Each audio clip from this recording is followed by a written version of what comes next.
Welcome to Fiction Audiobooks. If you enjoy the content, like and subscribing would be greatly appreciated. If you have any recommendations for novels, comment below. Please join my Patreon at https://www.patreon.com/fictionaudiobook. Chapter 143. Traumatized Diana. Hector planned to go to Asgard first, but he decided that could wait, as Thor and Loki would remain dumb for a long time to come. Instead, the higher priority was meeting Galactus and making him eat Tarnax 4, also known as the Skrull Throne World. "Let's go, my first ever visit to another planet," Jean chirped as soon as the ship landed on Moran's training base. "Ugh, tell me if anyone hits on you, I will blind them." "And where did you get the change of clothes anyway?" he asked her. She grinned and just snapped her finger.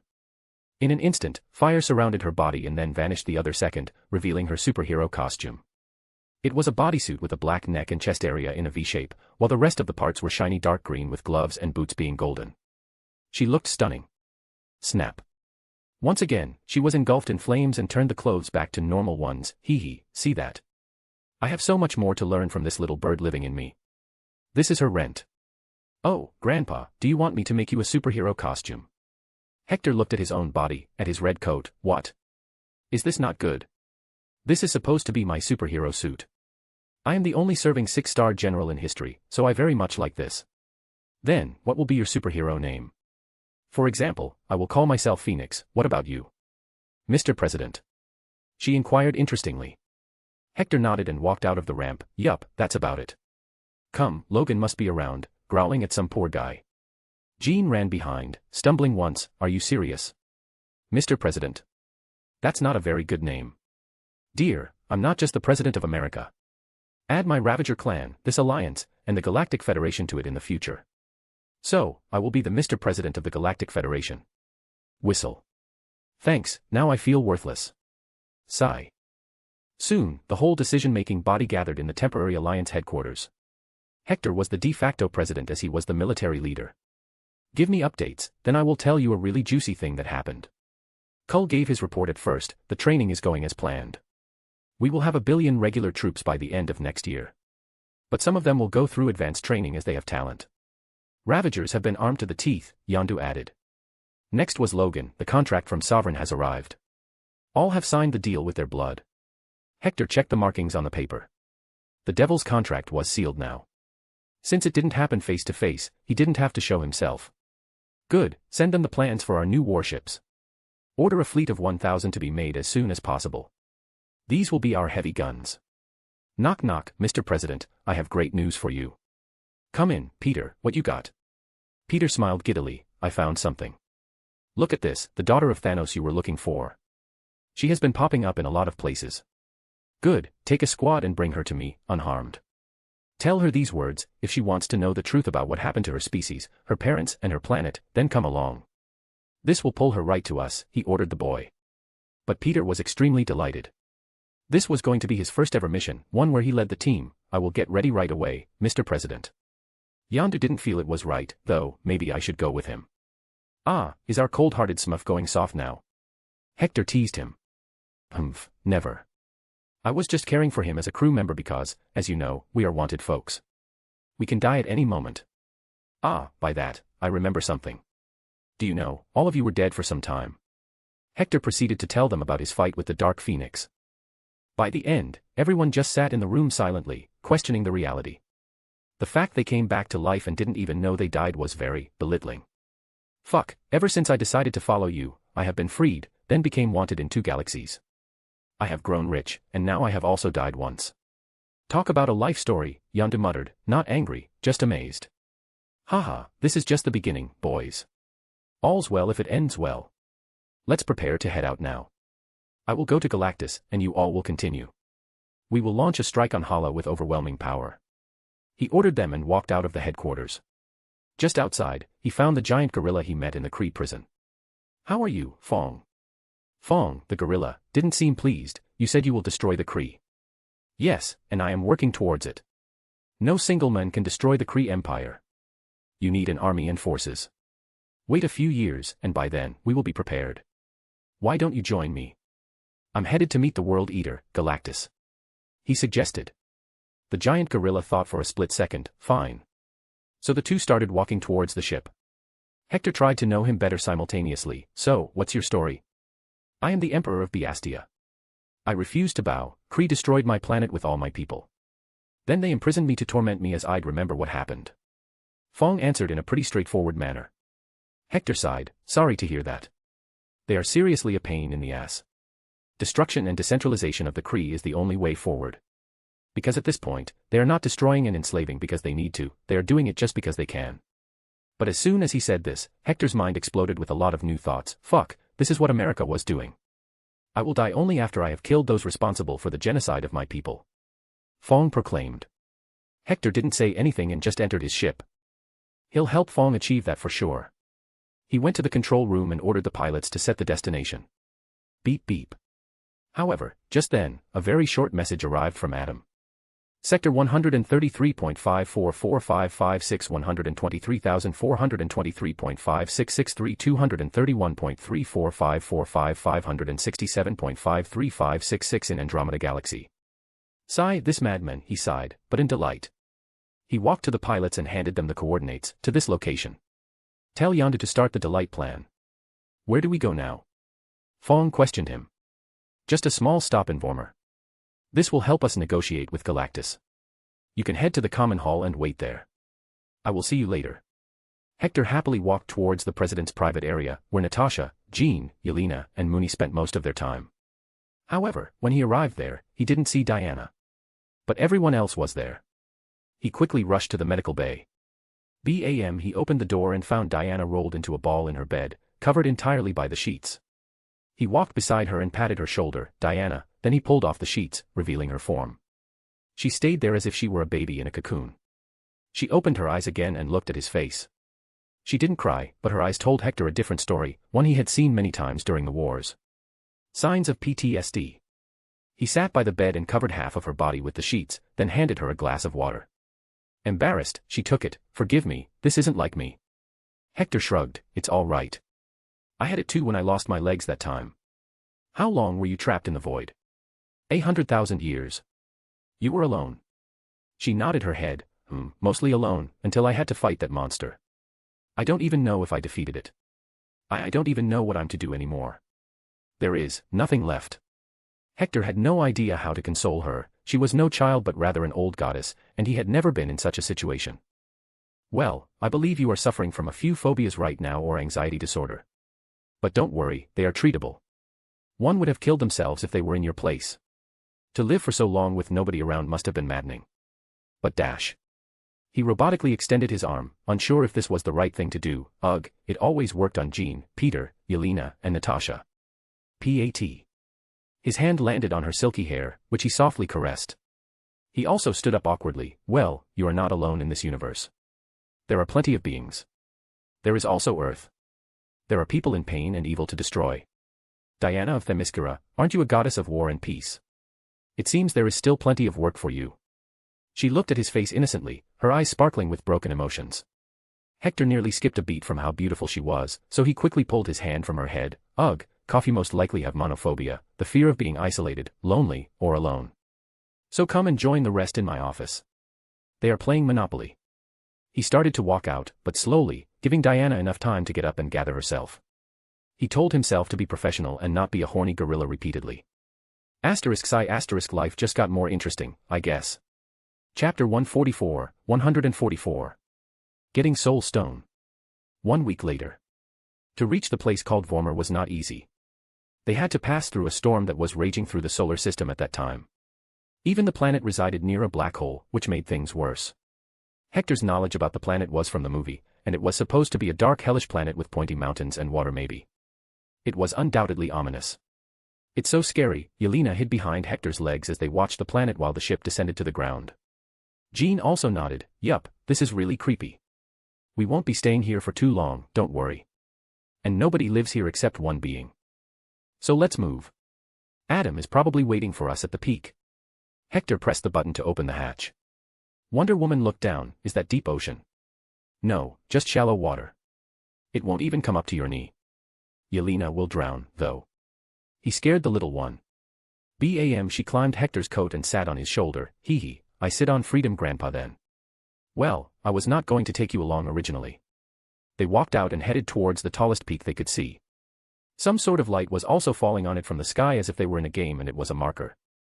Hector tried to sense any kind of living thing on the planet, as the name Vormer rhymes with worms. But no such thing was there. The place was dead as the original Kennedy in a nice roofless car. What are you looking for here?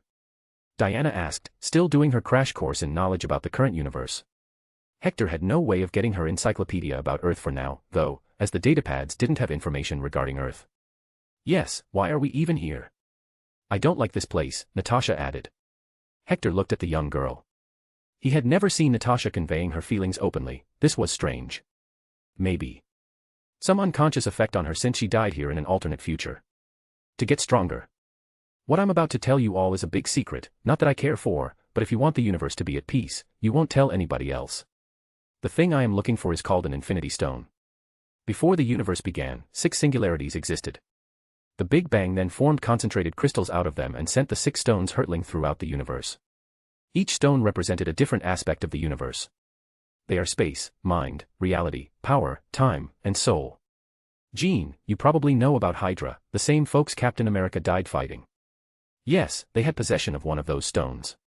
Only beings of immense power can directly wield the stones. So, I'm here. How powerful are they? Jean inquired. He replied, giving them a shock, well, with Space Stone, you can go anywhere in the universe. With a Time Stone, you can control time to your wish, you can control all minds with a Mind Stone. If you hold all stones, you can bend the universe to your will or even destroy it. Such powers, it's like the Mother boxes. Diana muttered. Mother what? It's such a strange name. Is that a weapon? Jean inquired. Diana nodded, there are 3 of them. They are like living computers. Their abilities are not completely the same as what Mr. Washington calls Infinity Stones, but they can do a wide range of things, from molecular and genetic mutation and terraforming to creating teleportation tubes. My fellow heroes and I fought to protect these mother boxes from falling into the wrong hands, especially Darkseid. Darkseid. Does it grow apple tree? Yelena asked her. Diana's face fell, and dark memories resurfaced. No, he was extremely powerful, killed Superman and destroyed Earth. Hector patted her shoulder. About this, let's talk later.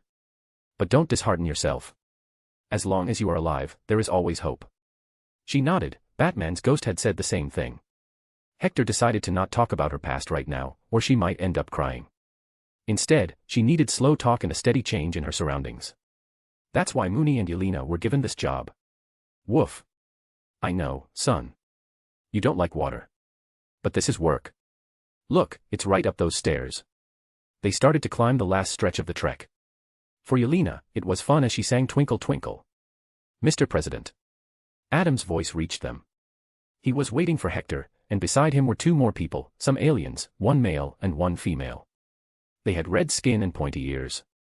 Hector didn't even know who they were. I believe you have taken all the measures I asked you to. Adam nodded and handed him the datapad. Yes, as you wished, I found these 2 in a minor Nova Empire's prison. They match what you want. What are they here for? Jean inquired. Wait and watch. They arrived at the top of the mountain.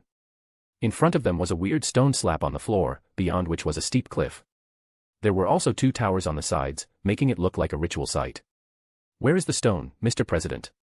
Adam asked him, not being able to control himself. He had wished for this moment for so many years now. A soul was finally within sight. Just wait. He must be coming soon. Hector looked left and right and awaited for the red skull to appear. Natasha, meanwhile, went closer to the cliff and looked down at the depth. She quickly took a step back in fright. I can probably fly over it, Jean muttered beside her. Natasha sighed, I envy those who can fly. To ensure that whoever possesses it understands its power, the stone demands a sacrifice. Then came the ghostly voice of Red Skull, the men of the hour. Hector scoffed, Red Skull, Schmidt, simper of stones, you're just like those Twitch simps. You spent your life chasing after something, wasting energy and money, yet you can only watch over what you can't possess. While someone else enjoys it. Is the stone here, or did someone take it? That was all Hector wanted to know. If it was gone, I would have been too. Hector didn't hear him anymore. He had the answer. Looking back at the 2 prisoners, he told Adam to take off their blindfolds. The male and female prisoners hugged each other immediately and started crying. Hector gave them the offer, do you love each other? If yes, I have a deal. If one of you jumps from this cliff, I will consider letting the other one go. What? No, we want to go back to prison, they demanded. Adam briefed them, I bribed the prison guards to take you out. You two are not criminals anymore. You are asking one of us to die, this is madness, the female alien shouted. Bam. Hector picked her up from the skull, it wasn't madness when you mindlessly were selling alien children to the slavery of all kinds. You two are one of the scummiest criminals in the galaxy. That's why I chose you. Just because you two couldn't have a baby, you decided nobody deserved that happiness. They what? Jean and Diana exclaimed. What slavery? Yelena asked. Natasha took her to the side to tell her. After all, they were slaves of the Red Room too. So, if you two really love each other and want to see the other one free, then one of you must jump. You may decide who it's going to be. Hector repeated loud and clear. Silence took over all of a sudden. It was a shock to them, but they came to terms with it. First, they kissed each other, and then they started to fight over who would jump. Both wanted to do it. They loved each other. That was the only good thing they had. And the reason why they were here. No, I will. I will stop you. They started fighting each other to jump. But it was not as badass or meaningful as Clint and Natasha's moment. These two were sloppy, and Hector had no pity. They were enslavers of kids. I love you. The woman ended up jumping after her husband tripped on a rock and fell back. Thud. She died, and the husband crawled to the cliff and started crying, hooray. No. Hector was excitedly rubbing his hands, ignoring how dark the scenes were. Even Diana and Jean felt something, but he and Adam didn't. However, 10 minutes passed, and the man was still crying. He didn't disappear to appear in a puddle with the stone in his hand. Hora. You can't die. Hector started to frown. He turned to Red Skull and grabbed his tattered robes from the neck. What is this? Why doesn't he have the soul stone? Red Skull didn't have any expressions on his face, but his voice had smugness. As I said, to ensure that whoever possesses it understands its power, the stone demands a sacrifice. The woman didn't have the stone in her mind. She only wanted freedom for her lover. Hence, the stone remains where it was. Damn it. Hector threw Red Skull away. His simple plan failed, and now he had no idea what to do. He couldn't really kill Mooney just for that crap stone. The boy was more precious than even his own life. Chapter 145, 145. Questions answered. Okay, it's brainstorming time. The stone demands a sacrifice. He called the team closer to himself. You killed her for nothing. The male alien was still there, shouting at Hector.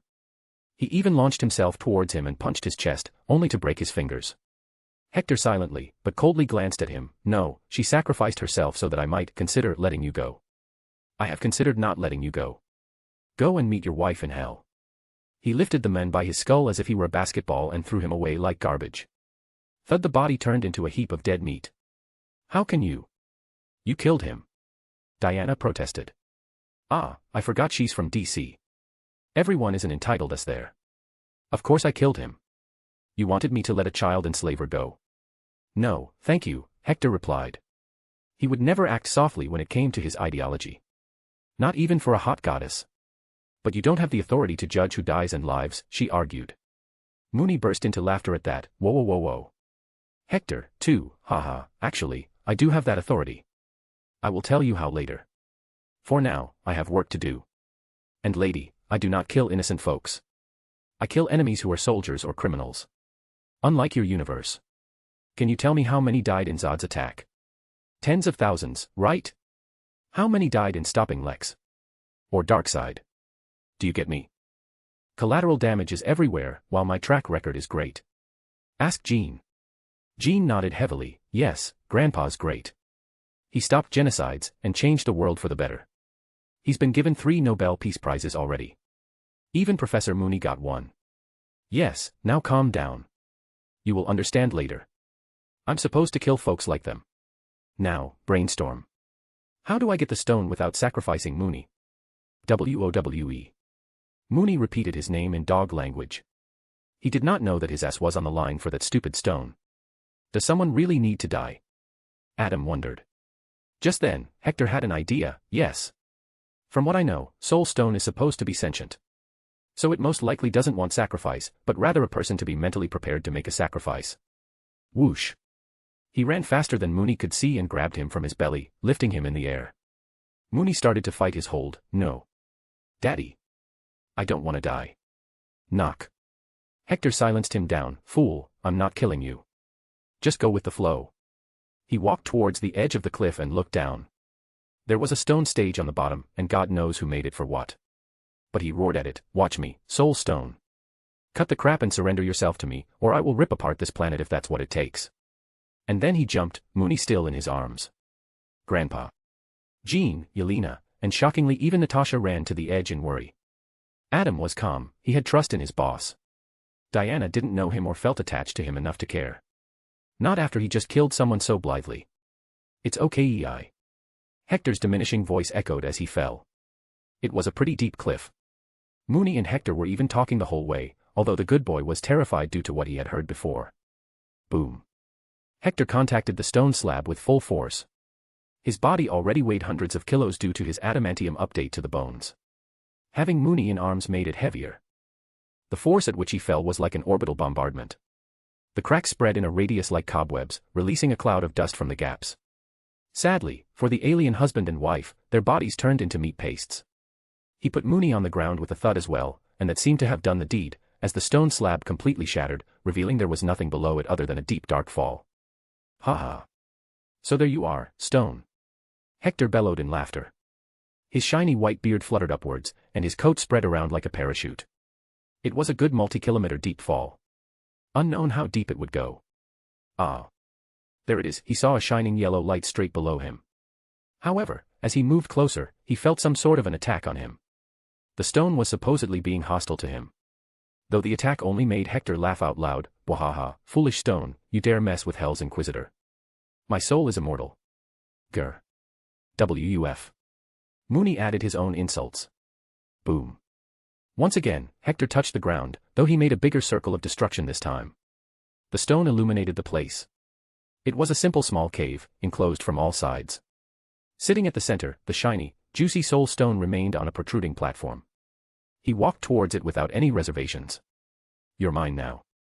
No matter how much you fight. He picked it in like he was pinching something. So small, yet this little shit has so much power. Dad, can I lick it? Mooney asked him. Sure. Lick. You are. Sigh, he patted Mooney's back, there you go vomiting. Is it that bad? Let me try too. Lick. You are. Ugh, my god, who knew infinity stones are this bad? Hector, too, vomited beside Mooney. Perhaps, they were the first people to vomit on this planet, let alone in the home of the Soul Stone. They absolutely tainted it. The Soul Stone, however, understood what Hector was talking about. It was angered at being insulted and tried to attack Hector even more vigorously. Yet, both just kept vomiting, ignoring its soul powers. The soul gem was sentient, it had a desire to collect souls, and the two mad lads just killed its appetite. Whoosh. Hell's Inquisitor. I want answers. Who are you? Just then, Wonder Woman flew down and gently landed. Her lasso was radiating beautiful light, making her face and body shine. When Hector cleaned his mouth and looked back, he felt mesmerized. Heck, Mooney was awestruck too. But Diana's face was completely serious. Hence, Hector took a serious tone as well. He simply put the stone in his coat's inner pocket and helped Mooney by patting his back. Dogs take longer to vomit than humans. It's what it says. My official identification as a cosmic entity is Hell's Inquisitor, he replied. She suddenly moved her hand and put the ring that hung around her neck as a locket onto her finger. Then a green light came out of it, taking the shape of two chairs. Hector blurted in amazement, you got the lantern's ring too, amazing. He wondered why Wonder Woman had all these things. He even noticed Batman's belt on her waist, and the red cape she had was most likely Superman's. Wonder Woman took a stricter stance at this, narrowing her gaze, how do you know all this? You mentioned Zod and Darkseid before. Who, or should I ask, what are you? A demon from hell. But then she glanced at Mooney, not sure if he was really from hell. How can someone so cute be from there? Sighing, he took the remaining seat, fine. It's time for your crash course on the levels of universes. I am not from this universe. Not even from this multiverse. I am like you, from outside of this multiverse. However, I am not like you either, who comes from just another universe's infinite iterations. I am an omniversal being. Here, let me show you a chart. Hector brought out a simple thing he created long ago to teach people, see this, at the bottom is a universe. Then there is the multiverse. Until now, they all had walls separating them. But, next comes the omniverse, a giant container in which everything you can imagine exists. Now, outside is the reality of the true God, the one who runs everything as the administrator. I just call him Old Man. No matter which multiverse you are from, the God above all remains the same. Wonder Woman looked at the chart with focus and listened sharply. You mean to say that Yahweh and others are not the topmost people? Oh, you mean the presence? No, he's not. Like in this universe, Yahweh is just another Skyfather, the same as Odin and Zeus. The true God is much above them, as there is only one for the entire omniverse. Then what are you? She asked him. Woo-woo. Mooney barked suddenly, pushing Hector's lap with his paw. Sighing, he took out the shiny soul stone and gave it to him. Fine, you can play with the stone, but don't lick it again. Mooney nodded responsibly and started playing catch with it. The stone was not happy. It couldn't even harm Wonder Woman for some reason. It was a day full of shame. He focused back on the damsel in distress. Simple. Each universe has its own hell and heaven. Likewise, each multiverse has its own hell and heaven. Like that, the omniverse has its ultimate hell and heaven. I am the third in command of the omniversal hell. My job is to exorcise multiversal and omniversal dark beings. Hence, Hell's Inquisitor. What you see right now is merely a constructed vessel for my soul. Because my soul is too powerful to even step foot in any universe without breaking it apart. I am limited by this human body. Otherwise, I am basically God. I'm more of a gray character with a good heart rather than my bosses, Satan and that masked maniac ruler of hell. But, they are also doing their job. The demons you know are more like evil beings who interfere with the mortal world. We, the real deal, don't do that. We do our jobs, play in hell like normal beings. Heck, demons in hell even have families. Then why are you here? Another question arose in her mind. He sighed and relaxed back. Haha, that's the funny part. I was bored with my job, so Satan sent me here to relax. But seeing the misery, I decided to change some things for the good, my way. This brought hope to her heart. Then, can you send me back to my home universe? It should be easy for you. Ugh, that. I'm not sure about that. Why? Chapter 146, 146. Soul Maker. Why? As you said, you are an omniversal being. One with a lot of power. She asked him, unable to hide the disappointment in her voice. I cannot right now. First of all, this body is pretty weak. Second, I am an omniversal being, but I can't freely travel and mess around with it. Third, I don't have that authority yet. Maybe if I got stronger and promoted, I would get that too. My job is just to exorcise dark entities. At best, I can travel the multiverse here. But I'm sure one day I can help you return when I reach the pinnacle of this multiverse. He replied, also ensuring he gave her some hope. Wonder Woman looked down at the ring, a look of sadness appearing. If that happens, I will be forever indebted to you, demon or angel. I don't even care at this point. The things I've seen. What is your story? I would like to know which iteration of the universe you are from. He asked her finally. She made the ring also create a table between the chairs, on which she made holograms appear, depicting various scenes from her memory. It's a long story. Hector looked to the side. Mooney was tossing the soul stone around happily. Well, we've got time. I'm sure they up there are making fun of that red skull. She nodded and started. Everything was fine, then everything was gone. The Undoing was an eldritch force that destroyed universes. A shadowy cosmic force that takes the form of a swarm of silhouetted dragons with tentacles. The Undoing does not just destroy worlds and life but erases them from existence. It slowly spread around the universe, erasing everything. Darkseid could not fight it either and surrendered to fate. He revealed that the Undoing was a form of the anti-life equation that undoes reality. He came to Earth to fight Justice League one last time. We could not defeat him. His and Superman's fight eventually destroyed the planet itself. Clark saved me. Hector sighed, already getting the gist of what happened. She continued, left alone, I roamed the universe in search of another life. But none I could find. Alone, in search of a reason to keep existing. But, in the end, the Undoing did catch up. I tried to run away at first, but then I realized there was no other way but to face it. I faced it with all my might, never wavering will and a strong hope that I will win. The last thing I remember then was losing consciousness as the Undoing screeched in pain. I do not know how I defeated it, but I did it. Then the next thing I saw was Mooney. Hector rubbed his beard in thoughts. You were most likely stuck in the void for much longer after winning, perhaps millions of years. As you have no recollection of what happened after you defeated it. But your mental health is so unstable, you must have been in the void for very long. She thought about it too, it is certainly possible. Well, her story was pretty straightforward, he was sure there must have been other important details, but they didn't matter anymore. Her universe was gone. He stood up, Mooney, let's go, and bring that stone to me.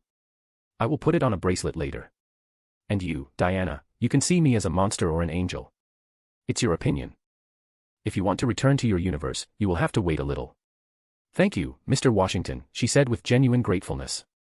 She considered it her luck that the one person she found in this strange universe was a good being, albeit being from hell. Ugh, just call me Hector. Well, Hector, how will you get out of this hole in the ground now? Can you fly? If not, I shall help you. Please hold Mooney and grab my waist. I will fly you out, she offered him genuine help. Hector's gaze unknowingly fell on her waist.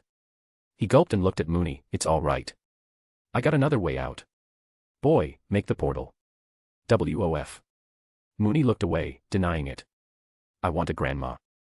Hector frowned, I guess you don't want a double chocolate-dipped cookie then. Whoosh. And then came the portal. Let's go, Diana. How did you become red? Are you an alien? Yelena asked Red Skull a few questions. The man was annoyed, but he could not really harm anybody. I desired to hold what I shouldn't have and paid the price. Grandpa said he beat you up. Is that why you are red? As I said, I tried to hold the space stone and failed, Red Skull added. Why couldn't you hold it? Are you weak? Well, there was no answer to that, nor was Red Skull obliged to answer to it. But he was annoyed nonetheless. Whoosh. And just then, the portal opened and came out Mooney, Hector and Diana, all in one piece. Yelena jumped on Mooney and hugged him. Hector, though, walked to Adam. He doesn't break promises, and he made one to him about giving him a soul. Well, Adam, are you ready to receive the soul I promised you? Can't wait, Mr. President, he was silently happy like Mooney in a toy store. Hector took out the soul stone and kept it tightly in his grasp. He could feel Red Skull's envious gaze on him. He, too, tried to hold one of these and ended up here. Yet, the American president, his enemy back then, is able to do it. They were not the same, he realized. Ignoring his sobbing face, Hector let the power of the soul stone surge through his body. The soul stone was perhaps the most unique and powerful one among all of them. It had sentience and lust for eating souls. The user was not much safe from it either. But, Hector's soul could not be touched by it. What kind of soul should I give him, he wondered. Originally, Adam would have taken the whole stone to keep it safe, but now, Hector was a better safety locker. I know what to give him. A soul that's wise and calm, a soul that is kind to those harmed and innocent, and ruthless to those who sin. He is my general. It's better if he has a good mindset, he discussed it with himself. Well, here you go, Hector proceeded to put his palm on Adam's chest. A bright light traveled through his hand and entered straight into Adam. Even after Hector had taken back his hand, Adam's veins were visibly shining in yellow light. It wasn't painful, however. The thing lasted for a few minutes, then slowly dimmed out. How do you feel? He asked him. Adam touched his chest and looked left and right. He took long breaths, this feeling. I don't feel empty anymore. I feel feelings. My eyes want to produce water, and yet, my heart is shivering with an unknown jolt. This is strange. Bwahaha, come you, boy.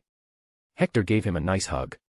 For the first time, Adam Warlock smiled, and he looked damn handsome doing it. Hector patted his back, that's called excitement, son. Congratulations on becoming full. Diana walked forward and touched Adam's arm, amazing. Hector just created a soul for you with the help of that stone. With the reality stone, I can create an alternate world for myself. Yup, these stones are pretty big cheats, and I have decided to get them all now. I mean, why should only Thanos have all the fun? He proclaimed with no reservation. If this could give him power, there was no harm in it. Grandpa. Gimme a soul too. Yelena asked him.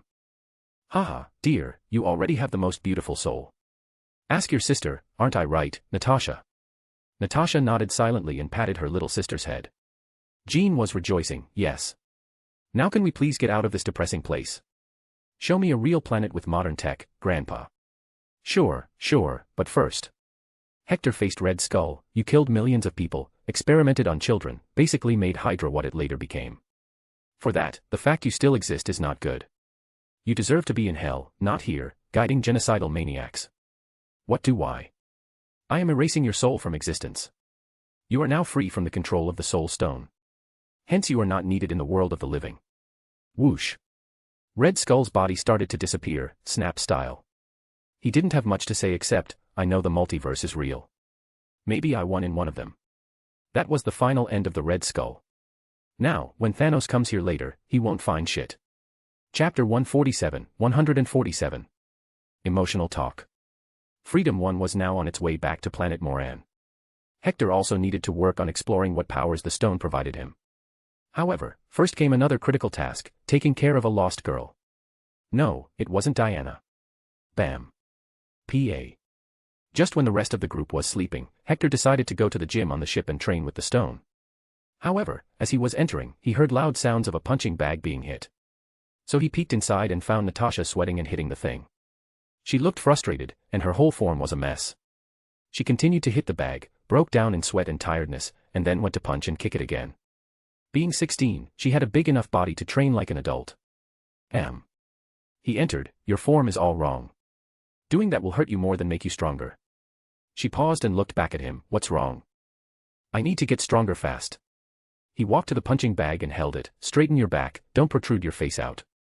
That will make your face an easy target. Now, use your waist to turn around, don't just throw your fist. Push it with your body weight. Yes, try it slow at first. He instructed her. Bam. Yes. That sounded good, like a real deadly punch. Now, don't just mindlessly keep on punching. Think about conserving your energy while doing it. As a woman, your body has the disadvantage of not having the same muscle structure as a male. Hence, you need to find ways to be as deadly as possible in the least moves possible. How can I do that? Hector thought about it, the best thing is for you to master jujitsu. But I don't know anything about it, since my fist of freedom and the fist of democracy were always enough to knock them out. Why do you want to learn all this anyway? To get stronger so that I can earn myself a living and protect Yelena after you let us go, she stoically answered. Hector was very confused by what she said. When did he tell her this, what? Why would I let you go? What made you think that? Do you not want to be around here? I heard you telling Peter that after he turns 18, he must leave and work on his own. You sent him away now. I will have to leave as well and take Yelena with me. __. Wahahaha, come here, you child. He laughed and ruffled her hair. Foolish girl, I sent him on a mission. But, wait. I already got the soul stone. I don't need Gamera now. Sigh, I hope that lad is fine. Anyway, dear Natasha, I am not sending anybody away. Peter was a special case, he was going crazy slowly, becoming an unruly child, so I had to scare him a bit. But don't worry, I am your and Yelena's grandpa forever. You can rely on me. That's what kids are supposed to do. But, why would you? Why are you doing all this? We are not blood related to you, she asked him, confused about his intentions. She never thought Hector kept them around for nothing. Every human was born selfish in her eyes. Just like how her fake parents, whom she genuinely seemed to love, abandoned her and Yelena for themselves. Sai, come here and sit beside me. He called her to the side seats. You know, I'm nobody special. I don't have some sobby story. I was born with a silver spoon. Had crappy parents. My life was defined by how many achievements I got to make my family feel proud. Simple to say, I was a disappointment. However, one good thing I had was a strategic brain, and behold, I joined the army. Then got badly injured. It was a depressing time for me. He was telling her about his original life, but it somewhat coincided with his current identity. Natasha heard him with focus, trying to understand what he wanted to mean. As you can see, I never suffered that much. Not like you. After all, you're just a kid and have gone through a trauma that would break people a dozen times. But, I do have one thing in common with you. I, too, don't have anything akin to a family. In a way, I envy you, for at least Yelena thinks you're a real sister. I got nobody except Mooney. But you guys call me Grandpa, even if it feels weird, I like it. And as a proud, strong grandpa, I will protect you. So don't worry, you are forever stuck with me now. Bam.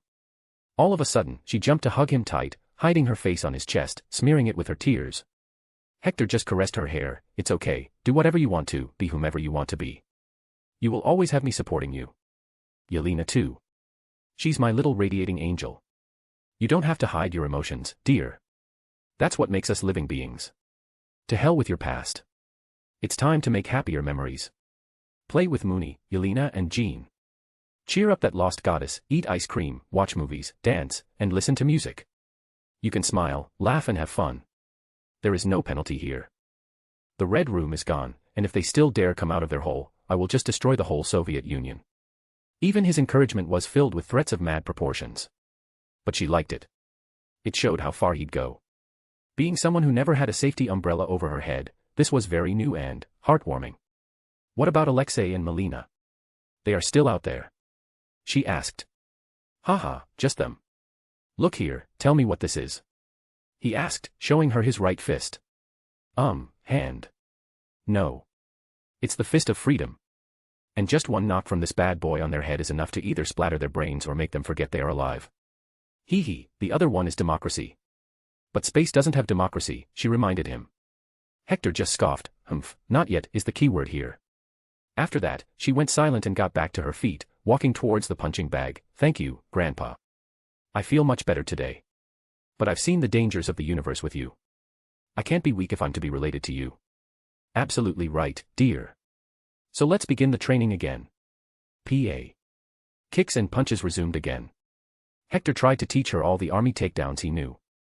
He'd even give her a better super soldier serum later to make her stronger. She was going to be many times better than the cannon.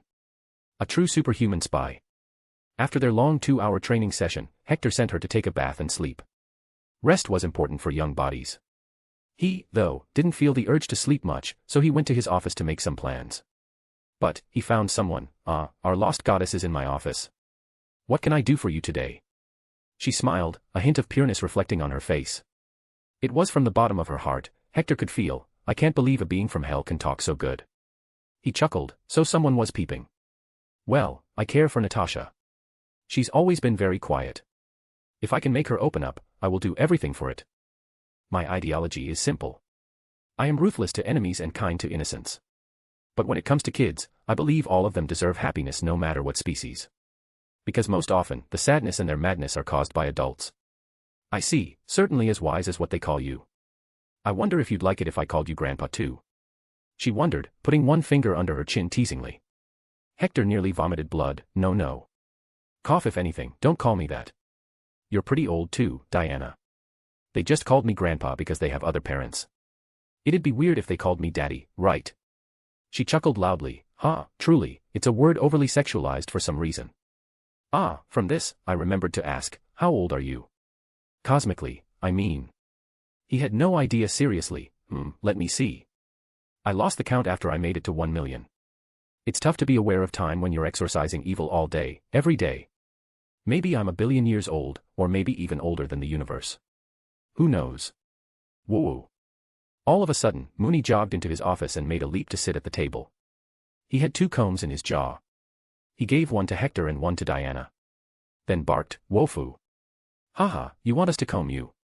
Sure, anything for my boy. Mooney smirked as if he had just gained a great victory. But that smirk was not lost on Diana. She asked, are you really smiling? I didn't know your species could do it. Wofu wo bow. Diana stared at Hector for translation. He laughed. He says, being a doggo is a pathway to many abilities some consider to be unnatural. Did he just? Yes, he quoted Darth Sidious. Bonk, son, that's not a good man to take your quotes from. Woo wov. He sighed. Obi-Wan's, hello there, is not a quote, boy. Just be silent and let me comb you. Mooney did just that, with his eyes shut close. After all, he had already won today. In his mind, he did think something. Oh, Daddy. What am I to do with you? If I don't help you, I won't ever have a mommy. Chapter 148, 148. TAA 2. Bonus chap. Vote. Some random planet with a big city. Come on. Just go with me and see it for once. Why should I believe in you? Because he's the freaking president, that's why. Gamera, we're friends now, right? Don't you want to know what happened to your planet? No, we are not friends. You have been following me for 4 weeks now. Gamera kept walking away, not even bothered looking at Peter. Peter was offended. We even kissed. We're way more than just friends. She scoffed. Someone falling on you and lips touching is not a kiss. Peter ran up and stood in front of her. Really? That's the worst excuse. It's like saying I mistakenly fell on a penis and got pregnant. Your tongue was exploring my damn mouth like them cultured tentacle hentai. That can't be a mistake. She rolled her eyes. Peter, we both were intoxicated, we both were horny. It just happened. Could you not make it a big deal now? I have work to do. I know you're Thanos' adopted daughter. Don't you want to know what he did to your parents? Peter dropped the biggest bomb. She stopped and stared him into his eyes narrowly. I just have to shout your name, and you will be caught, do you know that? Your grandfather is the most wanted man in 2 galaxies. Not even my father is this infamous. Peter chuckled, really? Nice, what else would you expect from the badass president? But wait, this is not about him or me, this is about you. This will be the last time. You do not want to see the utopia your so-called great father left behind. How great is his balancing crap? Why? His work has brought peace and prosperity to the worlds, his ways are violent, but they work. What's there to see? She barked. Peter just scoffed and took out his datapad. Is that so? Then look at this, the footage of the planet before my old man took it over and changed things. The video played, and with that appeared the misery of the people. Poverty and madness were everywhere. In the middle of it, Gamera couldn't keep herself gathered and snatched the datapad away from him. This can't be real. He said all these planets are prosperous now. They are. Not really when you think about it. Your father has a fatal flaw in his plan. He kills half the population, but the resources remain completely depleted. So when there were 100 million starving people, there would now be 50 million. Nothing except the number changes. And he probably didn't tell you how he killed your parents. It was an indiscriminate massacre. His armies came in and just blasted things. Peter revealed all the information Hector had told him. But the poor guy was not told that there was no need for Gamera now. Hector already had what he wanted. Take me to this planet, now. Unknown sector. TAA-2, or World Ship, was the flagship of Galactus, the Eater of Worlds. It was as big as a solar system. This was all that could house a being of that size. A Mobius strip-shaped home of Galactus, devourer of worlds and ravager of planets. It was so big that several planets were held captive by its gravitational pull. The absolute behemoth even moved around in space and was at this instant headed to the Skrull throne world. However, it was slow and would take years due to its size. Hector had no such time, so the moment Galactus' ship was spotted, he fired up the engines, gathered the crew and headed to it. Logan also hopped over this time, as he had given the order for the building of an armada of ships on Sovereign. Where is Mooney? It was the first thing he asked for. Followed by a lot of hugs and kisses from the fluffy boy. Welcome to the ship, my horny wolf bodyguard. I hope you didn't just populate the entire Sovereign planet. He japed and patted Logan's shoulder. No matter what, the guy was a close friend to him now. Ugh, who is this? A gorilla. Even ignoring the stunning Wonder Woman, Logan's eyes fell on Fong. Haha, don't mind him. He's a good ally of ours. His name is Fong, as stoic as you. I think you will make good friends with him. Ah, that one is Diana. She's not from this universe. He introduced everyone. Fong and Logan just nodded at each other and grunted. While Diana shook his hand and sensed his claws from his bone structure. Amazing, so many strange beings in this universe. You haven't been to Earth yet, Diana. I think you will be amazed by the gifted ones. The humans of Earth have a hidden gene in their body that, when activated, gives them random superpowers. It's a result of ancestral gene manipulation done by Celestials, a race of godly beings. Hector revealed to her. As she was still pretty much clueless about this universe's Earth. Amazing, we have metahumans in our world, but they are not as many in number as you are saying. It must be hard to run the country with such beings. He shrugged, not really. They are a poor bunch. The government and the normal people discriminate against them. They have close to no rights. They get hounded by mad scientists or militaries. But this time, when I will return home, I will fix everything. Okay, now, get back to work. We have a lot to do. A war to win, galaxies to free and rule. Logan, you go and teach Natasha a few martial arts moves. Jean, you take Diana and do your research work. Yelena, you play with Mooney. He ordered them one by one. Yay! Yelena just jumped on Mooney to play with him. The ship made its way out of the Andromeda Galaxy. They could not use any jumps either as they had no idea where Galactus' ship exactly was. So they made their way slowly and steadily. TAA-2. Sire, a ship is coming towards us. It seems to be headed directly for us. Who dares invite my wrath? It is time for me to eat, go, and destroy them for obstructing my path. Freedom 1. I'm a Barbie girl, in the Barbie world. Life in plastic, it's fantastic. You can brush my hair and beat me everywhere. Let's go party. Yelena was humming the censored song while sitting on her favorite grandpa's lap and looking out of the screen as they approached the giant ship of Galactus. It was as big as a solar system but not as full as it. The ship had a shape that made it very long. Whoa. That's so scary, she commented. Haha, the guy inside it is even scarier. Oh, look, didn't I say a Silverman will come? He's here. Hector noticed Silver Surfer coming towards them. He only knew about his name and some other things from the movies that Fox had made a long time ago. He knew that the man was not evil but instead was forced to look for the worlds for Galactus to eat. Whoosh.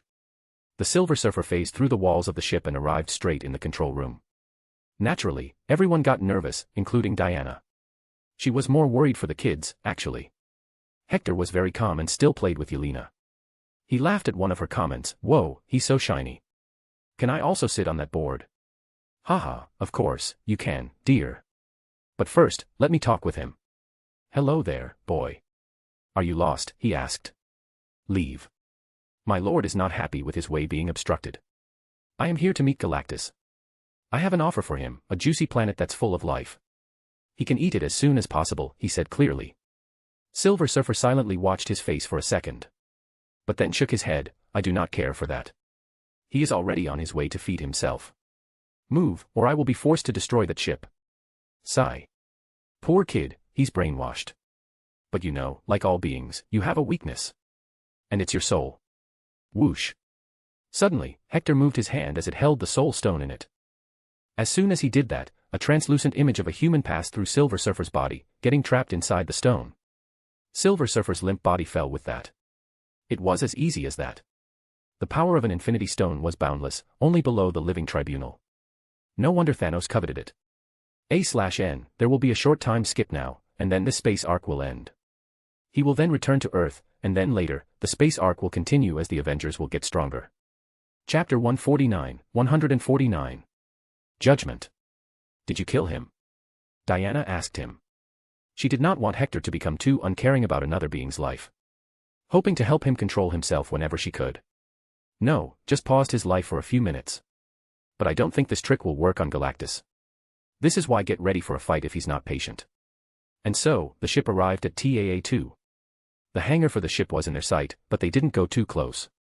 Wonder Woman, Adam, Mooney and Hector went out on their own. Ah, I envy you all who can fly, he was jealous of a wonderful woman. Meanwhile, Jean was helping Logan fly. It was decided that Natasha and Yelena would stay on the ship. They were not 18 yet, hence, no fighting for them. They flew to the giant ship and arrived outside its steel walls. They had no idea from where one could enter, so Logan used his adamantium claws to open a hole in it.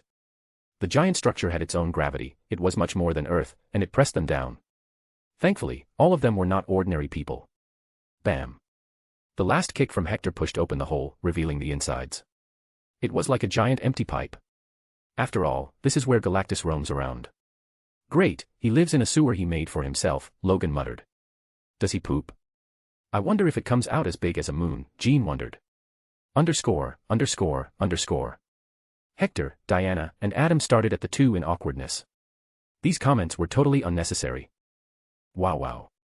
Mooney was just laughing his heart out. Let's not talk more about it anymore. Keep it civil. We are not here to offend him. He shushed them quickly and continued on the way. But the whole ship was as big as a solar system. So, they could not be going around searching for him.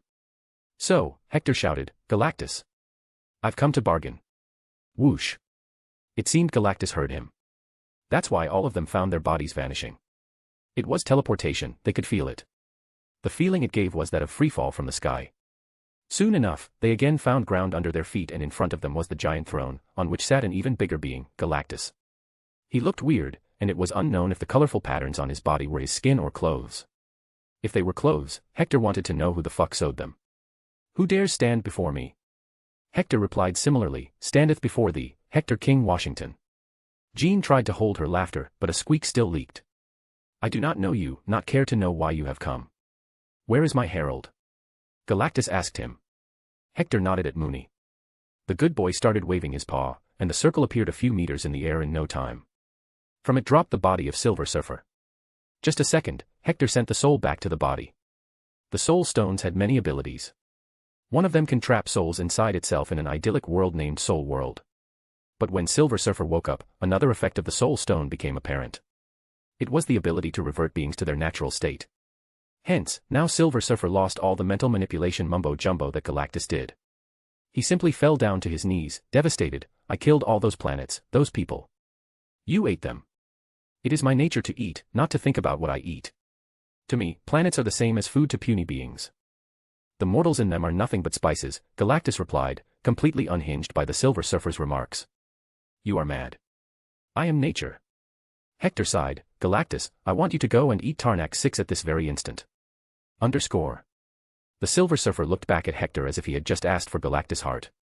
You madmen. You came here to feed this monster. Hey, I will evacuate the planet first. Besides, this is the best thing possible, as my grand scheme will save trillions of lives in the process. Hector argued with him. I need no mortal to tell me what I shall and shan't eat. Hector interrupted him, no, that was not asking, that was an order. You see, I have so many ways to kill you right now. First of all, you're hungry. Second, we got the Phoenix Force here. Third, we got Wonder Woman with Green Lantern's ring. Fourth, there is I with a soul stone. You may have power cosmic as your core, but it can still be affected by the stone, as it represents the peak power of the soul. You can't kill me, not with that little gem, Galactus said. I don't want to kill you. I just need to trap your soul and wait for your physical body to die from hunger. Or I can just tell Wonder Woman here to use the ring's reality manipulation power to kill you, he smugly replied, his plan being rock solid. Galactus had no way out. Can I do that? Diana exclaimed in shock. Fuck, Hector cursed in his head. He thought Wonder Woman would know all the ring's capabilities. Yes, it is the strongest object in the universe, and your will defines its power. You can even travel back in time with it. Though I don't think you can bring back something erased from existence. He clarified at the end, just not to get her hopes up. Still, she was very amazed. This is amazing.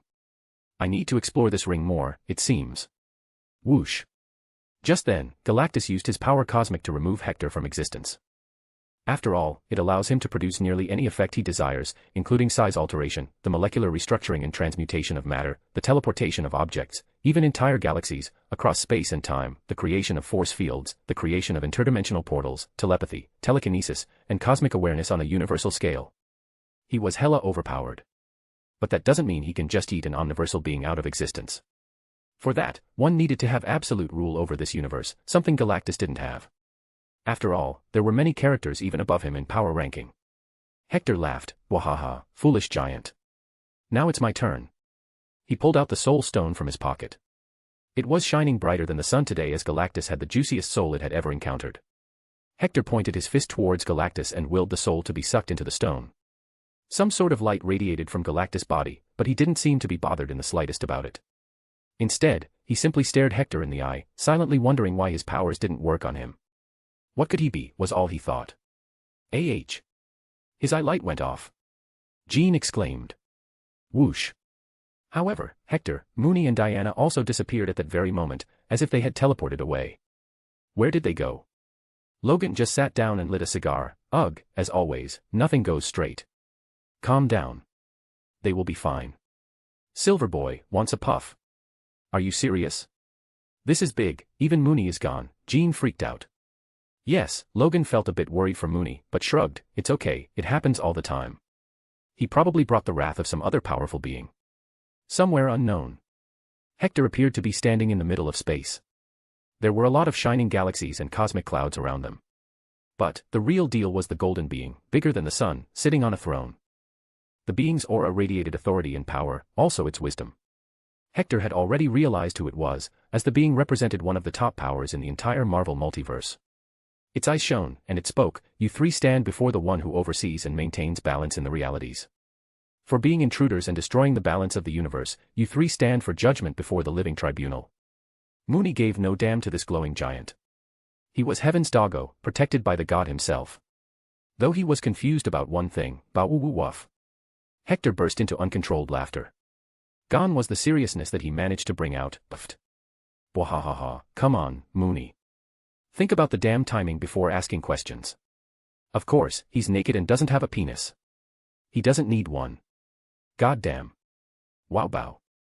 Son, that's not something you are supposed to be curious about. He scolded him. But then Diana innocently poured oil on the fire. Is that golden color his real clothes or his skin? Chapter 150, 150. Cute. Okay, no jokes now, please. Let's get serious and deal with this mess. The living tribunal probably does have the authority to make us leave. He brought back a serious look and faced the living tribunal. "LT, can I defend myself?" Hector asked him, shortening his name. Suddenly, living tribunal's heads turned, and the one with covered eyes spoke. "You have destroyed the order within this universe. Created an imbalance that has made it tilt towards being more good. So you're saying that I did such an amazing job that good now overpowers evil?"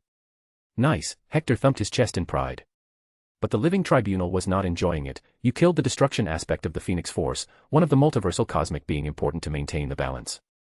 Now you wish to kill Galactus, another force of nature."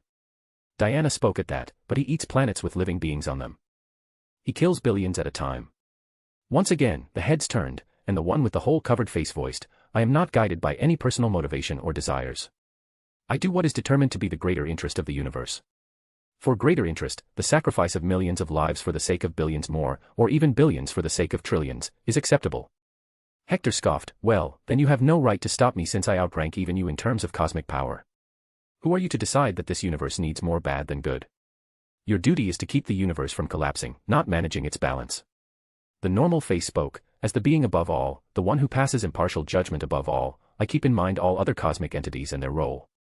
Lord Chaos and Master Order watch over the balance, and to ensure one of them doesn't overpower the other, I must maintain a balance. Now, the in-betweener shall keep the cosmos in balance for them."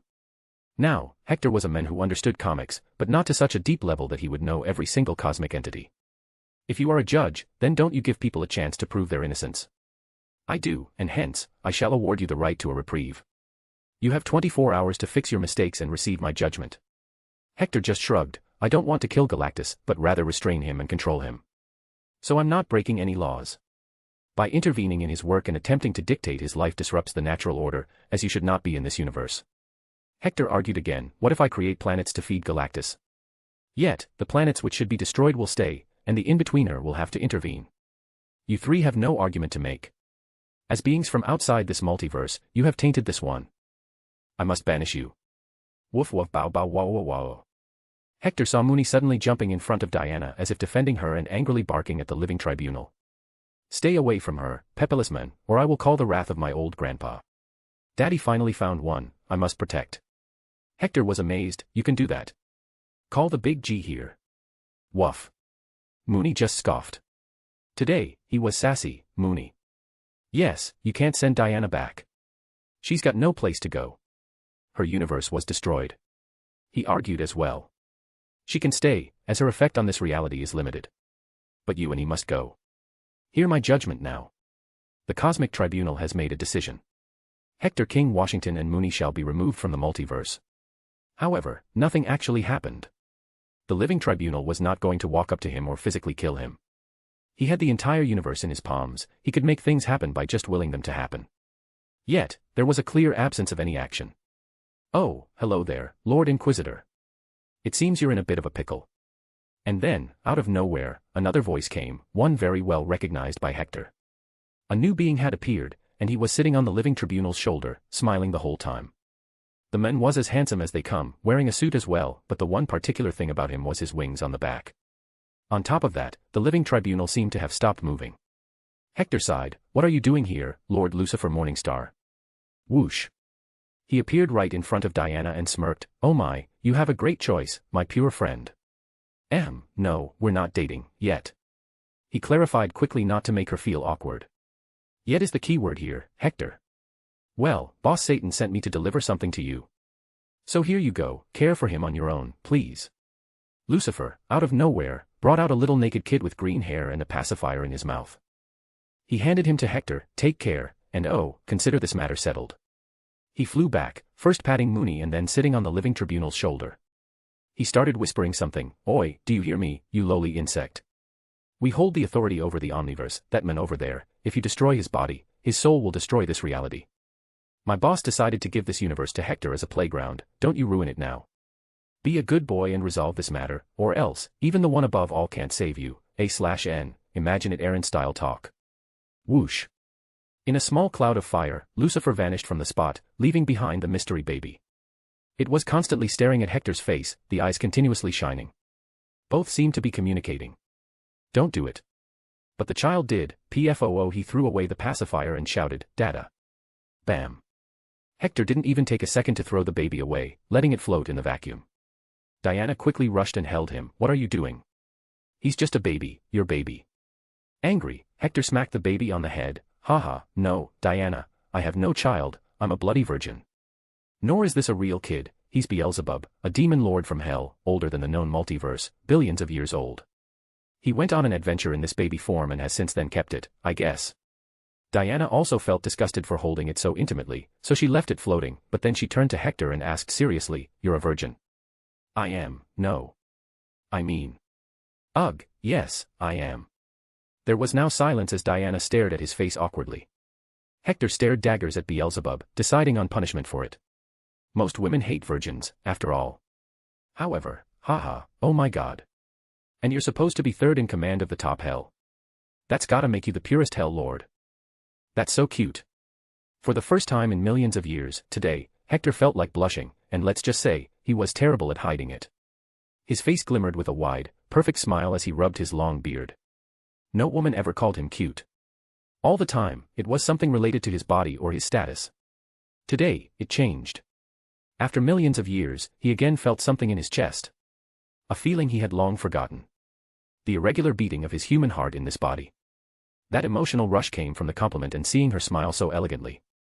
Both were just looking into each other's eyes as they kept giggling. He was not dumb and realized it quickly. Is this love? Is she into me? However, Hector and Diana's moment was destroyed by Beelzebub's cries. They looked and found the baby demon was under attack from Mooney. The good boy was angry because he destroyed his dad's reputation. Hence, Beelzebub was forced to use his pacifier for defense, like it was a shield. Hector lifted the baby up. What are you doing here? I want the truth. The boy stole his gaze. Yua. Whoosh. He held him upside down by one leg and shook him. Truth. Stop with this gibberish. I was kicked out. Chapter 151, 151. Two aimless beings. Why? I pranked God by hiding his glasses. Beelzebub replied with sadness and regret evident in his voice. Hector's eyes rose, understanding the gravity of the situation. Boy, that was no prank. That was a death wish. Be happy you only got exiled. Whoa. Mooney barked, should have spanked him. And why are you in that baby body? Naked, of all things. Beelzebub answered gloomily, He punished me by locking this as my form until I learned some manners. He sent me here to learn from you, as you're the purest virgin in hell. Hector was irked. Once again, you call me a virgin, and I will make sure you live without the peeing tool. How can you think of harming a baby? He scoffed. Babies aren't billions of years old and can destroy universes. Aren't I right, Diana? Agreed, a child is called a child for its underdeveloped brain. This one here is possibly overdeveloped. Diana commented. What do you mean overdeveloped? I'm cute. The fact that you look like this and talk makes it creepy and disgusting. She countered. Hector silently chuckled. Take that, overpower reincarnated story baby main characters. I don't want you to be anywhere near me. I don't trust you, kid. Hence, off you go. Hector threw him away into the funhouse demonic dimension. Beelzebub can make it his home. Now, back to the living tribunal. So, what have you decided? You are like the Beyonders. They have no need to be here, yet they force themselves in. For everything good, there is evil. For the order, there is chaos. What stands against you three, outsiders? Nothing. Yet, I cannot do anything. Whoosh. Without saying anything more, their bodies started to disappear. No, they were not dying but teleporting. However, as they were about to vanish, the living tribunal uttered some words. The hidden consequences will be yours to face. I shall no longer watch over this universe. Logan was talking to the Silver Surfer, already having struck up a friendship as the two cried about their shitty past. Heck, even Jean entered. So you chose to become his herald so he may spare your world. That's very noble of you. Jean was amazed at his story. Meanwhile, Logan was dubious. I still can't believe that your father single-handedly created a worldwide utopia devoid of crime, disease, hunger, poverty, and want of any kind. The old man hasn't been able to do it yet. How can you folks? Bub, your story sounds too good to be true. Silver Surfer nodded. I can understand. Such a civilization is hard to develop itself before being destroyed by its own greed. But, if he had the power to even stop Galactus with such ease, then I'm inclined to believe that he simply didn't wish to make your world a utopia. Logan agreed with that take. Indeed, who even wants to live in a utopia? There is always some sin, some vice for mankind to follow. You rid one thing, they develop another kink of madness. The only way to truly make the world a utopia is to take away free will, and that's something the Prez will never do. Whoosh. Woof. Mooney Spark announced the return of the three. What happened? Where were you? Jean rushly asked. Just an omnipotent being wanting to interview me. Let's get this over with. Hector glanced at Galactus' silent soulless body. He just sighed and returned the soul, who knew even you had feelings. The red light reappeared in Galactus' eyes, but he didn't even attack, just started at Hector. What are you? He asked what, not who. Galactus had by now realized that Hector was not a living creature of this universe. Hence, his power cosmic had no effect. He was more curious than angry. I am, just a simple man, not from around here. But what about you? I never knew the big mighty, eater of worlds also thought about the feelings of other lesser beings. You should have told Silver Surfer. He would have worked for you with no questions asked then, Hector said. The Soul Stone gives the user the ability to see all memories of one trapped inside it. Hence, Hector saw a great many things in there. What? What did he do? Silver Surfer desperately asked. Well, the big guy here silently saved your home planet. Some decades ago, it was destroyed by beings called the Others. Your planet and all its people died. But Galactus brought everything back to as it was, wanting you to have a place to retire when you leave. No one even knew about this happening. Silver Surfer didn't know that either. Why? Galactus cryptically answered, I am nature. I do as I wish to do. But not right now. You must go and eat Tarnax 4. I need to install a new Skrull monarch so they can ally with me in defeating the Kree Empire. There is profit for you as well. Due to this war, many Kree worlds will be emptied. You can have them for yourself and eat them slowly over the coming centuries. There will be no need for more deaths. Why do you wish to do this as an outsider? Galactus questioned him. And that was something that even Hector didn't know, true. I have no incentive to do all this. I don't understand why I want to bring this peace.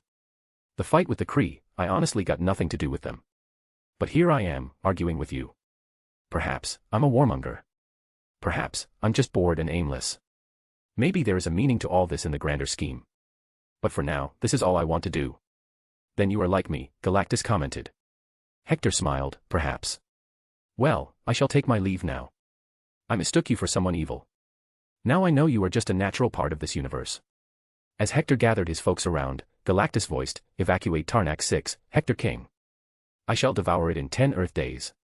He stopped and gave him a nod, and I will forever remember this, so when the time is right, I shall repay with an appropriate favor. Stay alive, Galen. You're one important guy.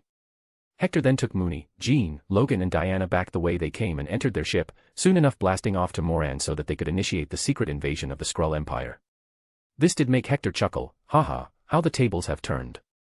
But, back in TAA2, Galactus had a change of mind regarding one of his friends and herald, go, Norinrad. You are free. Silver Surfer was shocked by this kindness, am I to assume this is one of your schemes? Galactus stared out of the giant window of his ship, possibly doing what equates to sighing. You know nothing, Norinrad. We have met many times, in the past, in the future, in this universe and in the one before.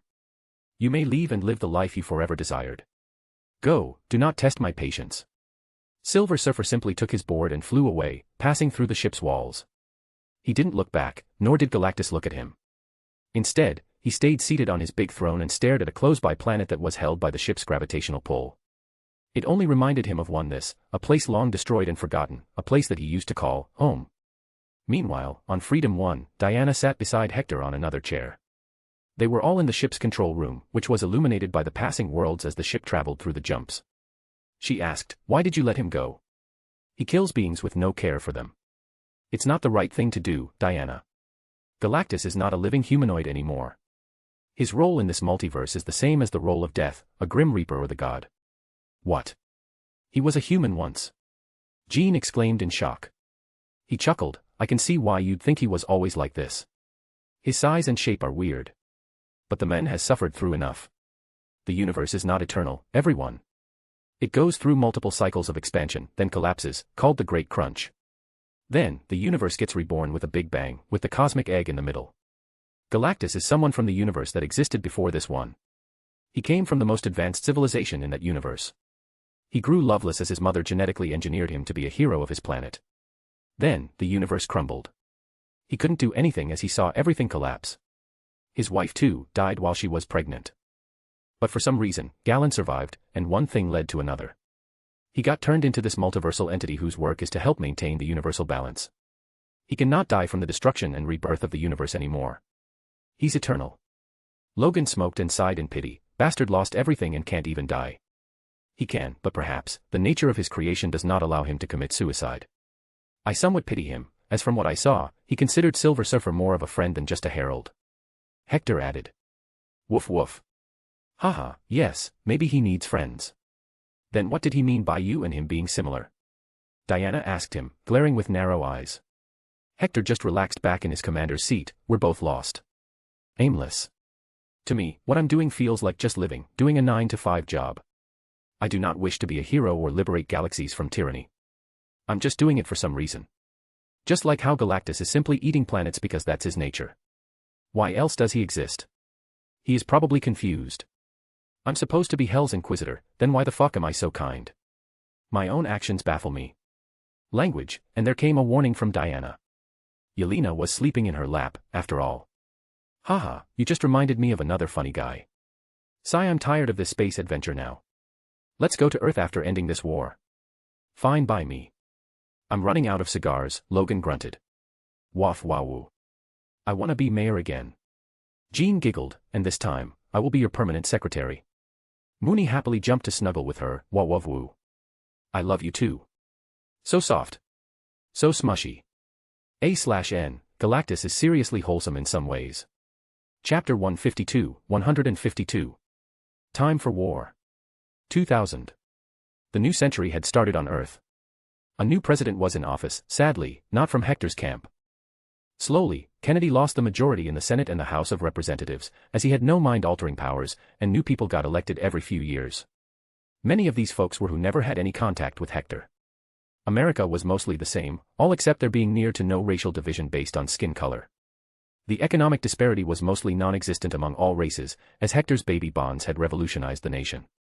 It allowed poor kids to start businesses and go to college and old people to have a great retirement fund. But capitalism is not always easy to fight. The difference in wealth between the richest and the poorest was still enormous. With nobody like Hector stomping on the necks of greedy bastards, the fire was being fanned, weapons were being manufactured and sold. Unknown to them, they dug their own grave, as the man they feared was not dead but just on vacation. Sovereign. A series of planets that were called Sovereign had gone through a radical change over the years. Their society saw massive changes as they allied with Hector. With the new Galactic Federation Force personnel having frequent visits, many intermingling happened. In a few years, millions of babies with not-so-golden skin were born. With that came the first crisis of Sovereign. High Priestess Aisha defended these new babies, while the High Council deemed them impure and a shame. They proposed creating a subspecies that shall serve as slaves to the original civilization. This prompted Hector's response. Being against slavery, he asked Aisha what she wished. But when she was confused, Adam Warlock came to her help as her genetic brother. He had passion, love, and also anger. He now had a soul and was no different from Hector in terms of values. Sister, if you do this, you will taint the beginning of this new Galactic Federation. The Federation Charter 1 clearly defines that we are against any kind of slavery and will not tolerate it. But what about the High Council? They hold supreme authority. She asked, as even she felt powerless. She can be removed anytime. Diana, as the first advisor of Hector, gave her suggestion. I've seen what such backward ideas can do. They harm the world more than help. Your planet is no longer just a machine. It's finally living again. Children are born naturally, loved and have parents. Your people now feel something they had forgotten. Let me tell you, if you try to change them now, there will be a civil war. Agreeing to that, Hector gave a solution, exactly. And that's why you have to use the public narrative, make them hate the High Council and then pick up any scandal the High Council members committed in their lives. Bring it to light and sentence them to death. Purge the Sovereign from its waste. We are bringing a revolution to 2 galaxies, why not start here? And his words motivated her.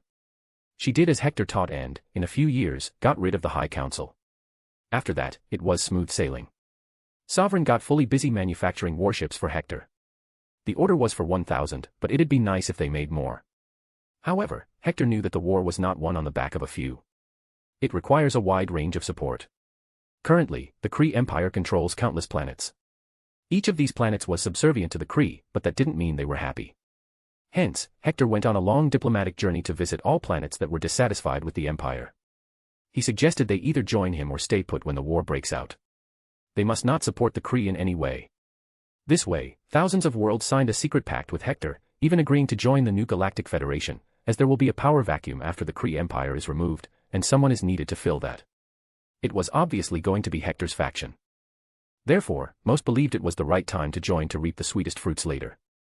Meanwhile, the Skrull Empire just calmed down as Hector's new friend, Galactus, ate the Tarnax 4. But then a new planet was dragged all over to the exact location and declared the new capital of the Skrull Empire under Queen Varank. There was a lot of talk of revolt and civil wars, but Hector helped from behind the scenes. He was not alone, as now he had some new, vastly strong members on the ground. With the Soul Stone, he was able to insert a new soul into the body of Mr. Sinister and make him a Skull Knight, called Skull Knight S. Not just this, Hector hijacked the Super Skrull program and tweaked the souls to make them entirely loyal for peace and order. Slowly, all checklists were coming to a finish. The preparations for war were in full swing. As a matter of fact, he knew that the Kree Empire had learned what Hector was doing by now. An army to bring them down was being made in their backyard. Slowly, they too learned how deep in trouble they were, so they offered the Nova Empire an alliance to get rid of this trouble. It was just a matter of fact before the war was declared. How could he allow that to happen? Xander. An unsuspecting ship approached the grand central square of the beautiful planet. Inside it was just 4 people. Hector fixed his collar as he looked in the mirror. How do I look? Diana, who combed Mooney beside him, complimented, like a strong general. Wahaha, that's what I was aiming for. Mooney, are you ready for today? We're going to declare war. Oh whoa, the good boy howled. It didn't mean anything, he was just excited. But Diana was disheartened. Are you sure you don't want me to come? Someone needs to watch your back. He shrugged. No, I don't want to show you to the universe yet. You're a secret trump card. Currently, you are just known as a strong otherworldly beauty beside the old president. They don't know yet how deadly this beauty is. Also, Nova Prime betrayed Mooney and me as she signed the deal in front of us. She will answer now. She sighed, then, good luck. Oh, I got my lucky charm for that, right, my boy. He pulled Mooney's soft chubby cheeks. President, we've landed. Yondu notified them. Just wait for me here. Let's go, son. Bam. He pressed the button to open the hatch. As it lowered, the warm sunlight fell on his shiny bright white beard. From behind, all one could see was a dark shadow of Hector and Mooney. Diana saw it and truly felt they looked badass, even proceeding to take a picture. Without a single care, Hector walked out. The ship was made to land not in the landing bay, but rather in the middle of the administrative district's largest square. From there, he had to walk straight, and he'd be in Nova Prime's office. Being extremely famous in the galaxy, people recognized him just from his red coat and white beard, also the big good fluffy boy. Whoosh. Stop and surrender. Put your hands up. Call for backup. Put the planet on lockdown. People, leave. However, nobody left. Everyone just took out their datapads and started recording. Some even started live streaming. Hector just chuckled, haha, be it Earth or space, people don't change. What do you say, Mooney? Shall we become legends today? Bow bow. Mooney tiled his head, are we not legends already, Dad? Wahaha, no, this will be different. This one will make our enemies wet their pants for centuries to come. Ah, look, they sent all the forces on the planet here. The scene was being recorded from the sky. There stood Hector alone with Mooney, and in front of him were hundreds of thousands of Nova Corps soldiers, clad in armor and aiming their guns. Over them hovered a dozen gunships. The moment was peak badass. Diana saw everything back on the ship and wondered, how is he going to deal with all of them? Yondu laughed, haha, they are dumbass. The old man said he could temporarily kill the entire planet with the stone. Diana sighed, but she didn't miss the word temporary, that's so brutal. Scoffing, Yondu took out a bag of Earth's lays, you haven't even seen half of it. Whoosh. And then, suddenly, a bright light, originating from Hector, spread around, touching everything all over the planet called Xander, be it in the sky or the ground. Grand General Hector King Washington was once again back in business. A/N, just a few more chaps before we return to Earth. The 7-year Galactic Revolutionary War is left now. Chapter 153, 153. Spreading Fear. Hector used the Soul Stone to drop down all his enemies around him. Not civilians, however. After all, he needed them to keep recording how awesome he was and how easily he was dealing with the whole planet's defense systems. Haha, this was easy, he muttered and walked straight, stepping on the pile of bodies of the Nova Corps soldiers. There were thousands of them. But he made sure not to hurt anyone's body. ****. Then came the sirens, not Mooney. The entire planet started to go into lockdown. There was only one person who could do it, Nova Prime, because only she was the one Nova Corp member who didn't get her soul sucked out.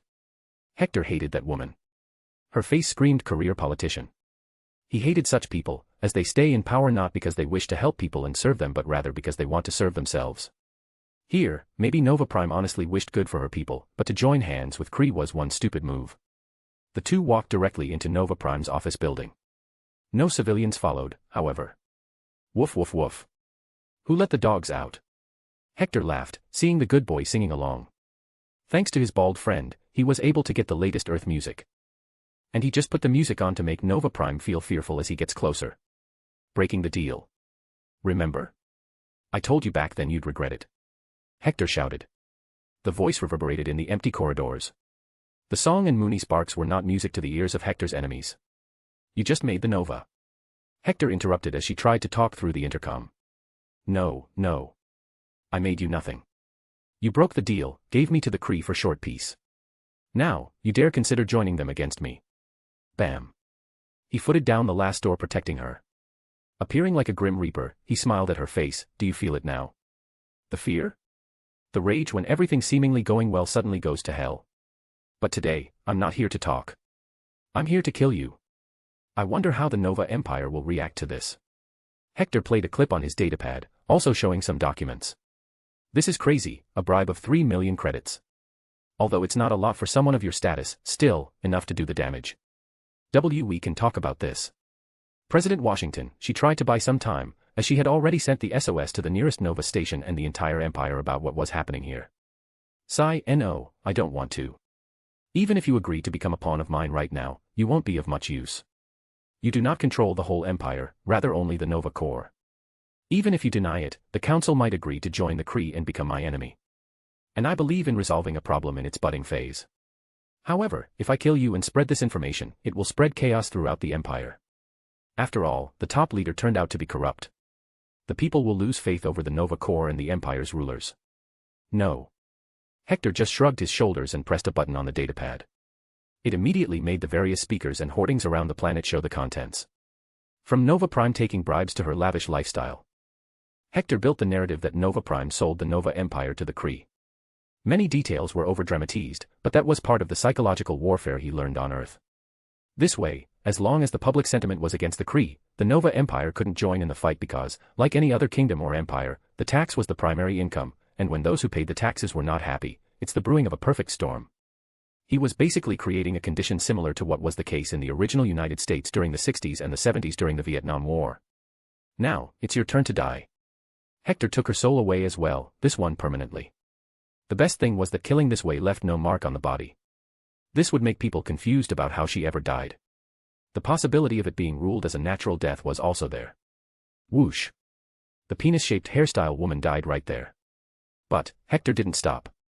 He picked up her datapad, got her scans and copied the database of the Nova Corps. This way, Hector's new Galactic Federation will have all the needed information about planets, essential people, and criminals. But, one thing was remaining. He and Mooney walked out of the building and stopped on top of the stairs. The general public was still there, waiting for something more explosive. He cleared his throat and roared, Kree Empire has threatened the Galactic Federation for far too long. The Nova Empire is forbidden to join it, or don't mind me if I start hurting you as well. I declare war on the Kree Empire. Today, I declare the death of the Kree Empire. He then walked straight to his ship that still sat unharmed. Once again, stepping on the bodies as he walked, the Nova Corps soldiers also started to get up slowly. They all were confused and scared of him, having no intention or willpower to fight anymore as they remembered the experience of their soul being sucked out and being stuck in a weird place. Hector and Mooney got back into the ship while waving at the crowd of civilians, who were slowly coming to realize what had just happened. And in no time, the engines fired up, taking the ship away from the planet. Relaxing on the ship, Hector called the rest of the leaders on the holographic communicator, "Get ready. We shall hit the Kree Empire's bases in one day. Prepare all the commanders and start arming the soldiers." After getting affirmations, he sat back in the command room. Mooney was having the scratches of his life with his head on Diana's lap. Hector did feel jealous of his son, to be honest. But, ignoring it, he started to do all the calculations and planning. On Earth, waging war on a world scale was already mind-breaking hard work. Now, it was supposed to be on a galactic level. It will need all his brain power and seriousness. He was not going to be fighting alone, the whole army will be behind him, and all of them will be the men and women that followed him. Their lives were his responsibility, and he didn't want them to end up dead. Death was inevitable, however. Since it was a war. But if he can reduce it to some level, he'd be happy. Xander. After Hector left Xander, the crowd of Nova Corps soldiers rushed to see the Nova Prime. Instead, they found her dead, lying on the floor with the word traitor written on her forehead with a black marker. Someone of their own had done it, someone who was probably a civilian worker. Bam. Projectiles started to get thrown at the building of the Nova Prime, and the other Corps members on the streets began to get called out and cursed at. People started to organize groups and criticize the Empire's policies. The mess had started, the spark was given, and now it was time for the Nova Council to see if they could be forgiven. The ship arrived on Moran in no time, and Hector didn't waste a single moment.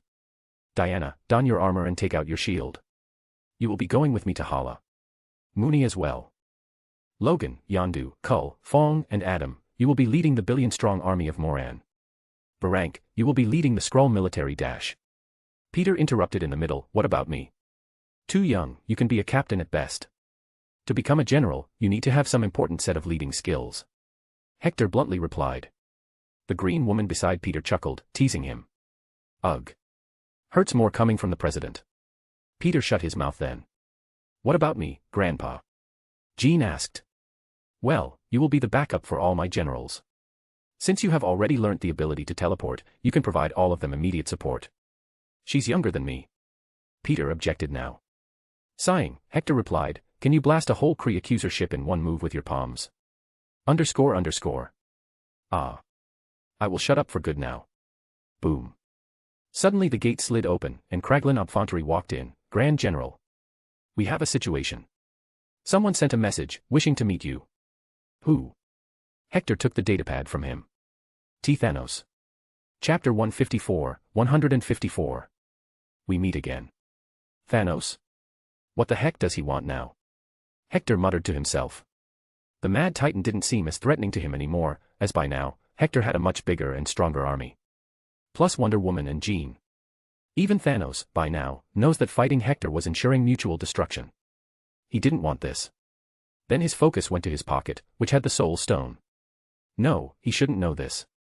Not even Gamera know about it. Fine, tell him to come to Zenhobri, he passed the order. As soon as this name was spoken, Gamera's eyes widened. She stared at Hector, why? He scoffed, to show his dumb purple as how wrong he is in his conquest. The planet he chose for the meeting was Gamera's home planet, the same that Thanos ravaged by killing half of the population and then boasting he fixed all problems. This is going to be fun, Logan was enjoying it.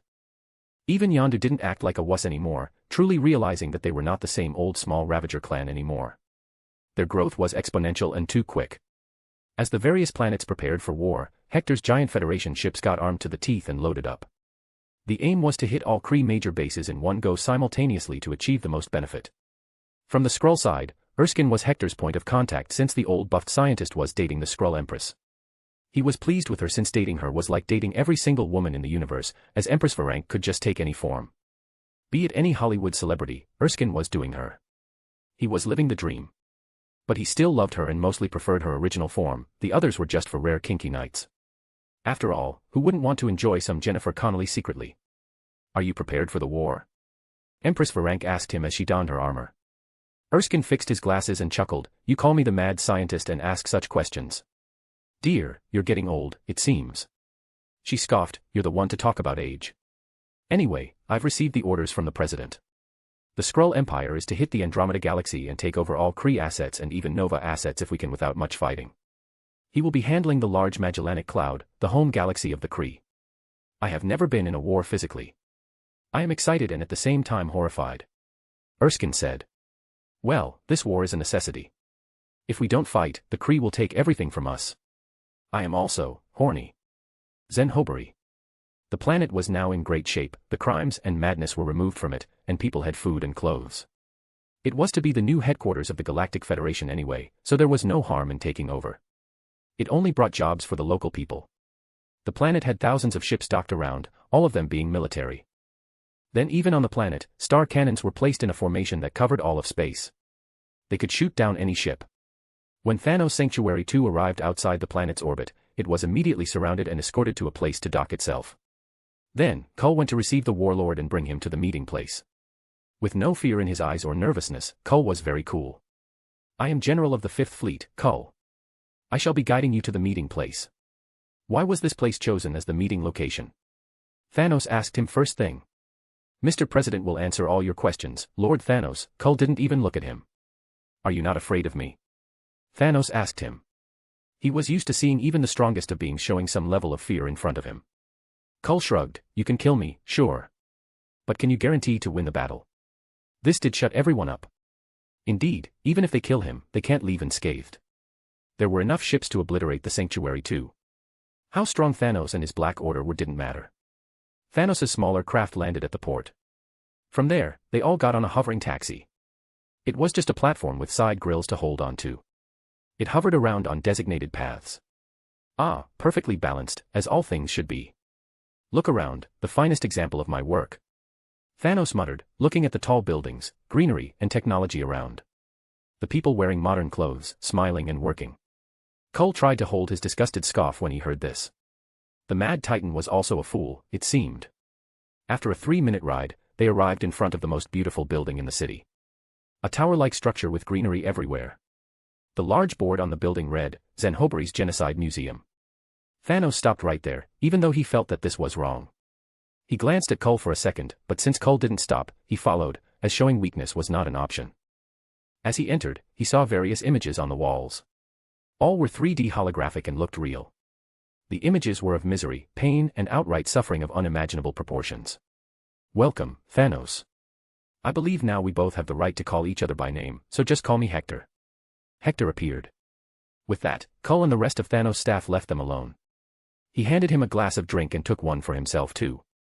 Thanos, seemingly in deep thought, nodded. "See this, I removed this misery." That's where you are wrong, Thanos. These images are from the time I took over this planet. Follow me. I have a movie to show you." Thanos was left speechless. This was the first time in his life he was coming face to face with the reality of what he does. Never before did he bother to check the planet he just wiped half clean. So he followed, to see what Hector had in defense of such an accusation. Eventually, they sat in the darkroom and watched a short movie. It was a documentary that Hector's men first recorded the moment they arrived on the planet and started surveying it. All the secret clips of various planetary warlords were there, committing inhuman crimes. Bang. The screen turned off, and the lights turned on.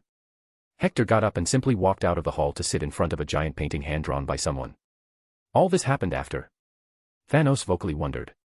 "Indeed, it seems your method for bringing peace and order just caused more damage than good," Hector commented and allowed him to take a seat on the bench. Then Thanos looked up, and the painting came into view, leaving him speechless for a few minutes. "This is drawn by your daughter, Gamora, whose parents you killed and took her away, told her you are a savior. She drew the moment she remembers clearly, the moment you took her in and taught her a lesson. And the painting is also named after that lesson, called Perfectly Balanced. Gamora, the big purple guy muttered unknowingly. It was wrong to say Thanos was completely evil. He was just mad about his goal. Still, Gamora was his favorite daughter. And this brought some memories, adding on what he saw, he had utterly failed, both as the bringer of chaotic peace and as a father. "Where is she?" he asked Hector. "She has refused to see you again, Thanos." "You lied to her," she said. "Well, now you know why I asked you to come here. I just showed you the flaws in your thinking. You turned this planet from a ghetto to a fighting pit. Your war should not be against overpopulation, but rather an overuse of resources and lack of them. But, let's leave all of this. The bigger question I have is, why have you come finding me?" Thanos sighed and answered, "To make an alliance. Do you want to end the Kree Empire? I have the means to make it easier for you." What? An alliance was the last thing Hector was hoping for from this Thanos visit. But since he had already messed up the butterfly effect, he had no idea what even to expect anymore. But why would Thanos decide to go against the Kree when Ronan is his minion? It sure is a weird day. Chapter 155. General Wolverine. "And what do you wish in return for this help?" Hector questioned back. Thanos was somewhat shaken in reality. His ideology was in direct conflict at the moment. His work had failed, and now he questioned every planet he had. "Alliance, I wish to bring peace across the universe. Unfortunately, the Kree and Nova Empire stand in my way." Hector scoffed, "And you think I would agree?" I'm not genocidal, and I don't support your way of solution. You have brought nothing but misery to already miserable planets. In my journey, I've seen various planets visited by you. Most of them don't have a single living being left. They failed to make use of the opportunity one bestowed upon them, Thanos said boastfully. The opportunity to feel more suffering. Did you ever think about what happened to the little babies whose parents you just randomly killed? They, too, died or got sold off to slavery. You bestowed nothing but more pain to those little ones. Go now, I do not wish to fight you, nor do I wish to ally with you. Hector would have honestly killed him, but he already had a war going on. The Soul Stone may be useful, but he didn't know what other artifacts Thanos also had. On top of that, he wondered if Thanos' thinking could be corrected. After all, as far as he knew, this Thanos was not mad about Lady Death. He was not trying to covet her. This guy just had a twisted idea and decided to have an OCD on it. Thanos was in no position to force Hector anymore, nor did he have any Infinity Stones yet. He nodded and decided to return to his ship. It's bizarre to see how you rose to power this fast when you were merely looking for ships to buy not long ago. May the odds be in your favor. The purple giantman left, silently stepping on the hovering taxi again, not saying a single word to his Black Order. Instead, he just looked around at the buildings, at the prosperity. This is what he wished to bring. This is what his path of balancing was meant to do. Yet, here he was, admiring the work of another man. Where did I fail? He did not even wish to see Gamera anymore. He couldn't bring himself to look into her eyes. After all, he did love her as his daughter. Facing her before he had answers to his questions was wrong in his prideful mind. How did it go? Gamera asked Hector. Well, from the look on his face, he certainly looked mentally shaken by the truth. I think he seriously didn't know that this planet was in a worse shape due to him. Hector responded after returning to his main warship, Freedom 1. Yondu scoffed, that's what happens when you rule like a genocidal dictator. I'm damn sure that Thanos probably sent some low-level runt to check these planets, and that runt lied in fear of facing the warlord's wrath. That was genuinely a great point. History was full of such scenarios where lower officials would lie to their king to make him feel good and save their necks. Clank. Hector put his atomic disintegrator gun in his pocket and took a long breath. Thanos is not our concern for now, however. This war has already started. What I did at Xander must have already reached the Kree. This is going to be a long war, people. Many lives may be lost. But the future will be secured. Secured from tyranny, death, and slavery. Yondu, you leave. Diana, Mooney and I will head to Hala. Peter and Gamera will stay too. I don't trust this fool that he won't do something stupid. Hey, I'm ambitious, not stupid. I, too, want the same pay grade of a general once, Peter barked. He was not much different from the original Peter. This one just had more humanity and less urge to be a crook. The rest of his madness was the same. Well, you won't be too much help at this point. But, I shall allow you to fight. Diana and Mooney. Are you two ready? Then, he turned to his son and the woman he was trying to impress. Clank. Wonder Woman clanked her bracelets and gave a small smile, lock and loaded, General Washington. He chuckled, Hector will be fine, Lady Diana. At that, she rolled her eyes. She was not used to being called this anymore. Not ever since she chose to become a superhero. Woof. Mooney made a long bark, and suddenly some magic got activated, giving him a few blue patterns on his white fur, making him look badass and serious. Whistle. Son, calm down. We're just here to free the galaxy, not butcher it, he ruffled the good boy's fluffy head. The preparation was done, and the armada of ships, divided into various fleets, headed to multiple planets in control of the Kree. Hector, meanwhile, led to Hala. The battle had just started, but the Kree were yet to show signs of movement. Hala, Kree homeworld. The decision is final. We will sue for peace. War is terrible for us, we've only recently signed a peace pact with the Nova, and the Skrulls have also gotten stronger with a new queen. Fighting this galactic federation right now will do us more harm. We should instead do what we did eons ago. Lock ourselves up, prepare for war, and become so overwhelmingly strong that they can't defeat us. Bam. Ronan stood up and pointed his finger at the hologram. I knew it. The Supreme Intelligence has gone mad. Does it now believe we should let ourselves be attacked? This is madness, or perhaps, the time that human infiltrated, he did something to it. I refuse. I am a pure Kree. I shall fight for my Kree empire. The most powerful and influential Kree members that sat around the table fell silent. Ronan was known to be trigger-loving, but they too felt that not responding to this threat was wrong. In their eyes, the Kree Empire was still the strongest hegemon in the universe. Hence, without saying, a few more left, following Ronan. This did what Hector couldn't do all this time.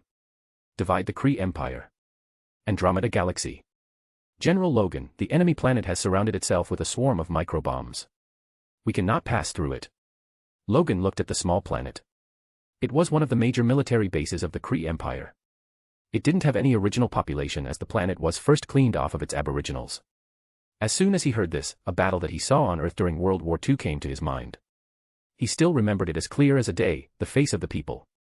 Hector ordered the island of Iwo Jima to be burned to a crisp by raining down oil all over it. The enemy's caves became an oven for themselves. A dangerous grin appeared on his face. We have the repulsive chargers. Check the inventory and tell me how many such bombs we have. Confused, the lieutenant hurriedly looked at the datapad and answered, the fleet has 4 million such bombs, sir. Good, connect all ships with me. I will give them orders, Logan ordered from his general's chair in the control room of the Wolverine flagship. It was one of the original Kree Accuser ships that Hector caught over Earth. As he had learned from Hector, he commanded, all ships, swarm the enemy planet with repulsive chargers, do not detonate them until all chargers are in place. Then wait for my command. In a matter of minutes, all ships surrounded the planet and sent out their chargers. Once they were in place, Logan gave the command, do it. Boom. The planet was engulfed in flames as the swarm of trillions of microbombs got pushed back into the planet. The bombs that were supposed to stop the Galactic Federation from entering were now Kree's worst enemy. Like rain falling, the bombs fell and exploded on the ground. Some exploded in midair, covering the sky with fire. Oxygen all over the planet got burnt, and trees and all life started to suffocate. The atmosphere became its vacuum chamber. Some people fell, some burnt, some with limbs apart and some suffocated. But one thing was the same all around the planet, screams and death, along with the general lack of breath. In space, the fleet watched as the planet became a coffin for its inhabitants. This was the Wolverine fleet's first victory, and no friendly life was lost. Following the old man all this time finally came in handy, Logan muttered and smoked a cigar. This always made him lose tension. Get ready to head to the next target. Chapter 156, 156. Worst timing. Hector stood in the war room, waiting for the first stats to come in. This will define how fast he needs to go and how prepared the Kree are for this war. Peter, Gamera, and Natasha were acting as his assistants, helping him keep a record of everything. Unfortunately, Yelena was too young, and it was better she didn't read reports of 1,000 people dying because a ship got blasted.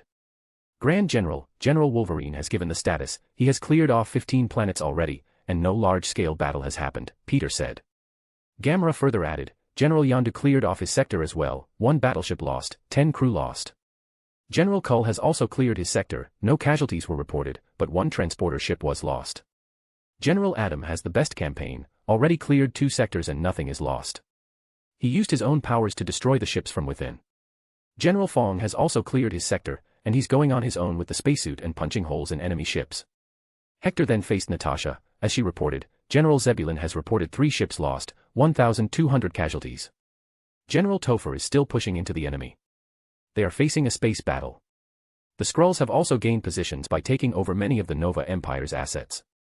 They are still in the middle of grouping all their forces. No response has been seen from the Kree forces yet. Our fleet is the biggest and is supposed to face the most might of the Empire. What about Jean? Where is that little girl? He asked her. Cough. I'm not little anymore, Grandpa. Jean. What are you doing here? Hector turned around, only to find Jean happily sitting and eating Oreo. Grandpa, I don't have to be there at all times. I can teleport, after all. And I can get a better look at the situation from here as you get all the information. For example, I will head to General Topher as there's a space battle going on. She argued and soon finished the packet. Then she got up, and her body caught fire, soon to vanish along with those sparks. Hector simply sighed, I should be more strict with kids. Diana chuckled, and you need to be less strict on yourself. Look at your forehead. Lines of wrinkles, those are signs of overwork and frowning too much. He instinctively touched it and felt some patterns. Well, I'm immortal but still an old man. Oh, Diana, how much I envy you. Haha, believe it or not, I actually look much older. Look at my face. You can see some age lines, she still complained. Hector cursed in his head, damn girl, you're beautiful enough to be the wet dream of every teenager even after being this old. You don't have white hair, though, so that makes you still young, he countered. But before Diana could say something, Mooney jumped on Hector's lap, his forehead creased in worry, as he barked continuously, Daddy, I got white fur everywhere, I'm old. How old? Am I not handsome anymore? Will bitches still love me? He tried his best to control his laughter at the last words and kissed the good boy on the head. Boy, you are the most handsome good boy in the universe. I'm sure you will find someone. What did he say? Diana asked. Nothing, he just thought he's very old due to his fur. He can be very dense sometimes. A few meters away from them, Peters was feeling envious. Man, when I'm old, I wish to look like them. Gamera scoffed and moved away while snarkily taunting, then stop eating French fries every day. Triggered, Peter ran after her. How dare you? You just disrespected the staple American diet. Natasha, now left alone, sighed, God, when will this war be over? She wanted to go to a normal college later and study psychology and get some nice degrees. Her dream was to become a spy who could play with the minds of others too. Her grandpa had even given her a nice nickname, Black Widow. Sure, it was plagiarism on Hector's part, but he could not come up with a better name. Xander, Nova Empire Council. Can't believe he walked in and simply killed Nova Prime. This is madness, we must pursue justice and bring him down.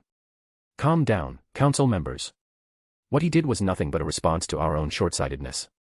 We first sanctioned his business and then handed him to the Kree Empire for a crime he committed for us. Now, we were looking forward to joining the Kree Empire in their war with the Galactic Federation. If anything, we invited that man's wrath upon us. He has made all voice recordings available, and he many times warned us not to do it. So, I ask you all today, do you want to enter this war? Especially now, when the Skrulls have just launched an attack on us. At that time, the new Nova Prime stood up, looking angered. I wish first to stop this Skrull menace. However, I wonder if they have something to do with the Galactic Federation. The timing is too convenient. Garth and Saul, as Nova Prime, do you have a firm belief that you can and will protect the Nova Empire? The way that men made our soldiers fall like toys is an ability none has seen or heard of. All of them recount the experience of being trapped in a suffocating cage. Garthan nodded, a wider grin appearing on his face. I can assure you, I will safeguard the Nova Empire at all costs, council members. I have received the power of Nova Prime, and my own. Previously, Irani Rail was too diplomatic and scheming.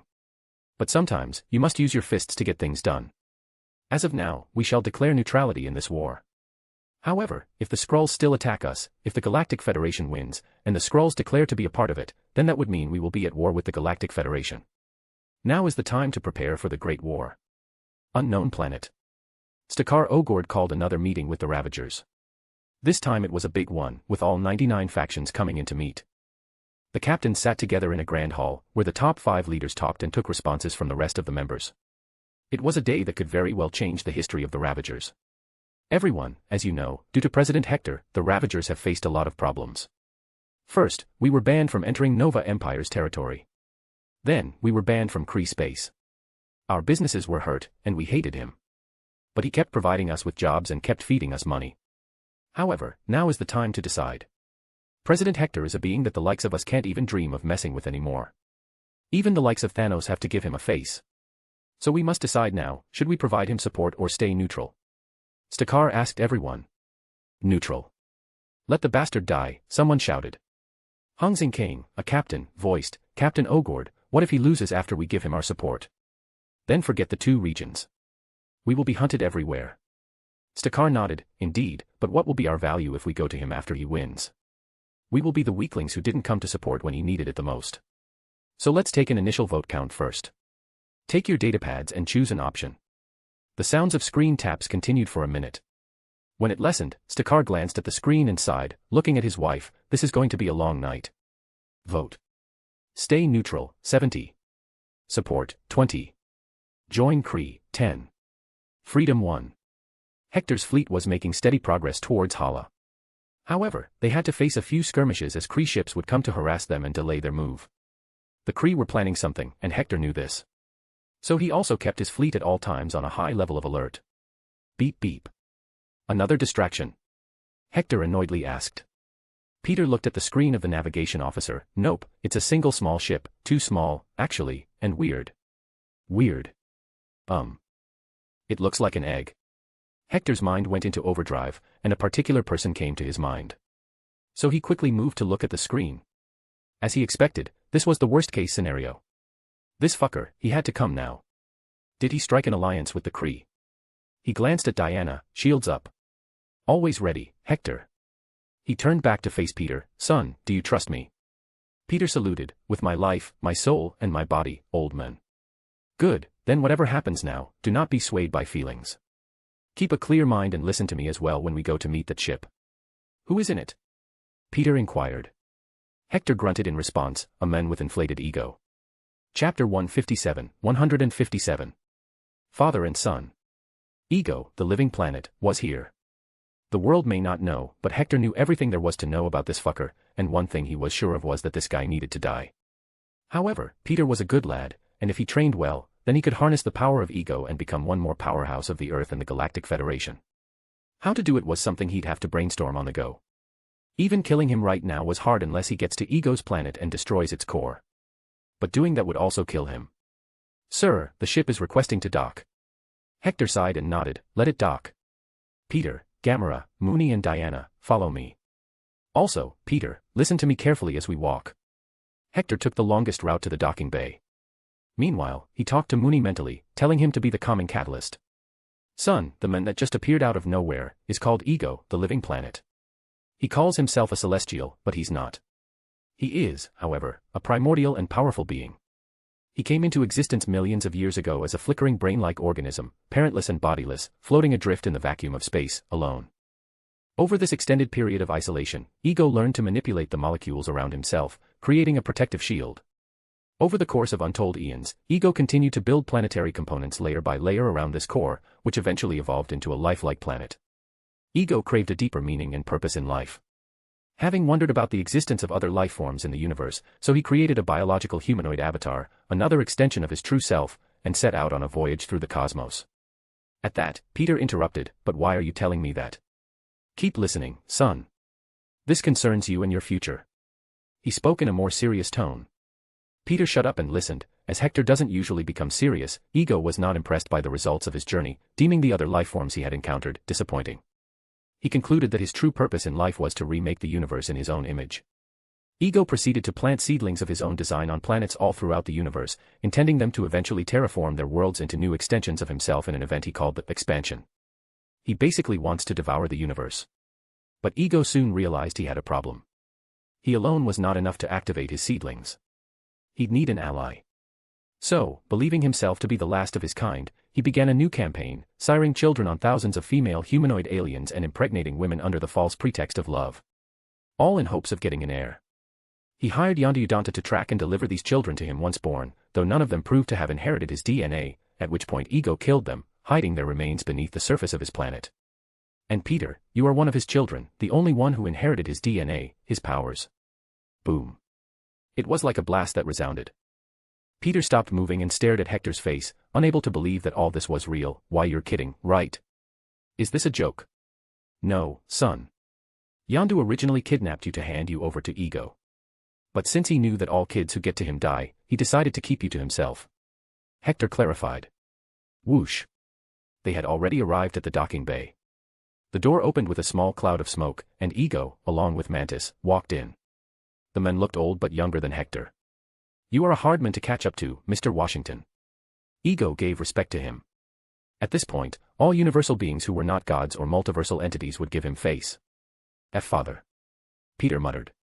This caught Ego's eye, for which he felt astonished. You know me. You are, my dad. Why did you leave me and mother? Ego started to shed some crocodile tears. Son, I wish to do it, but my biology didn't allow me to remain by you and Meredith. I truly loved her, son. I truly did. When I learnt about her demise, I asked Yondu to bring you to me, but that wretched Ravager kept you away. Ego proceeded to walk closer to Peter to hug him. Peter didn't stop him, however, much to Hector's annoyance. He had tried to give the boy everything he could and keep him happy, so he wouldn't feel like he was mistreated when the time came. But it seemed that was not enough. Ego patted his back. Over the millions and millions of years of my existence, I have made many mistakes, Peter. But you are not one of them. Please give me the chance to be the father that she would have wanted me to be. There is so much that I need to teach you in the light within us. We are supposed to be gods, son. Gods.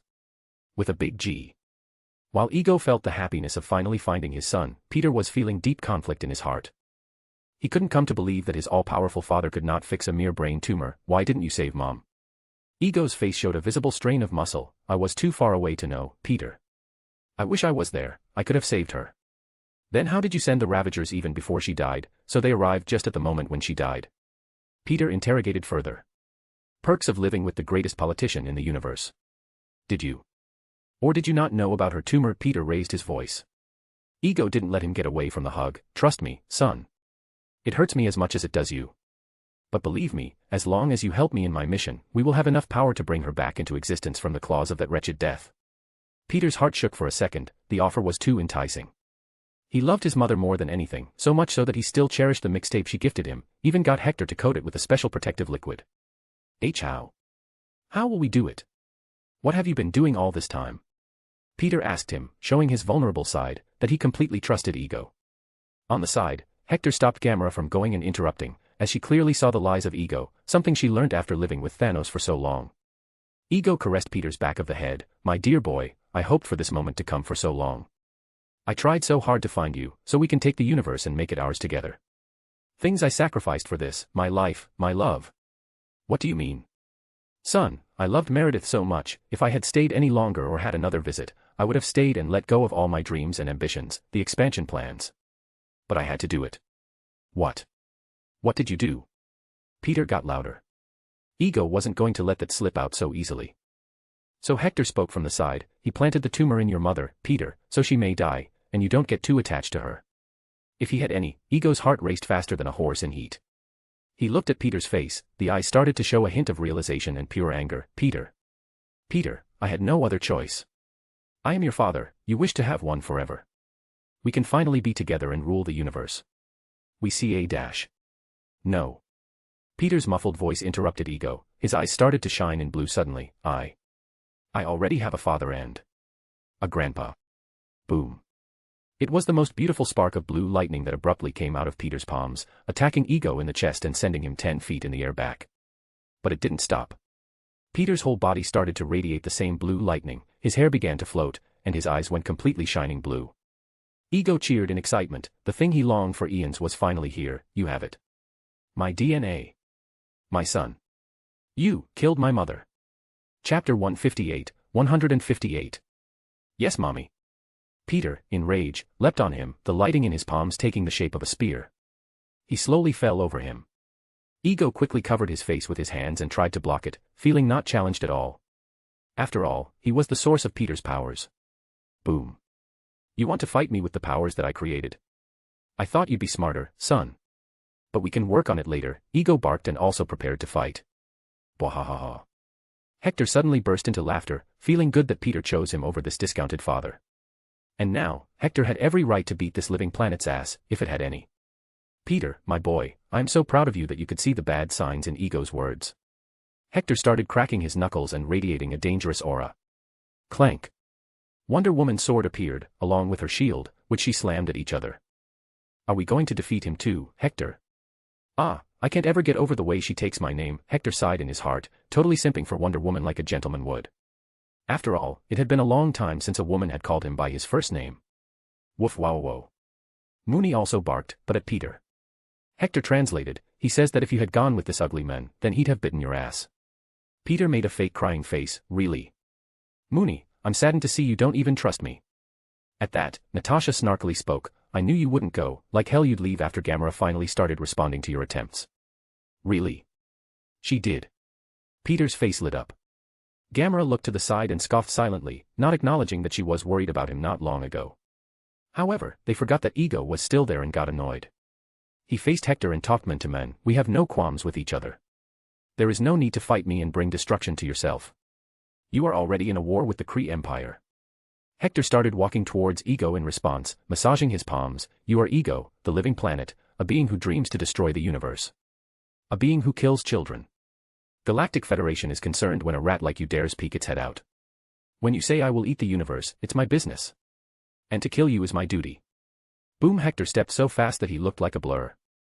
Shocking even Ego, he punched him right in the chest and then pushed him back.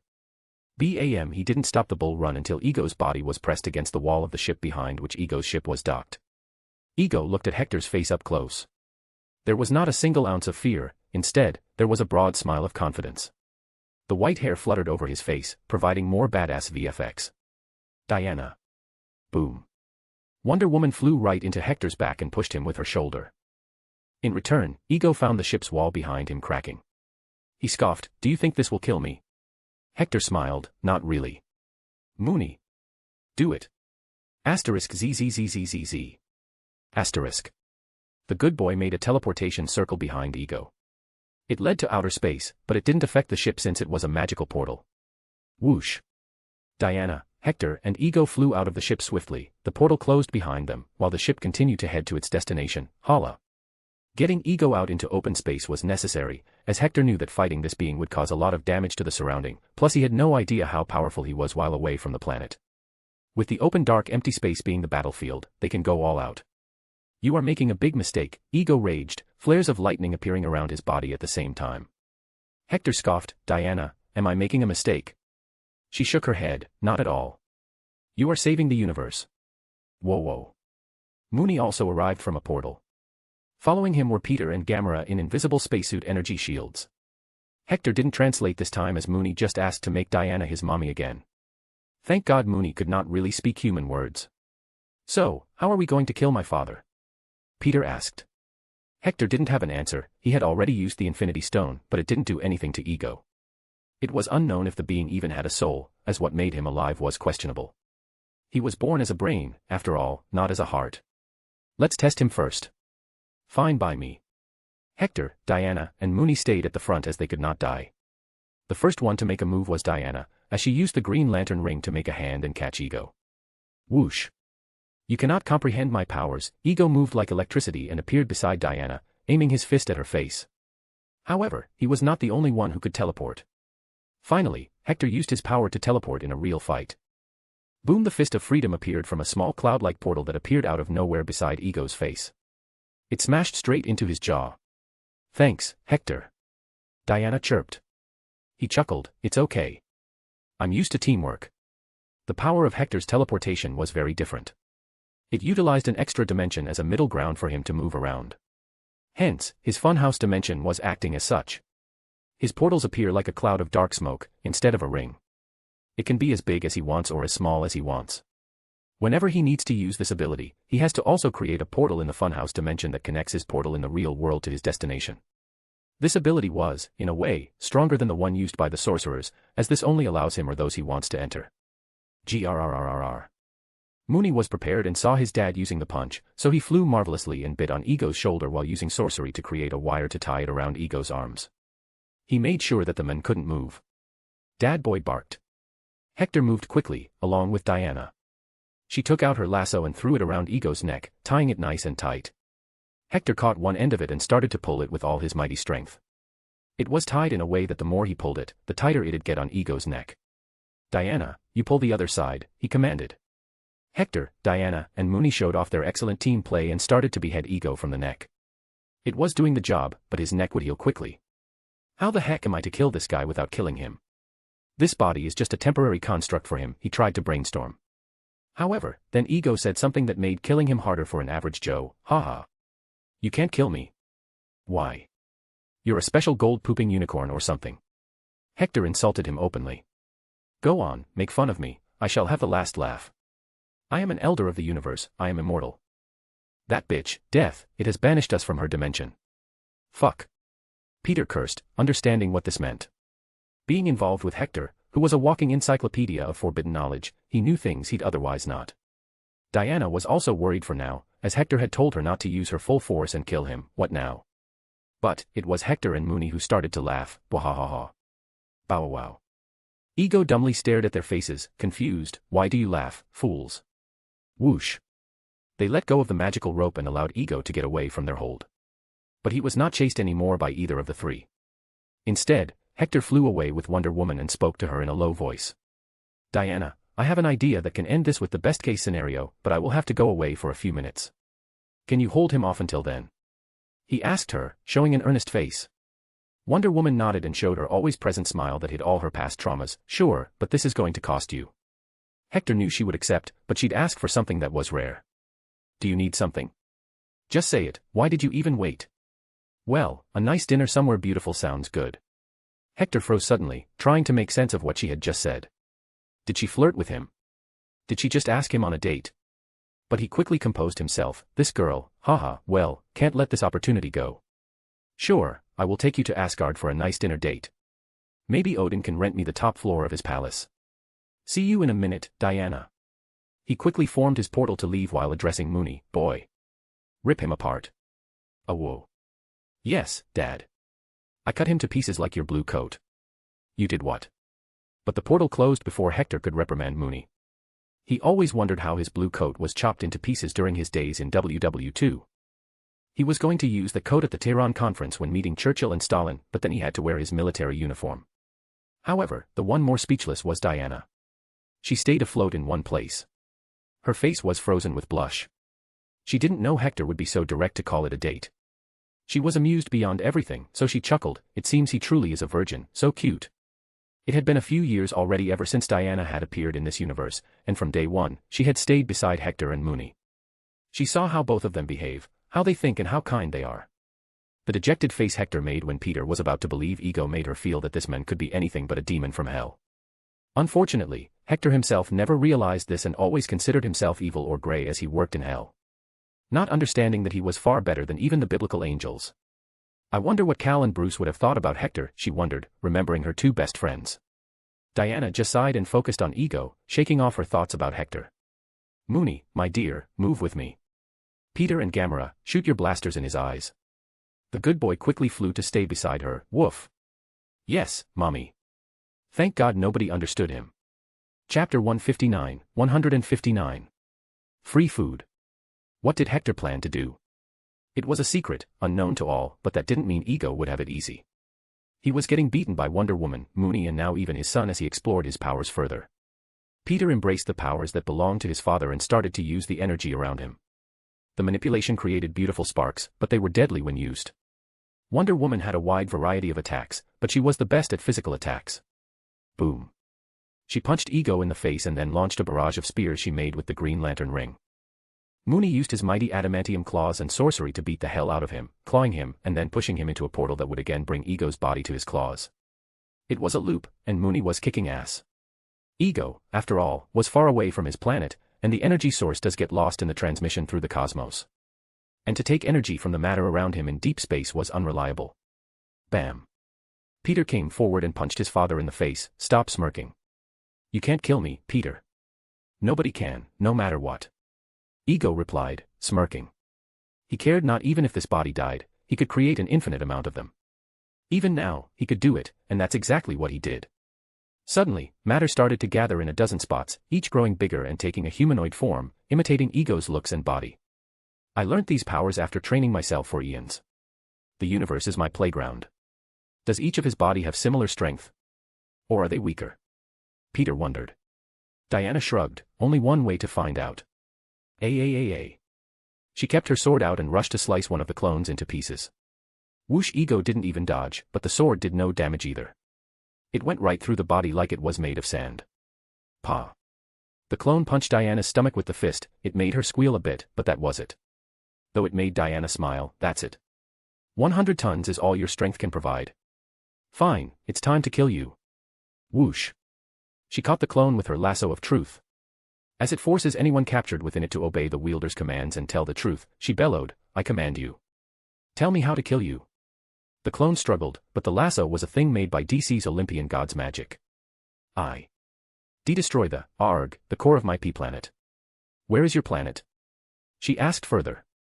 Ego spoke a string of numbers, G5222C848T12F plus E16UC22. Woof woof.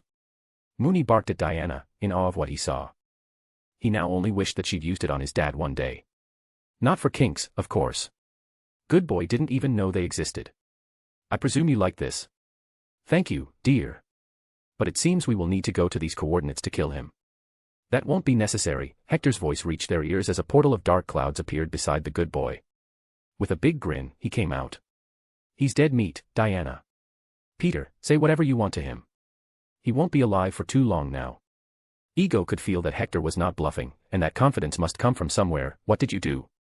Take her lasso if you can and ask me. Hector shrugged and proceeded to hand Mooney some delicious treats. After all, how can he call himself a proud dad if he does not spoil his boy? Peter, meanwhile, simply showed his middle finger. Fuck you for killing my mom, asshole. I hope you die in hell.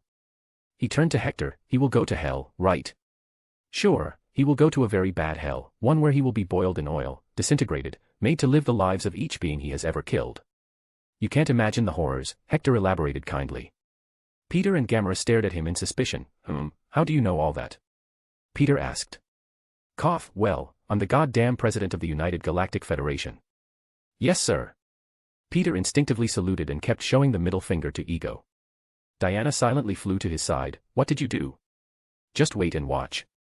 Ego was nervous. He was caught in a mess, as he could not use his full strength. He never expected the president and his woman to be this powerful. And then there was that white furry menace. Argh, he yelped suddenly. He felt something happening to himself. His core was being harmed. What did you do? He screamed at Hector.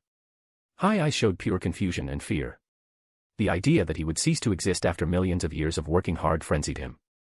Hector stayed in his place, arms folded and a look of pride and indifference. I made a deal, Ego. One heck of a deal. Ego didn't speak, but his eyes did inquire what he was talking about. So Hector only cared to give a short answer. Who could be the greatest enemy of Ego, the living planet? What about Planet Eater, Galactus? No. A few minutes ago, Hector came up with the idea to make Galactus eat Ego and still allow Peter to harness his powers. Since then, Ego's energy will become a part of Galactus' energy. Besides, to Galactus, letting Peter use some powers was not a big deal, as he did the same with his heralds, who were strong enough to destroy planets. Whoosh. He arrived right inside Galactus' ship, in the throne room. The big man was not looking as big right now, as he had the ability to manipulate his size to his wish. Still, he was the size of Hulk.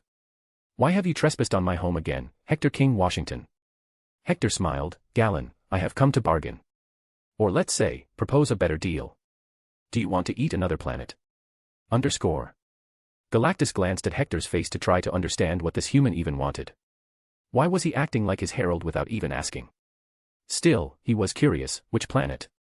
Like a shrewd businessman selling stupid overpriced things to gullible housewives, Hector rubbed his hand together and smiled. You're going to like this one. Say, have you heard about Ego, the living planet? Galactus' eyes shined red, and he certainly liked the idea. I have fought him before. But I was famished back then. Now. He had just eaten Tarnax 4, and his hunger was quenched to a reasonable amount. His energy level was enough to eat Ego too. He just never thought it was worth the fight before. Why now? Well, Ego wishes to devour the universe and make it his own. He has planted seeds around the various planets. You eating will kill him, and also, Ego had a half-son, a good lad. I want that boy to continue to have the primordial powers, which you can grant him. Galactus thought about it silently. The pros and cons were clear. The pros were only good, he'd have a lot of energy by eating Ego. But, if the situation turns bad, he'd lose it in the fight. However, he had a favorable view of Hector to some extent, so he agreed. What do you wish in return? Nothing, I could have killed him alone if I wanted, but then that young lad would lose the powers. You are the pathway to the most favorable outcome. Nothing less, nothing more. Galactus nodded, but, I can agree, for one thing in return. Hector had no damn clue what this all-powerful man could even demand from him. What is it? I wish to meet your white-furred son. Chapter 160. Smooth Hector. Why the heck would the Eater of Worlds want to meet Mooney? Hector was more confused than a husband whose wife was angry. What do you want from him? Galactus sighed. I have never seen anything like him before. I contain knowledge of everything in this universe. I know of his species, but one whose soul is stronger than even mine. I'm baffled. When I wished to erase you from existence the last time we met, I could at least sense a shield around you. But for him, I felt no shield, rather a threat from him towards my own soul. That if I wished to hurt him, the very reality would be destroyed. So, I wish to understand that being, for he holds power, not even my siblings, eternity and death contain. Hector tried to reason with the situation with a calm mind. What's all this? When did Mooney become so powerful? Oh wait, he did tell me he's protected by God himself. Arg, now I understand. Mooney is a heavenly doggo, how can God allow one to be tortured? It all makes sense. Okay then, I will bring him here after this war is over. Keep some tasty treats for him, that will make him happy, he advised him. Galactus didn't show it on his face, but he was happy. Then I shall head to the living planet. Sure, go ahead. Don't worry about him being banished from the death realm. I can nullify it. That was the whole conversation they had before Hector returned. Back in space, Ego found his body showing cracks, from where lights were coming out. It was also painful to him. What have you done? This can't. I'm immortal. Smiling, Hector waved goodbye. Sad for you, I have authority over death itself. Sweet dreams, Ego. I hope you enjoy living the lives of all the children you killed. Woof wow. No, Mooney, don't use such strong language. Bad boy, he reprimanded him quickly. Boom. All of a sudden, loud sounds appeared. It was weird because they were not supposed to travel in space. But when Hector looked around, it was not from the explosion of Ego's body. Instead, the sound came from dozens of accuser ships appearing out of the jump. One by one, they surrounded the whole space. This made one thing clear to him, so Ego allied with the Kree Empire. What else can we expect from a chaos lover? Well, it's time to bring out the big guns then, I guess. Hector created a portal to the funhouse dimension to summon his Skull Knights. There were 2 of them by now, one born from the body of Romulus and one from Mr. Sinister. Hector looked around at the ships as they came out. The only Kree I wish to add to my collection of Skull Knights is Ronan. But, haha, these fools think I am nothing without the army. He faced Peter and Gamera. If my wish was just to destroy Hala, I'd have done it alone. But to fight an empire, I needed an army. Understand this, Peter and Gamera, no matter how strong you get, you always need friends, you always need people you can rely on. Roar. The 2 Skull Knights appeared out of the portal, fire blazing over their bodies. They had no vehicle, however. Hector ordered them immediately, get me as many of those ships as you can. After all, when life gives you pig to slaughter, you make fine bacon from it. The 2 moved away quickly, letting him focus back on Ego. The man was looking miserable, trying to fight off what was happening. But, he seemed to be failing. He could not control the planet as that neatly right now, and Galactus must be wreaking havoc. Peter. Son. Help me. I'm your father. You stopped being my father the moment you gave Mom the tumor. Don't say my name with that tongue now. Peter barked back in anger. But he calmed down when he felt a certain hand grasping his. Looking to his side, he saw Gamera, shaking her head. It's not worth it, she told him. He's a dead man. Peter sighed. Who would have thought we both had father issues? Sadly, nearly all superheroes had a father problem, from Peter to Tony and Natasha. Hector. Well, he had a family problem in his past life. Now he had a son problem, which was more like a cute fluffy blessing. Diana put her shield, sword and lasso away. I nearly felt pity while watching this. But then I remembered a city which a friend of mine used to protect. He had this policy of not killing criminals, but then those criminals would always break out to cause more chaos. So it was a never-ending cycle. Batman. Hector blurted, leaving her speechless. How? How do you know everything? She strongly asked. He just shrugged. You will have to work harder if you want my deeper secrets, Diana Prince. Oh, by the way, is that date still on the schedule? Because I've already decided on the day. Silently, Mooney was alternatively looking at Hector and Diana's face, loving this development. He only wished he could fasten it by 100, no. 1,000,000 times. Diana elegantly smiled, walking closer to Hector and tapping on his shoulder. There was a fallen white hair that she took and cleaned his coat. Mr. Washington, you seem very excited about this. I wonder why. She put one hand under her chin and made a confused face while looking at him in his gray eyes. Hector blushed instantly. So what if he was Hell's Inquisitor? To feel flustered when the one you like does something like this was normal. He handled it masterfully. Well, Miss Prince, I don't want to waste your time by agonizing you and keeping you waiting. I'm sure you have more important work to do. Hector moved back a little. It was time to end Ego completely and head to Hala. But Diana stopped him. I have important work. What work? At that, Hector simply smiled. For the 2nd, 3rd, 4th, and so on dates, of course.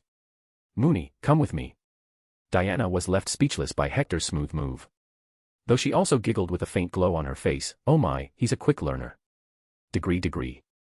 Mooney's face was worth watching, however. His jaw was hanging open, and his tongue was falling out.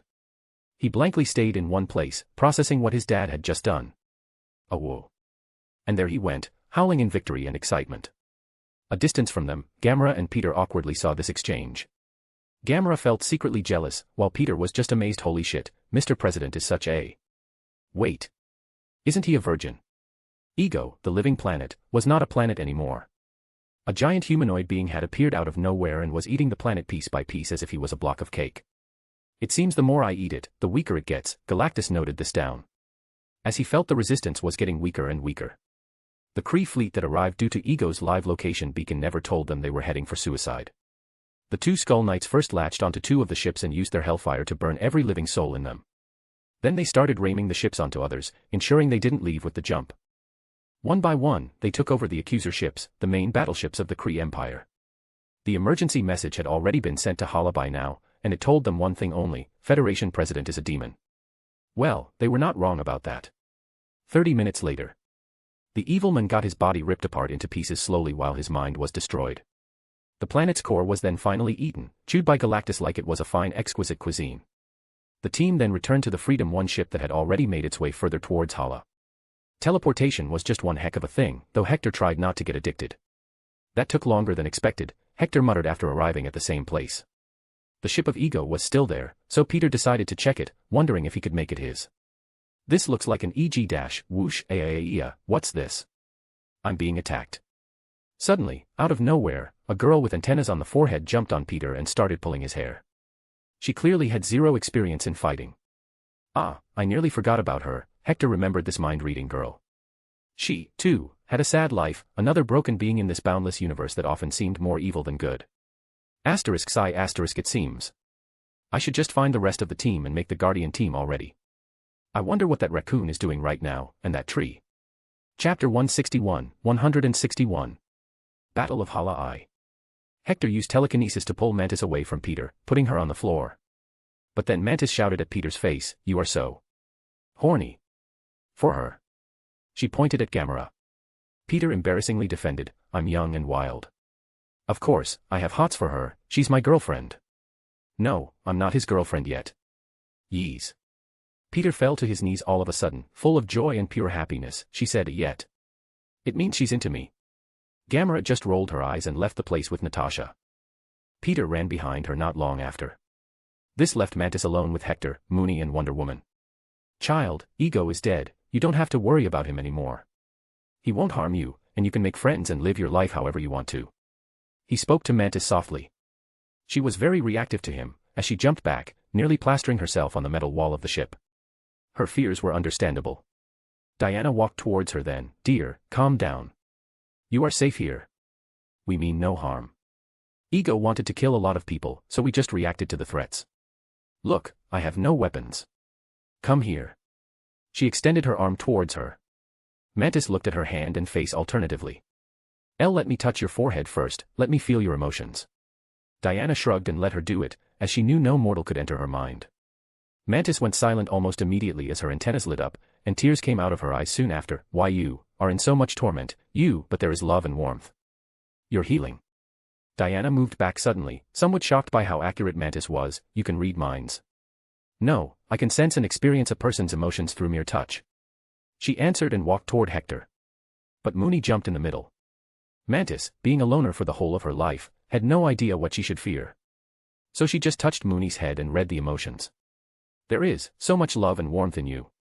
I feel like holding you tight." Woof. Mooney gave her face a nice little lick, making her giggle. Now it was Hector's turn, the real man of power in the room. "Seek an eye." "Sure," Hector allowed, but since she was too short for him, he allowed her to hold his hand. Then her antennas lit up, and her face lost all color. She could not read the mind, so she was safe from his higher dimensional safety, but she did feel his emotions. "So disorganized, your feelings are entangled. And then there is warmth and feelings of adoration for he dash. La la la, that's enough, dear." Hector stepped back quickly before she pointed at Diana. "Damn, this girl is dangerous. Well, welcome to the team. Mooney, be a good boy and help this young lady feel at home. Maybe take her to see Elena. She's probably studying right now." He ordered them around. Only after she had gone did he take a sigh of relief. Diana chuckled, "So we are similar, it seems. Both our minds are in a mess, but I can't fathom what you are so concerned with. Is it this war?" Hector scoffed, "This war is nothing for me. I have just some other questions, whose answers I am searching for. And to be honest, when you start thinking about things on an omniversal level, your thoughts are bound to be confused. So let's go now, we have a war to win." Ego, the living planet, was gone.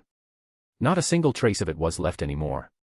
Galactus, however, was still there as he digested all the great energy he found spreading throughout his body. He felt more powerful today than ever before. "This energy, it shall last me 1,000 years. This deal is in my favor." But he was more interested in meeting Mooney right now. How could a dog have a soul and existence stronger than anyone he had seen? He wanted some answers. Freedom 1. Finding some time, Hector dragged Peter away from Gamera and had a one-on-one manly talk. How do you feel?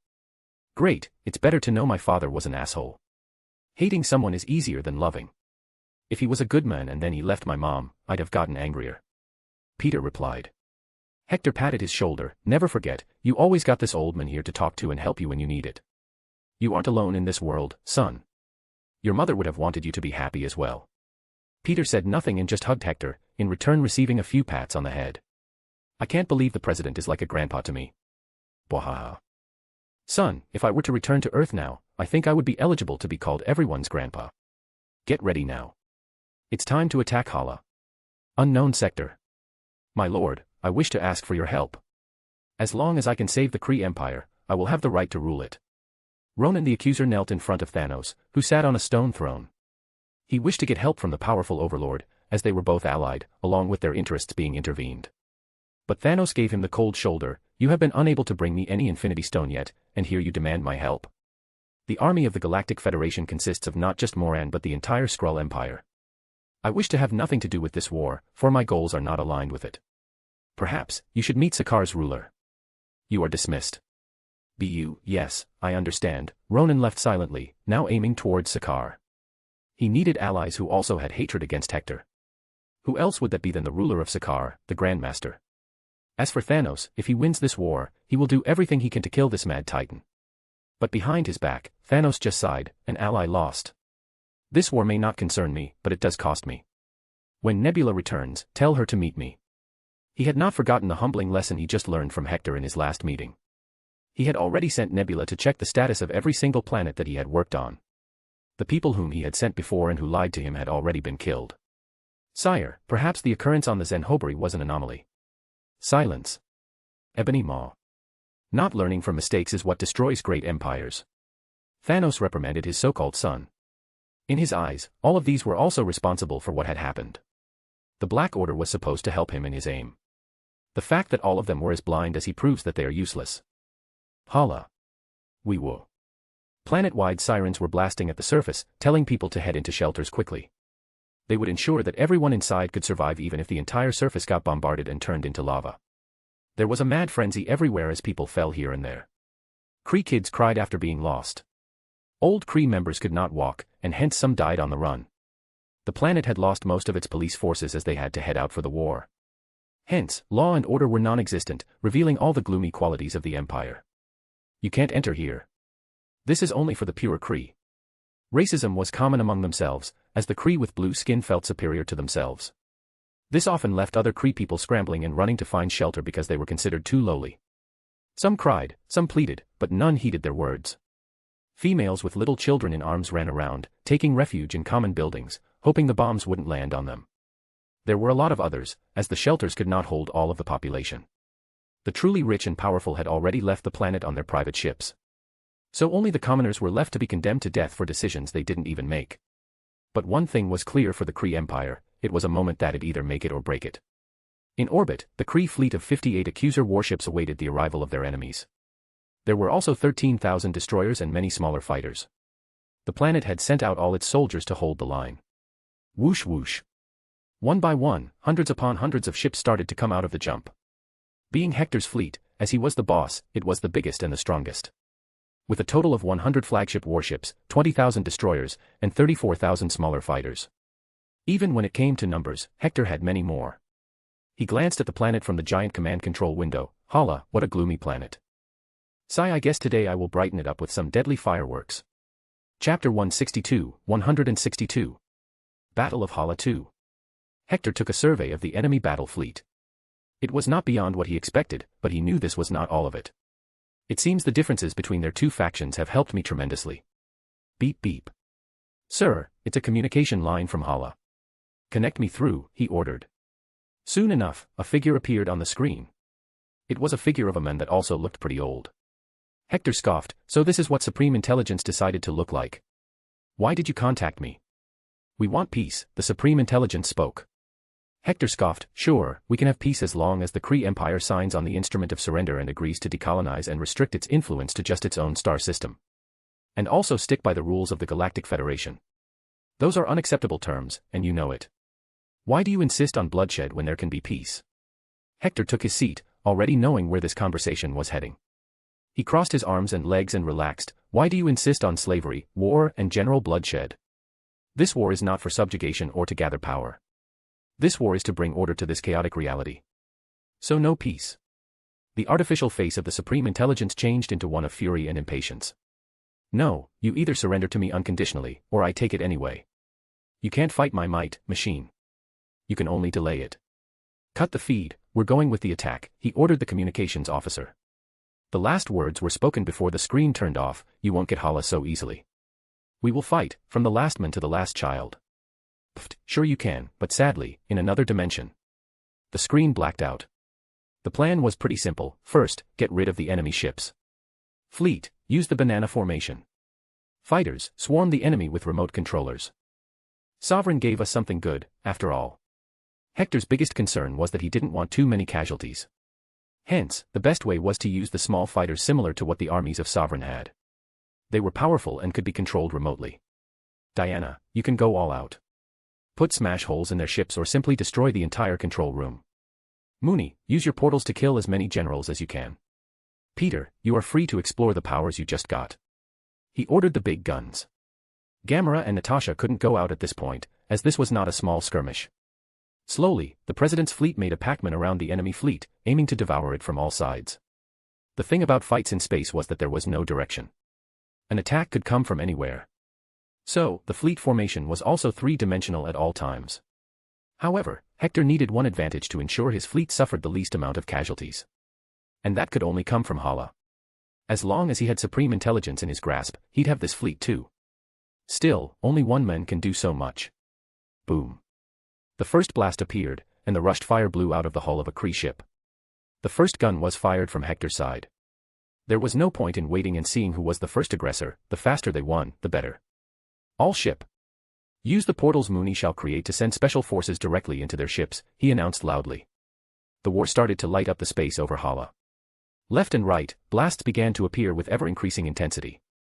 As the commanding general, Hector could not just leave everything and go out.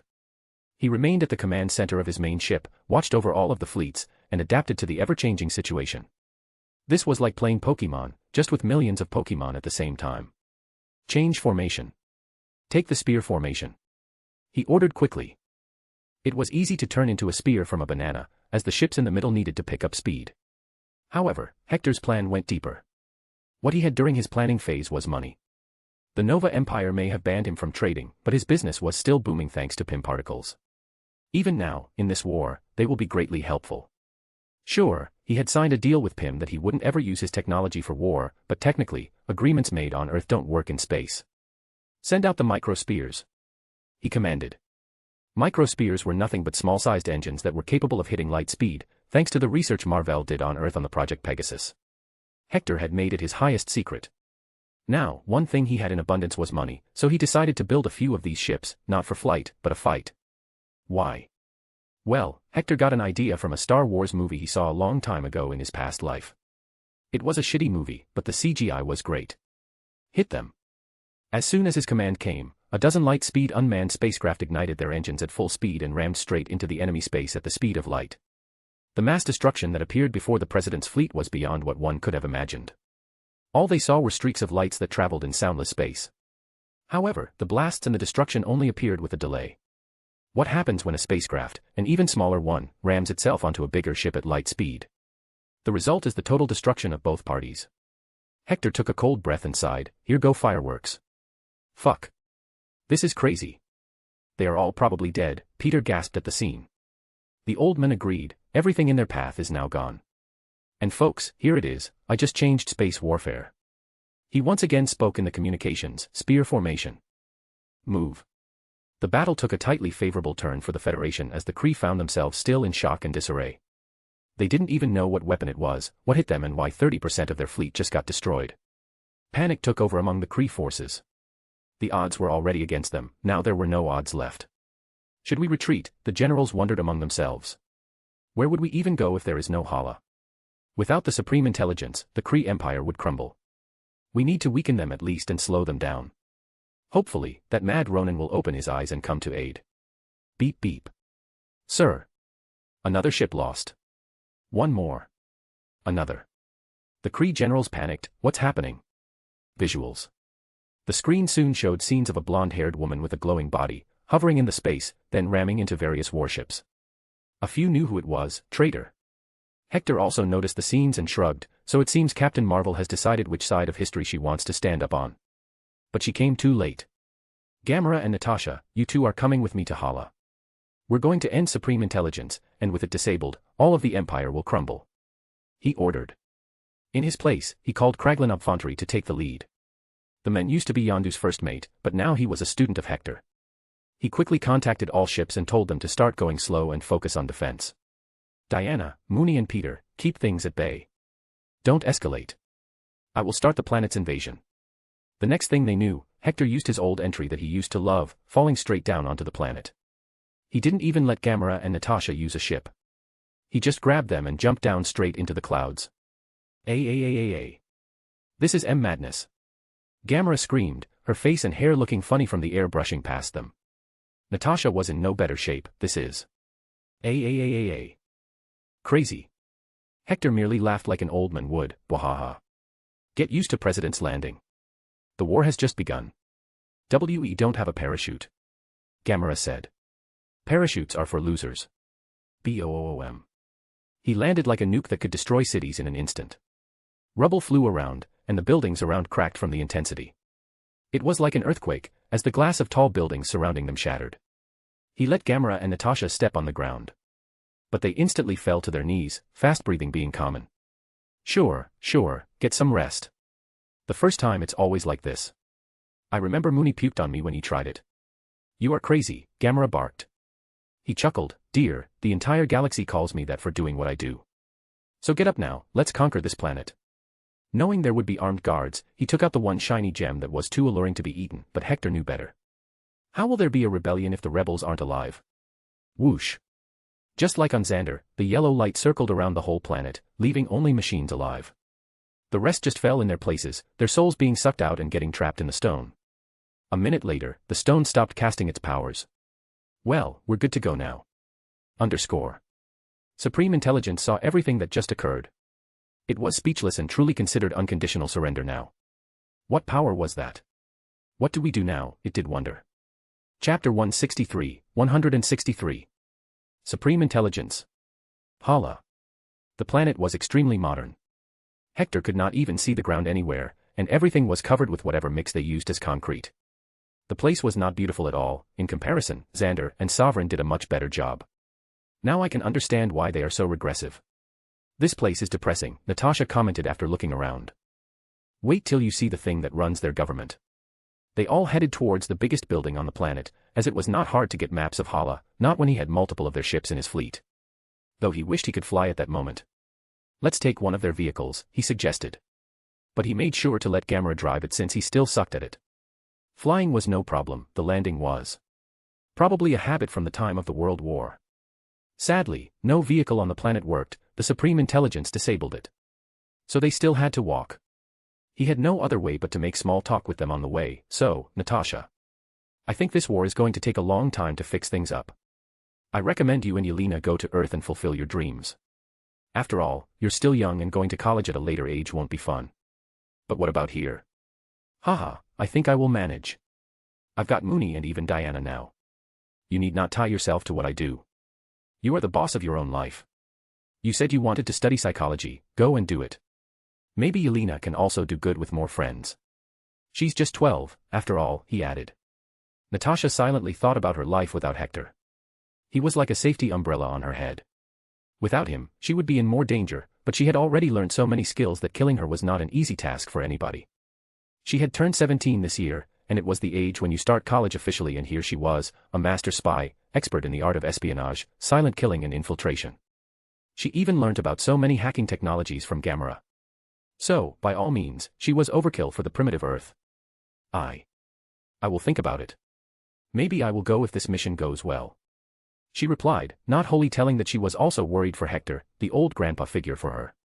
Good, what about you, Gamera? What do you want to do in life? You're not a thug under Thanos anymore, you've even got a lover. What about starting your own crew under the command of the Galactic Federation? You can get missions directly from me, he proposed to her. In Hector's eyes, Gamera was the silent alpha in the relationship. Peter was the visible alpha, one who tried too hard sometimes. If my records are swiped clean from the Nova Empire, then this plan sounds not so bad, she neither agreed nor denied. May God bless the souls of those fools, Hector prayed for the Nova Empire silently. Because by the end of this war, they will be a half-empire. Boom. Just as they reached the foot of the giant tower building, a few sentry robots fell from the sky and started to shoot energy bullets all around themselves. However, Hector's fighting style was more direct. So, he ran towards the killer robots, not caring about getting hit. Natasha and Gamera had to jump to the side and take cover, then they started to shoot. You can't defeat me, machine, Hector roared and smashed the robots, one on the other. They were like twigs to him, ready to be plucked. The building was most likely going to be full of various traps and such robots, he thought. But he had to make a way. You two, cover me as I clear the way forward. The central computer of the Supreme Intelligence was stored underground, near the core of the planet, from where it directly took energy to keep working. The entire planet's geothermal energy was just reserved for the computer. The rest of the needs of the surface were fulfilled from the energy harvested from the star. With no care at all, Hector showed a power he had rarely used in space before. Don't feel scared. His body started to transform into a giant wolf form, a wolf taller than a bus. His fangs and claws appeared clear, sharper than a sword. Thankfully, he could speak in this form. Stay behind me, he commanded the two shocked girls. Boom. He entered the building and started clawing at various corners. The ambush was in place for him, all from various killer robots and automatic guns on the ceiling. Oh whoa. Arg, damn this urge to howl. He made his way downwards towards the basement. The corridors were full of machines ready to stop him. Whoosh, but Hector simply ran over them, his adamantium claws easily smashing them. Heck, he was so fast that Natasha and Gamera had trouble following him. But they soon stopped at a dead end, as only one door was present there, and it led to the final elevator. Surely, it wasn't going to come up or open automatically. Bam. Hector destroyed the doors and looked down at the bottomless dark shaft. This is somewhat scary, he muttered. But there was no other way. He was a wolf, not a badger. He can't dig that deep. You two wait here. He jumped in, W-O-O-O-O-O-O-O-O-O. His voice kept on going lower and lower, eventually feeling like a whisper. The two girls silently stared at the depth. That's frightening. Gamera agreed. I wonder how we are to go down. Jump in. I will catch. They heard a loud whisper. Now, they glanced at each other's faces, silently discussing if they wanted to jump or not. Of course, they didn't, but won't that make their old men see them as weak? Sigh, there is no choice, Natasha didn't think and jumped in. Gamera also followed, preceded by the two screams. Initially, they felt no fear, but when they stayed falling even after a long time, they panicked. Whoosh. But then they felt something and landed on some very soft fluffy thing. Wahaha, it seems my fur has many other great uses. Hector waited for the two at the bottom of the shaft while keeping his tail curled on his back to make it softer. He had calculated the depth from the time it took and the value of the gravity. The formula was simple. H equals 1/2 GT caret. It took them about 300 seconds, and the gravity was similar to Earth. Girls, we're about 441 kilometers deep into the planet. No wonder it feels so hot here. I'm sweating, Gamera muttered and took out some sort of tech from her bag. It was a life support system. She passed them on to Natasha and Hector as well. Nope, no need.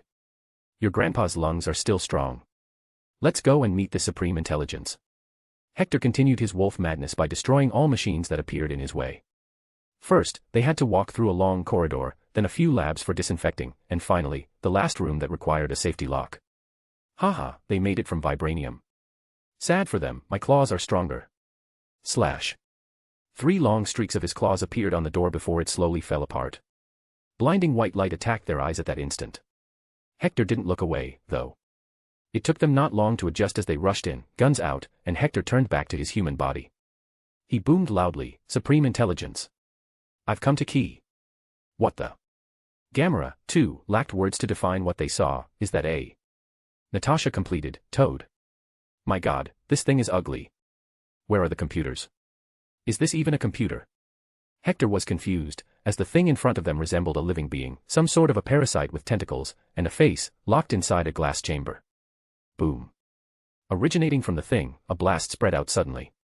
It was intense, strong enough to make even Hector move a bit. Are you the Supreme Intelligence? Its 4 green eyes shined with light as it opened its human-like mouth. It even had teeth. I am the living embodiment of power, for I am the Supreme Intelligence of the majestic race of the Kree-. Hector interrupted him, shaking his head vigorously. Nah, you're a big fat ugly toad. Chapter 164, 164. 5-Year Galactic Revolutionary War. Even though Supreme Intelligence did not feel ashamed or offended, it did understand emotions. And it knew Hector was making fun of it. Is this truly what you desire? To bring so much chaos? The Kree Empire spans across the galaxy, and you can't make them accept defeat just by removing me. Hector chuckled. Haha, you think of me so lowly. Just because you've got that big toad brain doesn't mean you are the smartest. You couldn't stop Ronan from allying with Thanos. Anyway, I know what you said is true. That's why this war isn't supposed to end today. It's just starting, and this is just my first battle. I have planned to go on for years, all the way until I have the whole galaxy as mine. Of course, you won't live to see that day, whatever you are. Nat and Gamera, give me the explosives. The two girls started to take out explosive balls from their bags, which would turn bigger after a while, thanks to Pym particles. Hector then proceeded to put them on the floor around the tank. He didn't care at all about this thing anymore. Sure, it would create a lot of disarray for the Kree forces and Empire, but he needed that right now. You should not have become so comfortable with slavery. You are a space civilization, for hell's sake. Make robots or something. There was nothing the Supreme Intelligence could say to him that would make him accept slavery. Because slavery is a choice, never a necessity, not when you are a space civilization. After being done with the bombs, he walked a few steps back. Any last words? My calculations tell me that you will fail. Hector scoffed, and my calculations tell me that your calculations are wrong. Do you know why? That is because you don't even know everything about me. By now. Boom. He didn't wait to press the detonator. The glass broke down first. Then the fire reached the ugly giant toad. It did not scream. Was it even alive? It was unknown. It silently died as the sparks of the machines around it engulfed the body. Though Hector didn't act like a brain-dead man and did copy the codes first, they will be helpful later. After all, the Supreme Intelligence was created over a period of thousands of years of upgrades. So maybe he can build an AI later and shove it in Tony's face, telling him how superior his AI is. But I hope it won't go all Ultron on me. Let's go back, girls. We've won this battle. He turned around to return to the shaft. We won. How? Natasha wondered. Hector sighed. Well, Supreme Intelligence is connected to all of the Kree soldiers and their ships. It was the brain behind the muscles, and now, there is only muscle left. Wolverine Fleet. Sir, they seem to have stopped firing at us all of a sudden. I can see that, kid.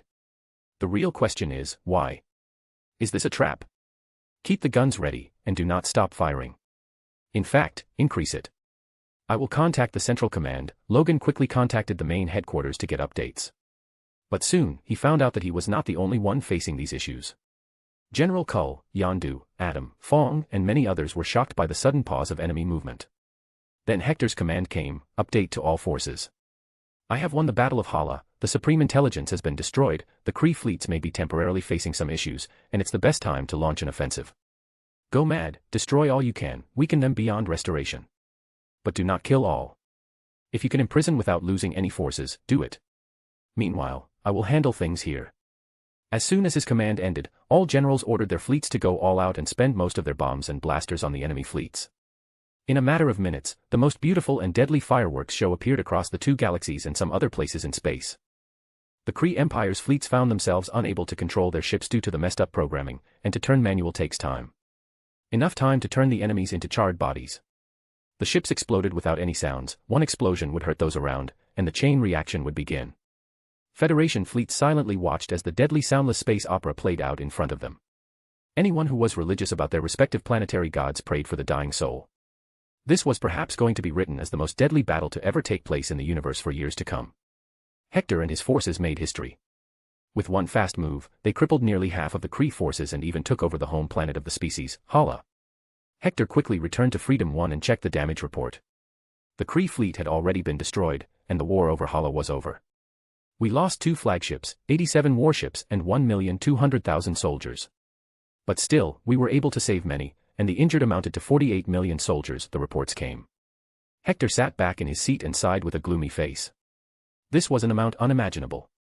He fought in the whole World War, which left 20 million military personnel dead. Here, it was just his first battle, and he lost so many. He had no records to compare the numbers with, so he had no idea if he should feel good or bad. The cost of war, it's too heavy. Peace always demands blood, sometimes it's yours and sometimes soldiers. Diana patted his shoulder to comfort him. Mooney nodded and put his head on Hector's lap, cutely staring him into the eyes. Woo-woo. Yes, son. I'm also tired. We will return home after this war. Kraglin Obfontery, keep the record of all dead secured, and their families will get compensation. Gather around all forces. We will move to the next campaign, he quickly ordered. It was not time to relax, he had a small window when his enemies were in shock. So the long and arduous war continued. The two galaxies became completely alert. This kind of war was never seen in space before, one that's all out with no stopping or peace treaties occurred. As Hector gained more ground in the large Magellanic Cloud, the previous colonies of the Kree Empire declared freedom and joined Hector. This way, Hector was getting stronger the more he fought. But the toll on his side was not small. Each day, thousands died, and millions of names were recorded each month. The war, which was now being called the Intergalactic Revolutionary War, was the talk of the town everywhere. Each species that had any contact with space civilizations knew it. The Kree Empire had never seen such an attack before. This time they never got a chance to breathe and gather themselves. Not to mention, the Skrull Empire was also there, chewing away territory, even Nova Empire's territory. Slowly, time passed, and 5 years went by, and the casualties in the Federation stood at 700 million soldiers. It was undoubtedly a maddening war, but Hector now knew that this number could have been 7 billion. He involved himself deeply in everything, micromanaging things to ensure the deaths could stay low in all battles. But thankfully, various technologies came to his help as well. As one would guess, the times of wars are also the times of technological advancements. Sovereign as a planet was now a production house of warships for the Federation. They also got a lot of money to research new fighting methods and to protect soldiers. With research, they came up with something called the Instant Rescue Unit, IRU. This was hardware that looked similar to a big headphone that one would put around the neck. In case of an explosion, this unit would let out a piece of cloth that would surround the wearer. It would become its own living capsule after getting toughened. It would have oxygen and some food pills. It would even save one from explosions. Then at the same time, it would send its location to any nearby Federation ship. But Jean was a better option for this. She, along with Mooney, could use their teleportation ability to save all these people. But, after 5 years, not much of the Kree Empire was left, only Ronan's faction remained, and he was also being hunted. Hector had no idea where he had gone before, but now he had received that Ronan had arrived on the planet of Titan. Hector quickly gathered all his generals. Listen up, the fact he called us to Titan, the home of Thanos, there is a possibility that we will be fighting Thanos as well. So, I want us to overwhelm them with strength.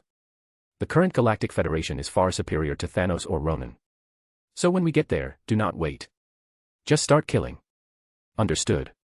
Yes, sir. They saluted and rushed to their ships to move the fleet. I hope this will be the end of the war, Diana muttered. She looked tired as well. Fighting non-stop for so many years would do that to anyone. Thankfully, he had sent Yelena and Natasha back to Earth after that Hala mission. Meanwhile, he and Diana had become close friends over the years as they were together at all times. He, Mooney and Diana had developed a strange way of fighting where they complemented each other's abilities. They were the ultimate team, and Mooney just loved it. I want that too, Diana. I'm tired at this point. Let's hope Ronan doesn't do something too dumb, he tiredly responded. Sadly, Ronan had already done something dumb, or smart. It was subjective. A/N, this space arc is coming to an end in 2 or 3 more chaps. We'll be heading back to Earth then. Chapter 165, 165. The Last Battle. 5 years, thousands of battles, billions of Federation and tens of billions of Kree deaths. One of the deadliest conflicts to have ever existed in the universe in terms of the number of casualties. But Hector was still hailed as the greatest general to have ever existed since his side lost not so much. In addition to that, the more he won, the stronger and more prosperous the Federation would get. This meant he had many more resources to cope with the increasing rehabilitation expenses. After all, the war ravaged the economy of various planets, and he had to help or else mass starvation would occur. But now, it was finally coming to an end on the ravaged planet of Titan. As he had commanded, the moment the entire Federation force arrived close to Titan, an indiscriminate one-sided war took place. Federation open-fired, with Jean, Diana, Mooney, Captain Marvel and Adam flying around destroying ships by themselves. But Hector took a smaller ship to reach the surface of the planet. Just from its look, he could see the planet had lost all of its bloom, now looking orange and yellow, as compared to green and blue. He didn't even understand how overpopulation could do this to a planet. And that's in 1 generation, though how old was Thanos? Let's get this over with. Do not land. Just let me drop down, he ordered the pilot of the small ship. Once they were over the sky where he was supposed to land, he straight up jumped out. There was nobody to show how awesome he was, so he made a normal soft landing to not create too much dust. Oh my, you brought your boyfriend with you. Or maybe girlfriend, I don't know which one of you is the girl in this relationship. He mocked the two people standing before him. Ronan the Accuser and Ndwi Gast, the Grandmaster, one had a hammer-like weapon, and the other had a gun. Hector was not overwhelmed by the two, not at all. He stood tall, arms crossed, his hair and beard awesomely fluttering in the dying air on the planet. 2 versus 1. I guess, thanks for the compliment. But I am shocked by your persistence, Grandmaster. It has been decades since that event on your planet.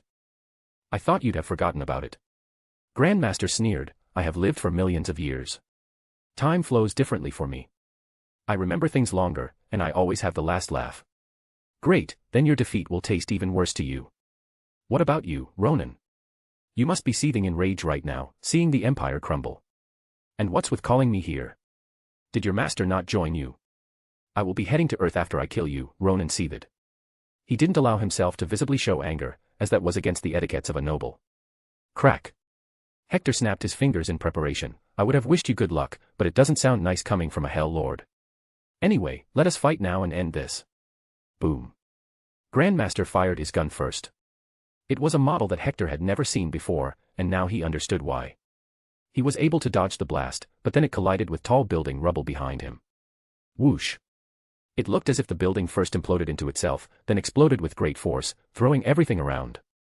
And the fact it did that to the whole building, this gun was absolutely powerful. I want it, Hector muttered. Bam bam. Hector started, running like a cheetah, sidestepping each blast the Grandmaster sent his way. Every time his feet pressed on the ground, a crack would appear on it. His speed kept on increasing, and soon enough, all Grandmaster could see was a blur coming toward him. He went mad with his gun and even turned some dials to full. You can't win against this. I made this weapon with millions of years of research. It shoots literal black holes. Whoosh. In an instant, Hector was a foot away from him, the only black hole there's going to be around your eye, boom. He smashed his fist in the Grandmaster's face, particularly on his right eye. He used all of his strength, evident by the veins that had popped on his hand. It connected comically with his face so fast that as Grandmaster's body was being pushed back, the dust on his hair and clothes stayed behind. Newton's laws at work there. Like a wind passing, Grandmaster's body was thrown away. It collided with one building but then crossed over and hit another one. It kept on going, hitting more and more buildings until Hector could not see when he stopped. Well, that does it. He smugly turned around to focus on Ronan. He had no idea what power this blue man had, super healing. Super strength. Probably all of them.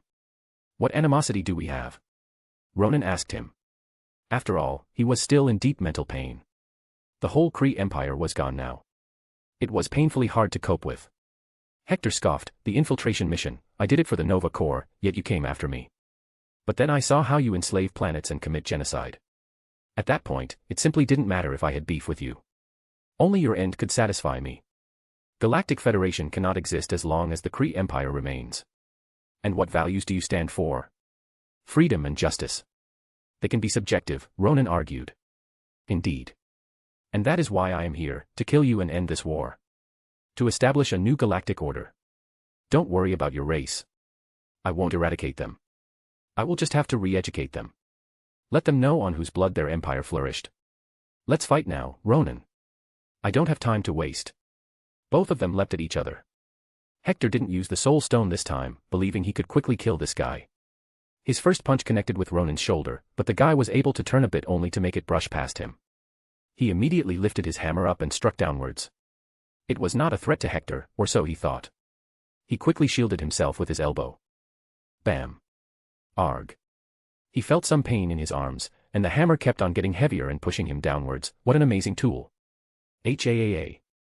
Ronan roared and put all his strength into pushing it down. Hector tried to counter it with his strength. Initially, it was moving back up, but then the hammer became heavier, forcing him to his knee. Now, it was worth mentioning that Hector could easily destroy tanks with this physical body, so if the hammer could hold him down like this, it must be weighing an unimaginable amount. You cannot fight the Cosmirod, Washington, Ronan sneered. His eyes had turned red by now, looking as if they'd burst at any moment. Ugh, what the, why can't I push this you, wait. Fuck. Is that the Power Stone? Hector cursed as soon as he noticed something purple shining inside the hammer. Take this. Boom. All of a sudden, a surge of power pushed Hector to the ground even further. He could not keep holding it away, so he jumped to the side. The hammer fell and touched the sand, sending a blue energy wave into the ground. But that caused something catastrophic. The ground started to shake madly, and then cracks appeared.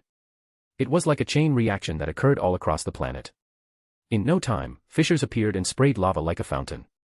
As far as they could see, these scenes were becoming common. From the space, all saw how the cracks spread around the surface of the red sand planet, which now started to look like a planet filled with fire. It was a scary sight due to how quickly it spread around. I showed you a mere example of what I shall do with Earth once you are dead. I will show them your corpse, as the one who brought my wrath upon your people. This is how Earth will die. In fire and misery, no one shall remember that a planet called Earth existed. It shall remain a mystery. Accept your fate. Ronan lifted the hammer up and over his head to slam it down again, but this time on Hector. Hector swiftly took out the shining yellow soul gem from his pocket and smirked, haha. Fool, two can play this game, and I am better.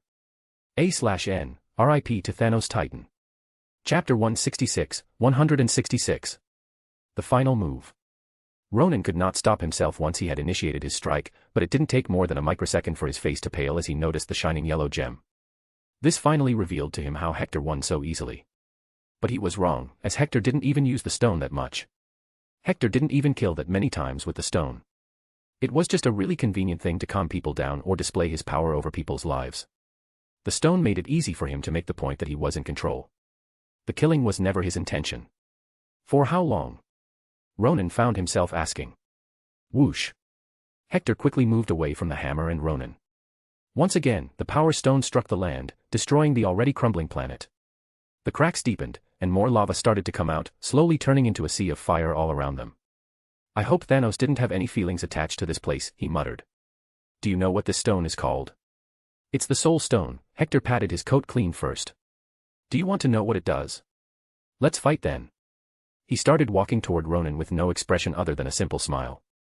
The yellow stone kept shining in his palms, gaining some envy from the tall smurf. Ronan prepared to make another move with the hammer. However, as soon as he lifted it up, he felt sudden pain all across his body. Arg. With a grunt, he fell to one knee, confused about what was happening. Hector didn't stop, feel it. Soul Stone is possibly the strongest stone, along with the Reality and Time Stones. How does it feel as your soul is being slowly destroyed? Panic appeared in Ronan's eyes. This meant that Hector could hurt him from a distance while he had to make contact. Truly unfair, but there was only one option now. He'd rather die with him.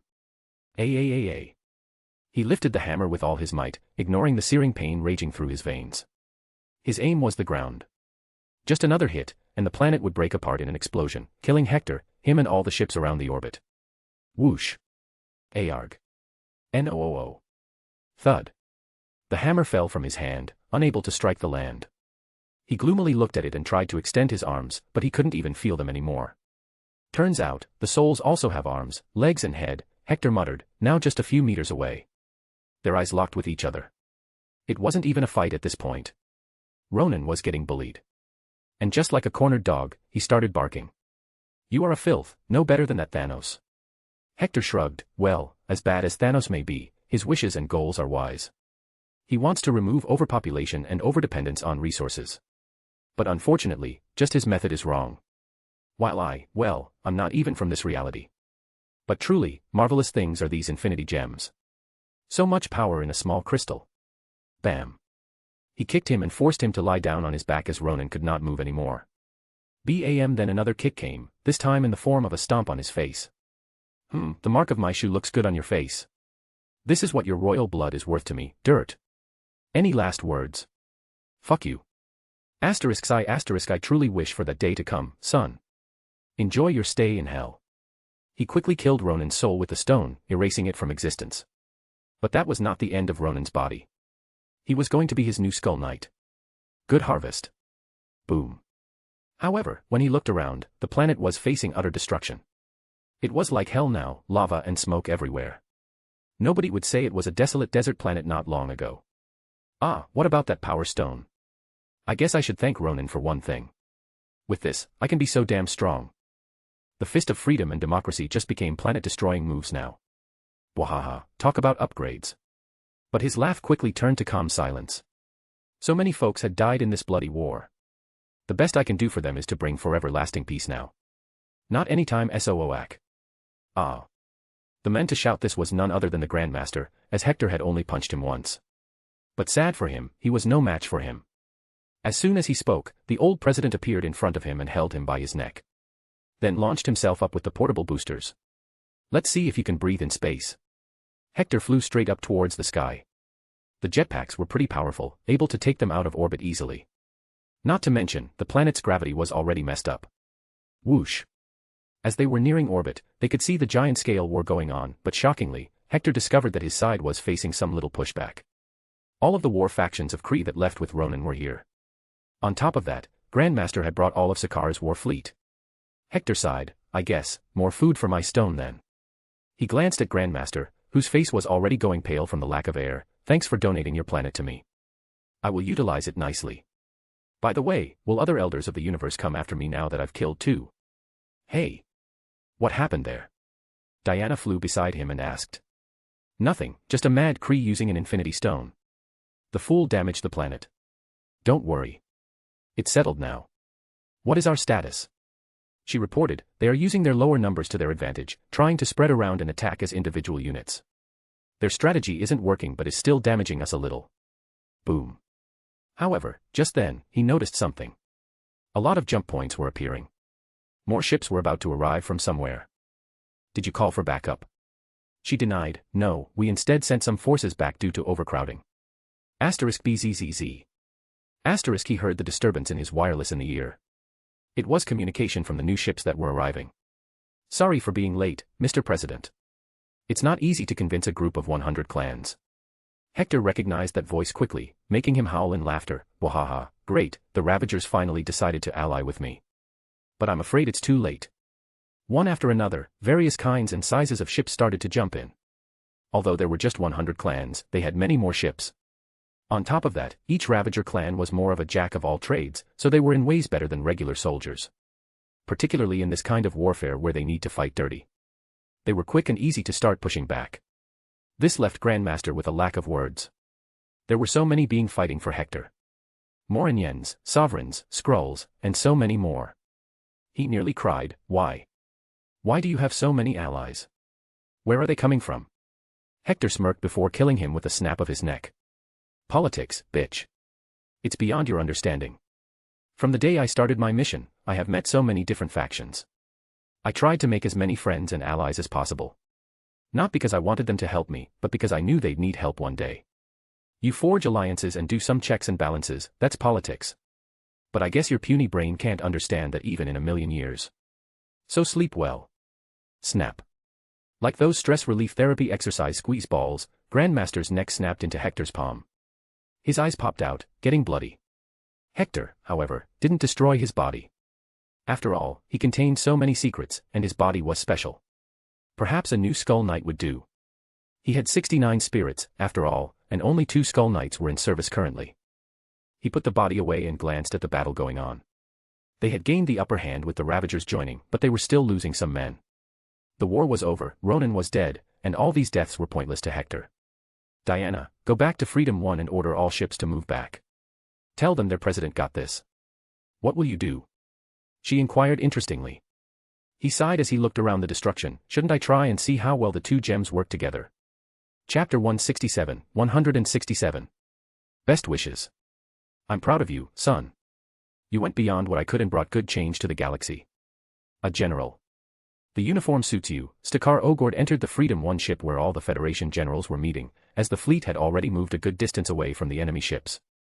Yondu had a faint smile on his face, but he looked happy and proud of himself. Thanks, old man. How is he going to deal with all of them? Stakar asked him. Shrugging, Yondu passed him a can of some drink. Don't know. But he's going to do it. He always does it. Out in space, Hector stayed put, standing in front of the enemy fleet that had stopped. Initially, they had started cheering, thinking the enemies were running away. But then their biggest enemy stood alone. Let's see, killing them with the Soul Stone is pretty easy. What does the Power Stone do? He put each stone in one palm and made a closed fist. He let the power surge through him. He knew he'd have died if he was not this strong and had a godly regenerative system.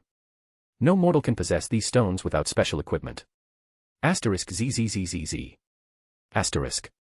Yellow and purple electric currents seemed to be passing through his body, each taking half of it. So he pulled the right fist back and thought about sending a powerful energy wave at the enemy fleet. Boom. He punched towards the enemies. Suddenly, a purple energy beam came out of his fist and traveled straight towards a major flagship of the Kree. Hector was soon left shocked as the ship got divided into two parts and was engulfed in explosions while all crew members died. It was too fast and too powerful. But understandable. The stone just destroyed a planet while not even at full power. A small grin appeared on his face. All those on the enemy warships that had focused on him shuddered at the sight. They quickly started to shout orders. Turn around. Leave. Escape. But that was wishful thinking. This war was to end today, right at that moment. So Hector closed his eyes and tried to use the soul stone to sense all the souls nearby. I wonder if I can kill all of them with the soul stone and get rid of their bodies with the power stone without hurting the ships. There were thousands of warships, after all, and these could severely help the Galactic Federation add more muscle. Hector then opened his eyes while they were shining in yellowish-orange light due to the soul stone's power surging through him. He then joined both the wrists of his hands and pulled them back towards the right side of the waist. Here it goes. What was it? Kamehameha. Whoosh. A wave of purple and yellow energy swept all around him, and then a beam came out from it and traveled towards his targets. They all were trying to run away as quickly as possible. Soon, the first ship got hit by it, and thankfully, only some paint got chipped off. Then the energy traveled through the walls. The first person to be hit was a soldier relieving himself in the bathroom. He looked down and suddenly found something missing. His little sausage had disappeared. What the? No. It went inside me. My hand. My other hand. He felt no pain. His body simply turned into fine dust slowly. The same happened throughout the ship, and then the entire fleet. Some were sleeping, some were eating, and some were just working. They died indiscriminately. Many of them were possibly good people, but they allied with the wrong side, and Hector didn't want to deal with military men who were brainwashed to enslave. He could possibly change them and rehabilitate them, but what would be the cost? After 5 years of these two galaxy-wide wars, they needed to focus on rebuilding. And he was no saint to begin with, not in his last life, nor this life. While the enemies got themselves erased, Hector was amazed at the scale of destruction these stones could inflict. No wonder it is one of the most coveted things in the universe. But it was also true that holding these stones was more dangerous than using them since all these powerful beings who wish them would go after the current holder. He thought about what to do next, but I wish to possess all of them. Earth already has 2 more stones, the Space Stone and the Time Stone. Asgardians know where Reality Stone is. I got 2 of them as well, Soul Stone and the Power Stone. That leaves Mind Stone, which probably Thanos has. It seems the best sequence of action is to head back to Earth first. Cough. Am I disturbing you? He looked back, erupting in a calm smile. If it's you, I wish to be disturbed all the time, Diana. It was too smooth and straight. She looked away, but the blush on her face did not go unnoticed. However, Hector had a regret. I don't think we have time left to go to Asgard for now. I hope you don't mind if I arrange the date on Earth, at my home. She had forgotten about that already, that. Sure, Earth will do. I kinda want to see it again as, well, you know, mine got destroyed. But where do you live on Earth? Mount Vernon. She tapped on her forehead softly. Ugh, why do I keep forgetting that you got Washington as a surname? Whenever I think of you, only the word president or your first name comes to mind. He chuckled. It's good to know I have a place in your mind, Diana. Anyway, let's go now. We should declare the end of the war to the Federation. It's time to start rebuilding. Ignoring the first part of his words, she nodded. Truly, this war was devastating for some planets. I just hope this peace lasts. Hector and Diana flew back to the Freedom One. He clapped his hand to get their attention and quickly stood on top of his commander's chair. Dozens of generals stood there, focused on him. Hector chuckled, seeing the desperate faces. I know what you want to hear. Well, folks, we got them. The war is over. All the enemy ships are empty. I removed them from existence. Send men to all of them and bring them along to the main base. Thud. Many of them fell to their knees in exhaustion. Some, who were from Moran Planet, cried tears of joy, as finally, they had ended the empire that sought their destruction. Various generals that belonged to the former colonies of the Kree Empire also rejoiced. Then, the word spread through the communicators and soon enough, all of the Federation forces found out.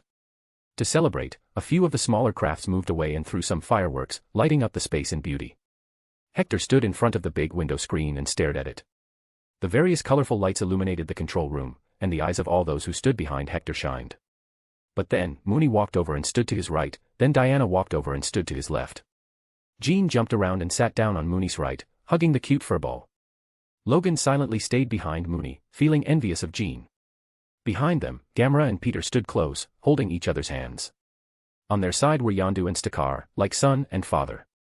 Kull and Fong the gorilla had moist eyes. They finally saw the destruction of the Empire. The fireworks were befitting to this occasion. And not just here, they were being broadcast all across the 2 galaxies. It was like festivals on various planets, from Sovereign to Zenhobri to Tarnax V. It was a complete victory for the United Galactic Federation.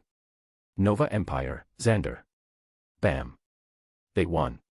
Garthan Sol, the Nova Prime, slammed his fist on the long table, around which all the 15 Nova administrators that governed the Empire sat.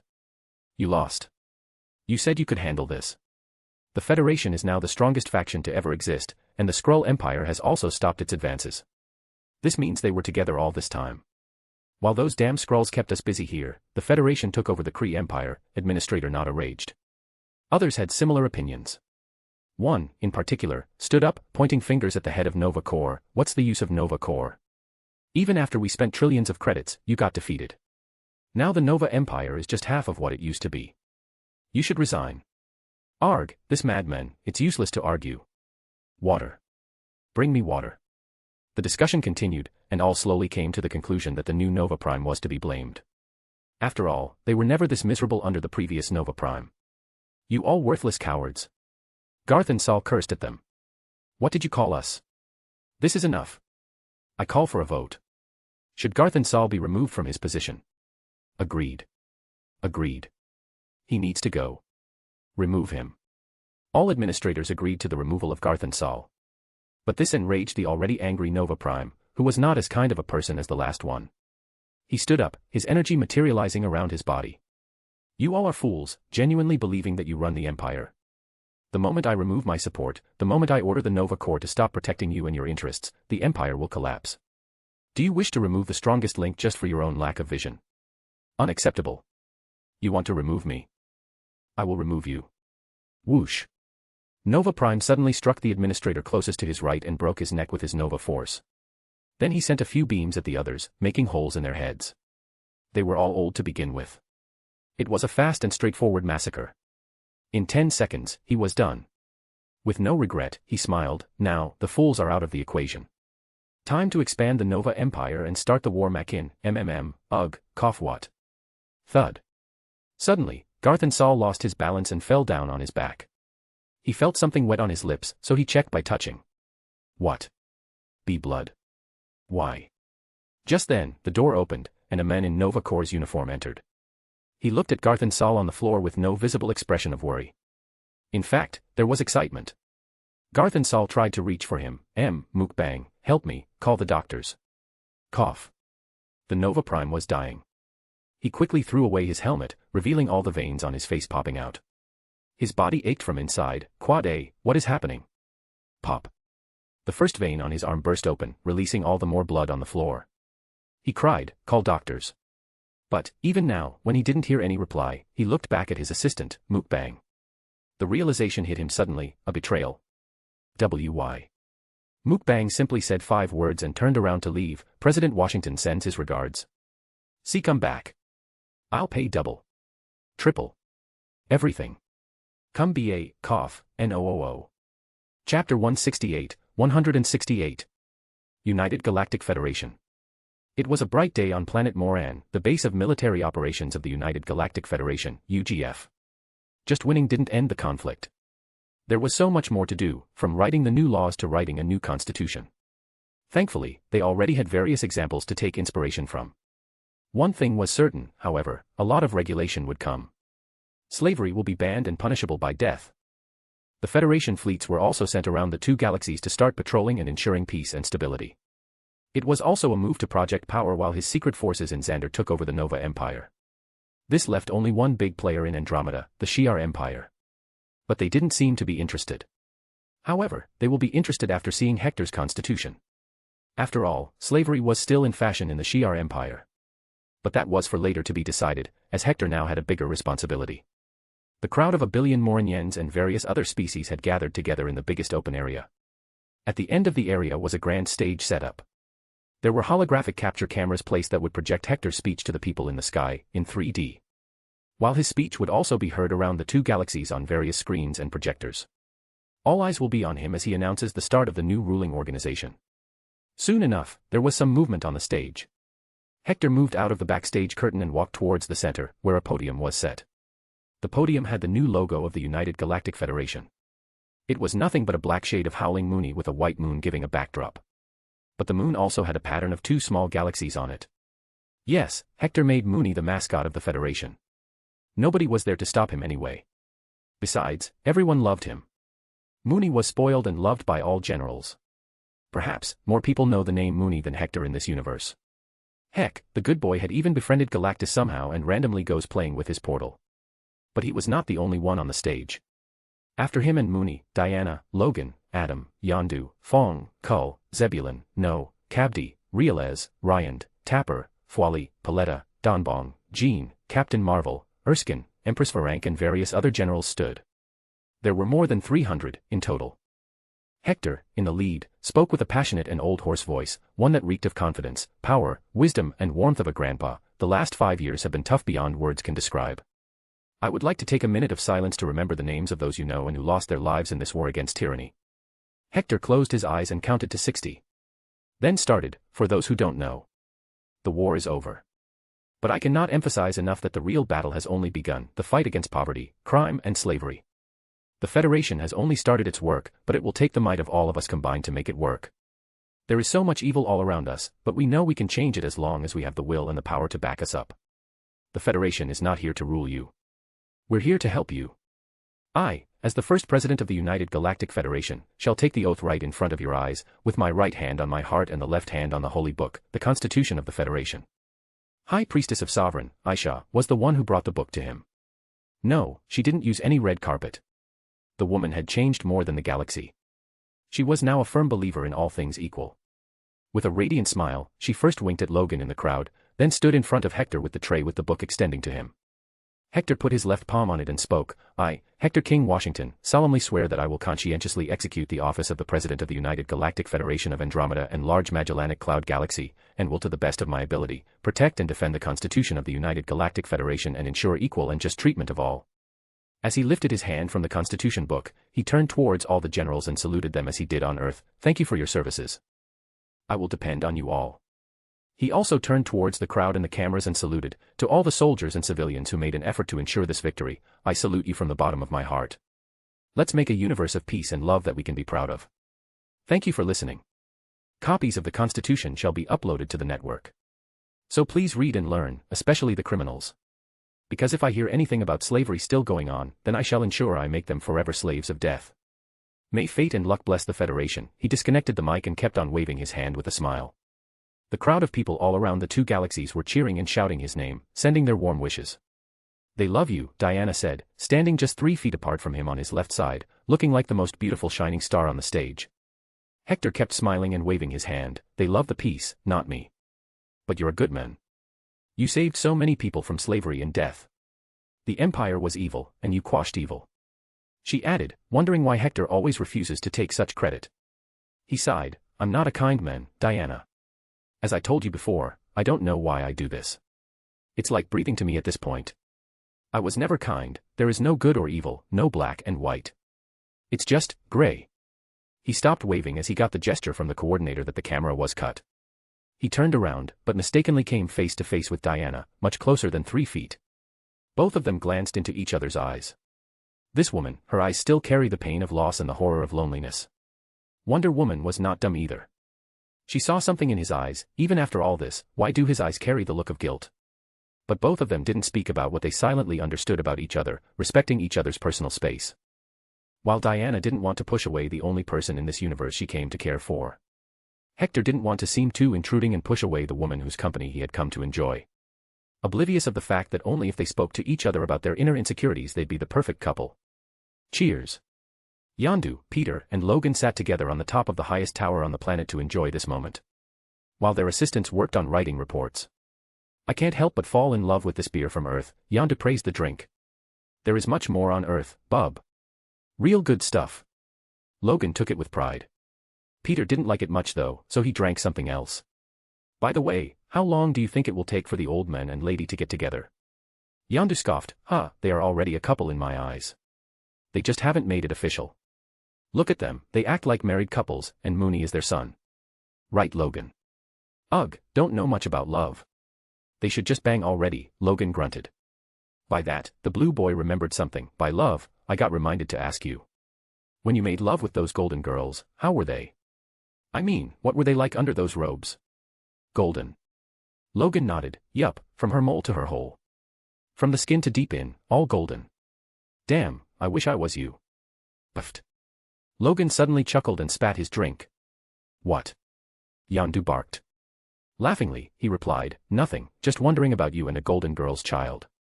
Haha, golden mini Yondu. I'm fucking handsome. Bitch. Peter stayed silent, however, as when he heard this, his mind drifted to Gamera.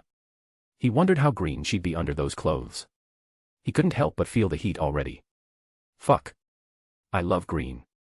My favorite color. Chapter 169. Home visit. Today, we all have gathered here to celebrate and congratulate our wholesome mad scientist, Abraham Erskine, and our greatest ally, a good general and administrator, Varank, for their marriage. Hector raised his glass and cheered the two up. It was shocking to even him that Erskine somehow got hanky-panky with the Skrull Empress and was now marrying her. Certainly, the universe was too random sometimes. The whole of Tarnaxv was decorated for this great union, as even the Skrulls have a deep respect for Erskine since he was a renowned great scientist who had helped their species over the years by curing various things. But the marriage hall had only a few special people invited. And in that hall, in the corner, the various generals of the Federation sat, talking about their president and his notorious virginity. What is he saving it for? A Skrull general wondered. At that, a Morinien general dreamily responded, don't know, but I bet whoever becomes the one to be under him will be the most blessed woman. Sigh, I wish I was a woman. Underscore. Cough, I love my wife and kids, he clarified after being stared at. But he was not alone. Various female generals were interested in Hector, always wondering how great their offspring would be. Sadly, for them, someone already had Hector's heart. And even if she doesn't, he'd surely not just marry someone for the sake of a child. Oh whoa. Mooney howled, standing at the end of the altar as the head priest who would officiate the marriage. I think he wants us to kiss, Erskine muttered. Is this how humans finish the ceremony? How romantic, Varank softly muttered and pulled Erskine into her arms by his waist, then pushed him back to kiss him. She sure was the dominant one in this relationship. The wedding was successful, and it was time to return to work. Hector didn't have much free time these days, but he still somehow made sure to be around those close to him. The war ended in 2005. Now it was the year 2007. 2 years was not too much time when it came to the matters of the universe. Still, significant changes happened. First of all, the Xander Empire slowly fell into Hector's grasp, but it was never announced. The Federation just silently took over everything. One time the regular citizens would notice a Federation fleet patrolling around their space, then a few days later, it would become a permanent occurrence. The Nova Corps was being brainwashed by their new Nova Prime, Mukbang. This was, in fact, making more and more Nova Corps soldiers leave their jobs and join the Federation. However, there were still a few setbacks, as some unruly planets wished not to join the Federation and be free. But this was unacceptable. There could be permanent peace only if all civilizations were on the same idea. So, all these planets were left alone. By being left alone, it meant they were not given any benefits from the Federation. They didn't get any protection. They didn't get any duty-free travel from other star system spaces. They didn't get any preferential treatment in the markets. So, slowly, they realized that they'd be the biggest losers if they didn't join the system Hector created. This way, without even forcing anyone, he made sure all joined the Federation and followed its constitution as their own. The constitution didn't change the way a planet is run. It only ensured that each planet could not do something so messed up that he'd have to destroy it. There were now laws that all needed to follow. There was economic and political oversight. In 2 years, 2 planets had been chosen as the major headquarters. Zenhoberi was to be the financial capital of the Federation. At the same time, planet Moran was to be the political and military capital of the Federation. The reason why Hector chose to make Moran the military capital was because the large Magellanic Cloud was completely under the control of Hector, and he needed the military here to keep it in check, as it used to belong to the Kree. The Kree Empire was entirely dismantled by now. The original planet, Hala, was the only planet with Kree species living on it. Hector had trapped many souls of Kree civilians in the Soul Stone. He preserved their bodies and slowly released them so he could handle their neutralization. It was tough, but it worked. Now, it was time to head back to Earth. Hector will still be the president of the Galactic Federation for as long as he lives, or unless he's impeached by the Federation Council. But currently, all council members were his people. Leaving Cull behind as his proxy for ruling everything, Hector only took one ship along. It was the Freedom One, his original ship that belonged to the Ravagers. It had the Freedom Clan on board, in addition to Jean, Diana, Peter, and Gamera. I wonder what changed after I was gone for this long. It's been 19 years already. Hector couldn't help but feel excited about returning. Wowoo. Mooney asked him, jumping on all his paws. I don't know, boy.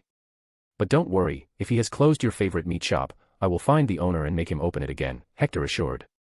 Diana was also looking forward to seeing what this version of Earth would be like. She wondered if there would be a place like Themyscira, although her hopes were low. Will people accept the way we all look? Yondu inquired. Smiling, Hector threw a few paint cans on them. Here, put the human skin color on. Mantis, tape your antennas. Gamera, you also need to do it. Earth, at this point, doesn't even know life outside exists. And Diana, you look perfect, too perfect, to be honest. But I think it will be hard to control the crowd of lusty men if they see you in this battle gear. She chuckled, it's okay. I know how to disguise. I will go and get it changed. Mooney, dear, will you come and help me? Anything for mommy. Mooney jumped towards her and happily wobbled his booty in happiness. Hector didn't concern himself with translating him. No single woman likes being called a mother. At least that's what he thought. Logan, did you get in contact with that lazy bum Kennedy? Tell him to keep my secret hangar open. Done, Logan showed a thumb. By the way, I've got enough room at Mount Vernon for you all. You can stay there temporarily before I find jobs and places to live for you all. He announced. Why can't we live with you, Mr. President? Kraglin Obfontery asked. At that, he scoffed, because I want peace. I know my land is huge, but I want privacy. It's only reserved for my family and close friends, like Mooney, Logan and Jean. You all are still my subordinates, don't forget. What about Miss Prince? Jean cheekily asked. Hector didn't look toward her, but answered, she can also stay.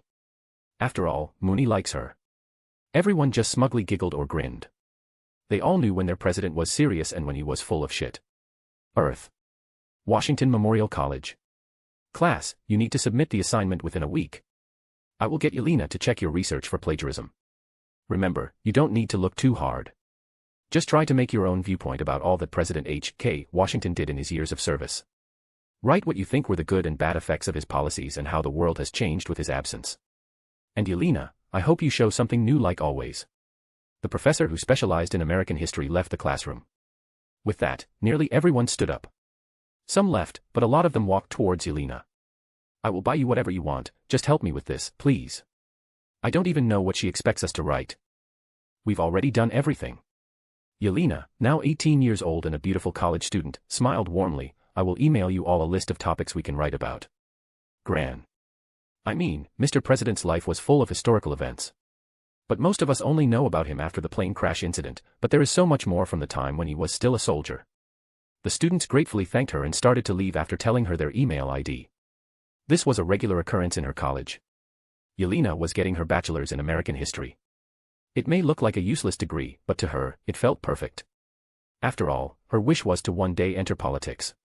It was 3 in the afternoon already, so she decided to head out to get some late lunch. But, as soon as she walked out of the Washington block, she found her elder sister standing there, waiting. Happily jumping, Yelena ran to Natasha and hugged her tightly. So good to see you again. You look so hot. Where did you get that jacket? Is that a new haircut? Quad A, so pretty.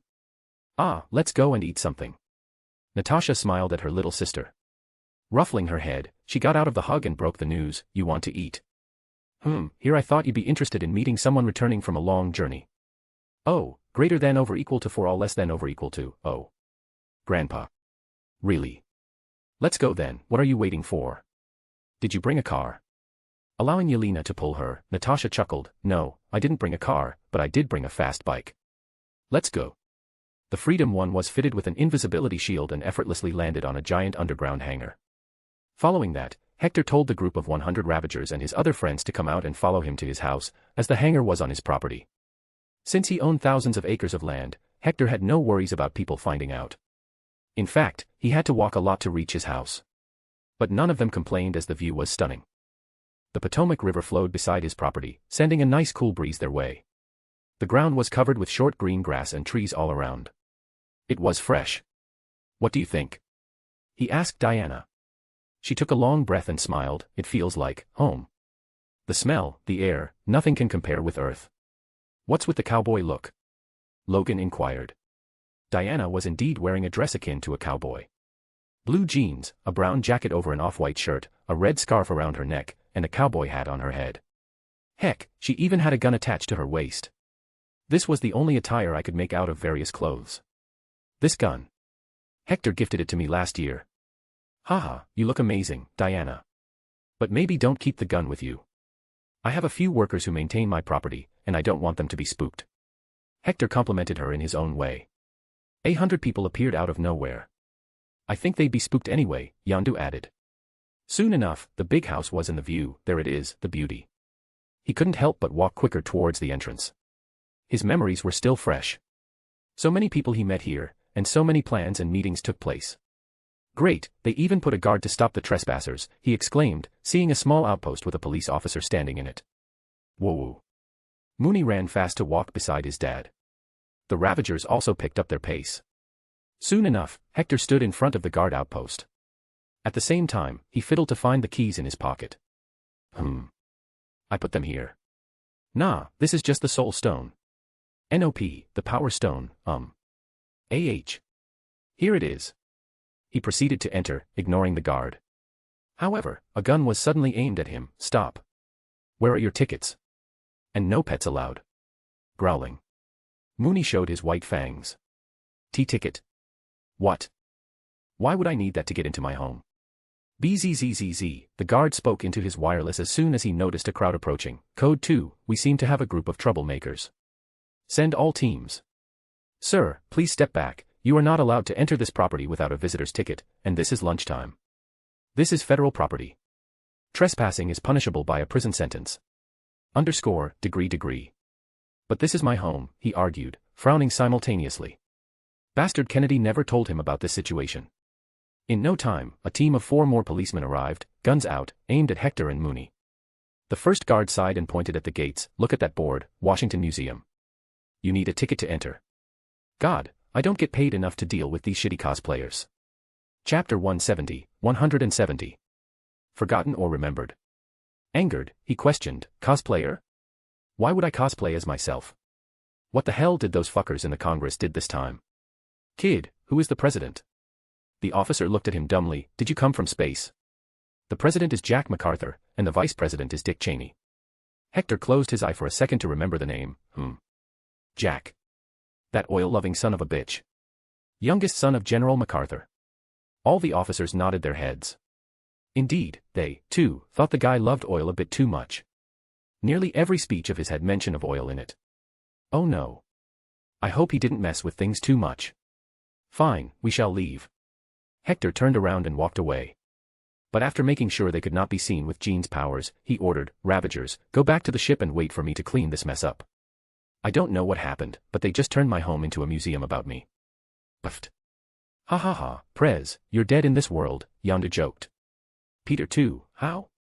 Did they find your dead body? Jean was angry. We must punish whoever did this to Grandpa. Hector laughed it off. It's okay. I will head to the White House and whoop this new president's ass. You all wait on the ship. Mooney, let's go. I want to go too. Me too. I wouldn't mind. Peter, Jean, and Diana got ready to walk with him. He didn't object to them either. Fine. We will need to get the bus. Logan, you shouldn't come. I need someone to keep an eye on the clan. I repeat, do not be naughty. After giving his warnings, he walked away to the bus stop. Though when they arrived at the stop, they saw the timings. Just one bus every 2 hours. It was horrendous timing, especially if this was a tourist destination.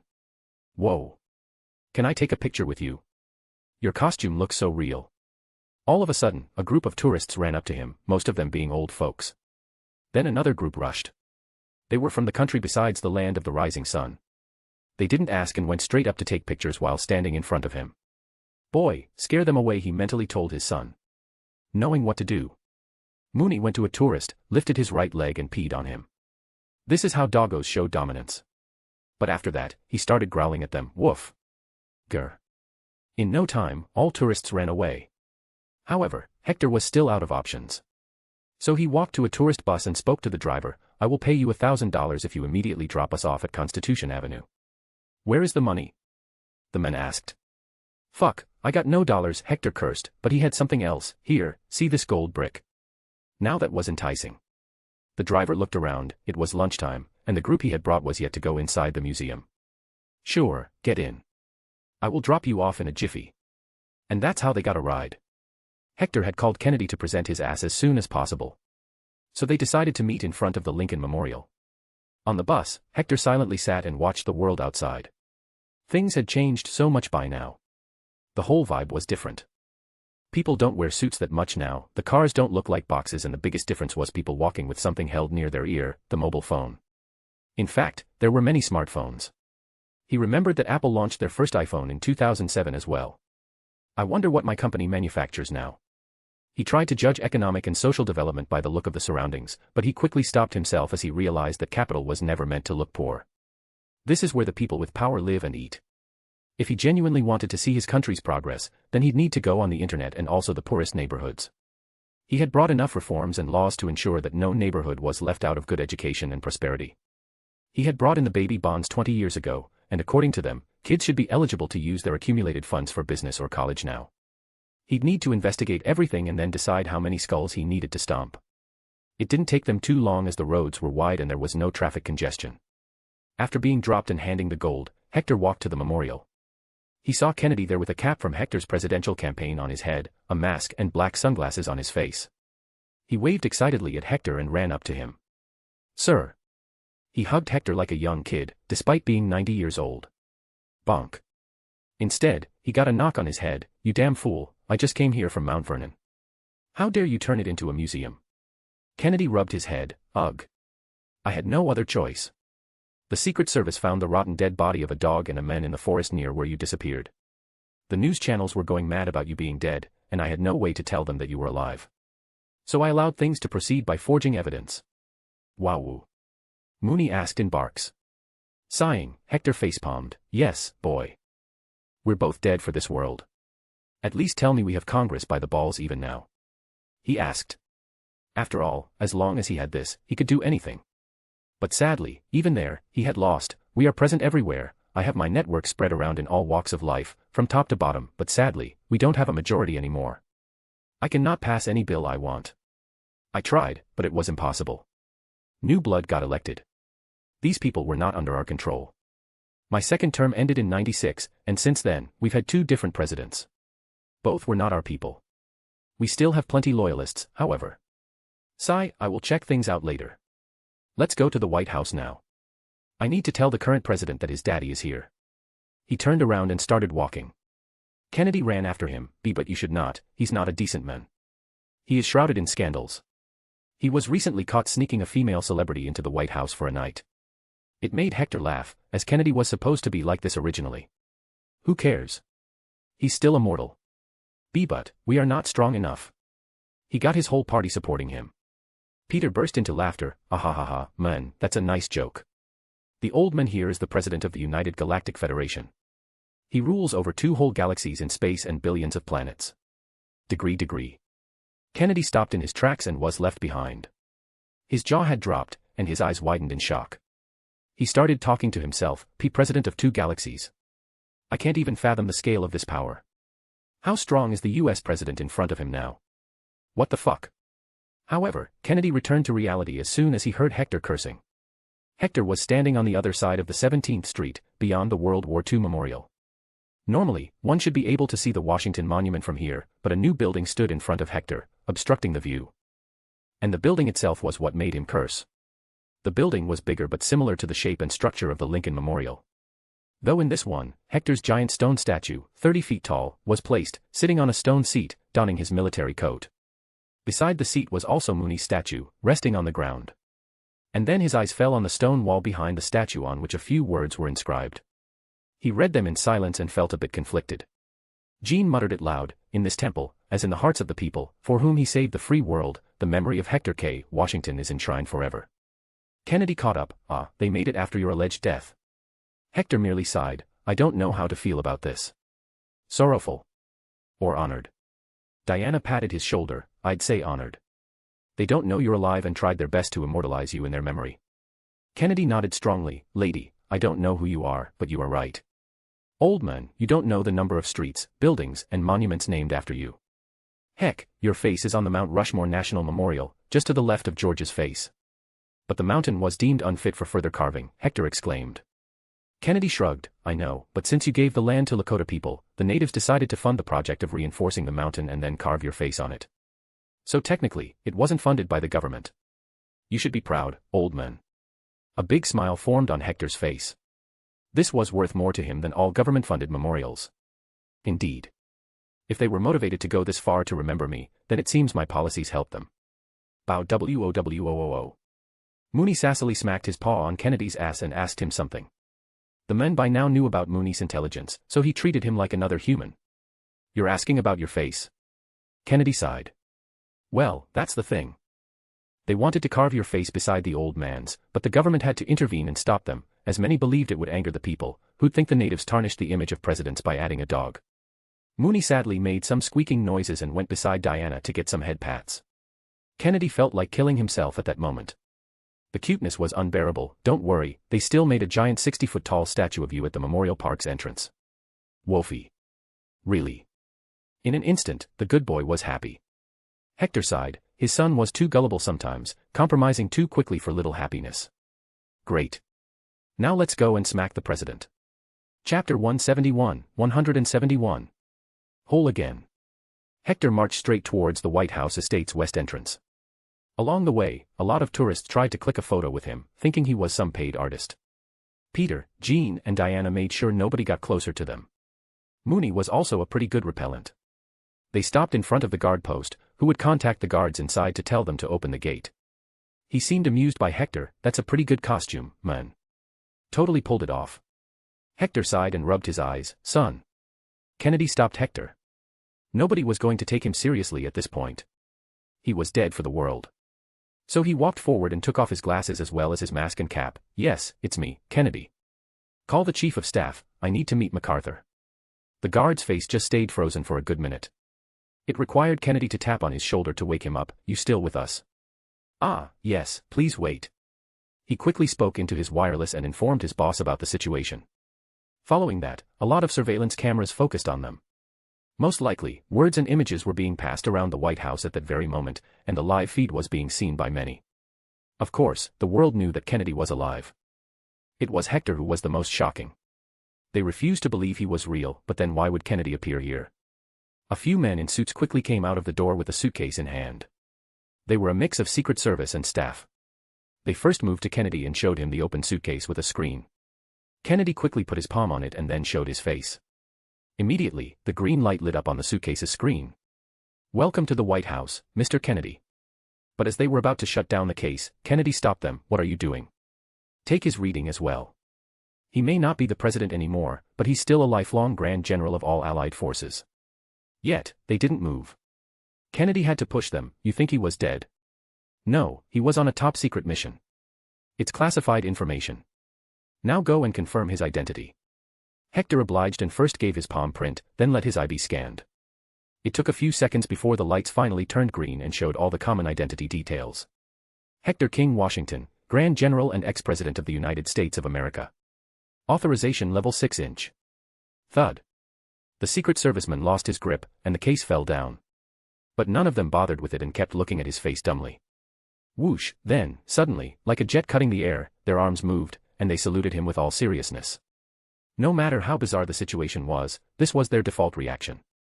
Of course, ex-president was not supposed to be saluted, but Hector was the highest military authority in the world by his rank. General Washington, welcome back. Now Hector felt some peace of mind. Haha, thank you. Can I enter the estate now? I need to talk with the new president. They were given smooth entry after that, and nobody stopped. Even Jean, Peter, Diana, and Mooney walked in without a care. And since both of them were the OG boys who saw the modernization of this building, they went directly towards the Oval Office. As they arrived outside, the president's assistant stopped them. Kennedy just brushed her to the side. Move away, Karen, this is important. Seeing Hector's gaze on him, he shrugged. It's her real name. The thick door was pushed open, and they all barged in there. The current president was 60-some years old guy. This was his first term, and he enjoyed decent enough support. He only won because Kennedy could not run again. It seemed that a meeting was going on in the office. The Secretary of Defense and the Chairman of the Joint Chiefs of Staff were present there. Both of them got up after noticing the noise. Kennedy was still regarded as the strongest politician in the United States, so he got due respect. But they didn't react to Hector, prompting him to scold the two. You're not going to salute the Grand General? What? All three, including the president's eyes widened in shock. Hector just took a seat, tired by their shocked faces. In fact, he picked the file on the table and read it. And in 5 seconds, he threw it at President MacArthur. What the fuck is this? I need a list of all the wars you runts have started. Who are you? President Washington is dead, Admiral Michael Mullen, the CJCS, voiced. Hector sighed, the suitcase already confirmed it. I was on a secret mission. You are not high enough to know it. Now sit down before I make you, Admiral. And you, Jack MacArthur, what the heck is this? Why are you planning an invasion of Libya? He questioned. President MacArthur sat back in his seat. As absurd as he may have thought this situation was, nothing was impossible. The president knows a great many details, after all. It is what it is, but it's an intervention and not an invasion. Gaddafi is a dictator, the people want to be liberated there. To protect human values, we dash. BAM, Hector slammed his fist on the table, don't give me that bullshit. I will be auditing you, your predecessor and Kennedy's work as president. If it doesn't satisfy me, well, we'll see. One more thing, announce the closure of Mount Vernon as a tourist place for maintenance. Let's go, Kennedy. I am the president. You can't dictate me. President MacArthur roared. That's where you're wrong, kid. And congratulations, you just lost next year's re-election. He got up and left the way he came. The presidency was under a war-loving man, that was confirmed. But he'd rather not show himself to the world for now. As they walked out, Kennedy got nervous. Are you going to punish me too? If you've been a bad boy, yes. But you do deserve some spanking for the shit book you published. Apparently, the world thinks I'm a virgin, huh? Underscore. Kennedy nervously looked away. But isn't that true? Come here, you little. I'm going to make your ass so red that even baboons will shy away. After this small meeting, Hector decided to go to his nearby apartment to get a general sense of the situation. The world had changed so much in such a short time, but his problem now was that his worldview had changed. He couldn't just think about the United States and work at it. Instead, he saw Earth as a single unit. Sweet, Earth food, Peter was happy eating the noodles they ordered. Grandpa, can I order more? Woof. See, even Mooney wants more meatballs. Jean chirped. Hector waved his hand, sure. Go ahead. Hector, another delivery, Diana shouted from the door. As he heard her, he stopped working and looked around. Peter, Mooney and Jeans were sitting and eating like siblings, Diana calling him from the door. It felt like they were a real family. Butterflies jumped in his stomach. You know what, let's eat. Diana, you can also join. We will get all this work done later. Ding dong. The doorbell rang once again. Hector stopped Diana this time, saying, I'll see. But, as soon as he opened the door, a figure jumped at him and hugged him tightly. This prompted a loud laugh from him. Ha ha ha, how is my little Yelena? AAA, don't spoil my hairstyle, Grandpa. She complained as he ruffled her hair. But she didn't even fight. Hector then looked behind her. Natasha stood there. Well, these arms can fill 1,000,000 kids. What are you waiting for? Natasha grinned and jumped closer. She never, for even a second, felt alone or scared ever since Hector took her in. He created this new Natasha, confident and strong. He was the world to her. Bwahaha. I guess you two should move to Mount Vernon now.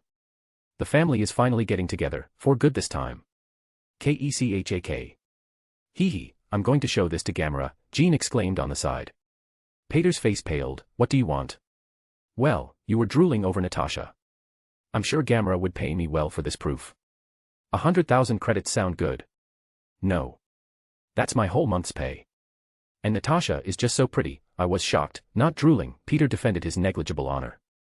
Oh ho, is that so? Good luck telling that to Gamera. Fine, take the money. Woof. Mooney, at that time, jumped on Natasha and Yelena and licked their faces. Of course, avoiding the mouth. Meow. Out of Yelena's bag, a cute chubby cat jumped out and hugged Mooney's face. It was none other than Goose, whom Hector had sent along the girls to provide protection. The gang was whole again. Chapter 172, 172. Family photo. Hector decided to spend his day with his family and keep them happy and entertained. He ordered a feast for the night and ate with everyone. He couldn't go back to Mount Vernon for now as it was still being cleaned and upgraded with space technology for security. But the next day, he needed to go out and buy a mobile phone for himself. Jean had already left to see everyone at the academy, and Peter had returned to Mount Vernon as he missed his green girlfriend. It only left Diana and Mooney with him. Oh, Yelena and Natasha also went back to work. Hector never put a leash on Mooney before, as the world knew that the good boy was smart during early times. But now, most see him as some random, brainless dog. Though the beauty that walked beside Hector offset any angry men who wanted to shout at Mooney. Diana looked incredibly gorgeous even with her full body covered. Even with a cowboy hat on her head. Wowoo. Mooney cutely barked and sat down in front of an ice cream shop. You want ice cream? Diana asked him, pulling his chubby cheek.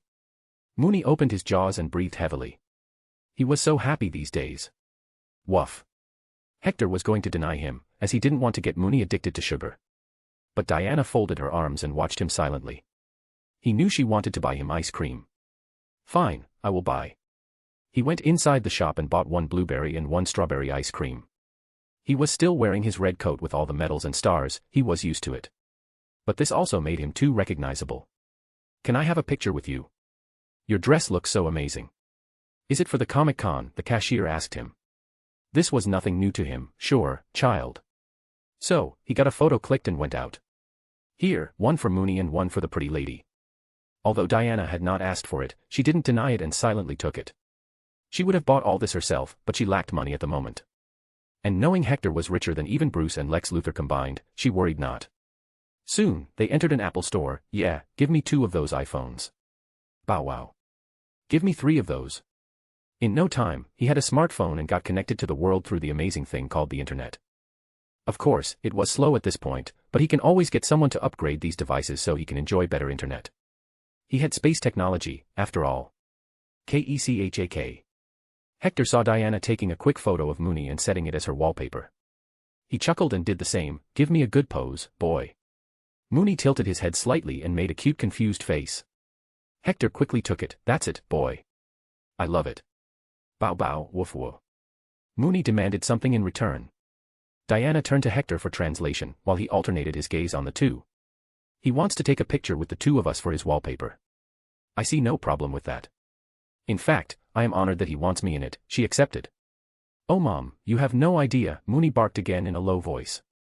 Hector asked a passerby teenager to click a photo for him, as he had no selfie stick.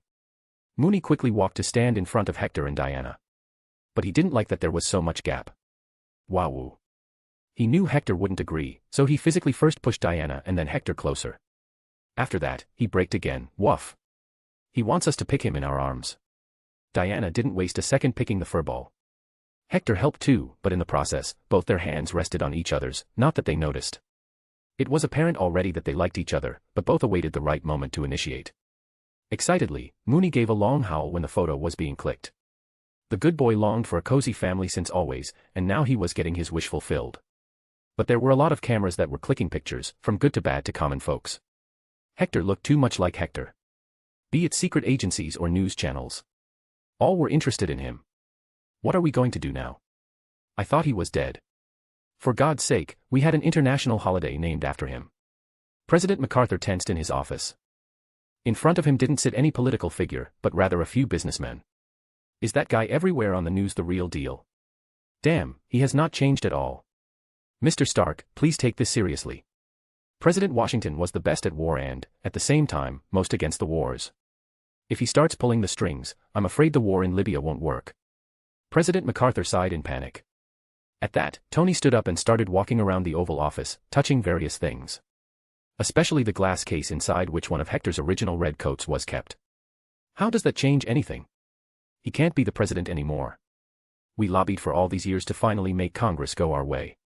But why am I being dragged into this? This isn't my job. I'm a simple genius, billionaire, playboy, philanthropist. I pay, and you do the politics. I don't understand why you all are so afraid of him. My father was also rambling about mistakes and whatnot in his last days. A bald man stood up and walked to Tony to pat his back. Don't worry, Tony. I'm sure the president only invited you to ensure you know things if something happens. You go and have fun. I will handle everything. Tony did just that. What would I do if you were not here, Stain? All right then, I got an appointment with Victoria's Secret. Need to check some of their models for the upcoming fashion week, ciao. Left alone, everyone turned serious. Obadiah took his seat again and poured himself a glass of water, but instead passed it to the president. Don't worry, Mr. President. We will ensure you win next year as well. As for this resurrected Washington, we will spread the word that he's just an imposter, a costume artist. We shall make it impossible for him to reveal his identity. Killing him is not an option. But at the same time, we need to ensure his hold on Congress doesn't strengthen. I'm sure others will agree. He is an extremely influential man. Fighting him could also be a suicide. The CEO of ExxonMobil voiced. Obadiah sighed, if we do nothing, then we should prepare to go bankrupt. President MacArthur, we will funnel the money. You just ensure it reaches the right pockets. And so, a tacit understanding was reached. But, sad for them, Hector had not even started yet as he was yet to research. Mount Vernon. Kennedy had packed all his stuff and moved to Washington's home. He knew that his life was going to be anything but peaceful now. As he took his stuff inside, he saw a blue guy brushing his teeth. You brush in the evening? Yondu mumbled in reply, no. I brush thrice a day. I love my teeth. Space sure is a strange place for a fetish. Kennedy left the guy alone and went inside. But soon, he saw more madness. There was Mooney, getting his belly scratched by a guy who looked like he was a mix of E.T. and Predator. What the fuck is in space? As he went further, he found a green woman and human kissing. Asterisk cough asterisk is the president inside. Peter and Gamera walked away and acted as if nothing had happened. Gamera straight up left. Yes, he's in there, sir. Peter responded and chased his girl. Kennedy entered Hector's office. Bam. But out of nowhere, a table clock flew past his face and slammed onto the wall, breaking apart. His heart nearly gave up on him. He looked and found the scariest look he had ever seen on Hector. Kennedy, you fucking useless twat. What is this crap? Afghanistan, Iraq, Yemen, Somalia, and now Libya. Not to mention the mess in South America. Did you guys just impose sanctions on Venezuela? This is madness. Chapter 173. Earth status. Kennedy froze in his place at that instant. I tried to stop them, Mr. President. I just didn't have the majority in Congress anymore. All these things were done at the end of President Bradley and under the current administration. They were going to launch operations on Iran and Pakistan as well, but I stopped them. Pakistan. I remember ending the partition of India and Pakistan on good terms. They were even economic friends. Why would we attack them? Hector questioned. Because of 9/11. The intelligence revealed that Osama hides in the mountains between Afghanistan and Pakistan. But Pakistan's military has refused to allow the US military to enter their land. Pakistan doesn't want anything to do with the Middle East. As they say, it will make them the target of extremist organizations and ruin all the development they have achieved. Kennedy explained to him in detail. He brought forward the file from his luggage and showed it to him. I knew you would drill my ass about all this, so I was preparing the names of all the sinners. But Hector didn't look. 9/11. What 9/11? What happened? Kennedy explained everything, that. On September 11 of 2001, 2 Air Force jet pilots went rogue from a nearby military exercise in the Atlantic. They were loaded and armed. With no warning, they sent 4 missiles into the Twin Towers, destroying them in the process. Thankfully, the X-Men came to the rescue and saved nearly everyone. The planes then flew in different directions. One tried to crash onto the White House but got shot down by the automated security system. The other one crashed on the Pentagon. The country was shaken by that. Sigh, that fucking fat butterfly. Hector cursed, confusing Kennedy. He could only hope that his policies didn't mess up the country more than help it. And it was Osama who did it. But why did Al-Qaeda attack us? I had told you not to enter Afghanistan. Kennedy shook his head quickly. No, it was not the Al-Qaeda. Who even are they? No, that's just a made-up name.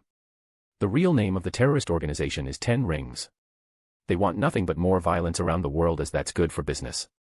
The real Afghan people love America, not anymore though since we sent troops.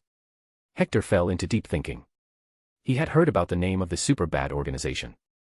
It was supposed to be related to some sort of artifact. But he had no idea who ran it. You got information about it? A/N, remember, Hector died before these movies came out. No, but the Pentagon does.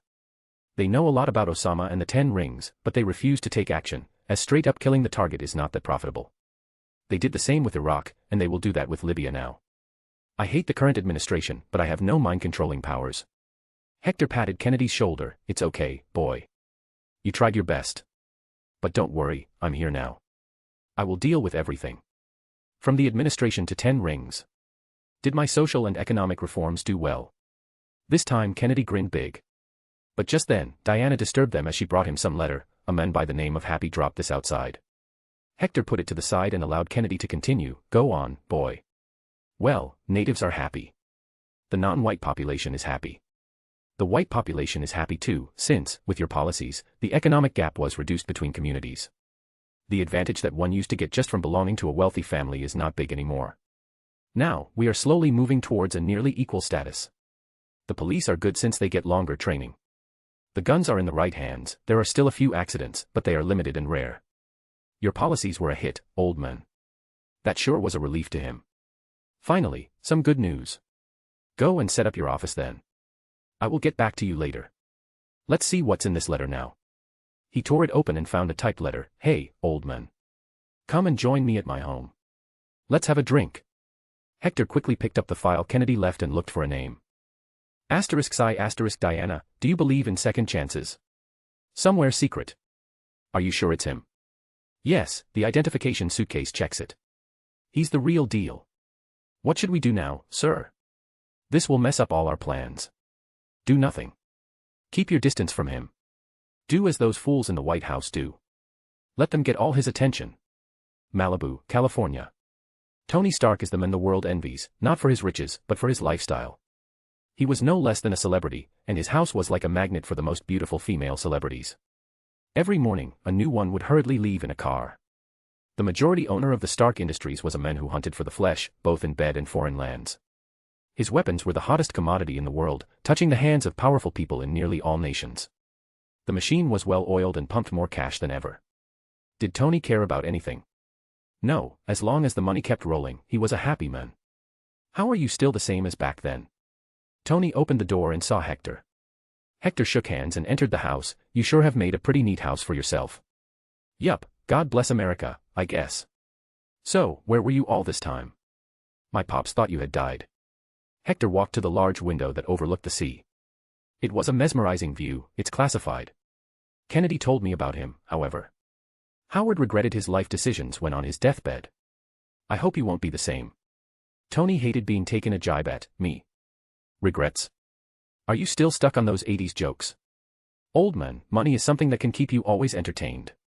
Hector shrugged. I have more than you. I'm pretty bored, honestly. Anyway, why did you want to meet me?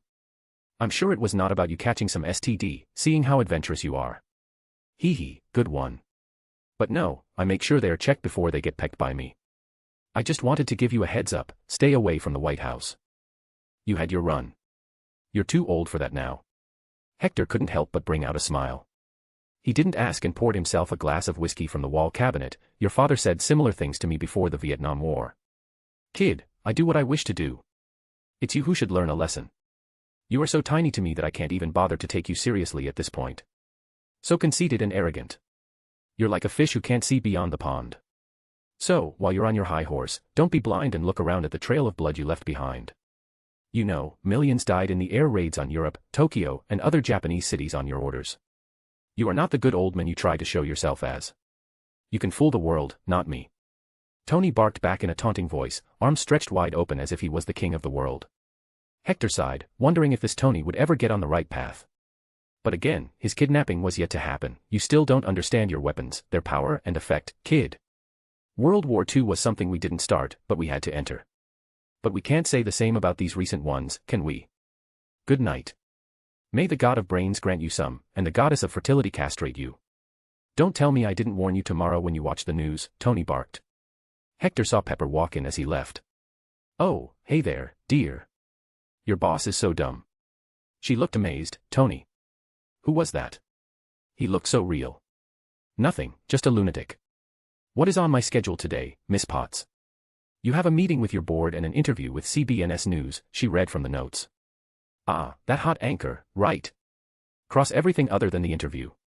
Outside, Hector got into his SUV. Where to now, Prez? Logan asked from the driver's seat. Kennedy was also there, sitting in the back seat with Hector. SHIELD Headquarters. Chapter 174, 174. House of Cards.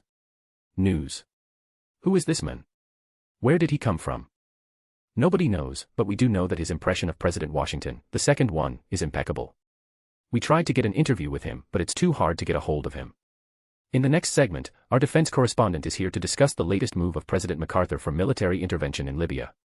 Correspondent, we are still not out of our previous commitments. Entering another war zone will squeeze our budget tight. I don't know if we can keep supporting baby bonds, health services, and other welfare schemes. News anchor, so you are against the war. Correspondent, I am against putting American lives at risk for something that's only going to make a few rich folks richer. Our administration has failed the nation. That's the reality. You know, that President Washington costume guy, I wish he was the real deal. News end. Hector watched various channels to see what the situation of the media was. It was not very good, except for a few channels. All were corrupted and bought out. The American people were being fed garbage. This was the result of a market that's a bit too free. It seems I will have to launch a crusade or something. He muttered while on his way to SHIELD headquarters. Soon, the car ride came to a halt in front of a skyscraper in the middle of the river. Hector got out and looked around. He could feel that multiple eyes were on him. The whole area was most likely under the influence of the shield. Sir. Natasha. Haha, I knew you'd be here. He found his adopted daughter waiting for him at the entrance, wearing a professional suit that didn't suit her. I never took you as office lady kind, he patted her head. Grandpa, I'm afraid the higher-ups have denied you from entering the premise, she said, looking strained. If she could, she'd have let him destroy the whole building. But Hector laughed, haha, of course, they would. But they have no authority. I created SHIELD, and I wrote the law concerning the chain of command in SHIELD. Surprise, surprise, I have the highest authority even now, and unless they change the law, they can't do anything. Let's go in. What? But. He went straight past the door and stopped at the entry scanner device. Instead of scanning his palm, Hector tapped the buttons on it and turned the lights green. Wahaha, master code, kids. Shocking every agent in the vicinity, he ignored them all and entered the lift. Which floor is your director's office, Natasha? Taking a sigh, she tapped on the panel. I don't even care about getting into trouble anymore. Hector looked back. The lift had a glass wall from which you could look outside. He chuckled inside. Is this the lift where Steve beat those guys? Ding. This way, Grandpa. Logan, watch my back and heighten your senses. If you feel anyone is listening to us, kill them. Kennedy, stay by my side. Your S may be superhuman, but it's still an S that can be split apart with a good blade. By the way, who is your director? He asked. It's Colonel Nick Fury, ex-Army, ex-Special Force. He's a big fan of you, to be honest. And you trust him? He asked what matters the most. After all, 19 years was enough time for someone to go corrupt. Natasha didn't agree nor deny it. She was still new to the agency, after all. She joined it on her own this time instead of being forced to do it. She had free will, and nobody could order her to do something she'd rather not. I don't know. He's weird. Whoosh. Finally, the last door opened, and there stood a black bald man with an eye patch, wearing all black clothes under a long black leather coat.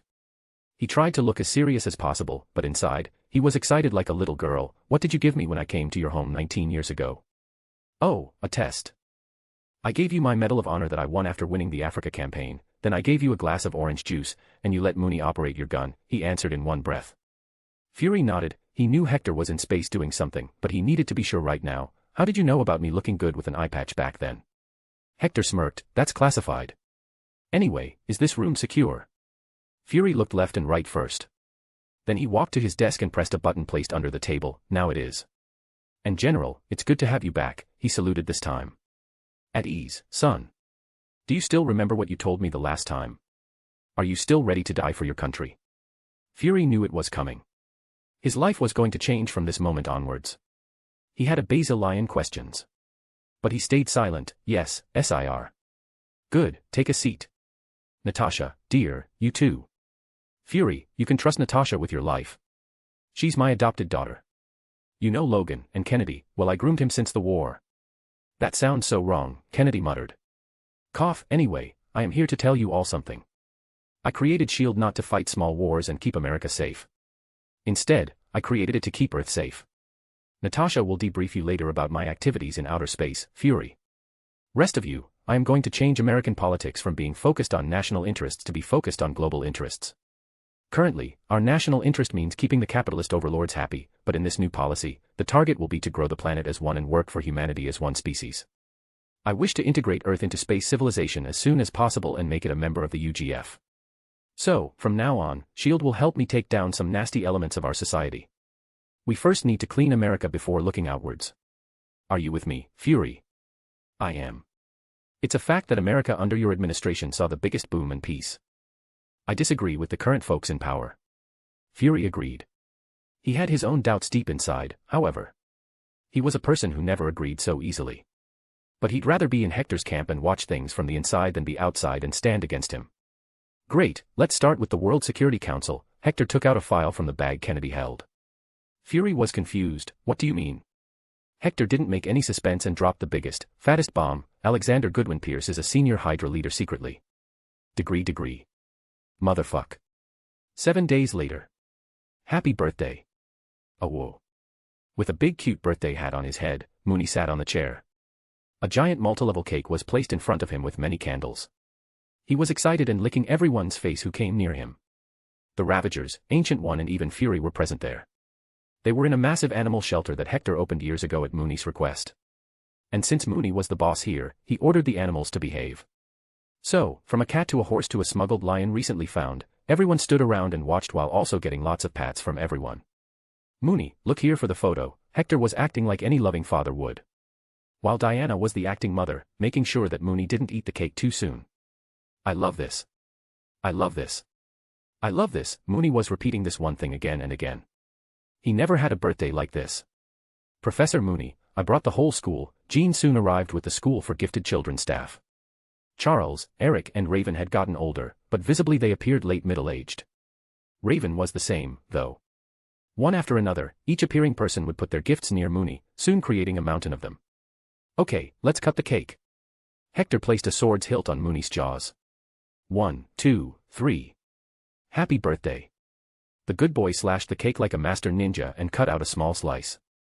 He used his big chubby paw to pick up the piece and looked at Hector. Dad. Hector took a small bite from Mooney's paw. After all, the first bite goes to the one you love the most. But then Mooney turned to Diana and called her. She took a bite from the same slice and kissed the boy on the forehead. AWOOOOO, he howled at the sky. Best day ever. After being done with his parents, he called Jean, Yelena, Natasha, and Peter individually. He was going to feed it to everyone, including all the animal friends there. Beep beep. Hector's phone rang just then. He read the message. The content made him grin dangerously. Haha, take that, dumbass. U.S. Senate. Yeah. Nay. Nay.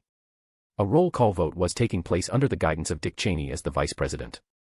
The content of this vote was particularly important as they sought to change the laws regarding national security, mainly SHIELD.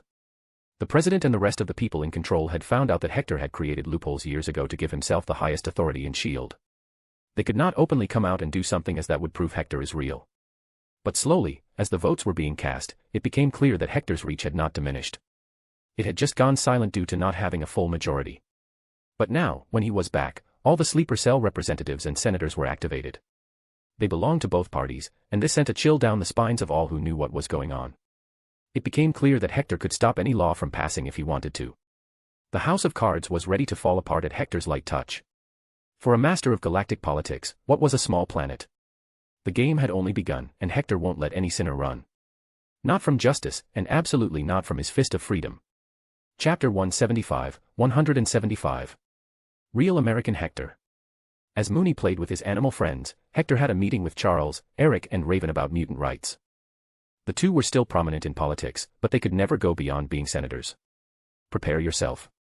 I am going to bring in Civil Rights version 2. It will include not just the gifted ones but also aliens from space.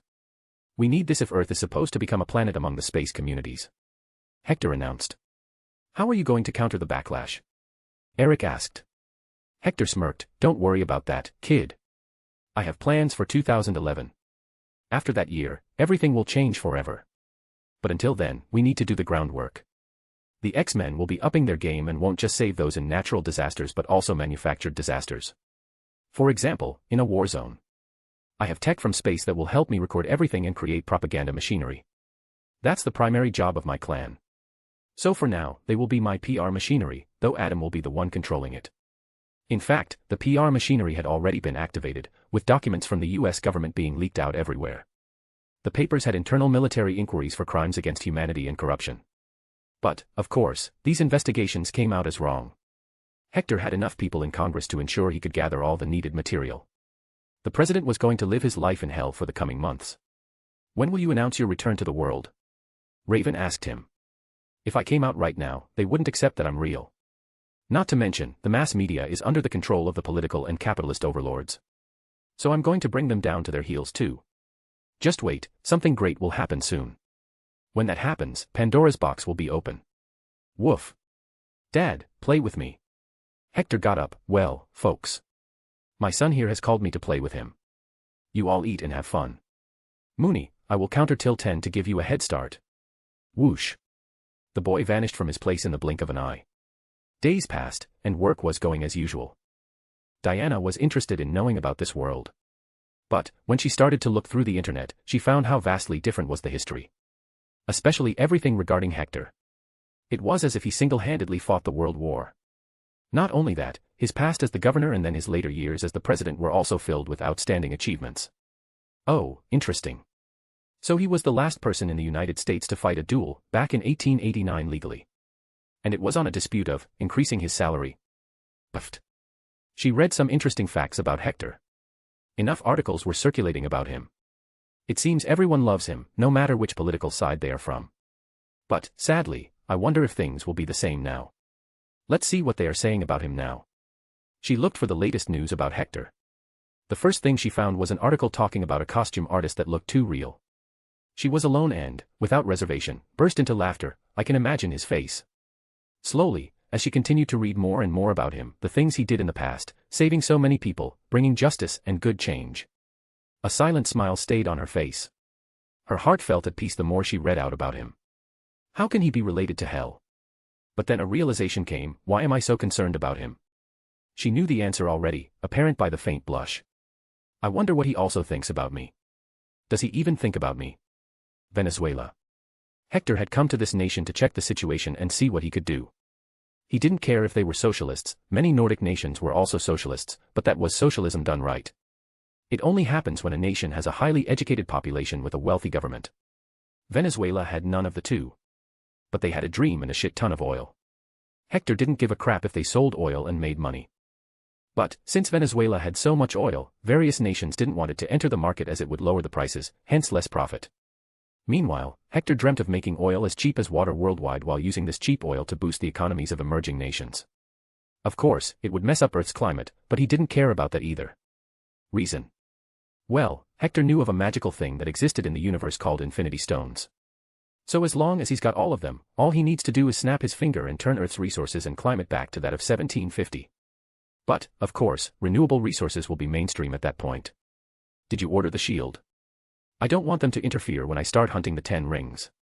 Kennedy nodded. Yes, they will not help Tony when he's kidnapped. Oh, what's that? Diana's photo as wallpaper. Hector blankly looked at Kennedy while showing his phone screen. Do you not see Mooney and me?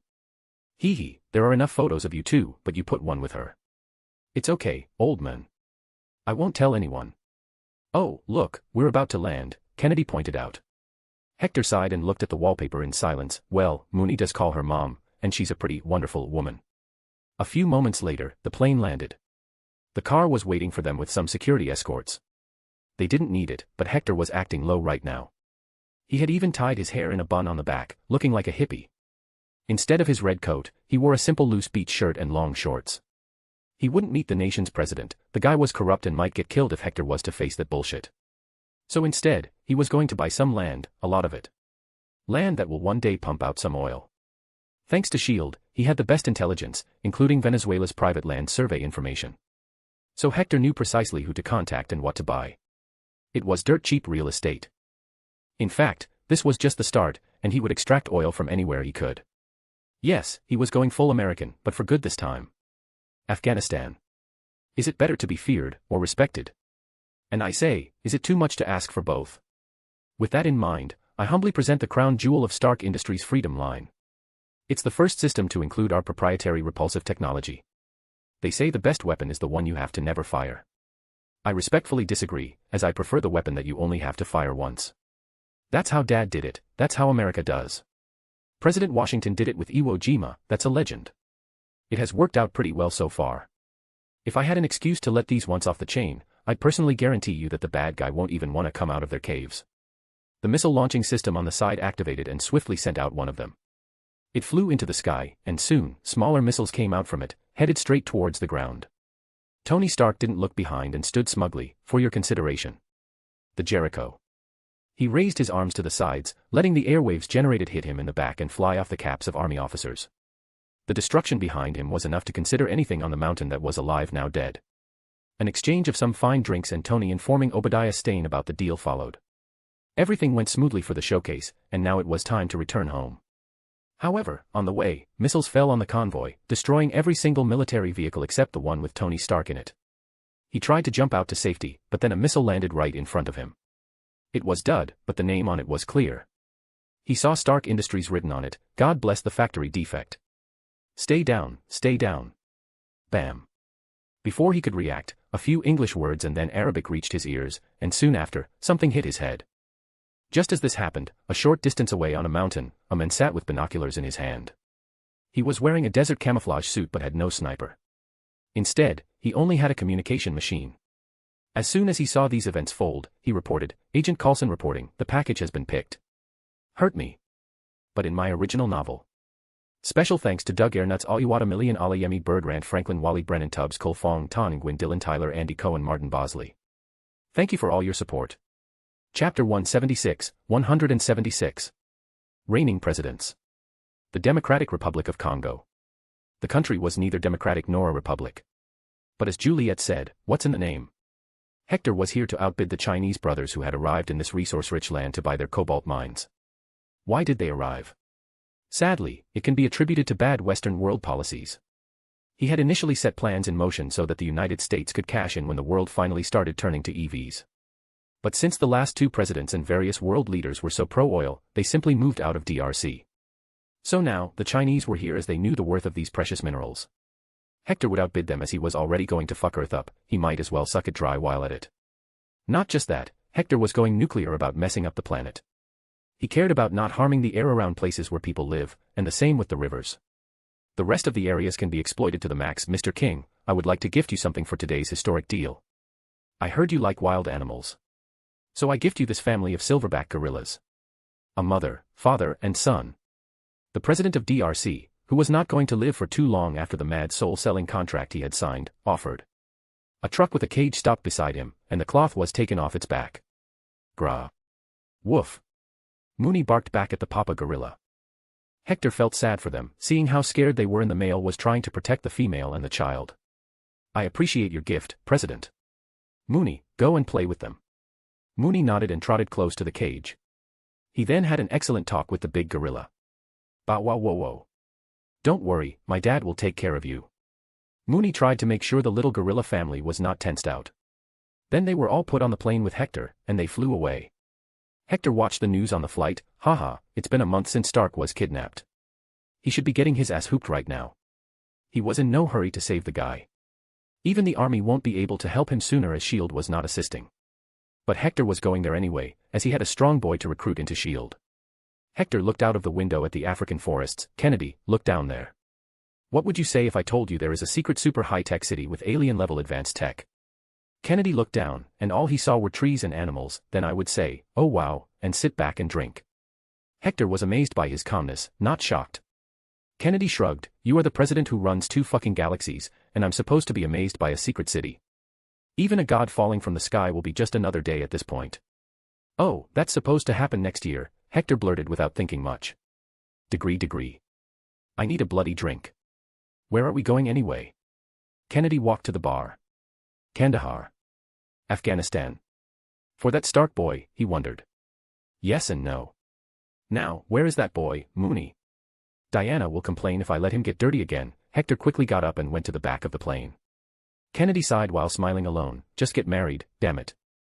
In the cargo hold of the plane, Mooney had jumped into the cage of the gorillas with magic and was now playing with them. Yes, my dad is awesome. But wait till you see my mom. She is the best. She gives me treats every time I pee and poo in the toilet. Hee hee. Mooney happily talked with his new friends. He had made them calm and happy. Kandahar, Afghanistan. Kandahar was a city located in the south of Afghanistan. It was not beautiful anymore. Nothing in the Middle East was beautiful anymore. Thanks to the constant war, first with the USSR and now the US and Russian involvement, the land was like a testing ground for weapons. Hector hated to see this. He imagined the unique architecture these lands once possessed. Maybe human life was not great, but the place was pretty. From Islamic to Buddhist and Hindu temples, all present in one place called Afghanistan, the graveyard of empires. Currently, the city of Kandahar was being raided by a special team of United States Armed Forces best soldiers. Under Operation Cerberus, a death squad was formed. Of course, the death squad was very illegal as it aimed to conduct specifically targeted killings that Congress did not sanction. But this one operation went wrong, and now the team was stuck, half of them dead and the other half having suffered injuries. The commander of the unit has lost an arm alone. But then one brave and mad soldier rushed out, jumping straight towards the enemies and killing them like a murder machine. He was like an animal on a hunt. However, the real animals were arriving. Asterisk growling. Asterisk the sound of plane engines echoed over the whole city. All stuck soldiers looked at each other's faces, wondering if it was backup or an airstrike. It was night, so they were able to see the sky clearly. But to their shock, a fucking passenger aircraft was passing by at a low altitude with all its lights on and the cargo hangar left open. Is that backup? They wondered. No. Don't expect any. Our team is a secret. We either win or die, their commander, Ray Schoonover, destroyed their hopes. However, just then, they heard the sound of something falling at high speed. Why do I have to go? Kennedy complained. Son, you are a super soldier, act like one. And look at you, tall and heavy muscular build. You can squash skulls with your hands. Mooney, get ready. You are going to help that boy, Frank Castle. He ordered from the plane's cargo ramp. What will you do? Kennedy inquired. Hector's face grew a wicked grin. You know, these men aren't supposed to be here. They are here on an illegal mission, acting as part of an illegal death squad created by the order of the president. This means it's a treasure trove for me. Bwahaha. Poor guy, I pity him. Kennedy sighed. Beep. The lights turned green, it was their cue to jump. Hector pushed Kennedy first with a parachute. Then Hector and Mooney jumped with nothing, as they had no fall damage. Shoo. As if rockets headed towards the land. Mooney didn't forget to howl to ensure maximum fear in the enemy's hearts. He was a bad boy tonight. Boom. Hector landed straight in the middle of the stuck army soldiers. The sand flew around, making them shut their eyes. Mooney landed right on the terrace of the building nearby and started ripping apart men with their AKs. Kennedy was still coming down. God bless America, right? It seems God heard you. Hector's words felt like the devil's speech to them. They gulped and waited. Then slowly, the dust settled, revealing the 6 stars on the red coat's shoulder, the long white beard and hair and, finally, a cigar in the mouth. Eyes widened, and jaws fell open. MMR President. Father. General. FUCK, the last one was the guy who knew he was dead meat now. And he was the commanding officer. Hector looked around, and there were many wounded soldiers. He took out vials of Mooney's saliva and threw them one each. Apply them to your wounds. It will heal. Give me one. Ray Schoonover asked for one too. Hector shook his head. Oh no, not you, lad. You are my prize trophy, my ticket to ensure this fuckery that the president started ends. You thought you could fund this little illegal operation with the drug money. But, sad for you, I returned, not from death. I was just on a long vacation. Hector's voice was recognizable to all of the boys. They were all older men in their late 20s or more. They had seen Hector resign from his office when they were young. And hence, they were very patriotic about him. What? Drug money? I thought we were doing official work. Billy Russo questioned. Hector sighed. Of course, you were doing official work illegally sanctioned by the president. Ray Schoonover. I'd say Ray bend over now. Because man, you're about to get nailed in the ass by the court. I didn't do it alone. And you have no authority. Ray Schoonover shouted quickly. I do have the authority as per the Constitution of the United States of America, Article 87 and NATO Article 35, the Grand General is the highest serving rank that commands over all of the military of the United States and the Allied nations. He replied. Scoffing, Hector walked up to him. I know. The leader is William J. Rollins III, nicknamed Agent Orange, the former director of covert operations for the CIA. His ass will be drilled too, don't worry. You sleep for now. Bam. The rest of you, get up and keep this man alive.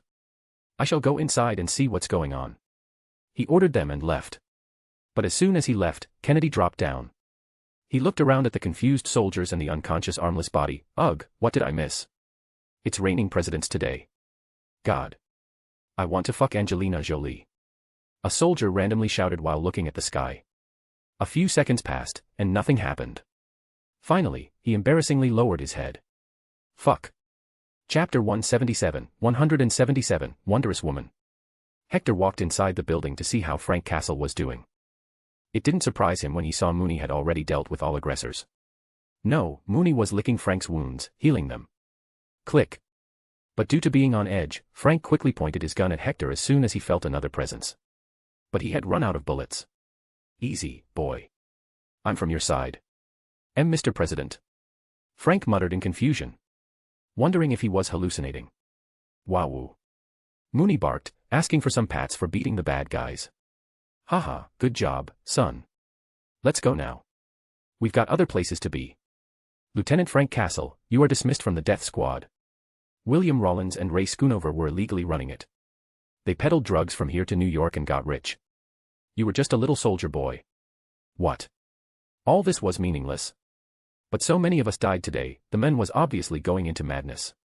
He might just go on another killing spree. Yes, but don't worry. They will die soon enough. After all, their actions were authorized by your new war and oil-loving president. I will bury all of them together. Meanwhile, I got another job offer for you. Join me, and become a SHIELD member. A secret organization that saves Earth from unconventional threats. You know, supernatural things and aliens. Hector blabbered. Aliens are real. As expected, every American's wet dream, aliens. It caught his attention. Of course they do. And they are a threat to us in the long run. Why do you think I came out of my retirement? Oh, look at the sky. The sun is about to rise. Quick, get up, we have another place to go. Can you ride a bike? He asked the young man while extending his hand. Frank took it gladly and got up. What about the men, the drugs, and those bastards? Calm down, kid. Those dead shall remain dead. Those wounded have been healed. We will head back to the US soon, and then you will have the luxury of seeing them die. I will get you a front seat for their execution. Mooney, go and check where the dirt bikes and the desert truck are. He ordered them around. Just then, the sound of helicopter blades started to vibrate around. They were from SHIELD. As Ray Schoonover was too valuable to be left with others. In no time, all the men got taken away in the choppers. Then, Hector got into his truck with Mooney and Kennedy while Frank was given a bike. Then they headed straight towards deeper parts of Afghanistan to find a certain billionaire boy. They would stop in random places at night, erect a tent, and cook some meat. Kennedy would play the guitar while Hector and Mooney would start yodeling loud. Heck, some desert wolves would come and join the party and dance with Mooney. Frank Castle was in the weirdest situation of his life. Everything that was happening was feeling like he was on drugs or something. While eating, he asked Hector, why don't you just stop this war? I'm sure if you come out, the world will rally behind you. Hector scoffed, why? Is world peace just my responsibility? I joined the army back in 1886 when I was just 16. I retired from my combined governmental services in 1988 as the president. Gave more than a century to America. What do we get? Bloody leeches as the president and the society fall apart slowly. All my previous policies will fail at one point if you people don't get it together. They already can't support the baby bonds with the speed they are waging wars. The only ones getting rich are the corporates. Fuck them. I've done my fair share of work. I am looking at world interests now. Frank fell silent, knowing Hector was right.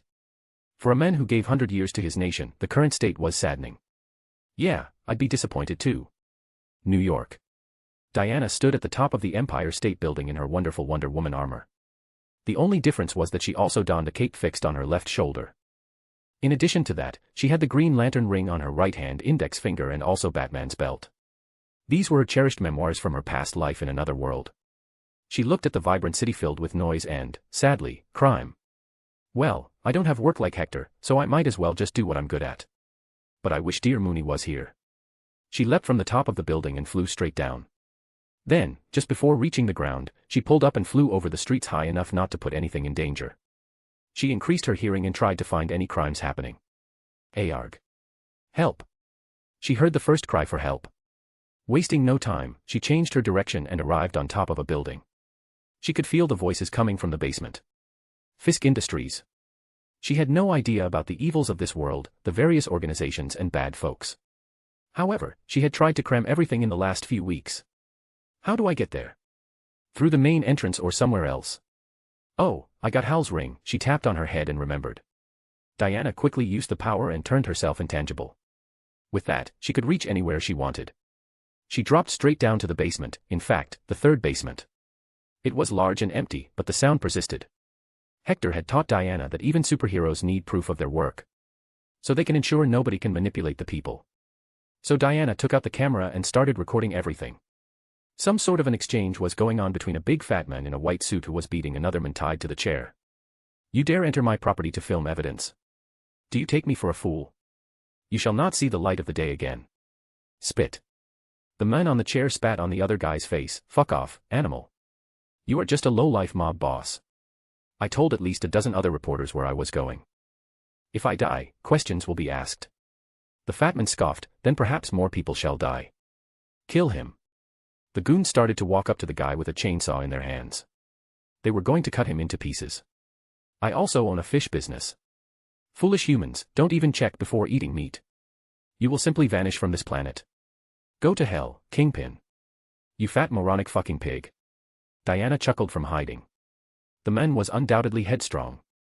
She decided she had seen enough and walked out of the wall. Okay, the party's over. Let him go, and I might not break your bones. As soon as the men turned their faces to look at her, their jaws fell, and their eyes shined. Her beauty stunned them, literally. Who are you? I didn't know this clown bought a fancy dresser. Kingpin barked while lustfully looking at her. I want her alive. The goons ran toward her. Diana didn't budge, nor did the gaze bother her. She was used to it. As soon as the first guy reached her, she just punched him. Boom. Thud. The guy was thrown away so intensely that his head smashed open against the wall. Diana sighed. I used too much force. Hector has truly spoiled me with the spars. She used Hal's ring and created multiple cages to put the cronies in. Then she watched Kingpin, the big man. You feed people human flesh. I got everything on tape, I only need to apprehend you. Kingpin's eyes narrowed, and he raged in anger. You fucking bitch. Die. Like a giant, he threw his fist like a hammer on her. Diana merely smacked it away with the back of her hand. Please don't try. I do not want to kill you. But Kingpin didn't stop. So Diana caught his arm and broke it. Snap. Arg. Kingpin stepped back. Diana jumped at that time and kicked at the big man's knees, breaking them easily. Ay. He fell down now. This was her cue, she punched his face with minimum power. Bam. Stay down. Boom. Down. F-fu-har-oo. Kingpin had lost all his teeth already and asked for her identity with a bloodied, tearful face, swollen from everywhere as if he had tumors. Diana proudly put her hands on her waist. I am Wonder Woman, a proud mother of one good boy. Now go to sleep, she punched him one last time. Bam. Finally, having some peace, she untied the poor beaten journalist. Are you okay? Here, put this on the wounds. What's your name? The man, at first, was mesmerized by her face, her voice, and above all, her mad strength. Wah. What? Yes. I am a journalist. Thank you for saving me. I'm Eddie Brock. All right, let's get you out now. These men are finished. She helped him up and transported Kingpin with his lackeys by using Hal's ring. This Diana was vastly different from the old one. She had compassion but, at the same time, wrath. Hector's influence was clearly visible in her style of combat as well. As Hector always says, be kind to the good and beat those who do bad to the good. She had taken that philosophy to heart. After all, even she knew Batman's way never worked. Chapter 178, Yodeling in Afghanistan. White House. They're gone, missing. We didn't find their bodies either. So either they are dead, or they have escaped. William J. Rawlins III, Director of Covert Operations for the CIA, reported to the President. Bam. That bastard. He took them. I know it. President MacArthur knew he was in deep shit now. Who, sir? Washington. He's back. He never died, God knows what he was doing, but he's planning something. Go and find the squad, kill them all, or else I will not go down alone if I get caught. I will take each of those capitalist bastards with me. I went across to Switzerland. Where all the yodelers be. to try to learn to yodel. With my yodel OEED. Sing with me, boys. So Hector, the mad lad he was, kept his yodeling spree with Mooney while they crossed the desert lands of Afghanistan. Every now and then, they would come across some impoverished village, house, or people, and he'd give them food and water. Of course, they also met their fair share of trigger-happy AK wielders. Hector was glad to ram his desert truck on them and kill them immediately. But unfortunately, Frank Castle's bike had gone bad, so he was also sitting in the truck. "Frank, kid, sing with us," Hector forced him. "This ain't 40s, sir." "I don't know how to." Frank tried to turn him down. Hector scoffed, "Haha, yodeling is not that hard, kid. You just let yourself go, loosen your throat and sing from the heart. Besides, I'm a man from the 1800s, yodeling was new to me too. Right, Kennedy?" Kennedy was good at singing, however. Bastard revealed that he tried to learn a lot of musical instruments, dance, and singing forms to get famous with chicks when he was young. In fact, his first wish was to become a Hollywood celebrity. Then World War started. He joined the army and met Hector. Everything changed from then on. Though he did act in a few movies like Hector did. But he stopped after getting married to Marilyn. Yup, the old prez is correct. Just go with the flow. O-A-W-O-A-W-O-O-O-O. Kennedy laughed. "See, even Mooney can do it." Frank Castle was a stoic man, but can he say no when two legendary presidents and the first good boy of America were ordering him? So he relented and tried as well. Hector thought about something then. "I have a dream, though. I wish to hear Mongolian throat singing and yodeling combined. I wonder how that would sound." "Don't know about the sound, but it sure will fuck up the throat," Kennedy muttered. "Ah, look, I think it's the cave over there," Hector exclaimed suddenly. Although he saw it from a distance, others had to use binoculars. "What do we do now?" "Go straight in?" Frank inquired. Hector started to reverse the car instead. "Now is not the time. It still hasn't been 3 months. When we see some activity happening, we will go. Until then, let's head to the nearby town and feast. Make the villagers happy. Kennedy, you are to go door to door and do a survey of how they feel about America." "My old bones, fine. You're a bloody super soldier. Act like one." Inside the cave occupied by 10 Rings terrorists, Tony Stark and Ho Einson were forced to create Jericho missiles. Of course, the two sneaky boys were more interested in getting out of there. So with Ho Einson's medical expertise and Tony's engineering skills, they made the first Iron Man suit. It was shocking to them, as well, how they could create it while being watched. But at the same time, it was understandable. They made it in parts, and the terrorists were all illiterate fools. But now they were busted, and the door to their lab was being smashed repeatedly. "Quick, doctor.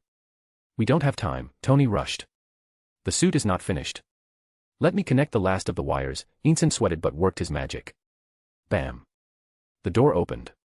Tony quickly raised his right armor hand and shot a missile at it. "Hide somewhere, doctor. We're getting out of here today. The suit is still not powdered up, Tony. You need a few more minutes.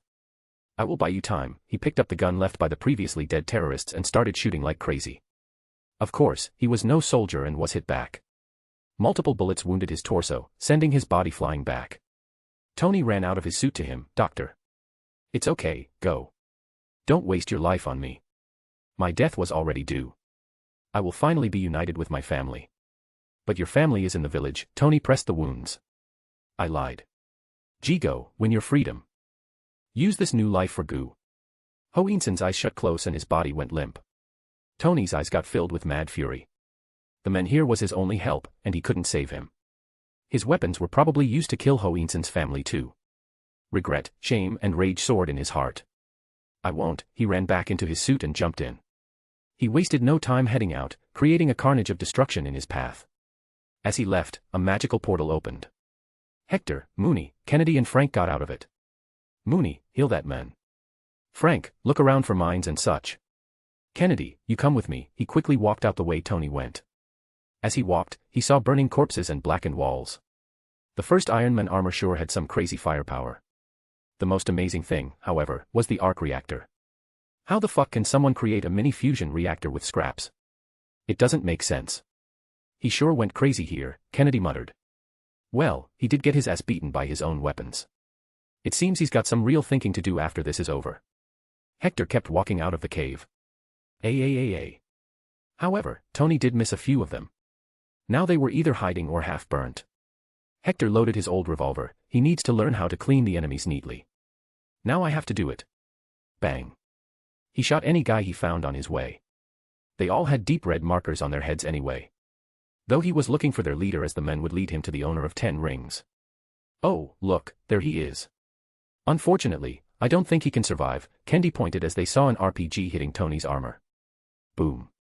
He made a strong armor. Make sure you don't take it along when he's done with it. It will be a bait in my way to take more chunks of Stark Industries. Tony is a great inventor but a shit businessman. Kennedy chuckled. He says he is a genius, billionaire, playboy, philanthropist. So what are you then? After thinking for a second, he replied, I am a strong genius philanthropist, Grandpa. But he didn't stop there, and you would be talented philanthropist debauchee. Kennedy refuted, you're wrong, sir. I only became a debauchee after my wife died. To her, I was the most faithful man. It's not my fault, this super solder body also has super balls. Perhaps you have them too, but you're a virgin, so you won't know. Shots were fired, and Hector was annoyed, that's why the people love me. Sure, whatever lets you sleep at night, sir. Whoosh.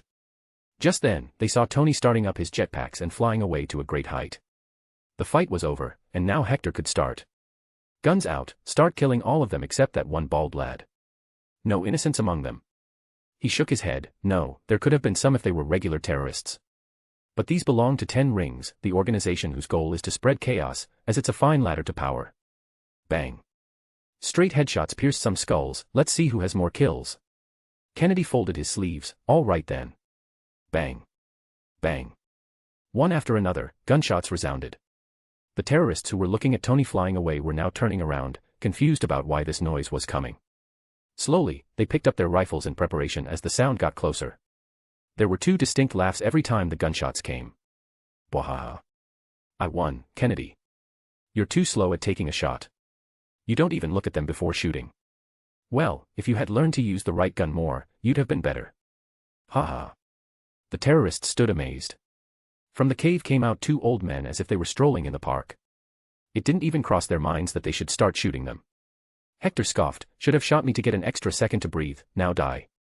Out of nowhere, Hector's right palm got covered in blue energy. He slammed it straight onto the ground. Boom.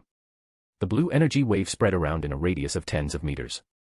Cracks appeared on the ground, swallowing the terrorists in them. Hector smilingly walked towards the bald man who was their leader. You are Raza, he asked. How do you have the powers of the rings? Raza was more amazed by that. Haha, 10 rings. Those are mere toys. All right, enough games. He rushed forward faster than the speed anyone could react. He appeared behind Raza like a towering statue.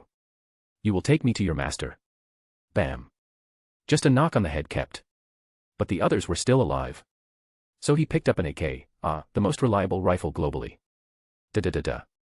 He sprayed bullets around, and it appeared he was shooting at everything, but each shot precisely hit where he wanted to. It was not too shocking, anyone could get this good after a century of service. The bloody massacre killed a dozen of them. Good for Hector, the gun had enough bullets for all. Let's go, Kennedy. Mooney must have reached him. Tony Stark was amazed that his suit made of scraps could keep him alive, especially in this steep fall from the sky.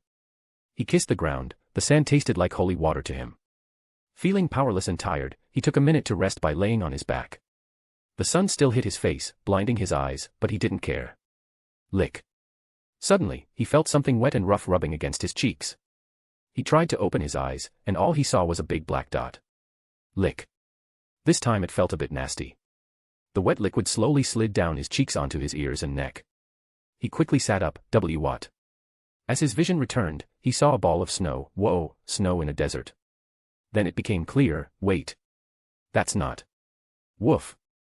Mooney licked his face again, given a nice bug slurp. Wow wow woof. Tony looked left and right, a snow wolf. Bow. Grrrr, I'm Mooney, you forgot me.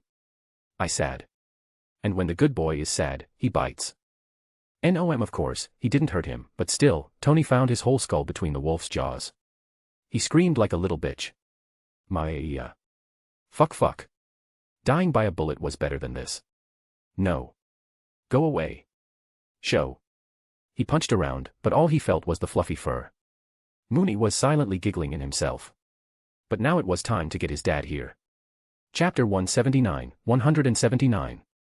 Iron Man is born. Hector came out of the magic circle and saw Tony lying on the sand, tired after brawling with Mooney. How's life treating you, Tony? Tony was not too shocked by him, rather excited. His misery was finally coming to an end. As you can see, I got myself some nice tanning. But I must say, I've overstayed my vacation. Well, your brain has overstayed its uselessness too. Now get up and come along. You've got some thinking to do. By the way, how does it feel to be hurt and kidnapped with your own weapons? Hector talked in a mocking voice all the way. Tony grunted, I know I fucked up. Now I know what Dad meant in that videotape he left to you. Hector confusedly asked, what tape? Something he recorded in his dying breath. He said he was sorry, asked for your forgiveness, and told me not to commit the same mistakes. And it seems I even left him behind in fuck-ups. So as a result, my weapons that were supposed to be in the hands of the military are used by terrorists. Hector didn't hear anything he said afterwards. He was thinking about Howard. I wonder if he went to hell or heaven. Let's go now. Hector didn't show him the still-alive doctor from before, as that would probably mess up every single lesson Tony just learned. Instead, he stared at the arc reactor, the technology that would help him change the world and possibly fix the image of his home nation. You've got a pretty shiny toy stuck to your chest, kid, Hector commented. The toy is what keeps me alive. But I've been craving something now. You got any cheeseburger? Hector started walking away. Let's go, Kennedy. This guy is better dead than alive. Hey, it was just a joke, Tony shouted and ran after them. Though he glanced at Mooney and winked, it was not a joke. Woo-a-w-o-o-wah-wah. Hector laughed, haha, he can understand you, Tony, and he just snitched on you. Underscore. Wait. Can all dogs understand me? Oh no. The things I've told my pets. Slap. Wake up, bub. It's time for your first night. Raza, the terrorist leader and a high-ranking 10 Rings member, woke up from his forced slumber. He looked around, and it seemed he was in some military aircraft. Who are you? Logan extended his adamantium claws. Nobody for now, but I can be your worst nightmare if I don't get any answers. He put his claw back and placed his fist on Raza's leg. Where is the headquarters of 10 Rings? I don't KN-AAAAAAARGH. Fuck. The claws came out of his fist and pierced Raza's legs. You don't have any regenerative ability as far as I know. So you better hurry before you lose all this precious red stuff. I don't know. I'm just a leader among them. I've never even met the guy who runs it. All I know about is the 10 Rings, Raza babbled. Logan narrowed his gaze. He was not buying this talk. Okay, don't mind me if any accident happens and I cut somewhere between your legs. Whoosh. Once again, Logan pierced his same leg, now slightly higher on the thigh. Raza cried in pain, but since both of his hands were restrained to the side of the walls, he couldn't do anything. How do you know about the 10 Rings without seeing them? The old Prez told me you recognized the blue energy. This means you saw it in use. Whoosh. He stabbed him again, a bit higher. AA. What was that for? Only I ask questions. Now answer me, where is the headquarters of 10 Rings? Tell me, or this time I will be precise. Logan slowly scratched his blade upwards and closer to his cock. Say it now, or I will. Slowly the claws started coming out, paining him and panicking him. Hunan. Logan pulled his hand away with a smile. Good boy. He gripped Raza's chin from under and lifted his face. Rest in peace. What? Slash. Logan's claws came out. This time they pierced into his throat and went upward towards his brain. His nose, eyes, mouth, and ears bled out instantly, and he was dead. On a Boeing C-17 Globemaster, Hector, Kennedy, Mooney, and Tony headed back to the United States. There was also a doctor to treat Tony, and he was trying to flirt with her. Bonk. The doctor smacked him on the head with the scissors. Shut up, or I will tell Grandpa. Grandpa. What the fuck? Hector walked in and smacked Tony on his cheeks. Jean is my adopted child. You mess with her, I will rip that reactor out of your chest. Gulp. Chill, old man. Flirting is just a reflex for me. I do it whenever I see a pretty woman. By the way, how did you get her custody? The law doesn't allow single men to adopt girls. Tony changed the subject. Hector chuckled. Kid, I am the law. And she still has parents. So she's just my adopted grandkid. But I do have 2 legally adopted daughters. Also, 2 sons. Pfft, you found kids but not a woman. Tony snorted while trying to hold his laugh. Hector was not entertained. Kennedy, open the hatch. We will drop him in the Sahara Desert this time. A.H. Be gentle, Tony cried as Jean pricked him while stitching. What a weak boy, she scoffed. She knew if Hector wanted to fix him, he'd have done it already. But he wanted him to feel pain, so she was here. Hector had not forgotten how misbehaving Tony was last time they met. He was not going to let him off the hook so easily. But for now, Obadiah Stane needs to die. All those who capitalize on war needed to die. That was his simple philosophy. Obadiah was among the top as he made deals with the terrorists, and not just any terrorists but 10 fucking rings. As the plane landed, Tony informed his secretary and bodyguard to come and pick him up. The accomplishment of saving him was awarded to Lieutenant Frank Castle, who will now get a promotion, a medal, and be taken in by S.H.I.E.L.D. for his exceptional service. By doing this, he will also be bringing his family under S.H.I.E.L.D.'s protective umbrella.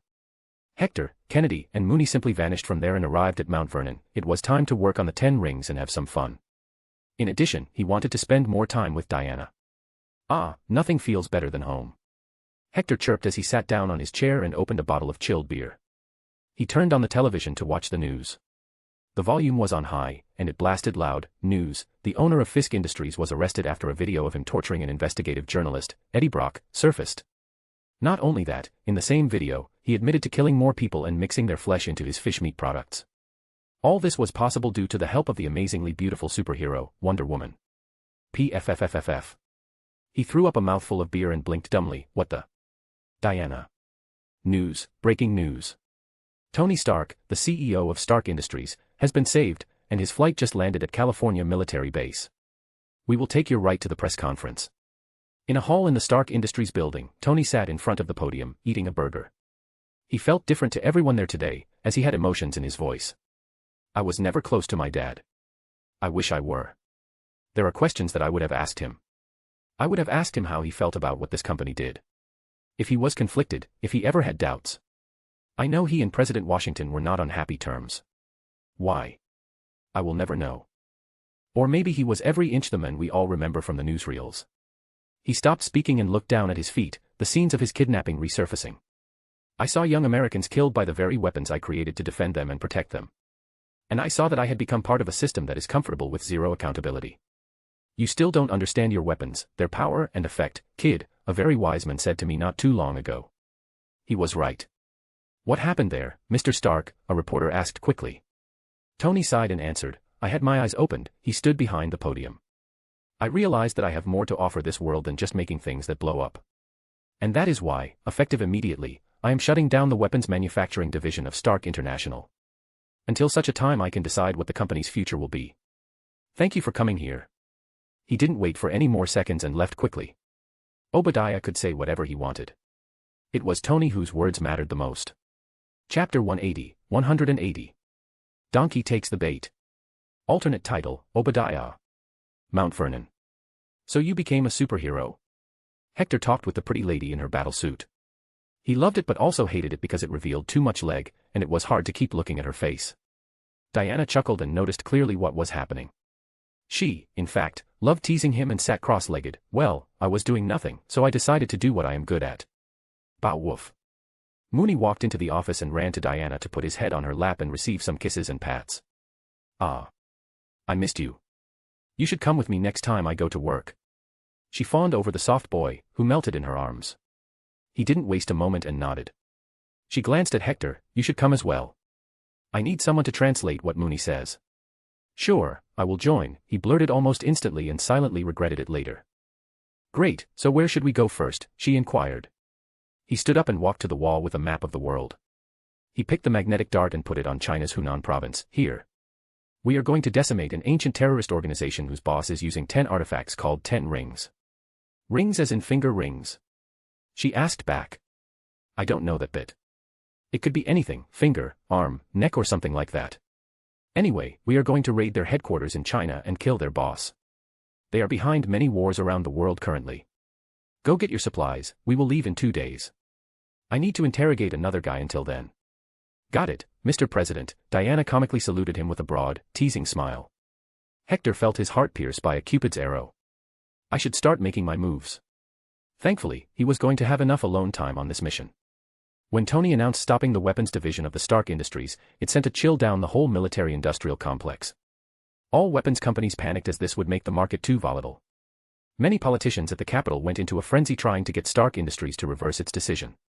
But the real mess was on Wall Street. Worse than Tony expected, the company lost 50% of its value as people started to panic selling the stocks. Not just Stark Industries but other weapons companies also got caught in the momentum and lost something. However, just then, major news came. At Tony's office, he played billiards merely, not worried about the company. Just then, Obadiah Stane entered with pepper pots. It's a bloodbath, Tony. If this goes on, the company won't survive. Weapons are its largest source of revenue. All your father's work will be in ruins. Obadiah cried the same song. Tony was unfazed. Dad wouldn't have wanted his son to die from the same weapons his company makes. My decision is final, that's it. At max, we will go down 40 points. We've gone down 56 points, Tony. Damn, I expected more. Cough. Pepper Potts coughed and spoke. I don't think you need to worry anymore, Mr. Stark. Look at this. She walked to the television and switched to a news channel. She also briefed, ever since the bloodbath started yesterday, King Tech Industries have been buying every stock available. Not only that, this morning, just before the market opened, they announced their position to the public and said they are highly optimistic about Stark Industries' future. Since then, we have already recovered 40% and will most likely go beyond the previous valuation. Tony blankly gazed at the television. Isn't that the company of Dash? The late President Washington, Pepper completed. Tony sighed in relief. See, there is nothing to worry about. Everything is under control. Pepper, let's play a game of billiards. Though he did wonder how the King Tech industry would handle the SEC. Won't they be accused of stock manipulation? After all, I have not yet announced what I will do to uplift the company again. Afghanistan. A dumbass American man in a suit reached the same site from where Tony escaped. He looked around to find the remnants of the suit Tony Stark made first. As soon as he picked it up, a few photographs were clicked from a distance. The man who took them quickly used his communicator, Agent Coulson reporting, the donkey took the bait. And bait he did take, a fat one at that. Hector was not dumb enough to destroy the superhero business before it even started. Knowing Stane would cause so much mass destruction, he had to stop it. Not every new superhero needs a supervillain as a rival. Sometimes, these villains should be stomped in their nascent stage.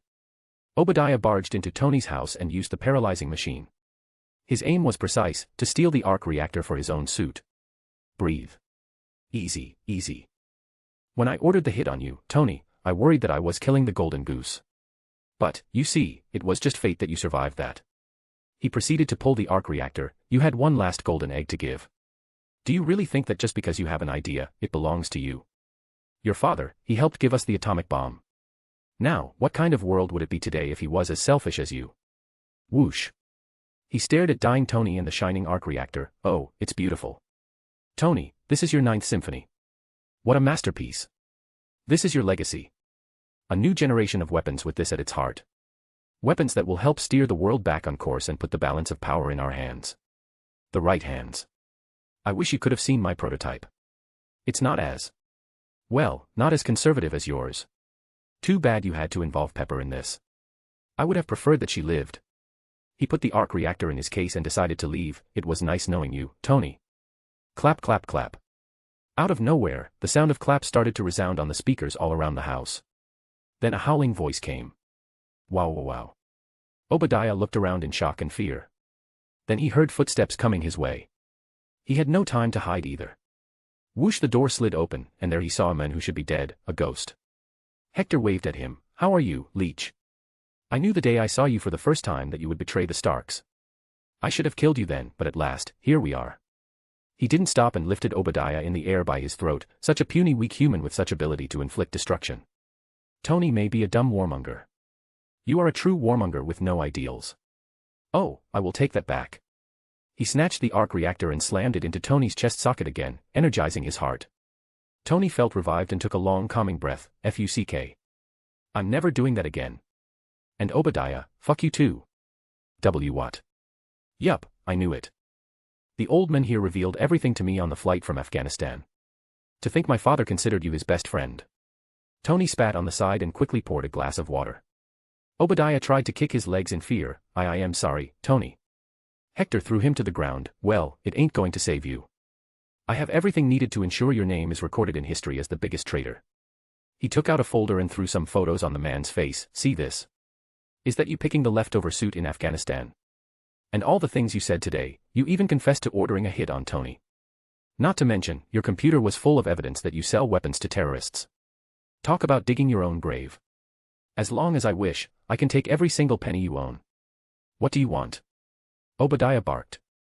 Bam. Hector threw a paper on his face. Sign it. Sign that all your stocks will go to Tony Stark on your demise, and your property will go to the charity of Tony's choosing. Obadiah watched Hector's face. He couldn't see if this was the real deal, but that didn't matter anymore. You will just kill me after that. Haha, I will kill you anyway. I have enough folks in Congress to ensure all your property returns to Stark Industries. Signing is just an incentive for you. What incentive? He asked. A painless death. Tony jumped. You're going to kill him.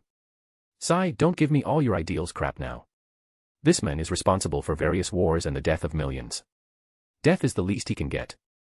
Understand this, Tony, if you think I should treat Obadiah like any common criminal, should I not treat you like a criminal too? He asked. Tony had nothing to refute here.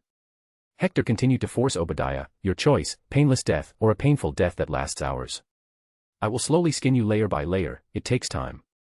Or maybe I can throw you in some village in Afghanistan. I will not sign.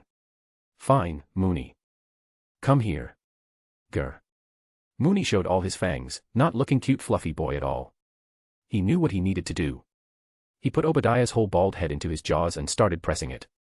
He increased the force slowly to maximize terror. Blood started flowing down Obadiah's face. Soon the pain also increased. Crack, the first crack on his skull sounded. Arg. I'll sign it. Mooney didn't him go until he had signed the papers. But his misery was not over. My death will be investigated. The board won't be happy. Hector smirked. Wahaha, fool, accidents do happen. After all, you're not a businessman anymore. You're a terrorist who sells weapons to enemy factions. And you tried to create an armored suit, which malfunctioned at the test and killed you inside it. Obadiah had forgotten one thing. Hector was not just a soldier, he was one hell of a politician. A politician with a mighty fist of justice and freedom. Mooney, drag him by his leg, he ordered. Tony remained silent the whole time. He knew he'd earn Hector's fury if he now meddled. After all, it was due to his lack of foresight on the company that this situation arose. He had to eat the deadly pill he had cultivated now instead of expecting to be given a rose of appreciation. Chapter 181. A mission date. Ironmonger was no longer poggers. Hector made it clear that you're either with him or 10 feet beneath the ground in a nice grave. Obadiah was put in his prized suit, and then it exploded, burning him gruesomely.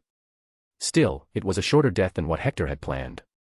The Star Industries internal investigation released all the documents about Obadiah and his involvement in selling weapons to terrorists. In an instant, it made Tony's decision to stop weapon production started making sense. But the more significant effect it had was on the government and other weapons manufacturers. Public trust in the wars and the companies went to a record low. Obadiah's computer had mentions of various politicians as well, as it was impossible to do what he did without the support of the big men.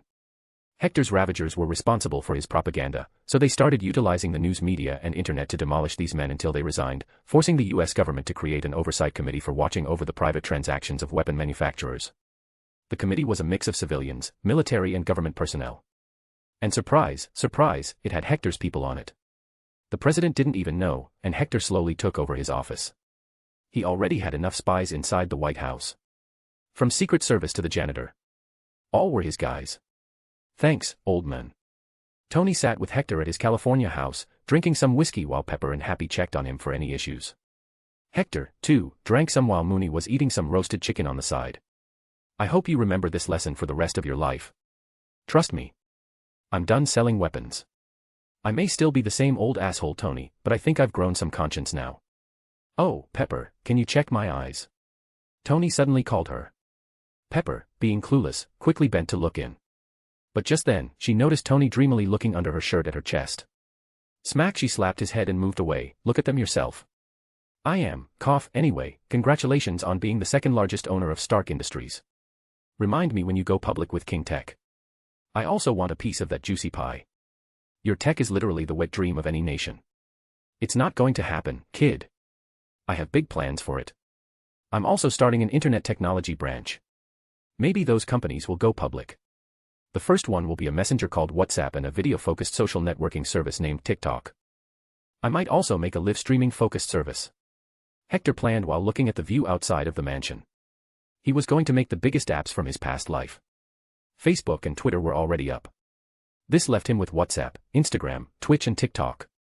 All of these had prospects of being a $100 billion company.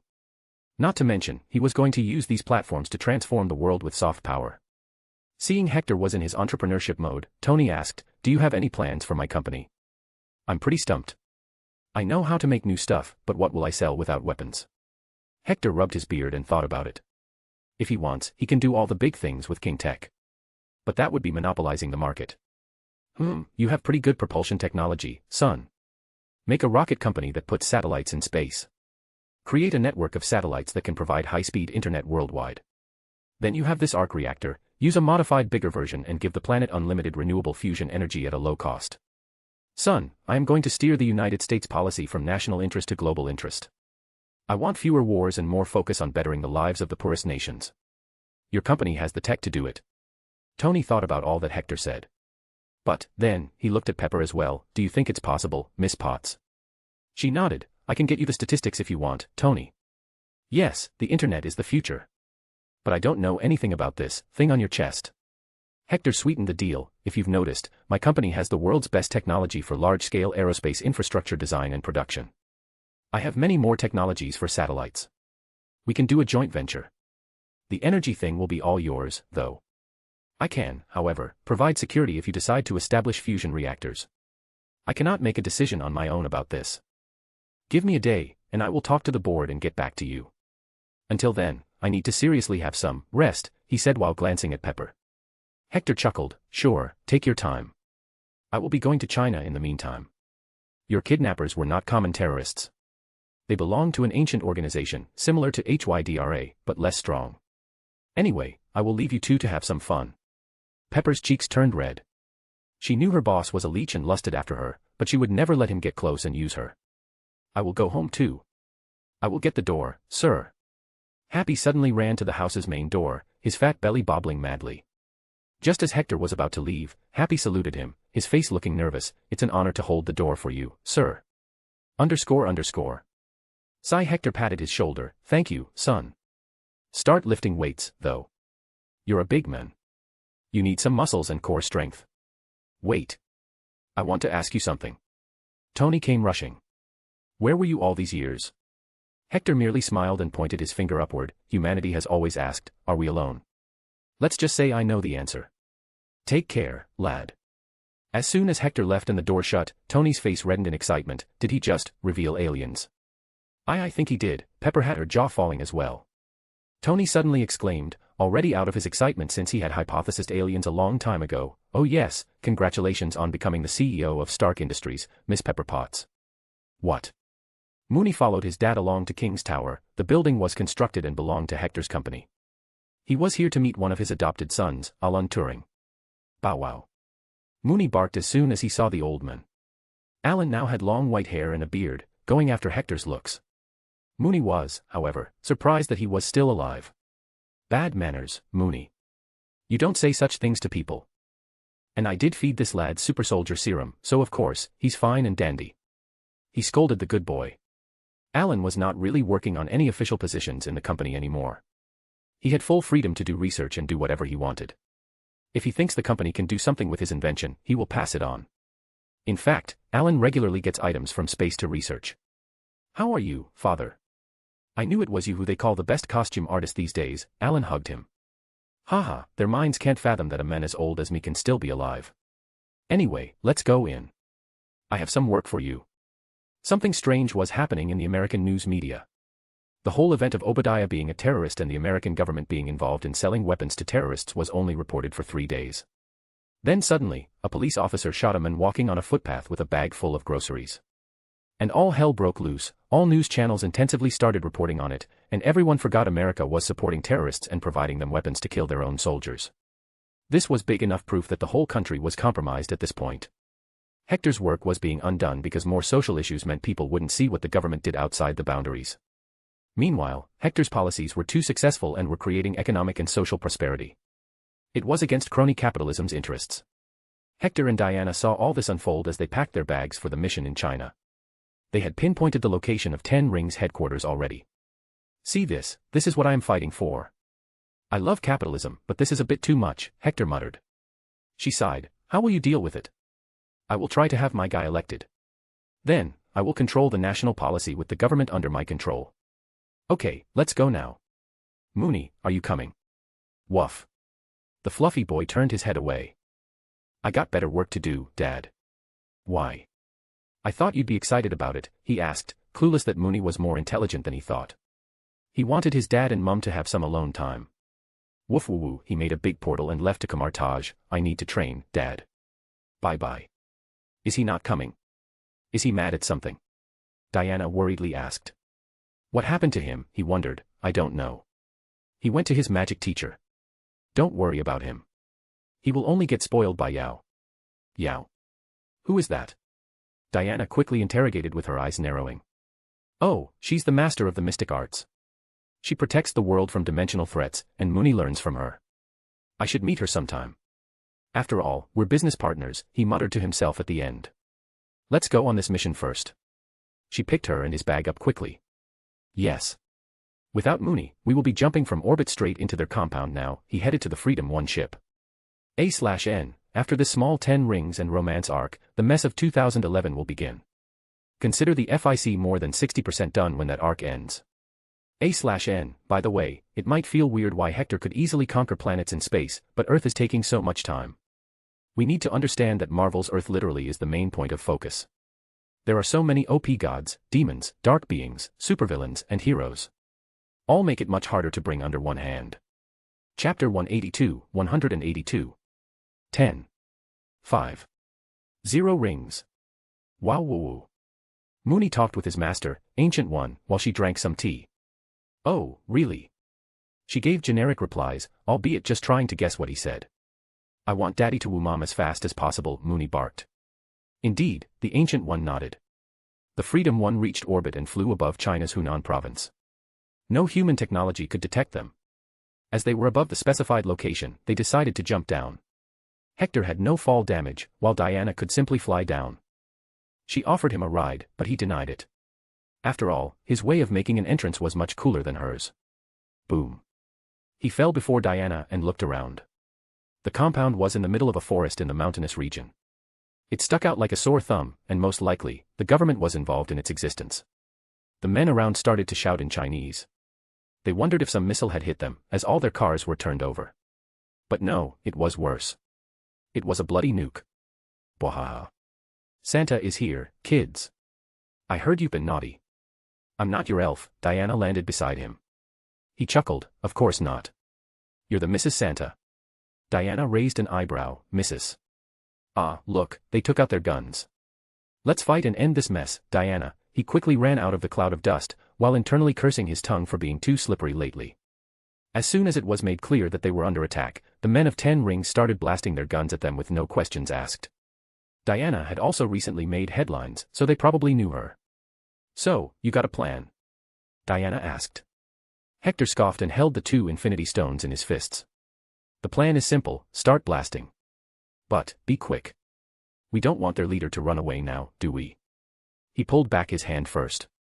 Boom, then plunged it into the ground.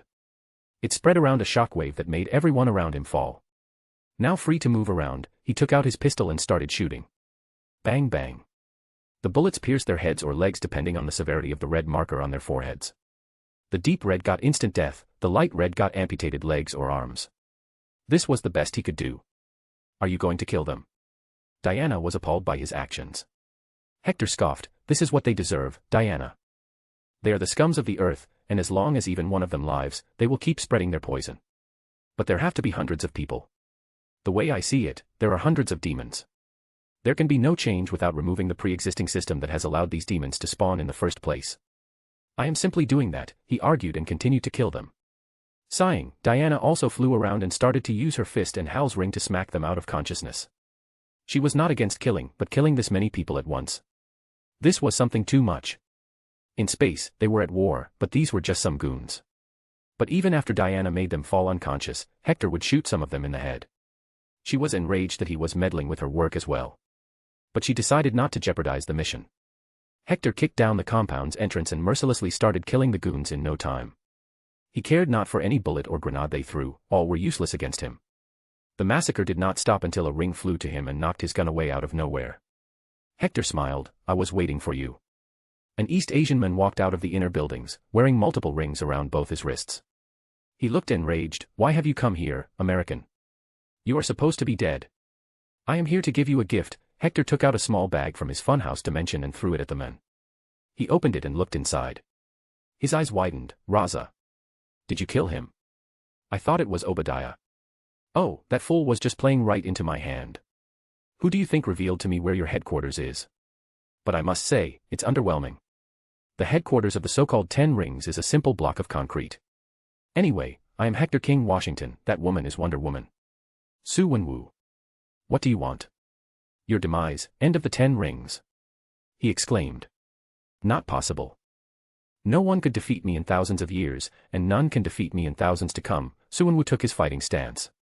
Then, the rings on his wrist shone in blue light, and some runes appeared on them. Fine, let's fight then. Hector didn't move and just raised his hands in a boxing formation. Ha! Su Wenwu ran towards him and leaped in air a few meters before. The rings came out of his wrist and created some sort of a whip. Boom, he struck him. Hector just took a step back and dodged it. But the rings plunged into the ground and destroyed a big chunk of concrete. He then continued and started waving the rings. Ah, so they are some sort of energy weapons that work in unity. Hector was merely observing it all this time to see if it was worth his time. And his evaluation was. Such useless pathetic ornaments. Bam. This time when Su Wenwu tried to strike him, Hector caught one ring and didn't let it return to the men. He looked at it from up close to see what runes they were. Such bland things. Don't mind if I don't deem them worthy of existing. What? Clank. Using the power stone's shining blue energy covering his hand, Hector pressed one ring in his fist. It first fought the force, but then it started bending, and eventually, with a loud noise, it broke in half. Ha, it's also rather fragile. Su Wenwu saw the ring break into 2 pieces and lose its blue shine. To him, it all felt like slow motion as these rings were his life. They made him immortal and powerful. Without them, he was nothing. He quickly jumped back in fear. How did you do that? Hector smirked. You see, powers far stronger than those rings exist in this universe. And I just happen to be the possessor of such powers. Thinking about running now. He was. But then Diana landed behind him, not so fast. Hector walked toward him. I don't understand it. Why is it that whenever most folks gain some power, they turn to a life of crime instead of a life of goodness? If money is all you want, why become a terrorist? I was not a terrorist before. Only modern governments deem us one. Well, you do dream of creating as much violence as possible under your policy. It's pretty terrorizing to me, Hector argued. Su Wenwu sneered. Yes, just like the CIA. That's a solid argument. I won't deny that. But you know, the CIA can be held accountable whenever I wish, but nobody sits above your head. Hence, I need to pop it off. Crunch. He caught another ring and broke it in half. That's 8 rings now. Crunch. 7 now. It's a lucky number. Sadly, not for you. Crack. Hector kept on catching each strike Su Wenwu threw and destroyed the rings. He had no use for them, and neither did he want them to stay in this world. If such a pathetic weapon could create these monsters, he'd rather not have it. Bam. Wenwu got his face punched for the first time. Let's just say the taste of the fist of freedom was not very pleasing to the tongue. It was salty and wet, but that was just blood. Don't you want to have him trialed? Diana asked him. The justice system of the United States is a joke. They are slaves of the government and will let this man go on the grounds of lack of proof. Fist of freedom will do fine with him. He didn't stop and kept beating the hell out of him while breaking the rings apart. Ugh. Su Wenwu's face looked like a watermelon without its outer shell by the 10th punch. Swollen and bloodied, he spat on the ground and cursed, You think you can rule this world without folks like us? The US government has been our client for years now. Arg. Hector caught his hair and lifted him in the air. I know that already. Why else do you think I came here to eradicate you? I will destroy both the user and the instrument of war this time. He pulled the last ring from Wenwu's wrist forcefully, ripping his wrist apart while doing so. So proud of them, are you? Don't mind if I feed it to you as well. Chapter 183, 183. Where it started. Bam. He pushed the ring into Wenwu's mouth and forced it deeper into his neck. But, of course, it was humanly impossible to swallow it. Splash. The ring broke through his windpipe and edged out of his throat, ripping it apart in a bloody sight. Su Wenwu cried in pain, but he couldn't even make a sound at this point. Hector was brutal at the time, showcasing his other side that Diana had not often seen before. She had noticed that he was a kind, happy man at most times, but he was inhumanely brutal at other times, reminding her he had hell in his official title. Hector had no special emotions on his face and looked uncaring, as if Su Wenwu was an insect one mistakenly stepped on. Just to be sure, I will destroy your soul as well. He used the soul stone and illuminated the yellow light on the mutilated man, annihilating his soul before he could pass on to the next plane. Now, only a few men were left alive, and these will be arrested for various reasons, never to see the light of the day again. Why are you so brutal sometimes? Why kill on such a scale? Diana abruptly asked him. A good enemy is a dead enemy, Diana.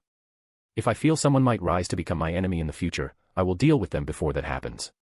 I will not tolerate any lapse in reforming Earth, he replied. After a short silence, Diana looked him in the eye. Am I a possible enemy? Sigh, I will be honest with you. My answer is I don't know. I hope you don't become my enemy. I really like you as a person, and Mooney thinks of you as his most favorite person after me. He clarified. But seeing the gore around, he knew it was not the best place to talk.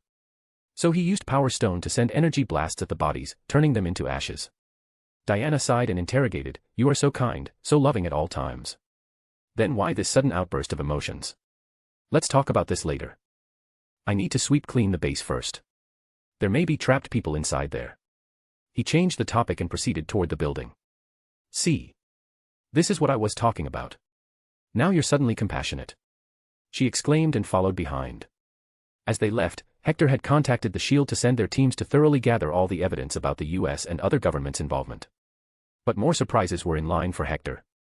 Inside the building, Hector found that it wasn't enormous. It only had a basement for cars and some weapons, everything else resembled more a house than a criminal base. But Hector did find the server room, and from there, he learned the location of each 10 rings base in the world. They had more than 5 bases on each continent. All except the United States, for some reason. Then he found out about their dealings. They worked for nearly every government in the world at some point. Hector was disappointed. See this, I've lived 2 lives, and I've seen this madness in each. I've learned this lesson early, always expect the worst from people you expect the least harm. The governments are always thumping chests about doing something good, yet here we have this. Let's go, we will destroy each of these bases first. Then I will answer your questions of why do I persist in killing each and every one of these rotten fishes. Sounding dangerous and radiating an angry aura, he created a portal for himself. He rarely used his teleporting abilities. These instances were usually in times of need or, like now, anger. Hold my hand, he extended his arm to her. Diana didn't think for a second before grabbing it. After all, it wasn't as if she was seeing something new. She just wanted answers now. She had told Hector everything about her past life, yet she knew nothing about him. Whoosh. He teleported around the world and dropped energy blasts from Power Stone on all bases. Asia, Europe, Australia, South America, or Africa. He left nothing behind. This time, Diana didn't even try to stop him from killing. She never knew why he killed a few and left others. But she at least expected some answers later that day. After hours of strenuous work, they reached their last target base, which was inside northeastern Africa. This was a research facility made underground. The location was Bertal, the unclaimed land between Egypt and Sudan. It was the only piece of habitable land on Earth that any government did not claim. This is a strange place to make a base, Diana muttered. I'd say it's perfect. No country seems to be interested in this place. But we do know there is something down here. Let me look around. He walked around the land, sensing something. As they walked, the sky started to turn darker. The stars looked exceptionally beautiful in the sky, not covered by smog. But they don't have the luxury of gazing at it for now. Got it, he exclaimed suddenly and punched the ground. The sand started to seep into some cracks that appeared out of nowhere.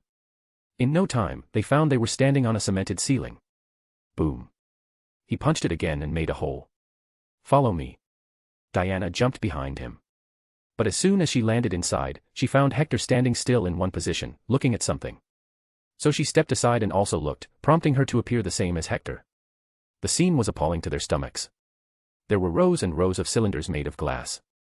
They were full of transparent green liquid, and inside them were naked bodies. From adult males and females to children as small as a newborn baby. What is this? She muttered weakly. He silently shook his head. This is a biological lab. And they were probably trying to replicate the super soldier serum. All of them are dead. She gloomily looked around. There were at least 1,000 of these cylinders just in her view. Why are they? I don't know. I don't want to know. Look around if there is anyone left alive. He said and left her. Diana walked in another direction and searched the lab. But other than some cobwebs and rotten furniture, she found nothing. Nevertheless, she tried to be as attentive as possible and looked into walls for hidden compartments by turning intangible. After an hour of searching all the rooms and corners, she got out of the secret lab. Hector was already outside, sitting on the sand and watching the sky alone. She also sat beside him, a bit closer. "You okay?" He shrugged. "You think the scenes inside will shock me?" "Sure, they might for a second, but in space, I've destroyed whole flagships at once sometimes. That alone kills thousands together. And to be honest, what's here is incomparable to the Holocaust and the treatment of Morin breeding slaves. I was just watching the sky." "Well, I'm taken aback. Seeing this, what you did with those men doesn't seem immoral," she said. Hector chuckled. "See, this is how easy it is to manipulate someone's emotions.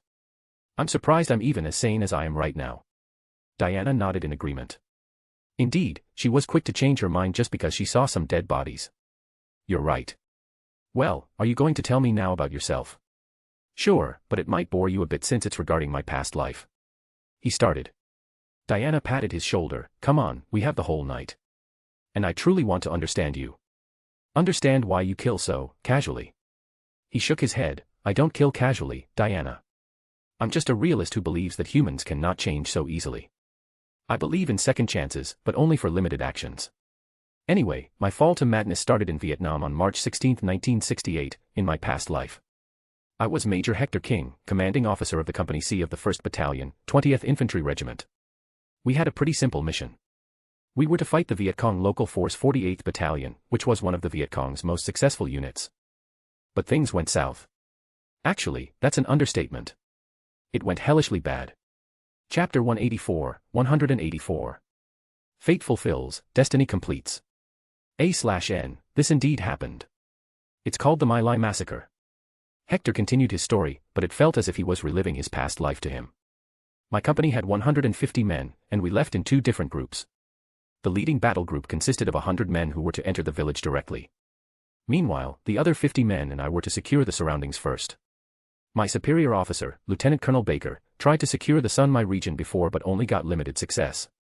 Since then, we started calling it Pinkville. This time, the 11th Brigade commander told us to go in there aggressively and wipe them out for good. We were told that by the time we arrived, nearly all the civilian residents of the hamlets in Sun Mai village would have left for the market by 7 o'clock and that any who remained would most likely be VC or VC sympathizers. Some of them probably misunderstood the command to destroy everything. Anyway, the mission went pretty well under my command. I got my troops to clear the surroundings, and we headed towards the My Lai village. We could already hear the gunfire and expected to support the troops. But, as we slowly started to enter the village, the smell of burning flesh, screams of agony and fear, and the heat of the burning roofs of houses hit us. Hector stopped at that. The scenes reappeared in his mind. He had to take a breath and continued. As I started going deeper, I saw dead bodies of old men, women, and children. Just lying there on the side of the road or at the gates of houses. I thought the fight must be intense. But then my eyes fell on the first soldier from my company. He was in the middle of shooting a man in the head with his rifle at point blank. At that time, I realized my men were doing the killings. I stopped him and asked what was happening. He looked confused and simply said the order was to burn everything, poison the well, slaughter the livestock, and leave no one alive. Angered, I rushed to the village center. On the path, the body count kept on increasing. None of them had any weapons with them. But when I reached the center, I saw hell on earth. They had dug ditches, pushed people in them, and then shot them to death. Mothers tried to shield their babies with their bodies but didn't survive. Kids who could walk tried to crawl from under the bodies only to be shot again. I saw a woman fixing her blouse, probably after being her *ped and then being shot. I tried my best to stop them, shouting orders. But it was as if they had been possessed. Even the 50 men who were with me slipped around and let their demons out. He laid on his back on the sand and added, as I walked around to save as many poor villages as possible. I saw those guys doing strange things. Setting fire to the hutchis and huts and waiting for people to come out and then shooting them, going into the hutchis and shooting them up, gathering people in groups and shooting them. As I walked in, I could see piles of people throughout the village. They were gathered up into large groups. I saw them shoot an M79 grenade launcher into a group of people who were still alive. But it was mostly done with a machine gun. They were shooting women and children just like anybody else. We met no resistance, and I only saw 3 captured weapons. We had no casualties from enemy fire. It was just like any other Vietnamese village, old Papa Sans, women, and kids.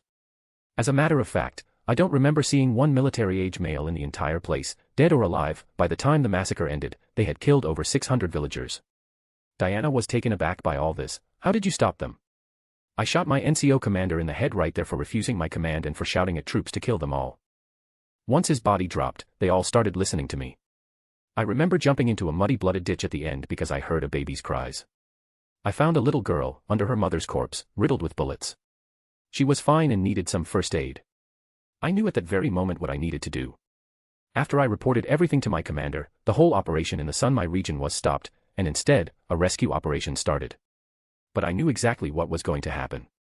After being interviewed by a dozen senior officers, I was awarded a promotion, and a letter of commendation by the general in charge of the whole war. The news of the massacre never left Vietnam. Cover-ups after cover-ups were made. Pentagon got involved and buried all the files deep. But I continued to do the job, with the same guys whom I despised the most. Now with a higher rank, I was above guys from other companies who also participated in the atrocity that day. But life goes on. After an extended intelligence mission, I planned the next mission to help us win the war. It was an ambush on the VC's biggest brigade. After getting permission, I led my men into the ambush. We were under enemy fire as soon as we dropped down from choppers. In the first minute, we received 20 casualties. But we kept going. There were about 300 of us with enough firepower to wipe the enemy out. But we miscalculated. The enemy was more than double our numbers. One by one, in that hailstorm of bullets, no tree or ditch could save our men. Some bled to death, and some were blasted away. We could do nothing but keep firing to have our deaths delayed. But we had serious explosives, so we used them and eventually killed enough to push them into retreating. But by that time, most of my men's hearts had stopped beating. I looked around at the field of dead bodies. I couldn't bring myself to feel any pity. So instead, I walked around to find any survivors. Every time one would cry for help in a low voice, I'd go and shoot them dead. I repeated that the whole evening until I found the last man alive, my previous commander, Lieutenant Colonel Frank A. Barker, one who was behind the massacre for his foolish commands. He asked me why I was doing it, but I just killed him. I checked every single body, all 300 of us. Then, after ensuring their death, I decided to walk to the side and sit by a tree to kill myself in peace. But that tree had a mine nearby. I stepped on it, blew my legs off, and my remaining body fell towards the tree, my back resting on it while giving me a clear view of dead American soldiers. And the funniest bit is that they gave me a Medal of Honor for killing our own soldiers. I was not American since the day I saw the massacre. I was a human. I planned that whole ambush not to kill the VCs, but to kill the demons I called my subordinates or colleagues. He raised his fist in the air, eclipsing the moon. A dangerous aura radiated from his body, letting Diana know that these were his genuine inner emotions. So, Diana. I say, to hell with morals. I will kill every single being in the universe that dares raise arms against innocent beings. That is why I will never go easy on folks who serve the likes of the 10 Rings. Sighing, Diana also laid back on the side beside him. Well, if you put it that way, I would say I understand. I know every human has evil in them, and it comes out when they realize they can't be held accountable. I can't say I've not seen that happen, but I have never experienced it like you. But, why does it bother you now? You did well. You brought those men to justice. I know they would not have been punished if you hadn't. What bothers you now? He thought about his whole life after his death. Well, Satan, Lucifer, and all the angels were born for a role. What about me? Just a lowly human who killed, sinned, and is moved by inner feelings, who got all this just for making a stupid wish to Satan. Diana, I guess I am afraid that one day, I will just reach the end and realize there is nothing. I exist for nothing. I don't even know what I'm doing. I came here for vacation, and I've done everything but relax. Doesn't that answer your question too? Diana asked him. Hector stood up. He had more work to do. How so? She chuckled a bit at what she was about to say and stood by his side. She held his hand in hers. Have you read about the biblical angels? Or let's go a bit personal, my own father, Zeus. And they all are called gods and angels, while their actions can't be anything but demonic. While yes, you do kill. But those are only the worst of the worst alive. Every time you kill someone, you also save thousands, millions, and sometimes billions of innocent others. So to me, all this makes you rather godly. You are too good with your words, Diana. But that still doesn't answer my question. What's the end game for me? Where does it lead to? What do my automatic actions mean? They don't have to mean anything, dear. She blurted.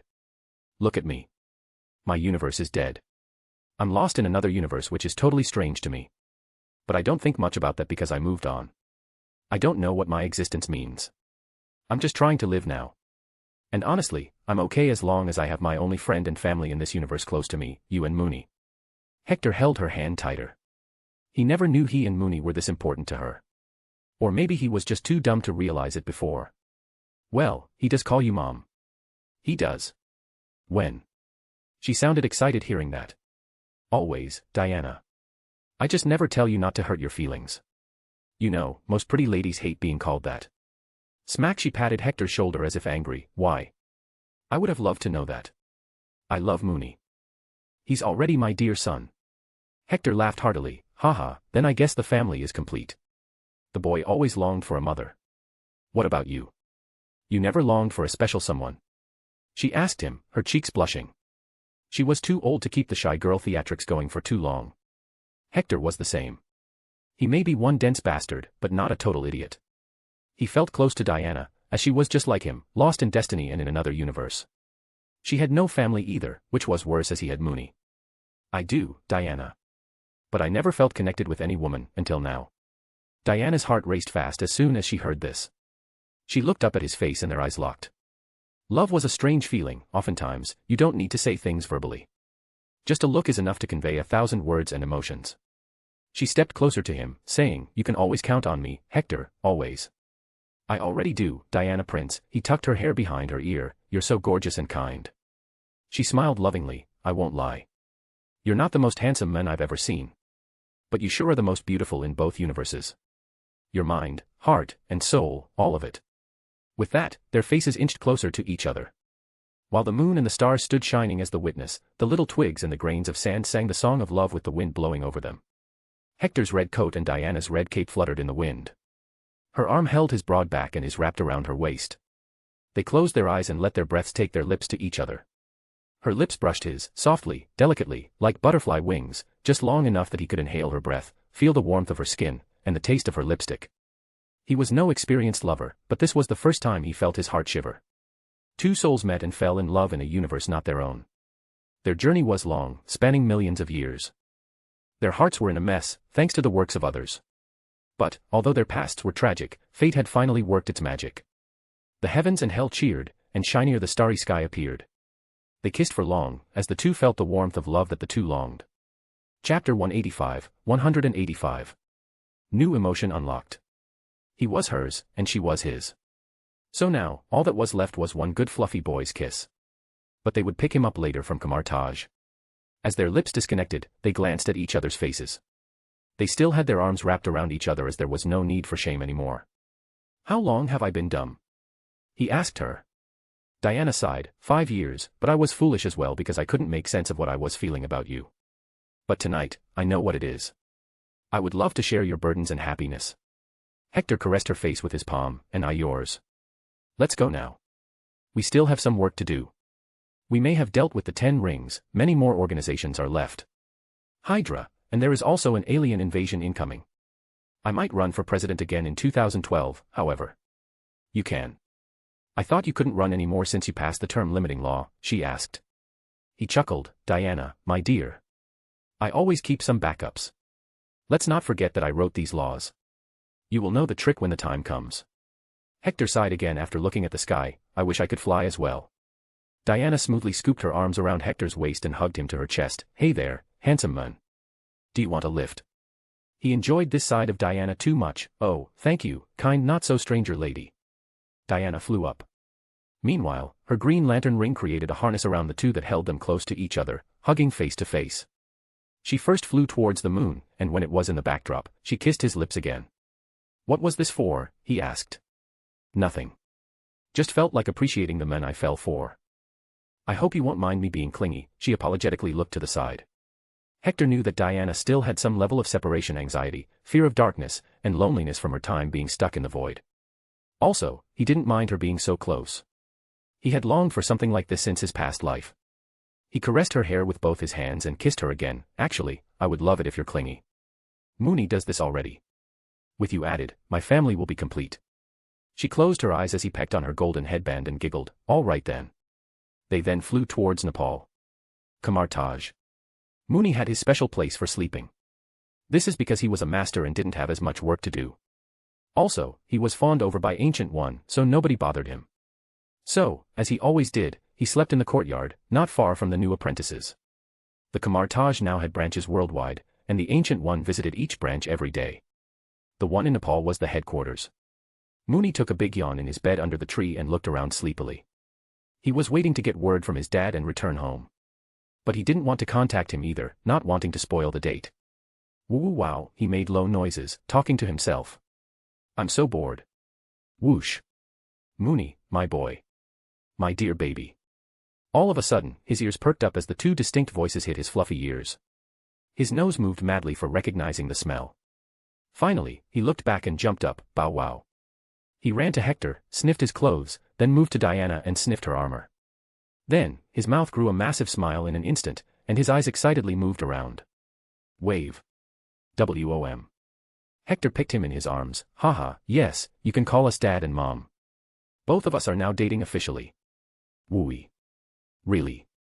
Diana also moved closer and hugged Mooney, sandwiching the boy between them and barraging kisses on his fluffy forehead. The boy wagged his tail so fast he could fly like a helicopter. But Hector had decided on one more thing now. I need to get some sort of device for you to use. Diana can't understand you, after all. Or maybe get all the Infinity Stones and have Diana understand you as well. Cough, gather them to do what? Ancient One appeared out of a portal suddenly, her jaw falling from the shock of what Hector had just said. Hector shrugged. Hey, my old friend. Don't take my words seriously. What's shocking to you can be normal to me. Anyway, let me introduce you to this beautiful woman. This is Diana Prince, also known as Wonder Woman. Now my girlfriend and Mooney's mom. Diana felt a shiver run down her body. Let's just stick to calling each other partner. Girlfriend and boyfriend sound too young. And we're anything but young. Ancient One chuckled. When hearts and minds are young, the body's age does not matter. I welcome you to Kamartaj, home of the mystic arts. Please join me for tea. They went to Ancient One's office and talked about things. She was amazed to learn that Diana was from an entirely different universe. But after knowing Hector for years, she wasn't too surprised. Well, thanks to you, Kamartaj is richer than the entire nation of Nepal. But, unfortunately, I don't know what to do with the money anymore, Ancient One complained. Why not just open schools for orphans and poor kids? Asia still has a lot of poverty. Although Vietnam, India, Pakistan, Sri Lanka, and Bangladesh may be pretty good due to early capitalist policies, the rest of Asia is still under socialist and communist influence. Hector suggested. She sighed, I would love to, but running your shop business on Xander is already hard. You can hire normal folks to run this business. All you need to do is to watch over them. Corruption is a widespread problem in humanitarian organizations. Bow wow woo. Mooney says you should also help orphan puppies. He's ready to give his pocket money for it, Hector translated. Ancient One patted the good boy, of course, dear. But I won't need your pocket money. It's only for you to buy tasty treats. Woof bow, it's not tasty if it's not free. Haha, fine, I will get you some treats. Anyway, let's go back now. We have work to do. Hector stood up after taking the last sip of tea. Mooney happily made a portal and jumped to the other side while holding Diana's cape in his jaw. Take care, Yao. Mount Vernon. Adam sat in his room in Hector's big house. He may be a whole being now, but he had not lost all his talents as he was made to be perfect. He was asked to design the algorithms for the apps Hector wanted to make. He was looking around the internet to understand the search algorithm of the search engine.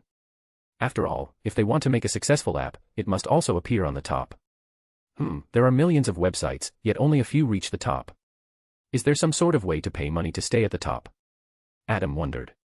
Eventually, his thirst for knowledge took him to a website known to be used by thirsty folks, Pornhub. As soon as Adam opened it, he felt like he shouldn't be on this website. But as he saw the various videos at the top, his intelligent, wondrous mind thought about the reason why these videos were at the top and why others were at the bottom. Slowly, he looked at the codes behind each page and used some illegal means with space tech to look into the servers. Then he learned that the algorithm was not the same for all people.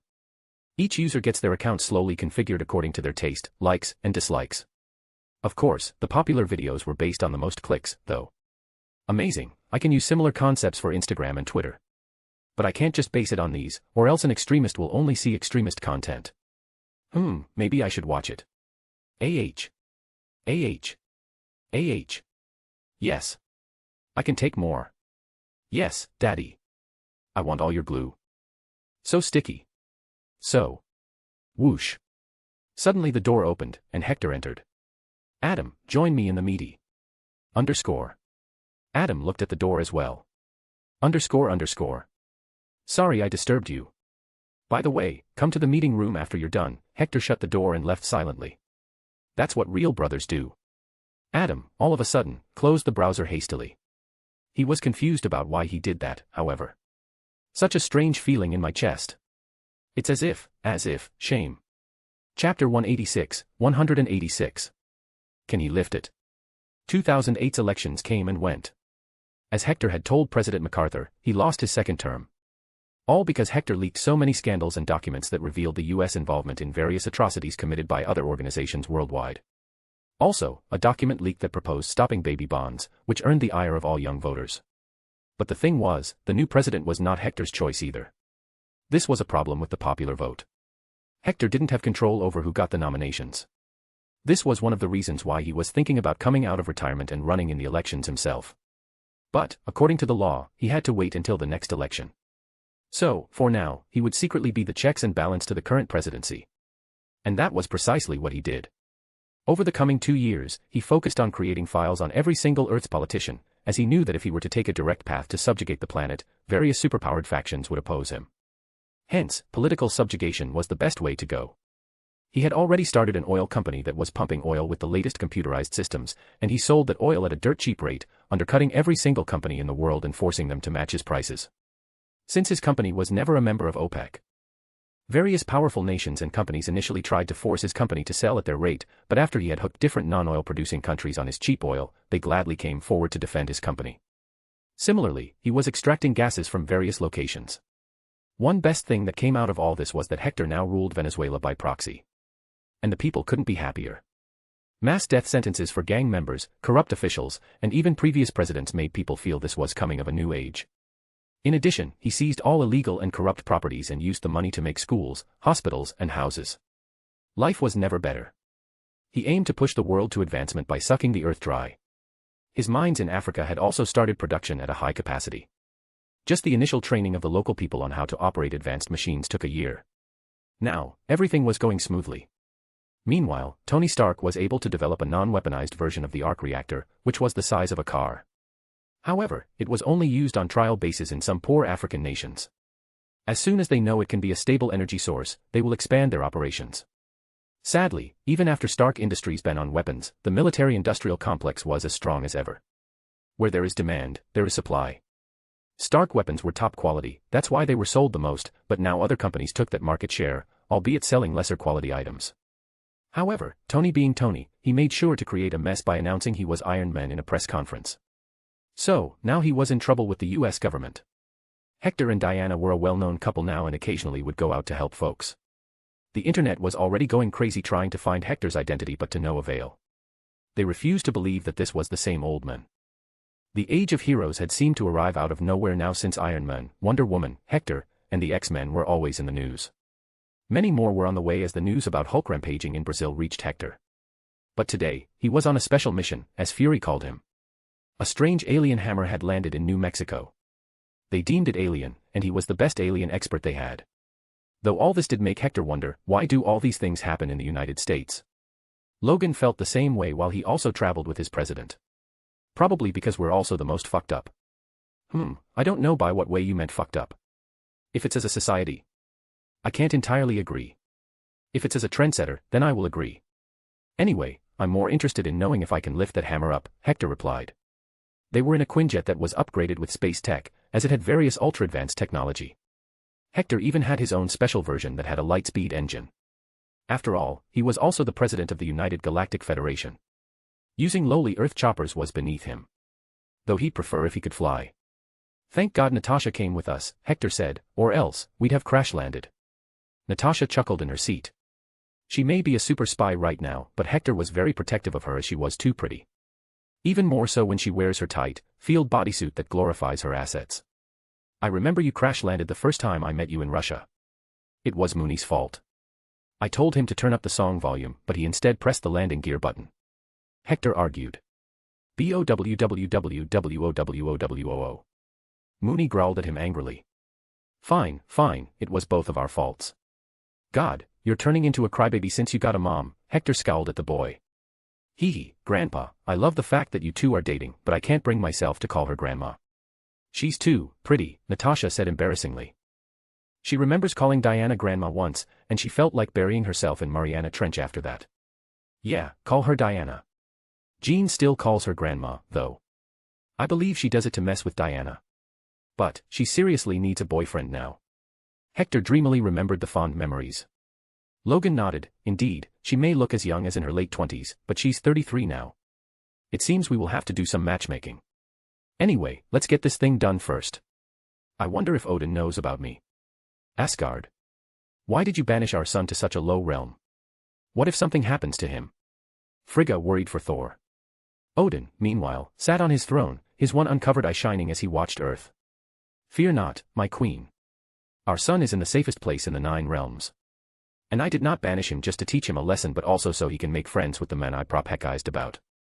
Who? That galactic president you've been talking about. I looked for information about him. He's famous across 2 galaxies, and his deeds are praiseworthy. But how can a mortal teach Thor? She asked him. Odin let out a short chuckle. He's anything but a mortal, Frigga. You will understand when you see him. Sigh, always mysterious. Earth. Hector arrived at the enclosed facility Shield had built around the crash site of the hammer. The crowd of truckers who were trying to move it had been thrown away long ago. Now it was a military camp. Fury was waiting for him at the gates excitedly. Well, the bee has arrived smelling the flower. Hector chuckled. He's here. Let me see. He closed his eyes and tried to hear as good as he could. Soon, he heard faint screams of defeat from inside the facility. I guess I should give my introduction to him then. Fury led home into the open space where the hammer had landed. The agents had tried to move it by removing the earth from under it, but it was still unmovable. So now it looked like a small pillar on which the hammer was placed. Though the brooding, tall, blonde man was a free item that came with the hammer. You all wait here. I want to try something. Hector jumped the fence and stepped on the midi ground. The rain had not stopped yet, as if replying to Thor's cry like he was some Disney princess. He just sat there on his knees in defeat, looking down at the ground. Still can't lift it. Hector commented. Thor looked up, laugh, mortal. Laugh at my anguish, for I deserve this disgrace. Sigh, I only yearn to bring honor to Asgard. How could my father do this to me? Do you mind if I try picking it up? Hector asked nicely, not that he waited for his reply. You can't lift the hammer of the thunder god. Mjolnir can't be wielded by a mere mortal, the very thing I have become. So do not waste your Tim. How? Chapter 187. Instincts take over. _ It's pretty heavy. It's trying to fight me. Haha, calm down, you naughty hammer. You cannot fight a higher being. Hector joked while juggling the hammer in his hand. Thor dumbly watched as the hammer. His birthright was taken from him, and he felt violated for some reason. And then the realization hit that he was not worthy anymore. He looked at the sky and shouted, "No! I am not worthy anymore. Is this what you wanted, father? Mooney. Catch." Hector threw it toward the good boy. Mooney jumped quickly and bit its handle. When he landed, he effortlessly held the hammer in his jaws. Wow. Mooney started swinging it around as if he was the god of thunder. He then lifted his head up and aimed at the sky. Boom. Thunder fell and got absorbed by the hammer instantly as if the heavens gave Mooney their permission to wield this weapon. After all, how could anybody be mad at him? Thor's will, anything that was left of it, instantly broke. He punched the ground angrily and shouted, "Even the dog is worthy." Hector caught the hammer from Mooney and looked at its various runes. Interesting. Definitely something worth studying. Though I wonder if Diana can also lift it. She should be worthy, I think. Was Hector worthy? It didn't matter. He was a being from a higher dimension, and such a low level of runes could not dictate his fate. Hence, the runes on the hammer could not oppose him. Fury also jumped into the muddy area and tried to lift the hammer. Mother of Jesus, what is thing? It's the hammer of Thor, son of Odin. Yup, I'm talking about the folks you all consider gods. They aren't really gods. Just old aliens with powers who meddled with Earth since a long time ago. Even saved the planet multiple times, Hector clarified quickly. This didn't go unnoticed by Thor. How do you know about my father's proud accomplishments? Prove yourself worthy, and you shall have all the answers you want. Oh, I am also keeping this hammer until you're worthy. One more thing, if Loki comes, tell him to seek me. Or I will kill him the moment I see him next time. He then looked around and found one Dr. Selvig looking at everything from a corner. I know you're taking care of this man. Keep doing it. Send me the bill for all the expenses, he ordered.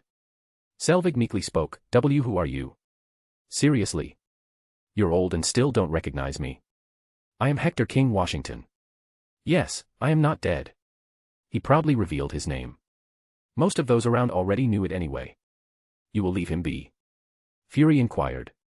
Why not? He's just a powerful mortal at this point. Don't worry. If he does something stupid, I will spank him myself. Wait, we should meet the companions of this lad. Hector decided it was better to meet Jane while at it. He didn't know how important she would be in this world, but it was better to leave an impression behind. Hector, Mooney, and Logan were sitting in a bar in no time. Beside them was Thor as well, sulking while drinking beer. Opposite to them were three people, Professor Selvig, Jane Foster, and Darcy Lewis. Holy shit, can I touch your beard? I always wanted to do that. You have no idea how much I read about you in school. Darcy chirped like a fangirl. No, Hector denied her. His beard was sacred to him, and only Diana, Mooney, or other little ones could touch it. Not just some random woman. Are you some sort of secret manipulator of the world affairs and the reason for why it's so bad now? Jane questioned him. Hector scoffed, I am the one behind fixing it, girl. Don't go accusing me when I left a perfect roadmap and developed policies for this county. Well, I am not here to talk about that. You are going to take care of this lad. He's a god from another planet, called Asgard. He was not lying. No, how many other men do you know who can stay unharmed after being rammed by your van? He pointed. True, Darcy nodded. Jane narrowed her gaze. How did you know we hit him? Smiling, Hector tapped on his temple with his finger. I see everything, kid. By now, I've got some work to do. However, as they got up to leave, Logan voiced, just a second, press. Hector and Mooney waited for him outside the bar. He returned after a few minutes. I will catch up to you later. Mooney and Hector watched him with suspicious gazes. Why would Logan stay behind? What was so interesting in New Mexico? They didn't ask him, however, and instead left quickly. But they only hid their scent and kept watching Logan from a distance. The madman was in the bar until evening. Then, when it started to turn dark, the door opened, and Logan walked out with Darcy Lewis. Mooney sniffed the air and barked, whoa woof woof woof, grr, Dad, Logan found another bitch, he meant. Hector nodded, that seems to be the case, boy. Who knew Logan would turn out to be a boob guy? Wait, don't tell Diana I was saying this. In fact, don't tell her anything about Logan either. Bow woof, where my bitch, Dad? You promised. Hector sweated. He tried his best to find him an intelligent female dog in space, but he was unsuccessful. I am trying to find one, kid. Remember, the more you wait, the sweeter the fruit will be. Fruit? What fruit? I love apples, oranges, and bananas. Can I get a banana? Mooney confusedly asked. Sigh. Hector ruffled the good boy's hair. My little baby boy, you'll be giving the banana, not taking it. Let's give Logan some privacy now. Let's go. Dad, does he howl when playing? Mooney suddenly asked. __. You know what? That's a really great question. I want to know the answer, or I will never be able to sleep in peace. So fine, we will only listen from a distance. The moment he howls, we will leave. A few hours ago. After Hector and Mooney left the bat, Logan sat beside Darcy, who was alone as Jane was handling Thor. He asked her a simple question, want to fuck? Darcy spat her drink back in the glass. Her eyes widened. Seriously? I get to have sex with the first man to step foot on the moon. Hell yeah. I have a car. Let's go there. Logan quickly denied, no, let's go to the nearby forest. Oh, a wild wolf, huh? Kinky. I like it, she was ready for everything. Even Logan felt that she was too easy. But he was more interested in the two rewards he was soon going to get. Eventually, the night came, and it was time to savor the hunt. So he took Darcy to the forest, cut some nice soft branches of a tree, and made a bed. After that, they started to undress each other. Darcy was amazed by his body. I knew it. You're immortal or a god? I'm what you call mutant. That's so fucking hot. She didn't wait and jumped on him to bite his lips and lick his abs. Logan had been with many women in his life but never with one as wild as this one. So he too, indulged and ripped apart her bra and let the two melons go wild. However, they were so round and squishy that his wild instincts took over. Oh whoa. Ugh, why did I do that? Do it again. It makes me so wet, she urged him while nibbling on his ears and sitting on his lap. Both were as naked as the day they were born and enjoyed each other's bodies. Logan realized that this kind of foreplay might be her kink. So he, too, got into the whole role and became heavy-handed with her. Oh whoa. Yes. Yes. Eat me however you want. Hector covered Mooney's ears a distance away while also dragging him away. No, son. They are not talking about eating food. Wowoo, I want to eat what they eat, Dad. Never, they are mad people. Stay away from them. God, why did I let my curiosity get the better of me? Chapter 188, 188. Pup Cup. Hydra was as good as dead. But the thing was, they were yet to know what was happening to him. Hector, the mad lad he was, decided to use S.H.I.E.L.D. itself to counterspy on them. So, without even knowing, Hydra was getting infiltrated by him. To them, everything was going smoothly.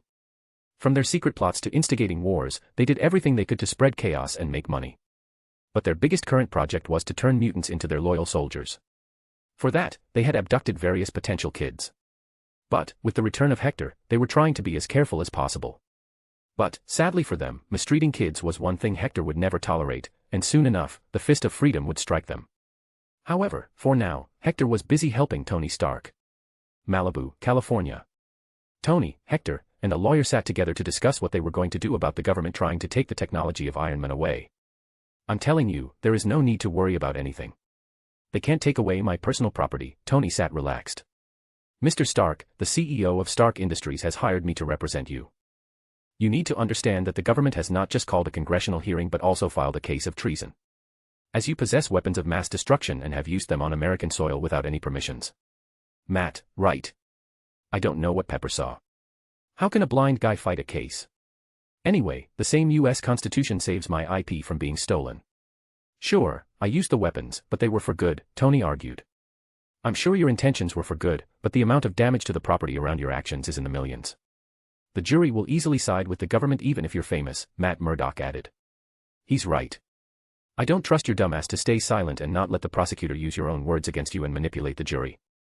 Listen to Matt and get your mess cleaned. I don't want you to be the reason people start hating superheroes.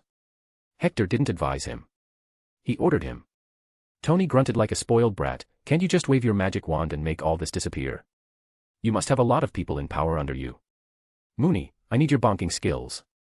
Bonk. Hector continued after punishing him. I do have them, but I won't use them for such low-level things. They might come under the notice of others. This mess is easy to solve as long as you do what we tell you to. Just memorize everything. I have created a list of all the corrupted generals and Department of Defense workers, and their amount of corruption. Some go as high as 100 million. You are going to make the argument that you, as a good citizen, felt worried for your nation and had to do something, as the government was behind the deterioration of the society. Just do what the government does, pin the blame on someone else. In this case, it will be the government. You truly are the scummiest politician and the kindest one simultaneously. I'm amazed. Tony commented. However, Matt was full of praise, and that is why the world still loves him. His legacy is full of good jobs and nearly no mess-ups. Unlike the current administrations. That's because I got no family, no wishes to keep the family rich, and no expectations from myself.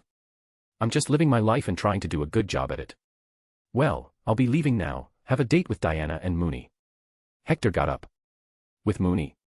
Who takes the kids along? Tony asked. A family man. Christmas was around the corner, and the decorations had started to fill the streets of under-construction New York City. The bright shining colorful lights and the colder weather were something most loved. Well, except those folks who cannot go to their family, do a daily wage job, or don't make enough to even live in this city. The problem with the nation was that the average salary had never been adjusted to inflation, so it was still stuck at $7 per hour. While it should be $10 per hour, it would leave people poor even then. On top of that, there were no paid leaves, maternity leaves, and other welfare things. So the United States was the wealthiest country with the poorest minds running it. Do you need a life-saving drug? Sure, it'll just cost you 10 days' salary, even though the same drug costs a fraction across the border in Mexico or Canada. Are you having a baby? Sure, pay $10,000. Do you want to study? Sure, take a slaving debt or spend all the money from your baby bond. In the United States, the price of everything was inflated as per how much money people had. Hence, even after people had baby bonds, getting an education or setting business was too costly. Although quality of life and income equality was at an all-time high due to Hector, some things were still scummy. The day was slowly coming when he would change all this. But tonight, the couple was walking on the streets of New York City. Since Hector and Diana were pretty tall and good-looking, they stood out among the crowd. So lots of heads were turning to see them. Hector was wearing a simple dark blue suit with a similarly colored long coat and hat. Meanwhile, Diana wore a matching dark blue shirt, a white shirt, and a thick dark blue furred coat. She, too, wore a female hat with a feather on it. She held Hector's arms to her side while he held Mooney's leash. Maybe we can start our own fashion brand and bring back the style of the good old days. Sigh, I miss the time when everyone was finely dressed. Hector sighed. Woof. Mooney barked at an ice cream shop. Fine, I will buy you one. Don't make too much noise now. Hector rushed in to get him one pup cup. It was more of a bucket full of vanilla ice cream. After all, Mooney was a good boy of American fast food size. Hector and Diana waited and talked about random things while the boy ate his ice cream on the sidewalk. People would randomly come and take a picture of him every now and then. She was apparently amazed how people had not recognized them yet. Haha, welcome to superhero logic, dear, he silently chuckled and started, well, I'm sure there was a superhero in your world who also hid in plain sight. Actually, Clark was like this. He never wore anything other than a pair of glasses for his disguise, and it seemed to work somehow. Truly amazing when I think about it now, she muttered to herself. Exactly. Now, look at me. I never tried to hide my identity, yet nobody believes I am me. I even got Mooney with me, and they still don't. Your case is a bit different, I believe. Everyone thinks you died. They even held such a grand funeral in your name. Most of them saw it on live television as well and cried for you, she argued. Ugh, that leaves a bad taste, What the hell is that kid doing? Hector noticed a little boy standing near the road's edge when the light had turned red for crossers. He's staring at. Diana looked and noticed the boy was looking at a family. A mom and dad were holding the hands of the kid in the middle and walking happily. Honk. Since the kid was too small, the truck driver couldn't see him from the height. Hector rushed to save him quickly. He was on the road in a single step, and the next, he had jumped out of the truck's way. He was like a missile that was circulating.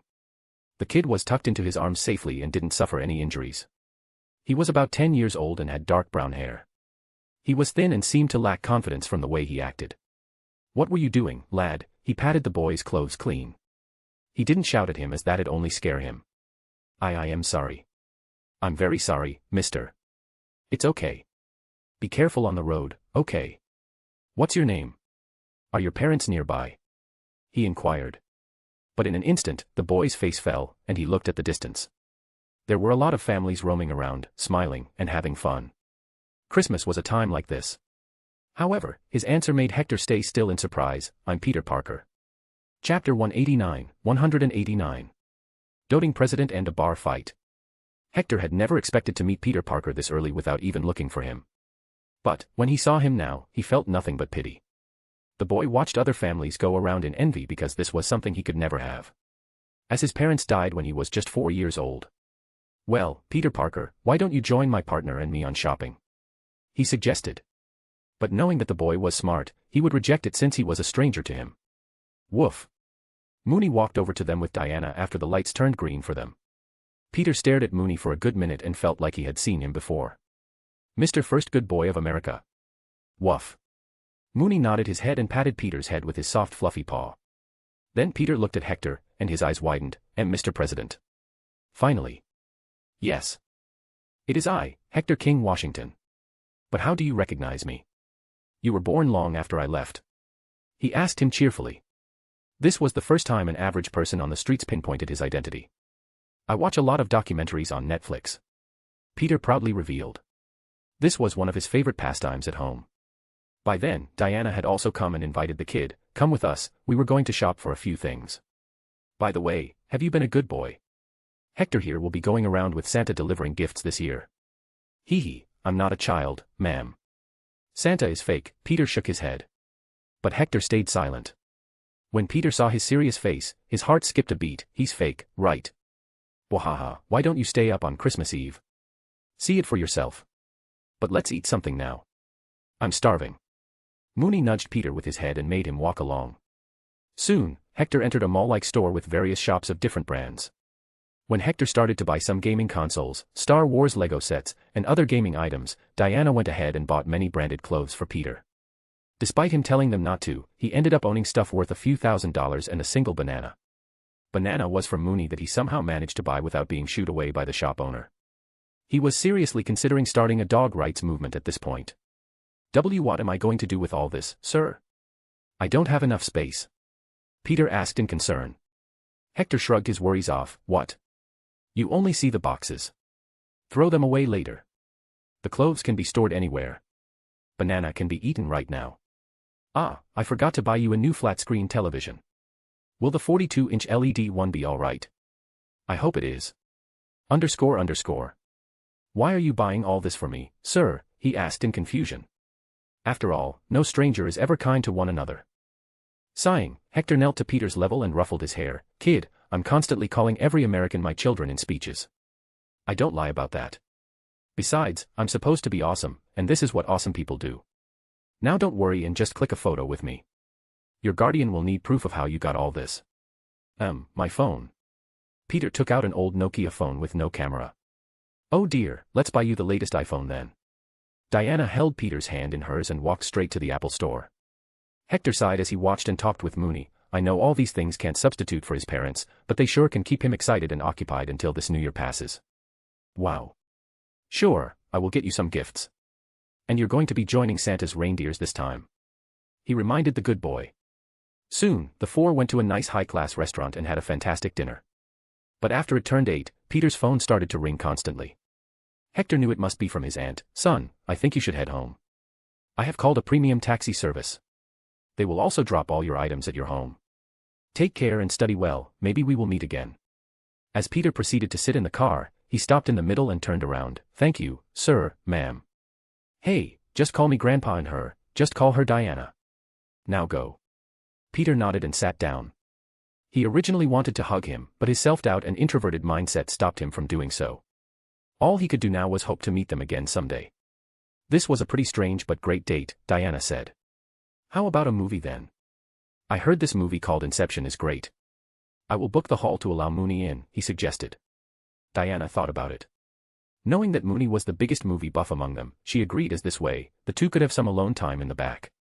Let's go then. 3 hours later, the movie ended, and the three walked out. Mooney seemed disoriented and was losing balance. Dad, the film made my brain hurt. A dream inside a dream, did he come out of it? I want to know. Hector had to buy him another ice cream to cool off. It seemed that such complex concept-related movies didn't go well with Mooney's doggo brain. Let's call it a day then. As the little family headed home, a few states away, the blonde god of thunder was the reason for the headache for a woman named Jane Foster. She tried her best to keep the men from breaking things, but he was so dense at taking instruction. He would pick things randomly and break them. Up until now, he had broken 5 plant pots, a fish tank and the toilet seat. How he did the last one was unknown. How do gods poop? It was unknown. Please, can't you for once just sit in your place and do nothing? She requested for the gazillionth time. This world is so weak, human named Jane Foster. A mere touch of mine is enough to harm things. Fine, I shall sit if you will indulge me with the nectar. You mean beer? You drank all of them. I brought 10 boxes of cans. How is your liver not dead? No more. It's midnight, and stores are closed. Just go to sleep, she pressed her forehead.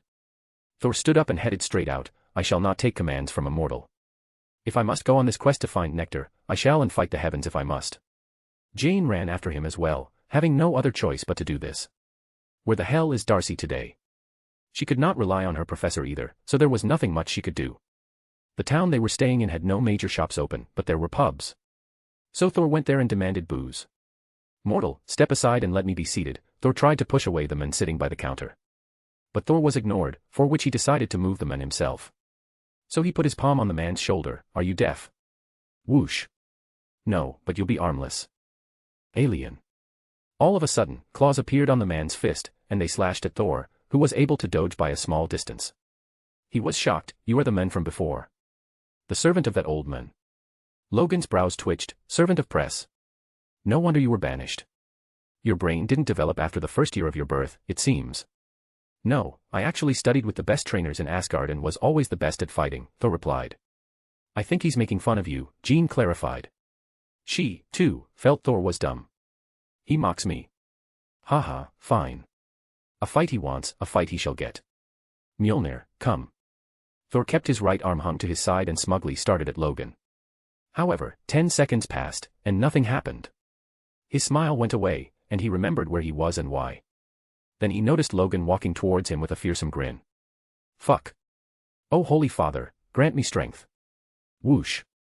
Logan's claws missed Thor's neck by an inch. But this time, Thor felt threatened by it. Are you attempting to slay me? You're a god. This shouldn't kill you, Logan argued and leaped again. I was a god. I'm now a mortal. Finally, he accepted what he was now. The very thing Odin wanted him to do. But Logan was not here to help him, he just wanted to fight. Thor just happened to be the first guy to mess with him tonight. Ha! He leaped and steered the claws into Thor's shoulder.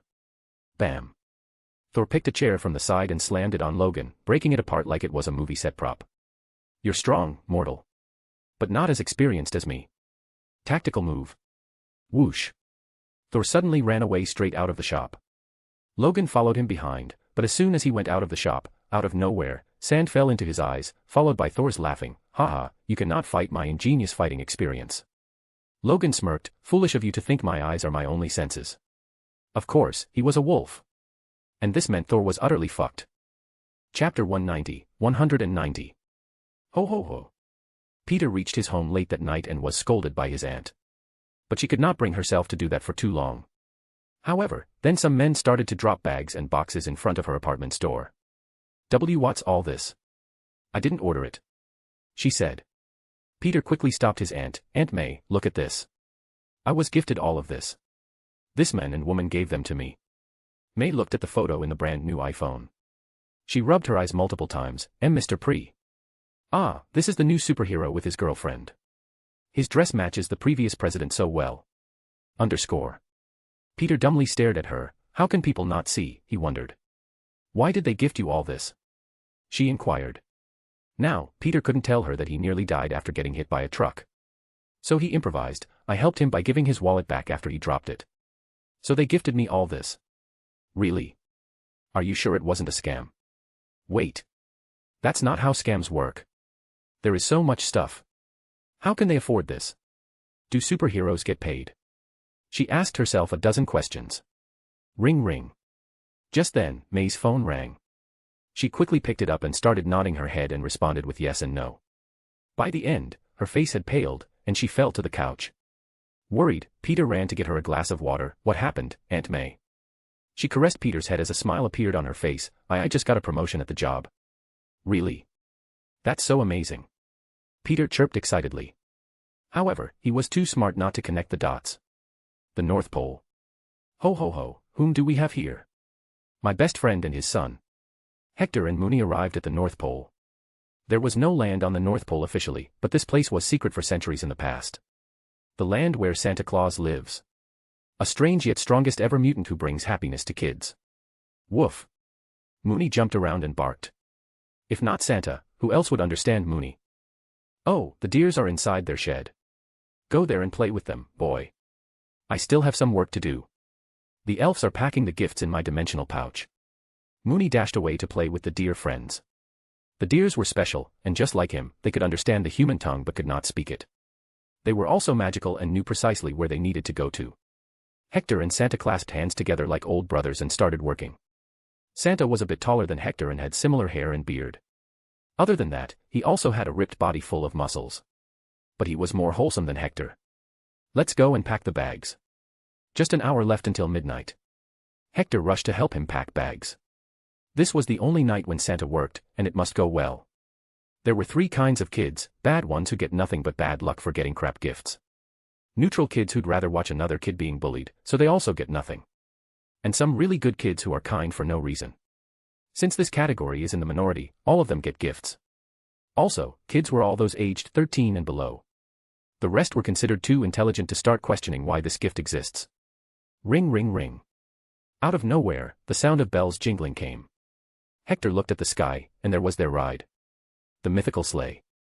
Pulled by 9 reindeers and 1 good fluffy boy. As the old-fashioned yet super-fast mode of transportation landed in front of the tiny house, Santa walked out of it happily, with a big box on his back.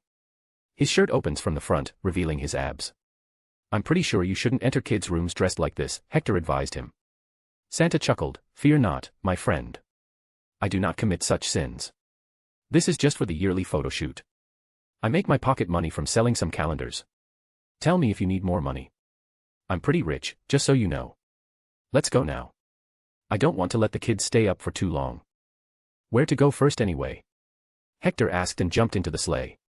East Asia and Oceania, they get them first. But sadly, each year, the number of good kids is decreasing. I wonder what is causing that. I fear for the day when the world doesn't need a Santa. Santa sighed in worry. Hector patted his back. When that happens, just start gifting food, good luck, and shelter to poor, hurt animals. Hell yeah. Santa raised his fist in the air. Why wait?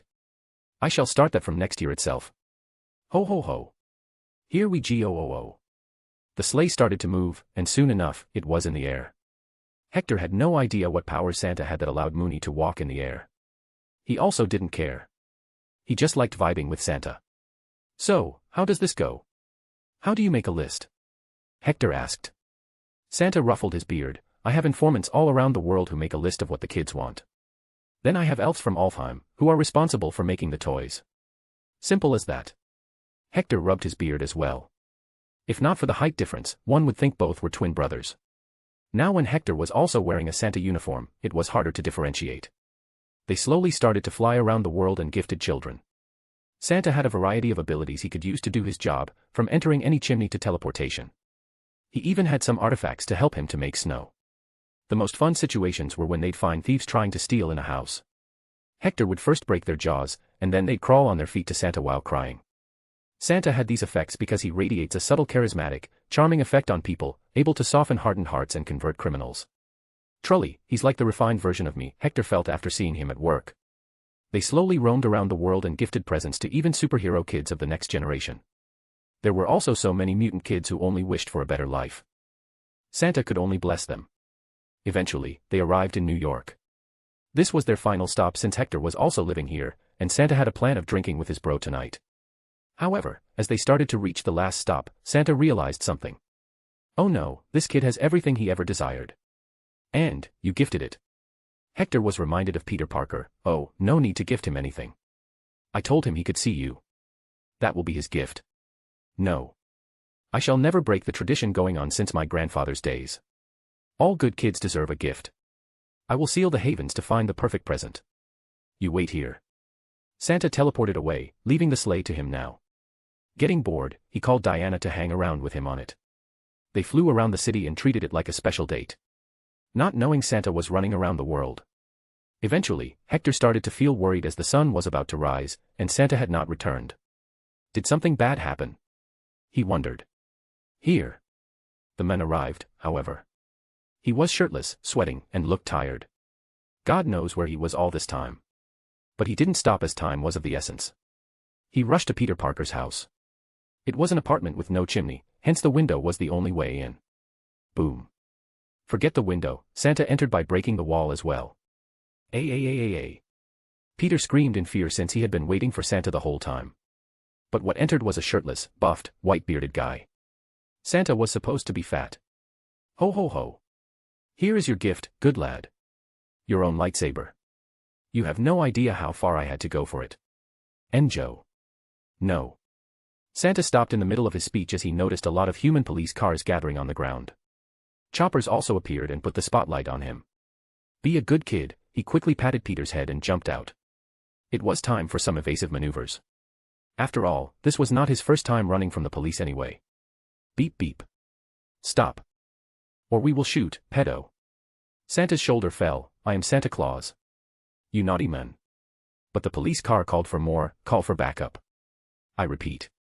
I think we're going to need FBI here. Hector. Bring down the sleigh, he shouted at the sky. However, Hector was busy feeding Mooney since it was his dinner time. Chapter 191. Invasion Plan. As soon as the first rays of the morning sun touched the surface somewhere, the world forgot about seeing Santa last night. However, Peter was an exception because it was his wish to see Santa, and he was allowed on Hector's behalf. So when he woke up the next day after passing out in fear when Santa burst into his room, he found a nice small rectangular gift-wrapped box beside his bed. He quickly opened it and looked. It was just a simple cardboard box. He opened it and found another box. It was made of metal with leather covering all around it and felt much more premium. Whoa. He finally opened it and nearly passed out in excitement. It was a lightsaber, and not just any lightsaber but the one belonging to his favorite character, Obi-Wan Kenobi. And the first actor to play that role was none other than Hector. The lightsaber was the third one, similar to what Hector wielded in Episode 4 until the character's death. The movie prop was currently in a museum, not far from the whip Hector used to drag Hitler in Berlin. Basically, everything Hector had touched in his life was gold at this point. Returning to Peter, he was happy with this new toy he got. How do I turn the light on? Being a nerd about Star Wars, he knew about nearly every single toy lightsaber on the market. So he knew it would either have a light or some sort of tube on it that lights up. He saw a slider on the hilt and turned it up quickly. Whoosh! All of a sudden, a bright blue laser came out of it, about 3 feet long. Peter's mind went blank for the first 2 seconds, and his eyes shut close from so much light. Zzzzz. But when he heard that buzzing sound and looked, his room was already on fire. Not just anything but his beloved old computer CRT monitor was sliced in half, and now the table was the victim. Oh my god. It's real. Oh no. It's too real. He panicked and tried to turn it off. But he moved a lot in doing so, and anything that came in the way of the shining blade either got burned or sliced in half. Knock knock. Peter, is everything okay? What's all that sound? It's nothing, Aunt May. Some stuff fell. I'll be out in a minute, he shouted in response and breathed longer to calm down. He quickly pulled back the lightsaber, kept it in the air, and slowly turned down the slider. He looked at his room in fear, but then he remembered, oh, didn't Mr. President gift me a new PC? I've been so lucky these days. I hope the bad luck of a lifetime doesn't come with it. Next, he quickly stuffed all the burnt stuff under the bed and walked out to eat breakfast with his aunt. He'd deal with the rest of the damage after returning from school. Ned will go mad if he sees this, he thought. The year 2012 was around the corner, and Hector wondered if the invasion was even going to happen since Thanos met him once and he knew Hector belonged to Earth. At this point, Hector was famous around the universe as the ruler of 2 galaxies, the strongest commander in being. His army constituted billions of warships and hundreds of billions of soldiers. This meant that any attack on Earth, while he was on the planet, would be an attack on the President of the United Galactic Federation, prompting the whole war machine to come to the defense. Another thing that got Hector worried was that Loki did not come to Earth, and Thor had gotten a bit too comfortable on Earth. He was now a shut-in boyfriend of Jane Foster. Things were going opposite of what he had planned. Knock knock. Boss, we hit 100 million accounts on Instagram, Adam entered his office to inform him. Hector sighed and looked at the report. He was not too shocked as he knew it would be popular. He had introduced features that were too good for this era. His WhatsApp was the highest used online messenger app. People now use it instead of standard message texting over the network. Meanwhile, TikTok had gained extreme attention in the East, mainly in Asian countries. There were, however, no revenue models for now. All they wished was to become as famous as possible. So TikTok was given funds of 10 million to burn out and award creators who constantly get high views. Hector had also opened his own pages on them, which were verified accounts with his full name. They only had photos and videos of Mooney for now. Great, add that short-form video concept on Instagram as well after we hit 1 billion users on TikTok. Make Instagram feel like a more expensive and branded TikTok where getting famous is extremely hard. Meanwhile, add the stories feature from Instagram to WhatsApp as well.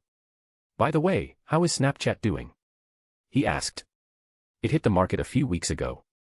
We're promoting it on our other platforms for now. We were able to pull in many celebrities to make an account on it. Facebook is getting old for many people already. Adam replied. Hector sighed. He wanted to control most of the future content media platforms to one day influence the world in the direction of tolerance. He didn't want people to become easily offended snowflakes. They should be able to tolerate opposing views and be chill with jokes. How are the talks going with Google? Are they interested in selling YouTube? He inquired. Adam fixed his glasses that he only wore for show. They bought it for $1.6 billion in 2006. They have invested a lot in it and wish to triple their return. So they want at least $5 billion. Hector rubbed his chin. Tell them I am ready to triple it. 4.8 billion cash. I will pay for it in one go. Due to Hector's space business empire, King Tech Industries had become the world's largest rare earth minerals company globally, and the business was only increasing with time. The company makes $30 billion each week, as they were the largest client of a majority of car and energy manufacturers in the world. Not to mention, Hector may be selling oil cheaply, but it was not an unprofitable price. Hence, $5 billion was not much for him. Not at all if he could own a company that would become synonymous with video media one day. On top of that, he had also developed Twitch, and soon, he will combine both of these companies. He will literally have the world media by the balls. However, sadly, the news media was grabbed by the balls by other corporate interests, and they didn't align with his peace, unity, and prosperity agenda. So, they had to go. Great. Go call Yondu and Logan in. I have something to discuss with you guys, he ordered. The three generals sat before him in no time, awaiting his command. Hector seriously said his following words, I'm afraid we're going to have to invade this planet. What? Yes. Things seem to be going different from what I planned. I don't think Thanos will invade anymore. We are too strong to make him think a dozen times before taking such a risk. But, I need an invasion to happen in order to unite the planet. I need the people to open their eyes to the fact that we're not alone and we're weak as an ant. So I want you to assemble a droid army. Then invade in a month. Do limited destruction, destroy a few dozen buildings in New York City. Spread chaos and fear. A few other heroes, and I will be there to stop you, he planned. Logan grunted, that's so much work. Adam fixed his glasses again, it's understandable. This planet is far too divided that even the Kree seem like saints. It's not just the skin color but nationality, gender, religion, caste, and wealth. Then there are also political ideologies. It's a total mess, and to clear it, we need a bigger mess on which people can focus. Exactly.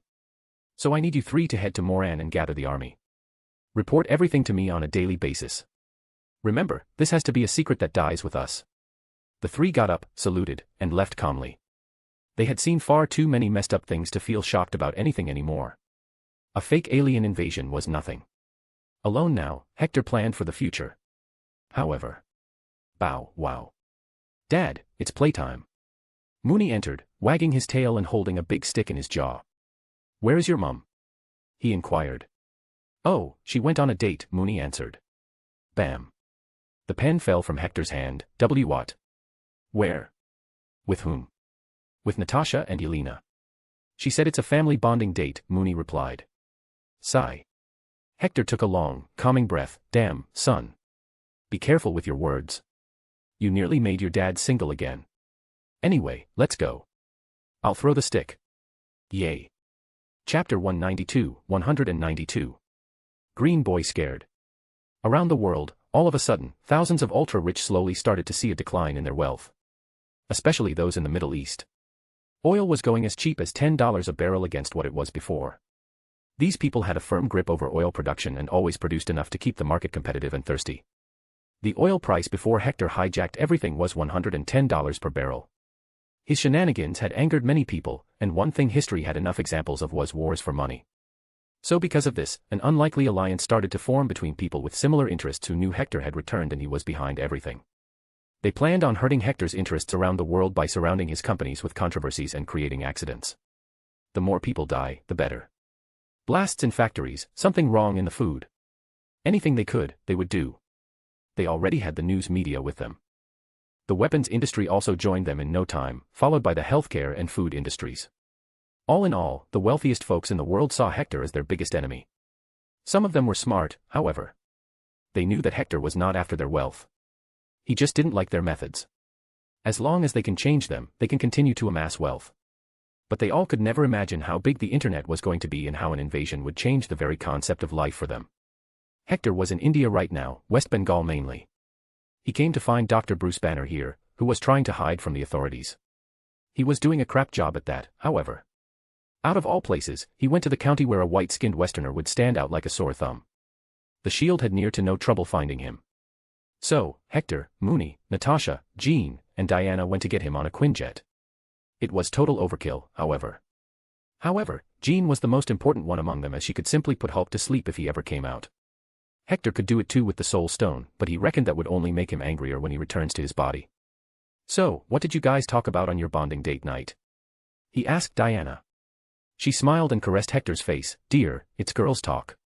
Not for you, besides, Jean also joined, and we had a blast.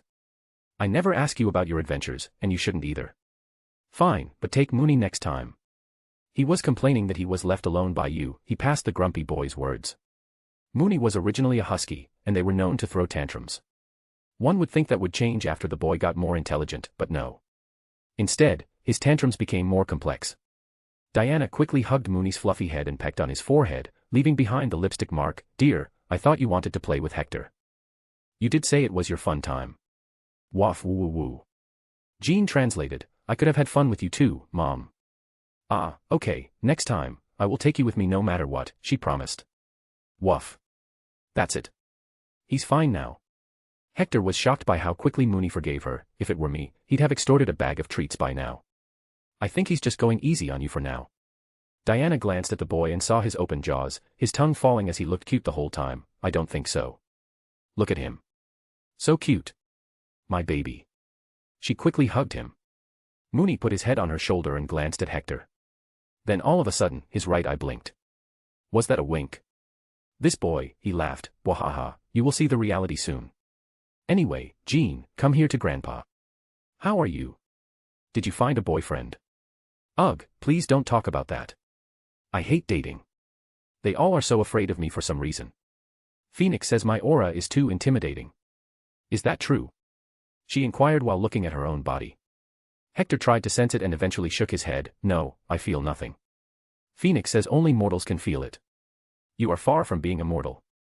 Grandpa, you're too strong. Sigh, maybe I will test this Hulk guy you talked about, she muttered, acting frustrated.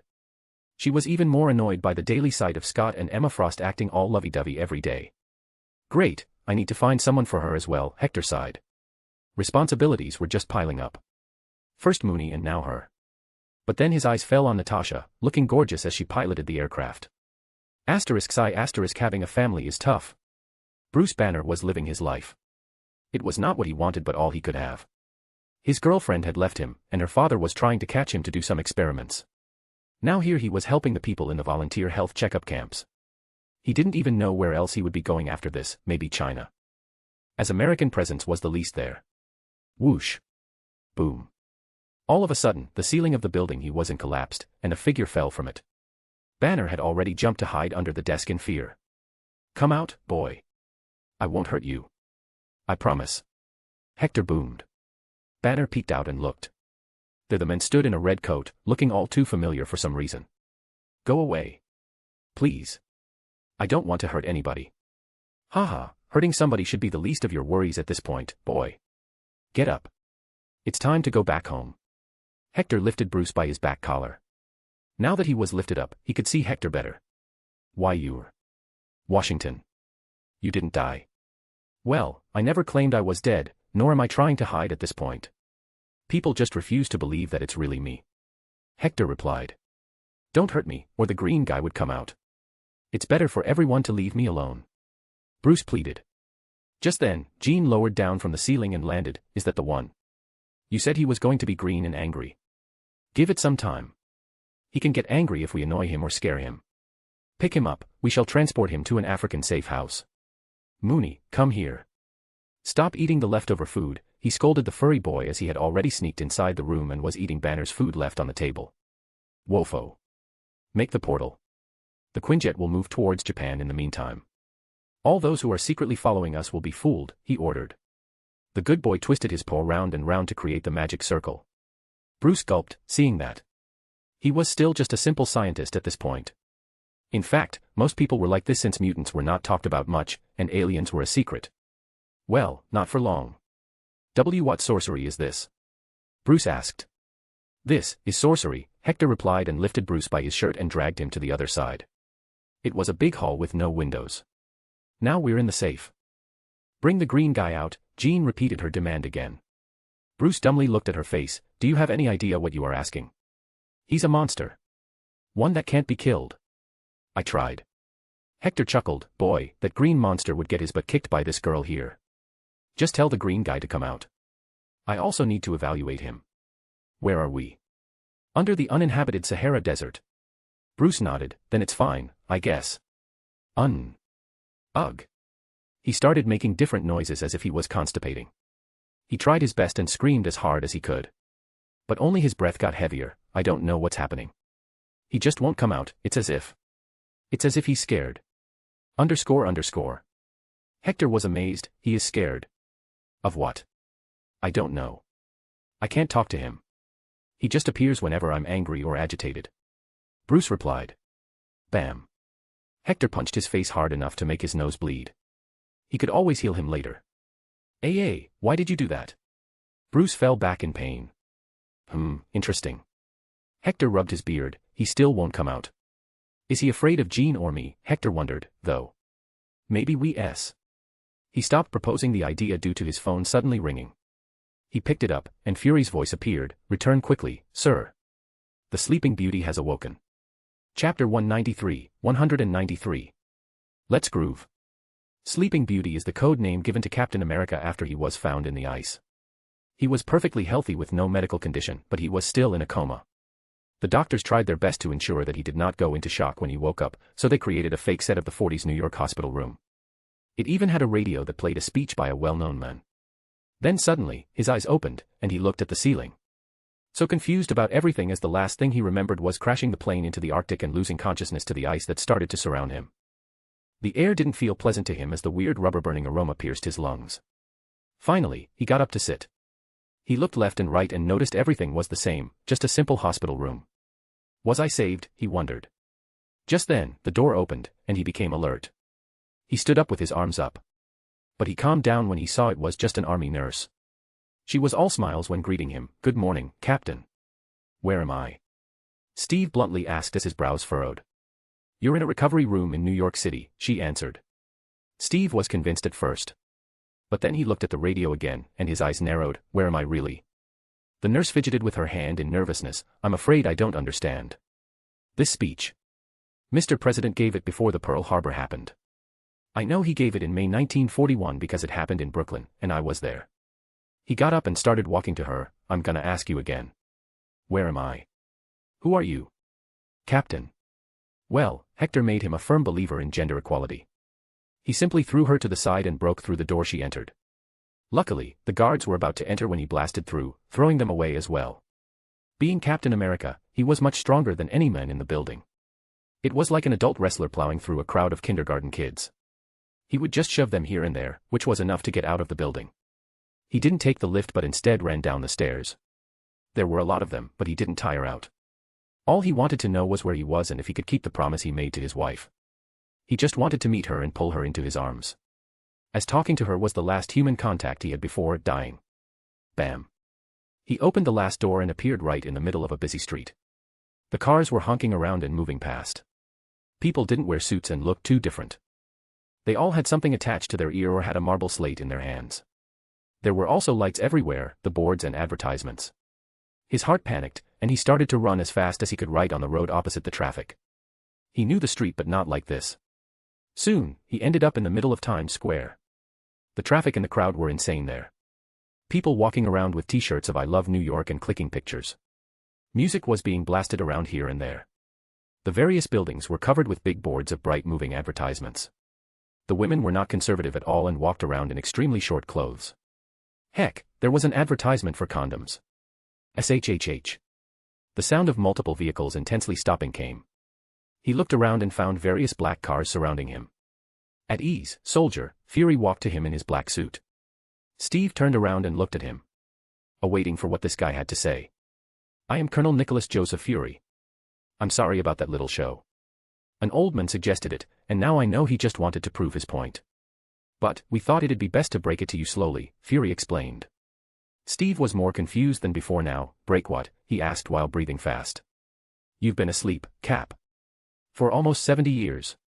Steve stumbled a few steps back. The revelation hit him like a truck. His eyes filled with regret and sorrow in an instant. He looked around so as not to end up crying.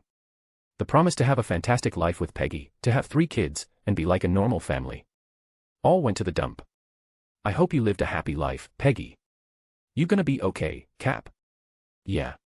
Just feeling a bit lost. Let this groove get you to move. It's alright, Dot. Let this groove set in your shoes. Stand up, alright, Dot. All of a sudden, loud music started to come from some distance. It was faint at first but kept growing. Soon the howls of a dog also accompanied it. Everyone looked in that direction. There was a car headed towards them. It was an old classic car, a 1959 Chevrolet Impala convertible. Let's groove. W.O. Hector and Mooney sang in the roofless car and stopped beside Steve. Hector dropped his glasses to his nose and looked at him with a big smile. You seem lost, kid. Need a ride? Whoa. Mooney asked the same. Steve's jaw was left hanging. He looked at Fury and saw him nodding towards him. Are you the real? Yup, Hector King Washington in the flesh. And you know Mooney. Mooney, jump in the back and let Steve sit here. Woof. No. You want pup cup? He bribed with ice cream. In an instant, Mooney jumped into the back seat and relaxed. Steve didn't waste more time either and got into the car. Then Hector just pressed on the gas and zoomed out of the busy intersections. Steve kept staring at him. So Hector allowed, ask whatever you want, son. How? How are you also alive? Were you stuck in the ice as well? Wahaha, not at all. I'm just immortal, Mooney as well. You can think of me as a mutant, but not really a mutant. I'm just an extraordinary magical godly human. I don't age at all. Though heads up, the world thinks I'm dead since I went missing from 1988 to a few years back. Oh, by the way. I got a big surprise for you. Steve looked in the back seat. Mooney was fighting his biggest enemy, the wind. And he seemed to be losing at this point. Mooney. Do you remember me? Mooney nodded quickly, Wef. Yes, I'm Steve. And what is this song? This strange music. Hector smirked, that's a song from the 80s called Earth, Wind and Fire, Let's Groove. You know, I was thinking of starting to make content on YouTube and getting famous among youngsters. Maybe we should do a collab. It'd be dope to see Captain America and President Washington rapping. What's YouTube? Steve asked. In an instant, Hector's head fell, oh boy. You're going to need so many software updates. But let's wait, so I don't have to repeat everything. Are you still the president? He inquired. Hector sighed, no. I thought things wouldn't go downhill, but I'm afraid I will have to stand for re-election this year soon. I will win, though. I already have a banger plan. Whoosh. Hello, my sweethearts. Out of nowhere, Wonder Woman landed right into the backseat and hugged Mooney. Then she hugged Hector's neck from behind and pecked on his cheek, sending shivers of wholesomeness down his body. Steve, meet my partner, Diana Prince.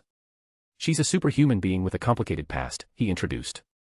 Diana was amazed, oh, the famed super soldier. You seem healthy. I'm sure Hector's taking you to the surprise. Steve was more amazed by something else, however. You two are married. Before Diana could say something, Hector spoke, no, we're not married, yet. Diana blushed secretly. She thought he was just going to say no. But him adding yet meant that he was not against the idea of making their relationship permanent. Steve moved closer to Hector and asked something in a whisper, so, you're not anymore, you know, unsullied. Cough. Hector stared at Steve's face in shock. What did the 70 years do to him? But what he didn't know was that the whole army knew about Hector's long-lasting virginity. People made bets for which year he'd lose it. Sadly, all lost since most had died. Mooney, you want that pup cup? Let's get it, he changed the conversation quickly since he had no answer to that question. Chapter 194. Permanent Mom. The car soon came to a stop in front of a small house in the suburbs outside the metropolitan side of New York State. It was a suburb owned wholly by Hector and used as company housing for lead scientists. It was one of the most secure places on Earth as humans and mutants also lived there as permanent security. Follow me, son. Diana, you should take Mooney for a walk. Alan lives around here. Let Mooney cheer the guy up, he advised. Got it, Mr. President, she saluted jokingly and walked away. There was no need for any leash as everyone knew about this oversized white furball and how harmless he was for most folks. Meanwhile, Hector took the young, old men into the building. There were men in military uniforms standing here and there. They saluted him and opened the doors. I still have some control over a faction of the military. Hence I have such influence. But honestly, the nation is pretty divided right now, and when you learn what happened, you will feel the same as I do, Hector revealed. He could honestly see Steve feeling sad at learning that his country invaded so many others for oil. But he might feel proud as well since, under Hector, the country also liberated some. Just go in there, he opened the door and let Steve enter. The first thing he was a window at the other end of the room. It was a reasonably common room like one would have in any house. But there was something different. As soon as he looked to his right where the bed was, his eyes stayed still at the figure sleeping on it. He quickly rubbed his eyes to make sure he was not hallucinating. First Hector and now this. How was it that everyone was turning out to be alive? Peggy. He voiced. Peggy Carter's eyes shot open, and she wasted no time getting up and running to embrace Steve. Steve. Steve was like a broken robot and had no idea what to do. He didn't even hold her back when Peggy jumped into her arms. I know you are confused, sit with me, and I will explain everything to you. Wait a minute there. I've got someone else to bring. You should give them a crash course together, Hector interrupted their reunion and quickly went the next door. Soon, a tall, strong man with shoulder-length hair walked with him and entered Peggy's room. This time too, Steve's jaw fell. Bucky. James Buchanan, Bucky Barnes Jr. had been out of the ice along with Peggy. They came out slightly before Steve. Peggy was easier to manage since she already knew she was being put into ice. Meanwhile, Bucky was a bit harder to manage as he was brainwashed and a dog of the Soviets/Russians. So, to heal him, he had to take the help of Charles and Jean. Also, just to be sure, he used Soul Stone to set it to default. Then he tried to say the code words that activated the Winter Soldier, and sure enough, it didn't work. Hey, Steve. Peggy. I guess I owe you an apology. Bucky still remembered his past, the people he had killed, and that was a regret hard to swallow. What do you mean? Where were you? What happened to your arm? Steve barraged him with questions. Hector chuckled. Peggy knows everything. I woke her before anybody else and sent someone to give her a crash course on everything that happened in the world. She will update you too. Oh, one more thing. Steve, I got a gift for you. Open it after you've learned everything. He handed him a gift-wrapped thin rectangular box and walked out of the room. He was going to see what Diana and Mooney were up to. Steve and Bucky took a chair and sat facing Peggy. Steve asked, so what's happening? Peggy started telling them first what happened after Steve's death. Hector's rule for decades, the various wars he fought in all the way until Hector offered her to be put into the ice with Steve. I remember being put into ice but not Bucky. He was not there when I was frozen. She said. He found me in Russia in the Red Room. He killed them all, freed the kids, and captured me. I am grateful to him for that. Bucky remembered things hazily. That's the president for you, Steve commented. Peggy continued, from what I was told, Mr. President left the office in 1988 and went to space in search of alien life. For 2 terms after him, Kennedy was the president, but after he retired, the subsequent 2 presidents were capitalistic animals and tried to remove every good thing that Mr. President made. They waged war for oil, for hegemony, and to sell weapons. Stark Industries was a significant participant in this until recently when Tony Stark, son of Howard, got kidnapped by terrorists using his own company's weapons. He's now a superhero and has stopped Stark Industries' weapons division. Other than this, Mr. President has taken over the planet's energy sector and wishes to push Earth to become a developed planet, so it can join the United Galactic Federation that involves 2 galaxies. _. T2 what? Steve stuttered. Peggy reciprocated their feelings. Yes, I was shocked too. Apparently, aliens exist, and there are too many of them, way stronger than Earth. Mr. President fought a long galactic war, established the order known as the United Galactic Federation, and became its first president. He's like George Washington of space. He's the founding father of law and order of 2 galaxies. What a madman, Bucky muttered. He just set the bar so high for all of us that in order to chase it, any man would achieve greatness, Steve said, feeling pride developing in his chest for the men he considered his idol. Though he still felt trouble wrapping his head around the fact that aliens are real. There is so much more to tell you, but it's not possible from here, she added. Bucky took his cue at that and got up to leave. I just remembered something. I will leave you 2 at it then. Now alone, Peggy and Steve stared into each other's eyes while feelings developed in their hearts. You look gorgeous. Steve caressed her face and slid his fingers into her untied hair. Peggy felt the touch and shrank her neck. I missed you for so long. I know, but I'm glad I can keep that promise now. And since both of us are super soldiers, I don't think it will be problematic. Steve's words made her blush uncontrollably. The promise was to have 3 kids, after all. Bam. She jumped into his arms and stayed still while sitting on his lap. Let me be like this for a moment. Let's be like this forever. Wait, what was in that gift box? She remembered the thing. Steve picked it up and tore it open quickly. It turned out to be a photo frame, a massive one. But the contents of it made him sigh and rub his forehead. Peggy chuckled and took it. Oh my, I never knew you had such kinks. I don't remember this, Steve defended. It should be in a museum. You 2 look so good together. Peggy pulled his leg. The portrait was a picture of Steve and Bucky stuck in ice. Hector had put Bucky in a way that they were hugging each other, and their faces were just a few inches apart as if they were lovers. Please burn it. Outside, Hector and Diana were walking Mooney around. What had started as a simple walk through the neighborhood was now a full-blown kill the Hydra agent's mission. Mooney was able to sniff out any hostilities from people and would growl at them. Hector would simply take their soul and read their memories to confirm their identity. After giving the nod, Diana would smack them on the head and knock them out. The 2 were the best power couple ever. I never knew they had also infiltrated this place. I guess I need to start destroying Hydra seriously now, Hector muttered. Well, they were all just mailmen and Amazon delivery guys. They can't stay inside the area for a long period of time. Besides, Mooney deserves some treats. She ruffled the good boy's head. Let's go to the nearby cafe then. I can use a nice coffee, he suggested. The place was a walking distance away. Hector changed land use laws a long time ago after the World War to allow people to open commercial shops in selected locations in all neighborhoods. This ensured that people living in suburbs wouldn't have to drive hours to get daily items. This also boosted small businesses and helped the economy. It was a coffee shop run by a local old couple. They used to be scientists at Future Tech but now were retired and living the best time of their life. It was expected that Hector would get special treatment from them. Mr. and Mrs. Washington, please have a seat here. The old owner guided them to a window seat and took their orders. Diana then chuckled, do we look so good together that people think we're married? Hector shrugged while giving Mooney a bowl full of cookies. I don't know. But people probably see us like that because we do superhero work together. Diana gazed up at him while acting like reading the menu, and what do you think?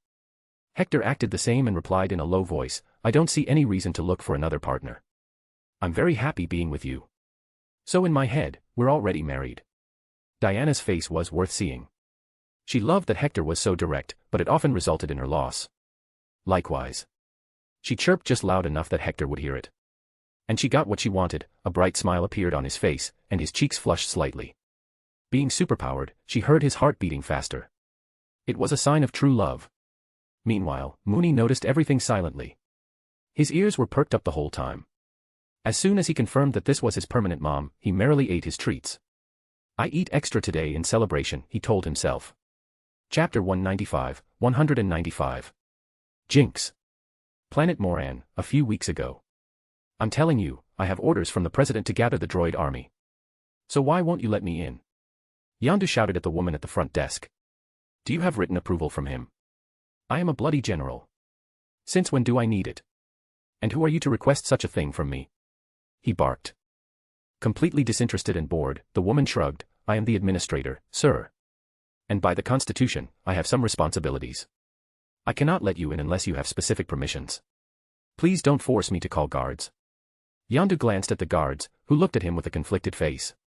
They didn't want to fight a general either, after all. Ugh, fine. I will get it from him. He took out the datapad and called Hector. It connected soon, old man, send dash. All Yondu saw a big black dot on the video screen. Woof woof. Growling. Beep beep beep. Underscore. Yondu gritted his teeth, Mooney is playing Angry Birds again. Fuck. On Earth. Hector threw a small private party to celebrate the reunion of Steve, Peggy, and Bucky. He wanted them to relax and maybe have some fun. Kids, you don't need to return to your posts instantly. In fact, I recommend that you and Steve take some time off. You two never got to enjoy the life of a husband and wife. And Bucky, well, you can return to work, he suggested. The two lovers looked at each other's faces and nodded. They wanted this as well. To own a small home and wake up each morning by one another's side. Hug each other, kiss each other and much more. Are you sure? Peggy asked, wondering if she was asking for too much as she was already feeling grateful. Hector shrugged, I've got enough folks working for me. Just go and live your dream lives, you two. I've got things covered on my side. Steve, get yourself registered at S.H.I.E.L.D. They will allot a government house to you wherever you want. You're still a brigadier general ranked officer, after all. And Peggy, I have your documents made. You're an American citizen too. He got up to join others at the party, with this, I leave you two to have fun. Go crazy, don't use protection and make some superpowered strong lads and ladies. He left the two blushing, and he felt satisfied by it. How could he be called an old man if he didn't embarrass young folks again and again? But now, he moved to Logan's table and chatted with him. So, how is my wolf boy? I guess you're over that Darcy girl. Logan drank whiskey merrily, oh, we went wild for a whole week and only took a break to eat and bathe. We both got bored of each other by the end. Damn, son. Go easy on yourself. You need to eat some sunshine and clean yourself. Hector suggested. That's why I have decided to go and do some soul-searching in space after this invasion thing of yours. Hector had no idea that Logan was thinking about something so serious. But he didn't want to stop him either. Logan, right now, had no aim in his life. He was pretty much immortal and unkillable, and it must be rather dull. I will support you then. Thank you for inviting us, Mr. President, a woman spoke to him suddenly. Hector stood up and greeted, ah. Reed and Susan, you're here. I was wondering if our geniuses would come. Congratulations on your wedding. Susan Storm blushed and shook Hector's hand, we wanted to see the great American heroes out of ice. I'm glad they have each other at this moment. Ah, by the way, I heard you are running for election this year. How will you? The law won't allow it. Reed asked. Hector chuckled, you will see it very soon. Also, keep your phones close by for the day. Whistle. Who do we have here, gorgeous? You know me, but I'd like to know you. Tony Stark appeared out of nowhere with a glass of wine in his hand and started flirting with Susan Storm. Hector knocked on his head, she's married, fool. __. Tony quickly turned to Hector and handed him the glass, who said I was talking to her, handsome. Then he silently left the way he came to find another target. He saw Natasha but then just gulped cold saliva due to fear. In the end, his sexy CEO was the only one left. Reed sighed, seeing all that, only if he was as intelligent in etiquette. We sent him a wedding invitation, but he never replied. That's Tony Stark for you. Only his CEO can straighten him up. Well, you drink and have fun, I need to find my boy and his mom. Hector left them too. He found Diana by Mooney and Fury's side. What's going on here? Mooney wanted Fury's eye patch to play with it.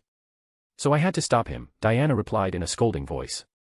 Mooney quickly shrank his ears. Wow whoa. Bwahaha. I will get you another eye patch, son. Then you can play pirates all you want. Hector understood him. That was enough to cheer him on to start wagging his tail like a helicopter. You're spoiling him, Diana commented. Hector was offended. Oh really? So I am spoiling him now? Who gives him treats all the time? Who gives him pup cup every time you go out? I give it in a measured quantity after speaking to the doctor, Diana talked back. Fury felt his bald head sweat, and he moved back. Fuck, I should leave before these two crazies implicate me too. Fury. You tell me, who is right? Hector dragged him back by his coat's collar. Motherfuck. I don't know. I will need to investigate more to make a decision. Come on, kid. You can do it. Just take my side and have a promotion. Diana angrily looked at Hector, are you bribing him? Fine, if you take his side, I will break your legs, Fury. Oh. One side was a ditch, and the other was a cliff for him. Fury hoped that the moon would fall on Earth and save him from the trouble. I'll take anything. Anything. Boom. Just then, a loud explosion resounded in the sky over New York City. It was a blast that lit the sky in fiery light. And then appeared various ships diving down. Hector watched in confusion, knowing that this was his planned invasion. However, when he saw the giant centipede-like ship, his brows furrowed. What the? They don't have the space stone. It was Thanos' army of Chitauris. But it was too sudden, as Loki had not arrived on Earth yet, and the Avengers initiative didn't get any time to be activated. As a result, all superheroes still had no idea how to work together. This one is going to be a mess. He muttered and looked around. The party was over, and everyone knew it. Everyone. Evacuate the region. Protect the civilians. He ordered loudly. Are we being invaded? Fury asked him. Yes. Fuck my mouth then. You will have time for that later. For now, we need to defeat them. My plans are still not done yet. Initiate the Avengers initiative and gather all heroes. I will try to get things done from my side. I need to first assess how big the enemy army is. Hector ordered him. Fury saluted and ran away quickly. He also took out the summoner for Captain Marvel and called her back to Earth. Peggy and Steve quickly took out some suitcases from under the table and walked to Hector. We will help. What's in that case? He asked them. Our battle suits. It made Hector chuckle. The two were always prepared for everything, it seemed. Ha, go ahead. He looked at Diana. You should fly away and get as many people as possible to safety. I will head to orbit and find out how many of them are here. If Thanos sent the army by conventional means, I don't know what else has changed. Boom. The enemy ship started to shoot down on the road suddenly. The loud police sirens and various alarms immediately took over the scene. Woof. Mooney, take Thor's hammer. Use it to fight and also find Thor. Give it to him and tell him that if he fights to save the humans, he shall have his honor back, he ordered and looked around. Tony, he's already gone. Natasha, go get all the X-Men here. Tell Jean to go all out but carefully. Logan, you're with me. It's about time the world learns their president is here. Check out my new original book if you have not. I became the Pope, now what? Chapter 196, 196. The invasion. The invasion was happening, and it was not how Hector planned it would go. He quickly got on a spacecraft and went directly to space. Unfortunately, he had to move much further away in order to exit the atmosphere safely. However, when they did that, their hearts were shaken. Even in the space over the African continent, there were various spaceships blockading. Hector looked to all sides, and the ships appeared as if they were copied and pasted there. Why are there so many? Logan wondered. They didn't come here just to invade, Logan. I'm getting a bad feeling about this. Let's return and deal with the mess. I need to make an announcement to them after that. I got enough stones anyway. But just to be sure, let's take the space stone too. Help. MOM. The invasion first struck Manhattan, and there was chaos everywhere, with the buildings being damaged and their rubble falling on cars. But the heroes arrived on time and started saving people. Wonder Woman was extremely powerful, and her Green Lantern ring was the most helpful thing in existence right now. She could create multiple safety harnesses as if they were tentacles and save multiple people around her while beating the ugly-looking aliens with ease. Mooney used his portals and brought in the X-Men as well. Jean alone was a tank. But she could not be utilized right now since their first priority was to save as many people as possible.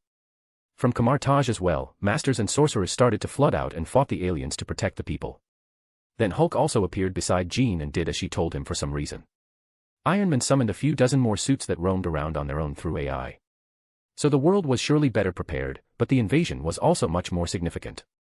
Boom. A building started to collapse suddenly because a Leviathan collided with it and chipped a part of it from the middle. Wonder Woman flew towards it and caught the building with a giant hand made of green light. She was merely trying to allow people time to leave quickly. Whoosh. Need some help, Grandma. Diana rolled her eyes. Oh dear, I'm getting too old for this. Mind a hand. Jean giggled and flew straight into the building and started to throw people out of the broken windows. Initially, Diana was shocked by what her next plan was. But just then, Magneto appeared flying in the air. He had a fishing net with a metallic frame with him, and it was big enough. He caught everyone and helped them slide down to the ground. He also greeted Diana. Greeting, Mother. Diana was taken aback. How many kids has Hector taken in? She forced out a smile. Yes. Let's move out. But of course, they couldn't just let the building fall, so Magneto got to work and used steel beams to fix the building once again enough that it won't quickly drop now. The people were still running away. The scope of the battle was too big at this time, and the whole of New York City was slowly being consumed by it. Trying to ensure nobody died was getting more and more hard. The Ancient One took the lead at this time. She flew to Wonder Woman and Magneto and asked for help. If you have any way to transmit my words, I might be able to help people escape. Other sorcerers and I can create thousands of portals all around the city and get them to safety. Charles can. Magneto blurted. Great, get him to do it. I will command the sorcerers. They started to coordinate quickly to get the people out as soon as possible. The invasion was intensifying as more aliens were pouring in from the sky even now. In no time, the portals started to appear all around the city. But at the same time, Charles transmitted his words to all the people, telling them to go to the other side to safety. It was like giving a shoulder to someone injured. People rushed towards the portals madly. There were enough of them, however, so they all felt relaxed. Ancient One nodded while looking at the evacuation process. We can go all out after this as long as. No. All of a sudden, she felt her mental connections with other sorcerers diminishing and eventually ending. Knowing what madness the sudden closure of portals would cause, she used all her powers. Her eyes glowed in golden light, and various magic rune circles hovered around her body. Diana. She groaned. Whoosh. Just then, the sorcerers changed their aim and started firing magic at the Ancient One. Their eyes were shining red, and they had no expressions on their faces, seeming robotic. Diana quickly went before her and deflected the attacks with her shield. Are they being controlled? Ugh. Hurry. I can't hold on for too long. Someone is trying to take over the minds of all beings in the vicinity. I can save mine but not others. Charles's voice resounded in everyone's mind. Oh no. Jean looked around. People were starting to fall down one by one, and the heroes turned against each other. Even Hulk was mind-controlled. Who is doing this? I don't know. Contact Hector. I will. BAM. Diana was trying to fly away towards the sky to deal with whomever the manipulator was. But then, out of nowhere, a steel rod hit her and curled around her like a snake. Eric has been taken. Jean exclaimed. But she decided enough was enough. She had to use her Phoenix powers no matter how destructive they may be. Are you sure? Yup, I can do it, Red. Just lend me some power. Jean talked with the Phoenix inside her body. Being a good bird, she did just that, and in no time, Jean's body started getting covered in fire. Fine. Let's kick some asses. She angrily growled and flew towards the sky. On her way, any small or large ships that went too close to her caught fire. But that was just the trailer. "Grandpa, watch me fly," she muttered to herself. After all, the only person she wanted to prove herself to was Hector. Her dearest grandpa and the one who gave her this peaceful life. The cat was out of the bag. In the age of the internet, it doesn't take too much time for words to spread around the world. Initially, people thought it was some sort of edited CGI clip. But then the news channels started to blast it with loud voices of people running around in fear. People who were sleeping in the eastern part of the world started to wake up and nervously watch the news, unaware of what they should be doing or the fact that the invasion had arrived to attack the whole planet rather than just one city. Panic spread around, and as Hector had expected previously, criminals thought there would be no tomorrow, so they could do anything they wished to do. But unfortunately, sick, perverted desires were the ones that mostly appeared since people didn't see money as important. Mobs of sick men and women gathered and started running around. In each country, and each city, the scenes were similar. The alien invasion had just shown how fragile the world was. But he knew this would happen long ago and had already worked up a solution. It was also now the time to do some severe damage. So he drives the spacecraft back to New York City. But knowing the invasion would destroy it, he put it on autopilot and let it go with Logan, who would jump on a building soon. Hector, though, had jumped already and was zooming down towards the surface like a rocket with his head first. In his ear was a small earphone that connected him to various vehicles around the world and their speakers. Not only that, every single screen in the world started to show him as he fell from the sky. But he did not address the people immediately. He first needed to show he was the original President Hector King Washington. And what better way to do that than destroy a whole Leviathan with a single punch? SHO. Soon, he was mere meters away from the alien thing, so he extended his right fist at it. The cameras from the ground focused on his body and then the whole scene from a distance. His red coat and the stars on his shoulder shined like a beacon of hope even in the sunlight. Moments later came the well-known roar, United States of Smoz. BOOM. Chapter 197, 197. Big Leagues. Boom. Hector's fist fell on the back of the Leviathan with a loud boom that broke the sound barrier. As soon as the fist touched, a visible wave of dust traveled in all directions, and the long Leviathan's body curved into a U-shape. Bam. It was dead the moment Hector touched it. It then turned into a paste when it fell to the ground and created a crater big enough to make a small pond. It was destroyed in seconds. The cameras focused on him, valiantly standing on top of the dead alien ship. And this time, he addressed the world while fixing his coat's collar. His face looked cold and more serious than most were used to seeing. It seems the greatest question of humanity has been answered. We are not alone. Also, I'm not dead. You found a dead body in the woods and jumped to a conclusion, seriously. But today, I have no time to think about that. When I resigned, I thought all my work would genuinely make the world great. But now, all I see is my work being slowly undone. And when that was not enough, we have aliens. Hear me. Earth is not lost. Humanity has enough secret weapons to destroy any of these aliens, and above all, I have returned. So it's my warning to all those maggots lowlives who thought the world was dying so they can do anything they wish to. Kill, rape, and pillage wherever they want to. The camera cropped close to his face. If any criminal anywhere in the world dares to commit any harm to another being, I will find you, and I will make this alien invasion seem like a joke. I will treat you worse than what I did to Hitler. Etch these words into your little brains. If you can't help, stay down silently like a good person. Everyone else, you shall see portals appearing all around you soon. Cross them over and reach safety. I will deal with this invasion until then, he commanded. He had no real power over people or nations, but most took his commanding voice as instruction. Woof woof. Moony sparks came from a distance. Hector looked at the sky and saw the good boy falling down towards him with no care. He was, in fact, enjoying it as his tongue fell out and slapped him on his face. But there was something in his jaws that shocked Hector. Hector, how serious is it? Diana landed beside him and asked. They have surrounded the planet. Jean is up there burning all she finds, but that won't be enough. They are possibly going to attack a few other locations on the planet. I need to stay ready. Where is Yao? He looked around. Boom. But then Mooney landed and came running to them. Now they noticed the corpse of a blue female alien in his jaws. Hector recognized her. Oh, she's the supergiant, that mind-controlling alien. How did you get to her? Wow wow wow wow woof woof bow bow. I flew to the sky with the hammer like bam, and boom, thunder showed me the way. I bumped into this little pod, and inside it, she was present. I bit her. She was controlling the heroes. Great job, boy. You just won yourself some nice treats. Now go and heal the injured. He ordered. Mooney barked in salute and ran away to lick the wounds of various kitties. He was an angel doggo, after all. But the problem was still there. He called Yao quickly, I need you to use the power of your time stone and open as many portals as you can all around the major cities in the world.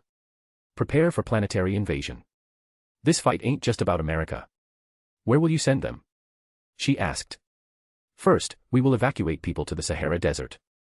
I have had things set up there for a while now.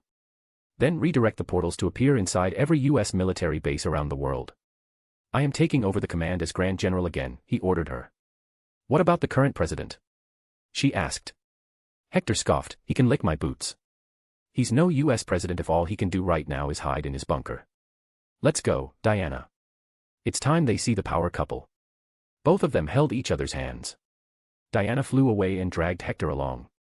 Since the real danger was the giant Leviathan ships, they decided to deal with all of them. Diana threw him towards one ship with force. Hector went straight down at it and rested his feet on the back. Then he used all his power to push his legs downwards and jump up. Boom. The Leviathan ship got pushed down to the surface so hard it imploded instantly. But by then, Hector was much higher in the air and aiming towards another such ship. Whoosh. Diana used her lasso and caught Hector in the middle of the air to throw him in the right direction, though she took advantage of Hector being under the lasso's influence, or so she thought. Is there any other woman in your life? Hector chuckled, of course, Yelena, Natasha, Jean, and a few more kiddies. You got another man? Oh yes, I do. And I love him so much. He's one good fluffy boy, Diana replied and threw him away. Bwahaha. Hector's body vanished with diminishing laughter. Both of them were absolute badass and started destroying enemies left and right. Hector also took out an energy gun from inventory and shot down the enemies. Captain America and Agent Carter were on the surface showing great feat of acrobatics and teamplay while beating the aliens. The X-Men were easily overwhelming the crowds of aliens and saving people one after another since they specialized in that. The Fantastic Fours had also joined and were protecting folks. Hulk smash, the mad green guy jumped around crazedly. Ancient One was successfully emptying the cities from around the world.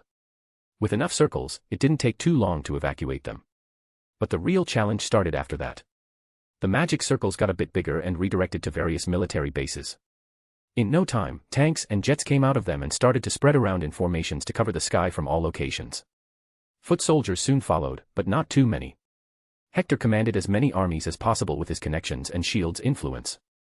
New York was in shambles, and he wished to keep others relatively safer. Meanwhile, in some corner of New York City, a Chitauri soldier smashed into the wall and broke into a house. The boy and the woman inside panicked and tried to hide in a corner. But they could not overpower it. Just wait here, Aunt May. I got something. Peter ran to his room as fast as he could while knowing the alien would also follow and spare his aunt. May cried in fear for Peter and chased after him. *BZZZZ. *. By the time May entered, something had happened, and now the head of the alien was lying on the floor while the body still slowly fell. Meanwhile, Peter had a tube light in his hand. What? Is that a lightsaber? Peter smiled awkwardly. Ned and I made it as a side project. Oh, let's go quickly. Mr. President advised heading to safety. Pick the alien gun too. But I don't know how to use it, May said in a panic but still grabbed it. We didn't know aliens existed, but they are here now, and I think we'll figure something out. Let's go. Back on the main battlefield, the city was being too crowded by the Chitauri army. In fact, they had started to see some non-Chitauri aliens as well. This meant that the battle had entered the next phase already, a phase beyond what movies showed. I will have to use the stones, Diana. Will you cover me? He landed on top of a building. Diana hovered nearby and punched Chitauri away with a green fist made of light. Of course, dear. Do what you need to stop these annoying ants. The Chitauri were really like ants and cockroaches to them. They were weak and came in such a great number that they seemed to never end. Hector nodded at that and took out the soul stone. Let's do this then. He clenched it in his fist and raised his arm in the air. It started to radiate in yellow energy that slowly spread around everywhere. He was going to trap all enemy souls and kill them in one go. Just a bit more. Hector looked around to see how much radius he had covered. Shwoo. However, suddenly, the sound of something falling at great speed from the sky came. Hector looked up instinctively. Who is it? No, Fuck. Boom. The figure landed on the same building Hector was on. It was heavy enough to destroy the whole building with the weight. The structure collapsed like a house of cards, and Hector somehow kept himself above the rubble. The effect of the stone was not completed, however. We meet again, President Washington of Earth. Hector replied in the same tone while at the same time clenching his fist in preparation. Welcome to the party, I guess, Lord Thanos of Titan. Chapter 198, 198. God's Lair Thanos. A/N, this chap was written way before even Thor's trailer came out. Hector was trying to make sense of why the hell would Thanos have the confidence to go ahead and mess with the strongest being in the two galaxies with an army that makes Thanos' army look like a dwarf. The simple and only answer he could come up with was, Infinity Stones. But Hector had to think a bit about which one this mad titan most likely has. For starters, he already has 4 of the stones. Soul and Power Stones were in his possession. Time Stone was with Ancient One, and Space Stone was given to Goose for safekeeping in her little belly. That left Reality Stone, which was most likely under Asgard's protection. This only left Mind Stone. A single stone then. That's not very confidence boosting when it's widespread knowledge that I have 2 of these stones. You here to fight me? Thanos looked around at war. Your planet may not be advanced as a civilization, but it has left behind anything I have seen before as a powerhouse. To have the Phoenix Force in your possession, you have my interest. Hector took out the Power Stone and held it on his other wrist, and you still came to fight me. You're either heroic, mad, or justly confident. Which one is it? Thanos' eyes flashed with a ray of red light, spreading an aura of evil around. There was something different about him today. Hector could feel it. Thanos then spoke, it is for fate to decide. But today, I have come to take what I need to fix this universe. Give me the 4 stones on the planet, and I shall leave Earth alone. How are you going to take them? Hector asked. Then, you leave me no choice. Whoosh! Thanos punched the air with his right hand. Instantly a weird black blade formed out of his arm. It was long and seemed to have a gooey substance covering it. Hector had no idea what it even was. Have you heard the name, God's Lair? It's called All Black now. A foolish being by the name of Gore wielded it to slay gods and beings alike. But fate willed it to be mine. According to legends, this sword can kill even celestials, so where does that leave you, President? Hector had not heard this name before. His comic book knowledge was not that great, but if the legends say they can kill a celestial, the weapon meant trouble. It does not matter what weapons you bring. You cannot defeat me. Thanos smirked and repeated Hector's own words, you're either heroic, mad, or justly confident. Which one is it? It seems you still have not learned the lesson. Your way of doing things is wrong. Just ending half of the population is madness. Hector took a defensive position as he wanted to see how the sword worked at first. Thanos raised the sword, my goals have changed now. What's rotten can only be forgotten and remade from the beginning. Hector sighed. The mad titan finally went fully senile. He quickly talked with Diana mentally, escape with everyone. The city is going to be obliterated. Diana didn't budge, however. I'm staying by your side. Before Hector could, Thanos answered, then this should keep you occupied. Out of Thanos' sword, a few figures started to form. They looked like liquid and soon fell down. Once they stood back up, they resembled a venom-like creature. They screeched and roared, then ran towards the heroes nearby. Go and help the rest. I don't know how strong these creatures are. I will take care of Thanos, he ordered Diana this time. Unwillingly, she had no choice but to leave. Take care. Whoosh. Thanos jumped towards him with his blade positioned right. On his other hand was some sort of a bracelet that could hold the Mind Stone. Hector didn't even move and took out the greatest and strongest metal that he had. It was his godly tablet, Godpad Pro. Since it was made in omniversal hell by God, how the hell can a mere sword slice it? And it did not. Clank.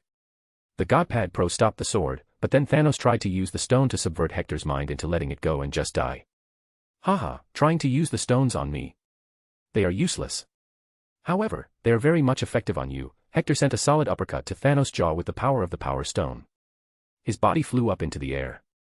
But Hector didn't stop, you know, something always bothered me about your looks. Let me fix it. Hector also jumped high into the sky and took out a cheese grater. Then grabbed Thanos' skull from behind and slammed his jaw on the cheese grater. Asterisk-ger. Asterisk. There you have it, jawlines.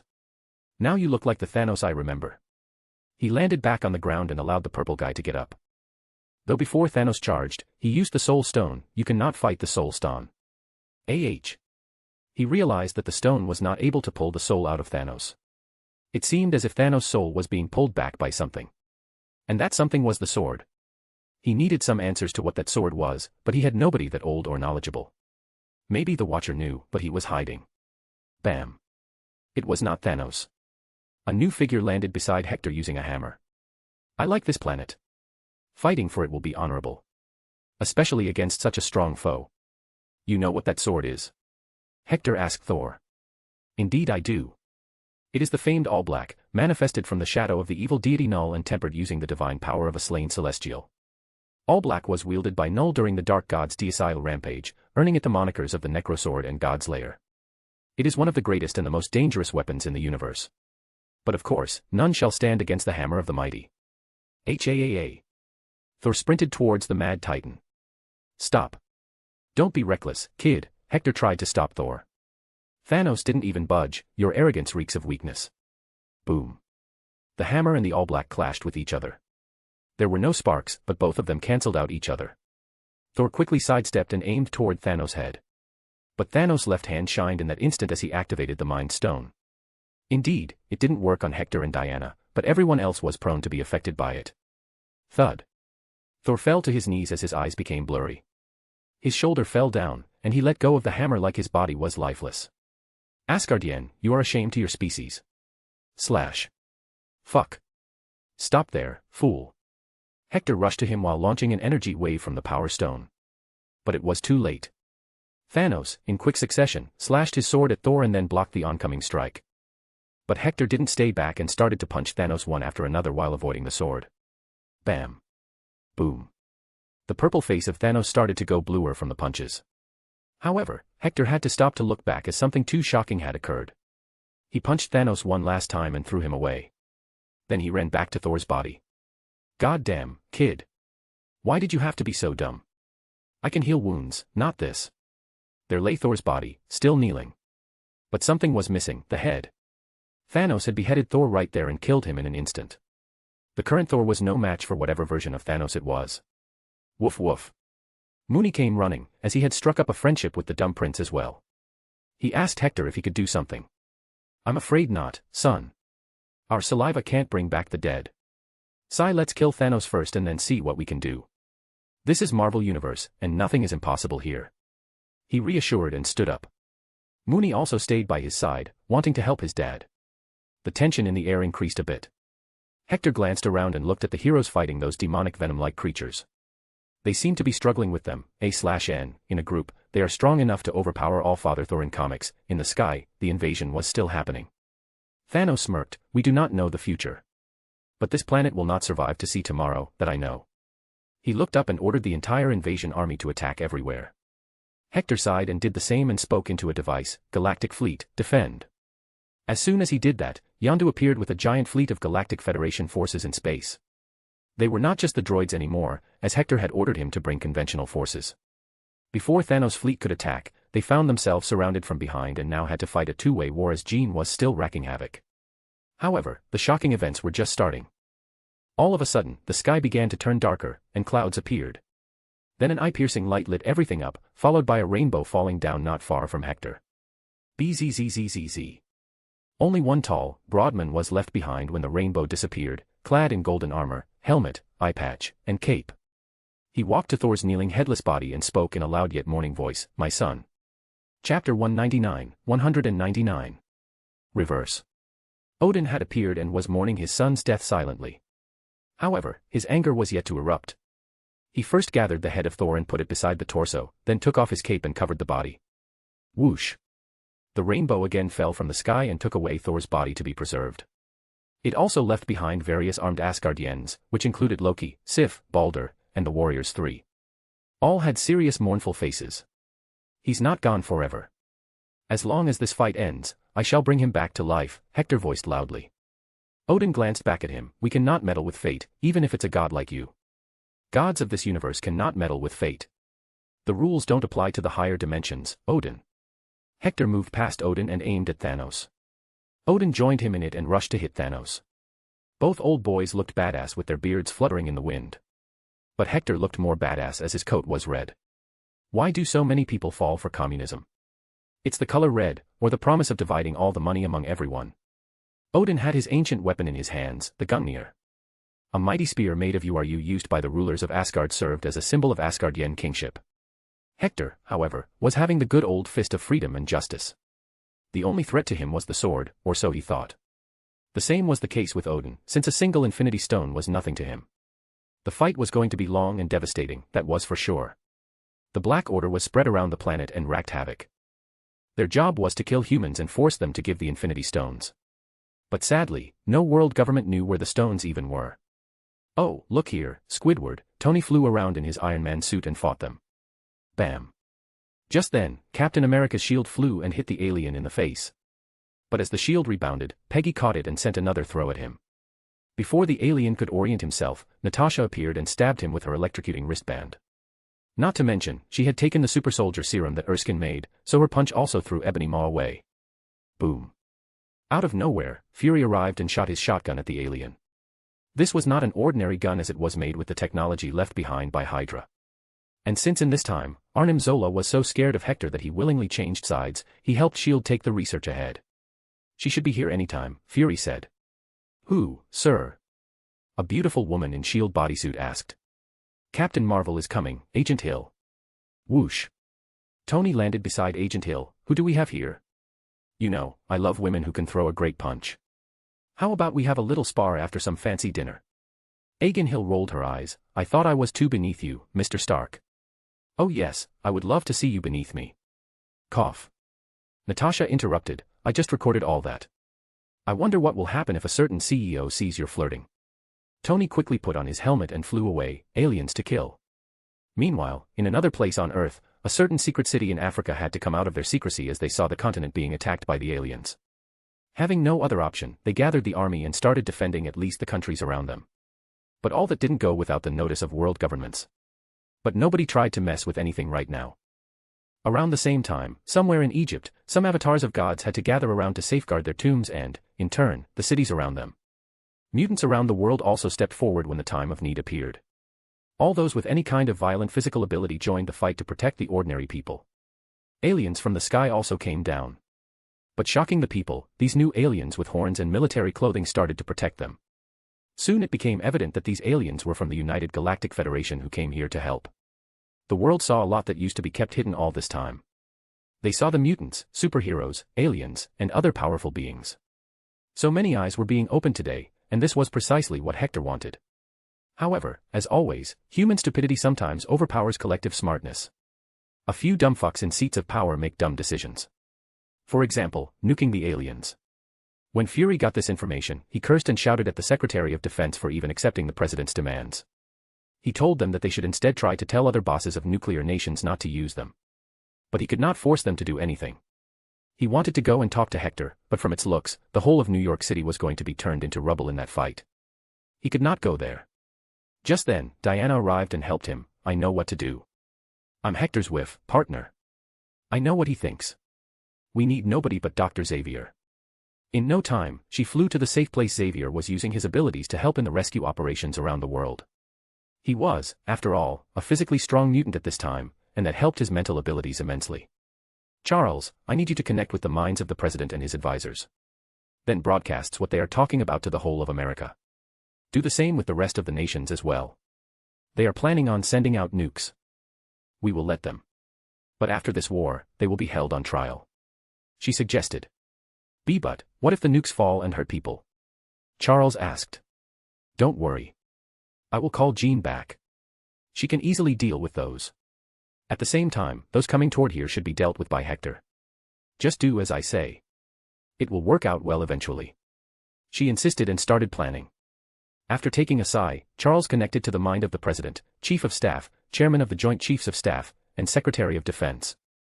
This is my order, go and launch the nukes. But sir, it's not just New York. Chicago, Los Angeles, Houston, and many more cities are being attacked. Only New York has been fully evacuated. Nukes will kill a lot of civilians. Besides, Mr. Washington is winning, the chairman of the Joint Chiefs of Staff insisted. But the president ordered again, this is an order, General. Do as I say, or there will be no America left to protect. We can't just sit and hope that the old fart will win. A few lives will be lost, but they will save many more. It's a worthy sacrifice. After a long silence, people sighed and went to do their work. They were already underground in the secret chamber. All they had to do was insert the code. New York. Boom. Hector punched Thanos in the face and threw him away. Just before he could land, Odin appeared and kicked his back. Take this, Hector, Odin roared and threw his Gungnir towards him. Hector caught it and quickly aimed to impale the Mad Titan. Bzzz. Hector, a nuke is headed your way. Diana's voice distracted him and gave Thanos a chance to save himself for now. Hector looked at the sky. He could not see it coming. How long? 3 minutes, she replied. He smiled and lifted the Gungnir. That's enough time. Odin, let's end this. Hector jumped from his side and stood beside Odin, and passed him the weapon. Then he took out the 2 stones and showed them to Thanos. You want these? Come and get them. They will be mine. I shall slay you too. It is inevitable. Thanos rushed forward.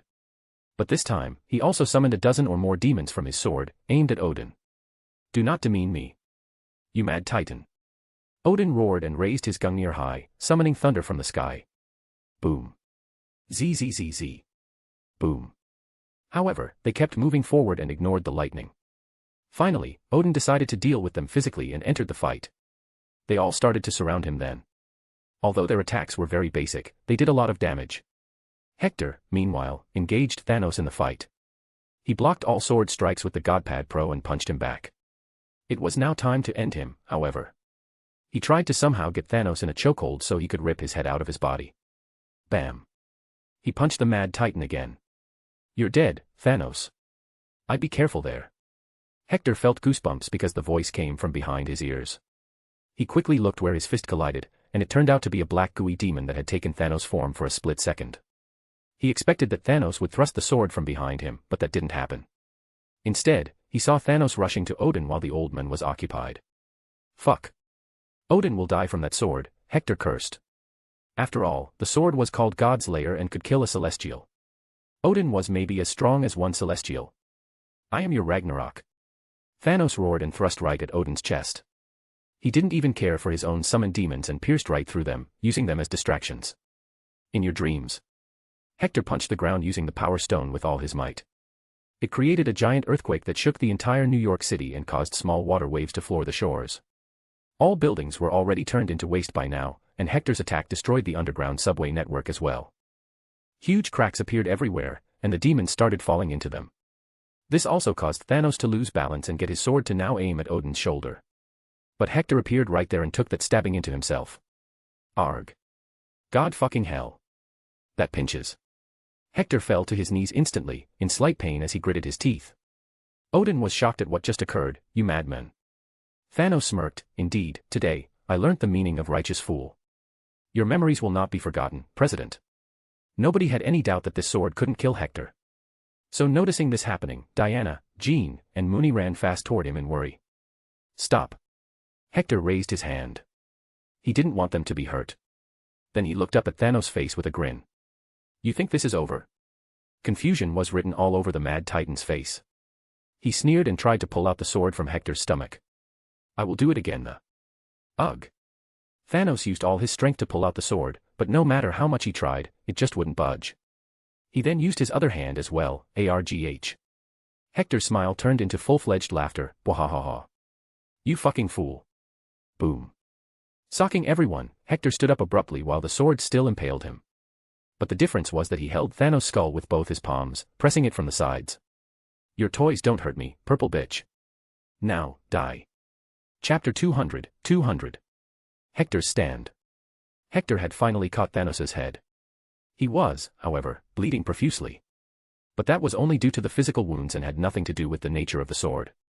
All Black was a sword with evil in it, and nothing evil had any effect on Hector. In fact, he felt that he could simply take the sword and absorb it since it matched his own nature. I would have liked to have you take the right path and join me. Watch me as I bring the universe on the right path, but you had to attack my home. So many people were killed, and so many homes were lost. If you call this fixing the society, I don't want it. Hector pressed Thanos' skull like an egg. Arg. Thanos screamed in pain. But slowly, that scream started to get turned into loud screeching, and they didn't sound like Thanos. Wait a minute, Hector felt some suspicions about him now. He was not able to pull out his soul with the soul stone before, after all. You're not you. Hector decided it was time to use his powers to see if there was something evil hiding it. After all, it was a mystery how he even got this sword. So he started using his exorcism powers, and chains came out of his arms and wrapped them around Thanos' body. They were all burning and had runes on them. Then Hector also started chanting some words that nobody understood. A. Thanos screeched, and it was working. Let's see who you really are. Some sort of projection started to rise out of Thanos' body. It was translucent and had a different face. It was trying to escape the body and showed anger by screaming. It looked demonic, had red eyes, white hair, gray skin, and sharp gritting teeth. Odin recognized it, it's Null. The eldritch god of darkness and the creator of the symbiotes. Born from the primordial void that existed between the 6th and 7th cosmos. I thought he was dead. Well, it seems the sword had his soul or something. Sad for him, he chose me as his opponent, the only person in the universe who could kill him as easily as lifting a finger. Stand back, everyone. I'm going to have to exorcise this pest, he bellowed. Except for Odin, everyone stepped back and watched the scenes take place. It was something straight out of a horror movie. Hector kept Thanos' body caught in the chains. Then he closed his eyes, clapped his hands together, and started praying. Or so it seemed, but in reality, he was just using the chants that would invoke his Hell's Inquisitor powers that he derives from God himself. For there is light, there is darkness. For there is evil, there is good. But I stand in between the two sides, and I will make evil a Hell's prisoner, for I am its Inquisitor. Begone. Demon. Hector stayed in his position, his eyes closed and still praying. But out of nowhere, a giant translucent half-body manifested around him, similar to Hector's own.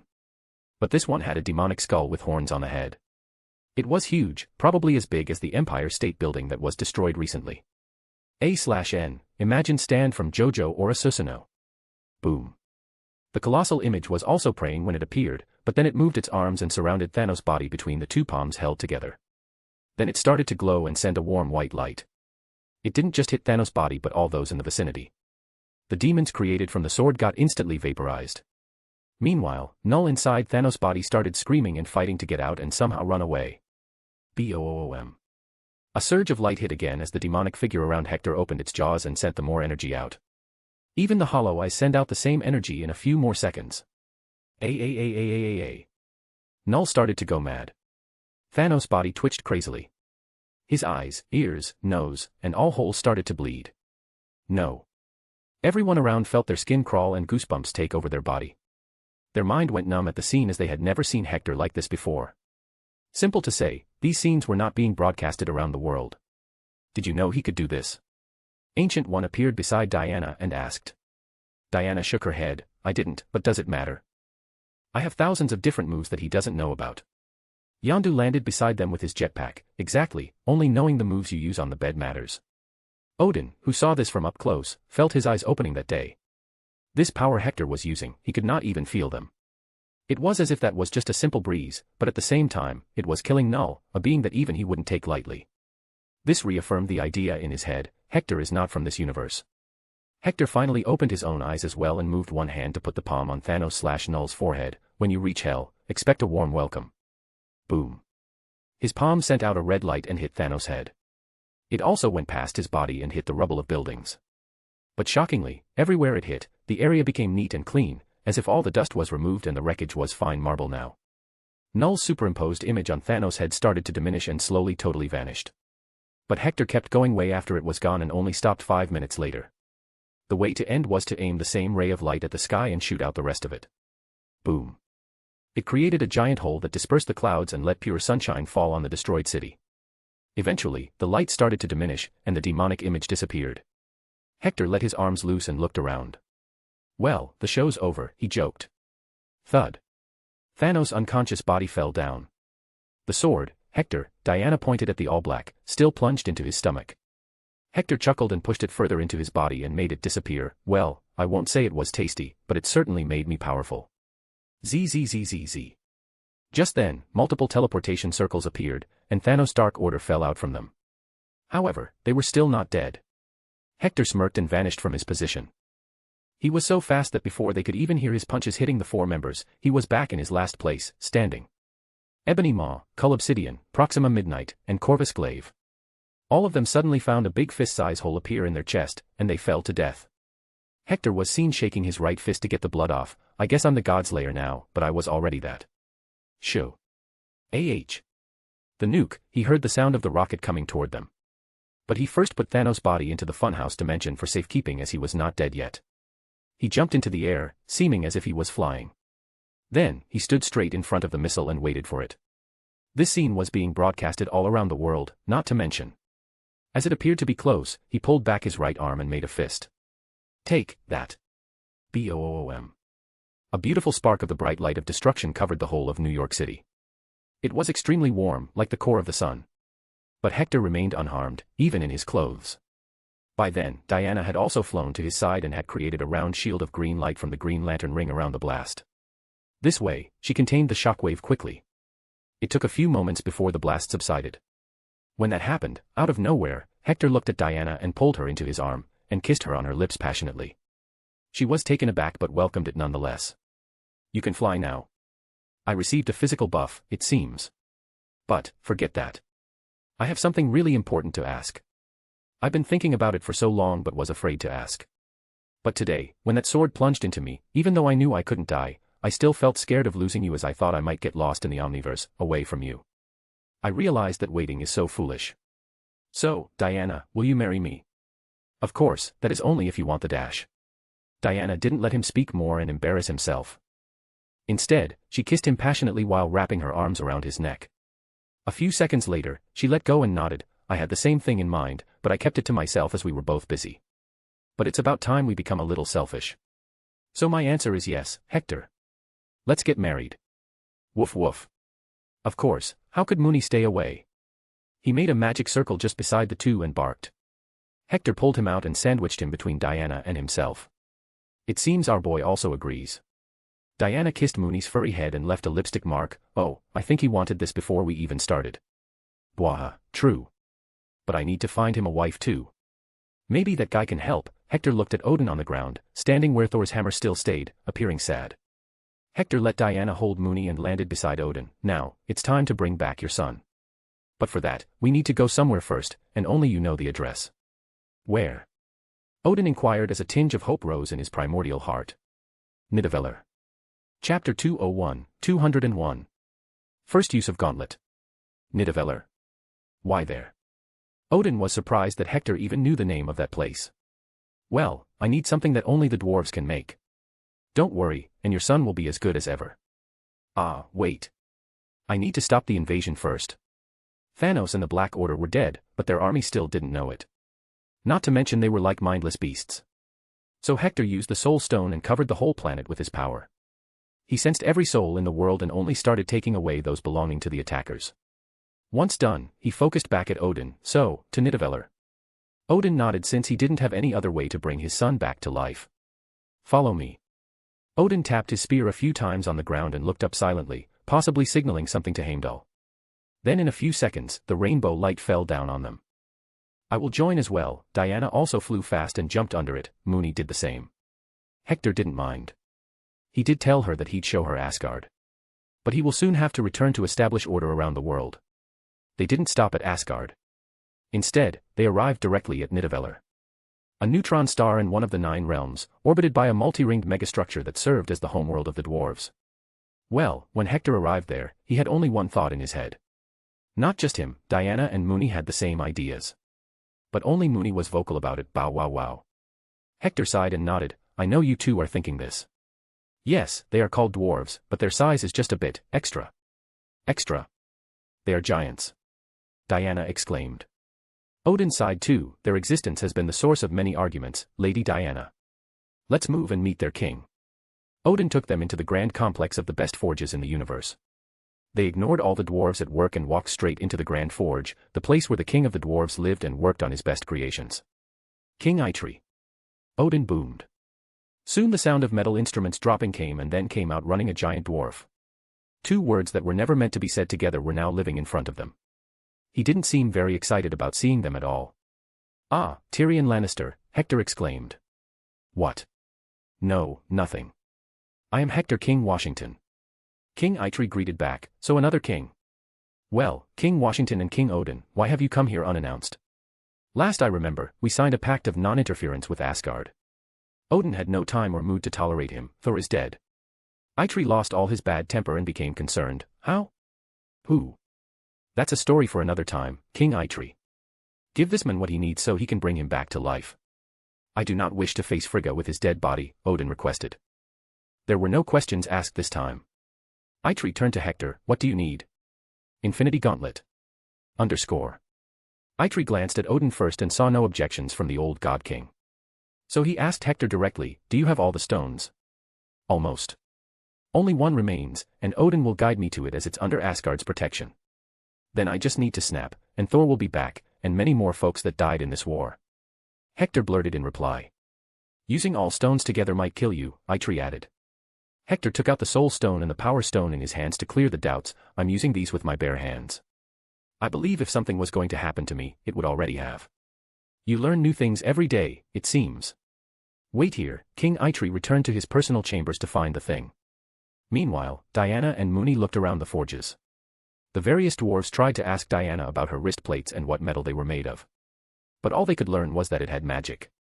Meanwhile, Mooney stated his wish to eat that white-hot beam. Boy, that's a neutron star. It will probably burn you to a crisp, he stopped him. Though he talked with him mentally next, don't worry. We will return here someday and get both of us some lovely pieces of metal. Here, Eitri returned. Hector took the gauntlet and tried to see if this was the real deal. He didn't want it just to be some one-time use. He would have appreciated it if it was a bracelet, however. But he'd return for that letter. For now, making Odin happy was the goal. So, will you lead me to Ether, also known as the Reality Stone? Odin silently looked at the sky. Then, the rainbow beam fell on them again and took them away. It was an unknown planet with a yellowish atmosphere. A giant black cube was placed in front of them with its middle sliced. The top piece was hovering a few inches above the other. Hector didn't waste a second and, like a mad lad, put his arm into it. The Reality Stone was the only one that initially had a liquid form and would only take solid form if placed on the gauntlet. So when he tried to take the liquid, it attempted to enter his body. No, not today. He didn't allow the liquid to reach his mouth since his body was impenetrable. Instead, the gauntlet swiftly caught the red liquid and held it in place. Hector also put the Mind Stone, Soul Stone, and Power Stone on it. Now, he had to return to Earth and get the last two stones. Odin, bring your son's body back to where the battle ended. I shall wait there. Mooney knew what he needed to do. So like a good boy, he made a portal and jumped to the other side.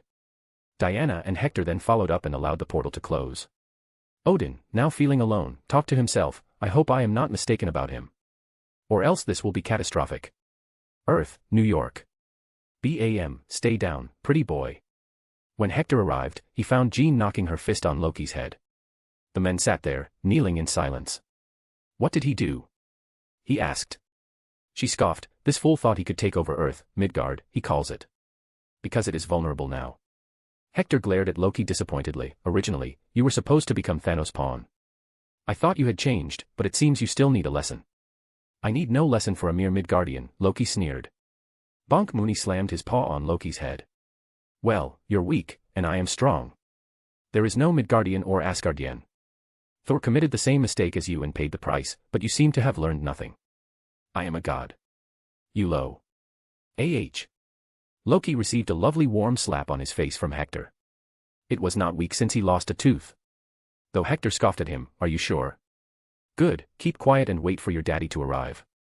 Jean, keep an eye on him. He's a god of mischief, after all. He went to the Ancient One, the Time Stone, please. She had no problem giving it to him as it was useless for watching the future. So Hector took it and moved to the little goose, who sat in Natasha's arms. All right, give me the tesseract from before. Meow. Goose was very sassy sometimes and looked away as if she had nothing. Hector stared daggers at her and cracked his knuckles. Are you sure about that? Maybe I should tell Mooney to scold you. Goose started to shiver a little and nodded her head. She made a few vomiting sounds and soon threw out the tesseract. Hector caught it but was displeased. Ugh, why does this feel wet? Crack. He pressed the tesseract hard and broke it open. Then took out the shining bright blue gem and put it on the gauntlet. With this, he had all 6 infinity stones. A great surge of power moved across Hector's body. It was even visible from the outside as the bolts of electricity spread around his arm, depicting the color of each stone. But Hector didn't even flinch and instead watched it with interest. The stones were ineffective on him from the start. How do you feel? The Ancient One asked. It was unimaginable to her how strong Hector must be with all 6 of them when she used to feel undefeatable with just a single stone.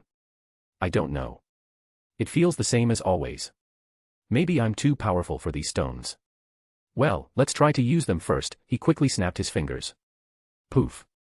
Out of nowhere, a plate appeared in front of Mooney, then a whole spicy fried chicken on it. Mooney didn't even wait and jumped right into eating it. Goose also followed. It works. He chirped. Did he just use the infinity stones to make food? Loki could not believe his eyes that someone would use such profound powers for something so meager. Yup, that's Grandpa for you, Jean affirmed proudly. Chapter 202, 202. Parting Ways. The Asgardian teleportation rainbow fell on Earth again and brought Odin this time. But Frigga was there too, her eyes bawling out in sadness. They had a hovering platform with them on which Thor's kneeling headless body remained. Hector didn't make them wait. Seeing Frigga cry was already bad, even Loki seemed shaken by seeing his mother cry. Although he was adopted and considered himself not part of the family, Frigga was the one person whom he truly loved like one. Like his real mother. Do you need the cloth removed? Odin inquired. No, let's not traumatize people. Hector stopped him and lifted his gauntlet-clad arm. He willed that Thor is returned to life as he was moments before his death. Snap. Am I dead? It's all dark here. Father. Mother. Thor's shouts started to resound. Hector lifted the cloth from his head and welcomed him back to life. No, you're reborn. Enjoy it. Pat pat. Hector walked away to talk with Fury after bringing him back to life. He had a planet to take care of, after all. Thor looked around, having no idea what had happened or what was supposed to happen. There was no Thanos anymore, and his mother was crying. Did we win? All he got was a tight hug from Frigga, you reckless child. When will you learn? You died, son. And that man over there brought you back to life. So do not forget this debt. You owe your existence to him. Odin was as stoic as ever, perhaps even disappointed by his son's performance. One thing was clear to him now. He had no heirs that could take the throne of Asgard for now. But then his gaze fell on Loki. Where did I go wrong in your upbringing? I treated you like a true son, yet you tried to destroy what I have sworn to protect. Odin's eye shined suddenly. It wasn't pride or magic, just feelings of disappointment. He had utterly failed as a father, as not only his daughter, but his two sons also turned out to be wastrels. He was angry at them but more at himself. I have decided. You two are banished from Asgard until I see you earning your worth. For far too long, I have been soft on you two.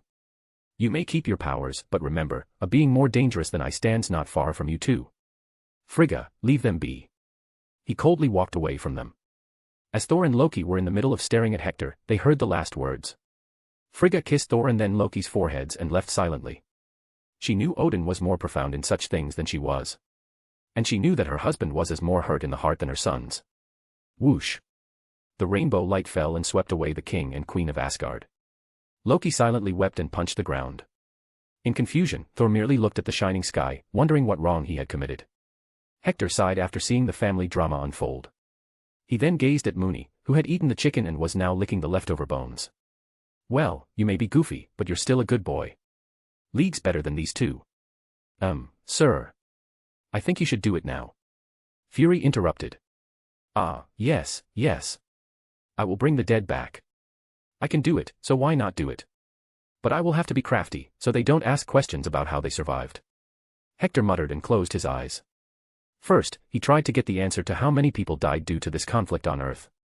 The answer was surprising to him. About 4,001 people had died. The reason why it was so slow was that the sorcerers handled it pretty well, and there were mutants protecting people everywhere. Now Hector didn't feel like bringing everyone back. But he had to, at least the kids. So he started to form the wish. He was going to bring back anyone under 18 back to life first.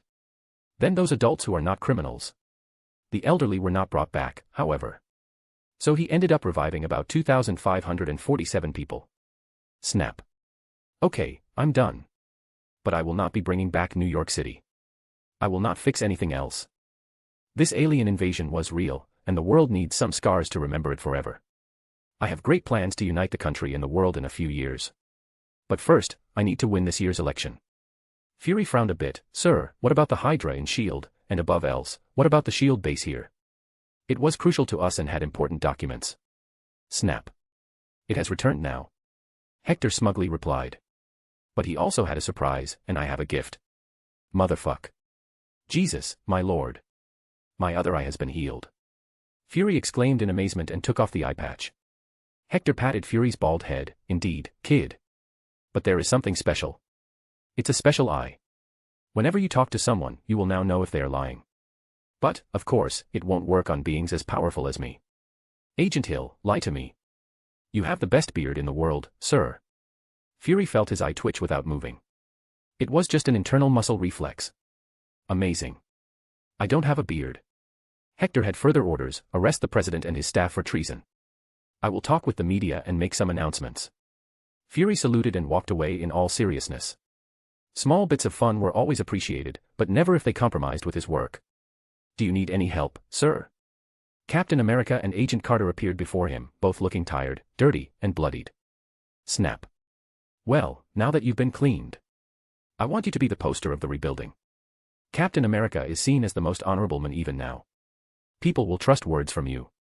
Mine as well, but since I am a politician, many other nations don't like me, he ordered. Got it, sir. I'm used to doing promotional work. Steve jokingly replied as he remembered the first gig he got after becoming a super soldier. Peggy took a jibe. I actually liked watching you sing and dance. As the two lovebirds slowly left, Tony walked to Hector with a burger in his hand. He was still clad in his armor, just without the helmet. He passed one burger to him. They are what? 90 years old now. It feels weird seeing them do romance. Hector glanced at Diana, who helped the other heroes. What about me then? Does that disgust you? Tony rolled his eyes. You're a god. I don't believe time flows the same for you. You probably see us as funny little ants. Well, I'd feel that if I were you. By the way, can I try that gauntlet? I am Iron Man. These words resounded in Hector's mind. He glanced back at Tony for a bit, then at the gauntlet. Finally, he showed a genuinely happy smile and ruffled Tony's head. Kid, you're too young for this. And I know all you'd ask will be a meter-long dick and that all hot ladies be attracted to you. Oh, come on, you read my mind. This is no fun. Tony flew away in his suit. He was also helping around with his spare AI-based suits. Grandpa, what should I do with him now? Jean shouted from a distance.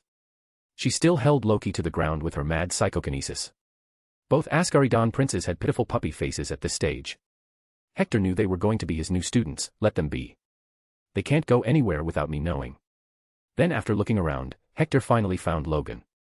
He seemed to be sitting by the destroyed riverbanks and looked into the far distance. There is my emo wolf. Hector sat down beside him. Logan didn't speak and passed him a cigar. Hector took it happily, appreciated. Well, I guess you'll be leaving now. I have no purpose here anymore. At this stage, you're unkillable even if the universe collapses. Hector sighed and laid back. I still remember the day I met you in Europe. Wild and angry, not in control of his own destiny. It was an enjoyable time, kid. Now you're free and in control of your destiny. So go ahead and steer it in whatever direction you wish to. But return for my wedding, whenever that happens. Logan stood up and chuckled. Oh, I can't ever miss the wedding of the Virgin President. Hector, too, got up and gave him a brotherly hug, fatherly in this case. Haha, that's the Logan I know. Take care, son. Logan usually liked keeping his distance, but today he melted. Thanks for everything, old man. We'll be seeing you around. After getting out of the hug, Logan started walking away. He took one last glance at Mooney and left. Snap. Secretly, Hector made Logan's regeneration 1,000,000 times faster and more efficient than Deadpool. I wonder where his destiny will take him. But knowing Logan, it's either going to be wholesome or maddening. Whatever it may be, I hope he finds his reckoning. Chapter 203. Back in race. Since not much of New York City was left, Hector had to move outside the area to find a building where he could hold a press conference. Thankfully, with the help of UGF, United Galactic Federation, he was able to set up a few satellites to ensure the planet stayed connected. After that, he called most of the prominent news media people to have a chat and make some announcements. It took some time to gather them since most of them were hiding somewhere or had crapped their pants. Hours later, the big room was packed with a crowd of reporters sitting or standing anywhere they found a place. When Hector walked in, they all tensed up and started barraging questions. Calm down, you all. I'm not running away anytime. In fact, let's just sit on the floor as I'm sure many of you are still shaken by what just happened. An alien invasion, it's crazy. Hector waited for everyone to sit down first. I will answer your questions later. For now, let me say what I want to. Yes, I'm the same Hector King Washington that you all know from your history books. Where was I? Well, I was in space. Yes, you heard me right. I went there because I feared for this day. During my years of presidency, I came across so many unexplainable things that I can't even begin to explain. As you saw today out there were sorcerers creating portals to protect people. There were mutants. I call them gifted ones, protecting the people. There were also so many heroes. So you see, Earth is not weak, we have just not explored our full potential yet. Anyway, one of the things I learned back in the days was that we were not alone. Aliens exist, and they roam among us. We just never found them because they were technologically too advanced. I came to the realization of how weak as a species we were. So I went to space using experimental technology that should have killed me. But I survived and saw the wonders. So let me tell you, space is full. Yes, there are millions of other species, some like us and some so advanced that they had empires spanning a galaxy. So now you know where we stand. Any of these advanced civilizations could have come here and killed us. In fact, one of them attempted to destroy Earth back in 1997. If not for Earth's heroes, we'd be gone. Luckily, in space, I joined a war against slavery, colonization, and monarchy. We defeated the biggest and the strongest galactic empire and established the United Galactic Federation, a governing body that runs 2 galaxies. I am a part of that federation. Hector calmed down now and let the information seep into their minds. He had snapped his gauntlet before to refresh all people's minds and make it so they think more logically regarding aliens. He didn't control their minds, however. After a few cameras flashed, he started again. We were attacked today by an alien named Thanos. He is a warlord in space, sort of space Hitler. He believed that the universe was overpopulated and overly dependent on resources. Something his own planet suffered from and eventually got destroyed. So Thanos wished to wipe out half of the life from the universe randomly. He destroyed many planets in his mad pursuit, and Earth was next. Thankfully, I was here on time. With the help of heroes, sorcerers, and my friends from United Galactic Federation, we were able to defeat him. He tried to show a scared face and added, I don't want to think what would have happened if all this was not here. He had dropped all the bombs he needed to without making them appear too big. He left out the Infinity Stones and the fact that he was president of the UGF. Sir, what happens to Earth now? One report asked. Nothing. According to the United Galactic Federation laws, Earth has not yet evolved naturally into a space civilization. We are too divided and underdeveloped in terms of technology. So we don't fit the category to join the space community yet. However, the UGF will ensure no alien species can disrupt life on Earth anymore without getting involved on the surface. It's on humanity now to invest in technology and evolve. We have a goal in sight, and we just need to reach it. He answered. This was honestly the best-case scenario for now. Sir, what will the next move be? The whole city is gone, what are your plans? Hector looked around, doing his usual theatrics. Well, it's time to rebuild. New York will be remade, better than ever before. Not just New York but every city in the world harmed by this invasion will be rebuilt. I have some ideas, but I can't confirm them yet. However, one thing I would like to add is that I will be running for president this year. This announcement earned him more reaction than any before. And as he expected, a lot of hands were rising. Hector allowed one smart-looking guy, Sir, as per your own proposed law, the term is limited to 2 now. How will you be eligible? At that, he grinned. Well, Section 9 of the amendment reads that no person shall be allowed to run for president more than 2 times in one human lifespan.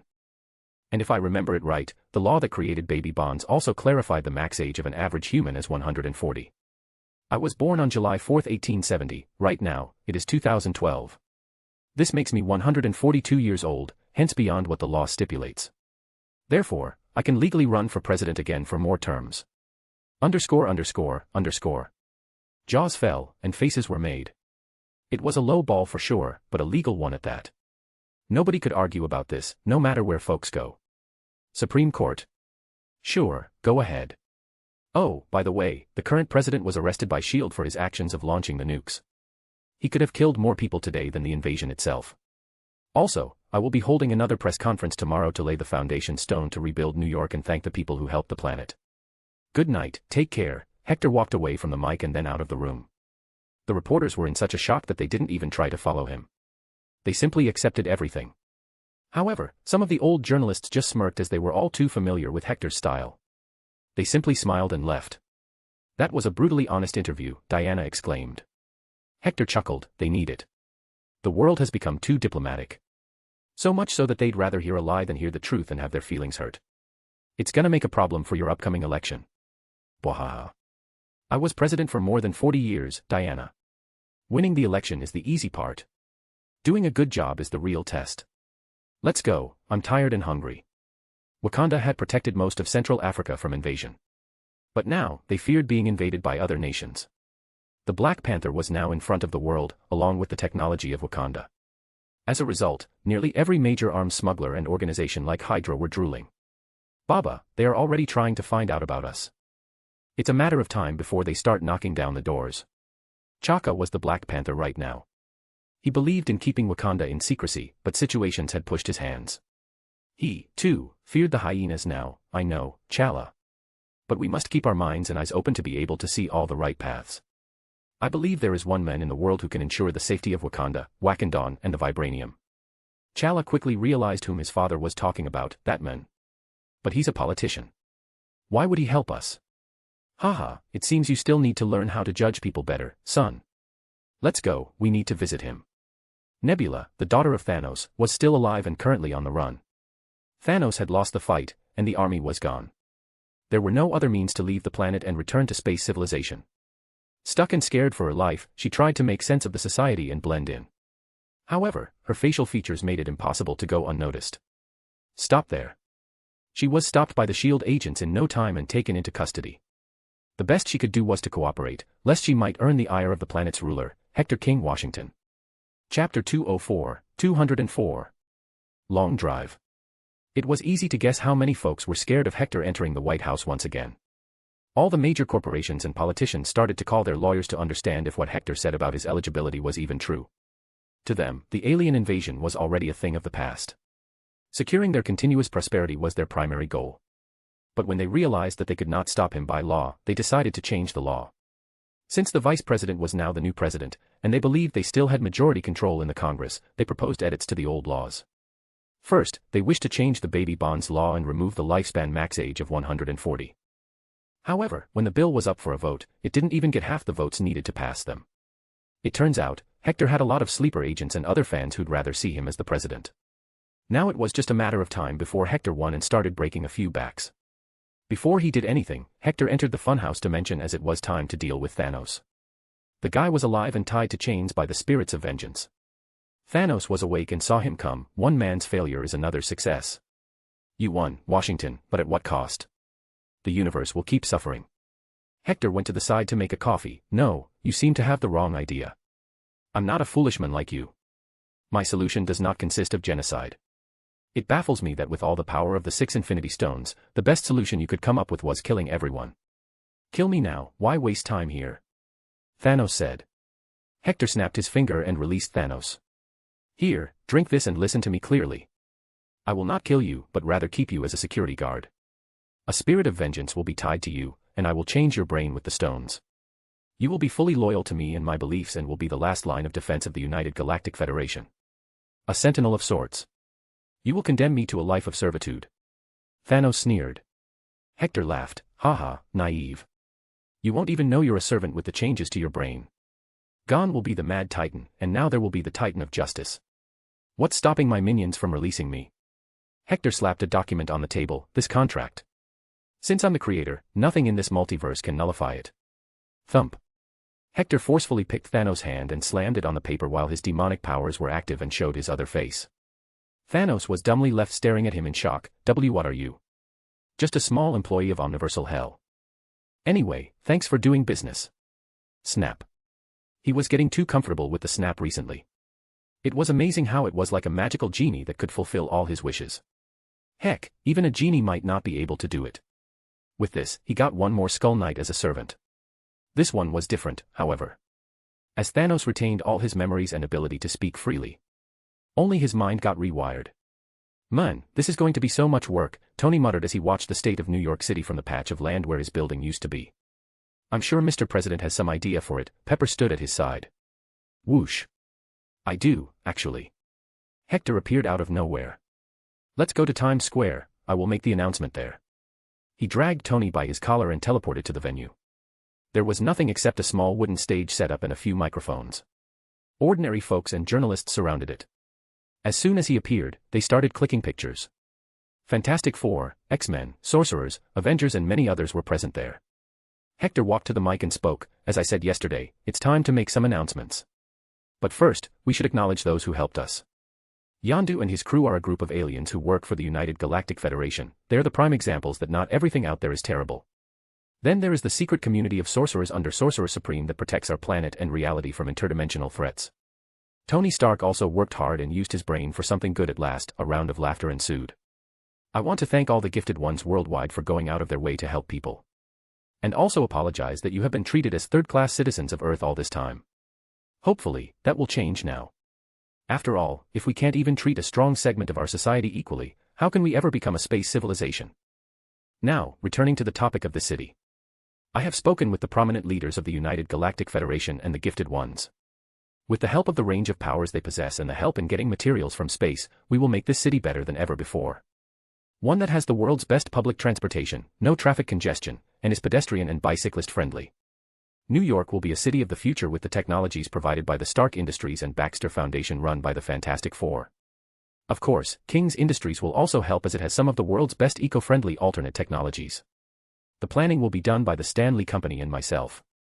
Hopefully, this new city will prove to be an inspiration to all. Sir, what are your thoughts on the attempt by Congress to change the baby bond laws?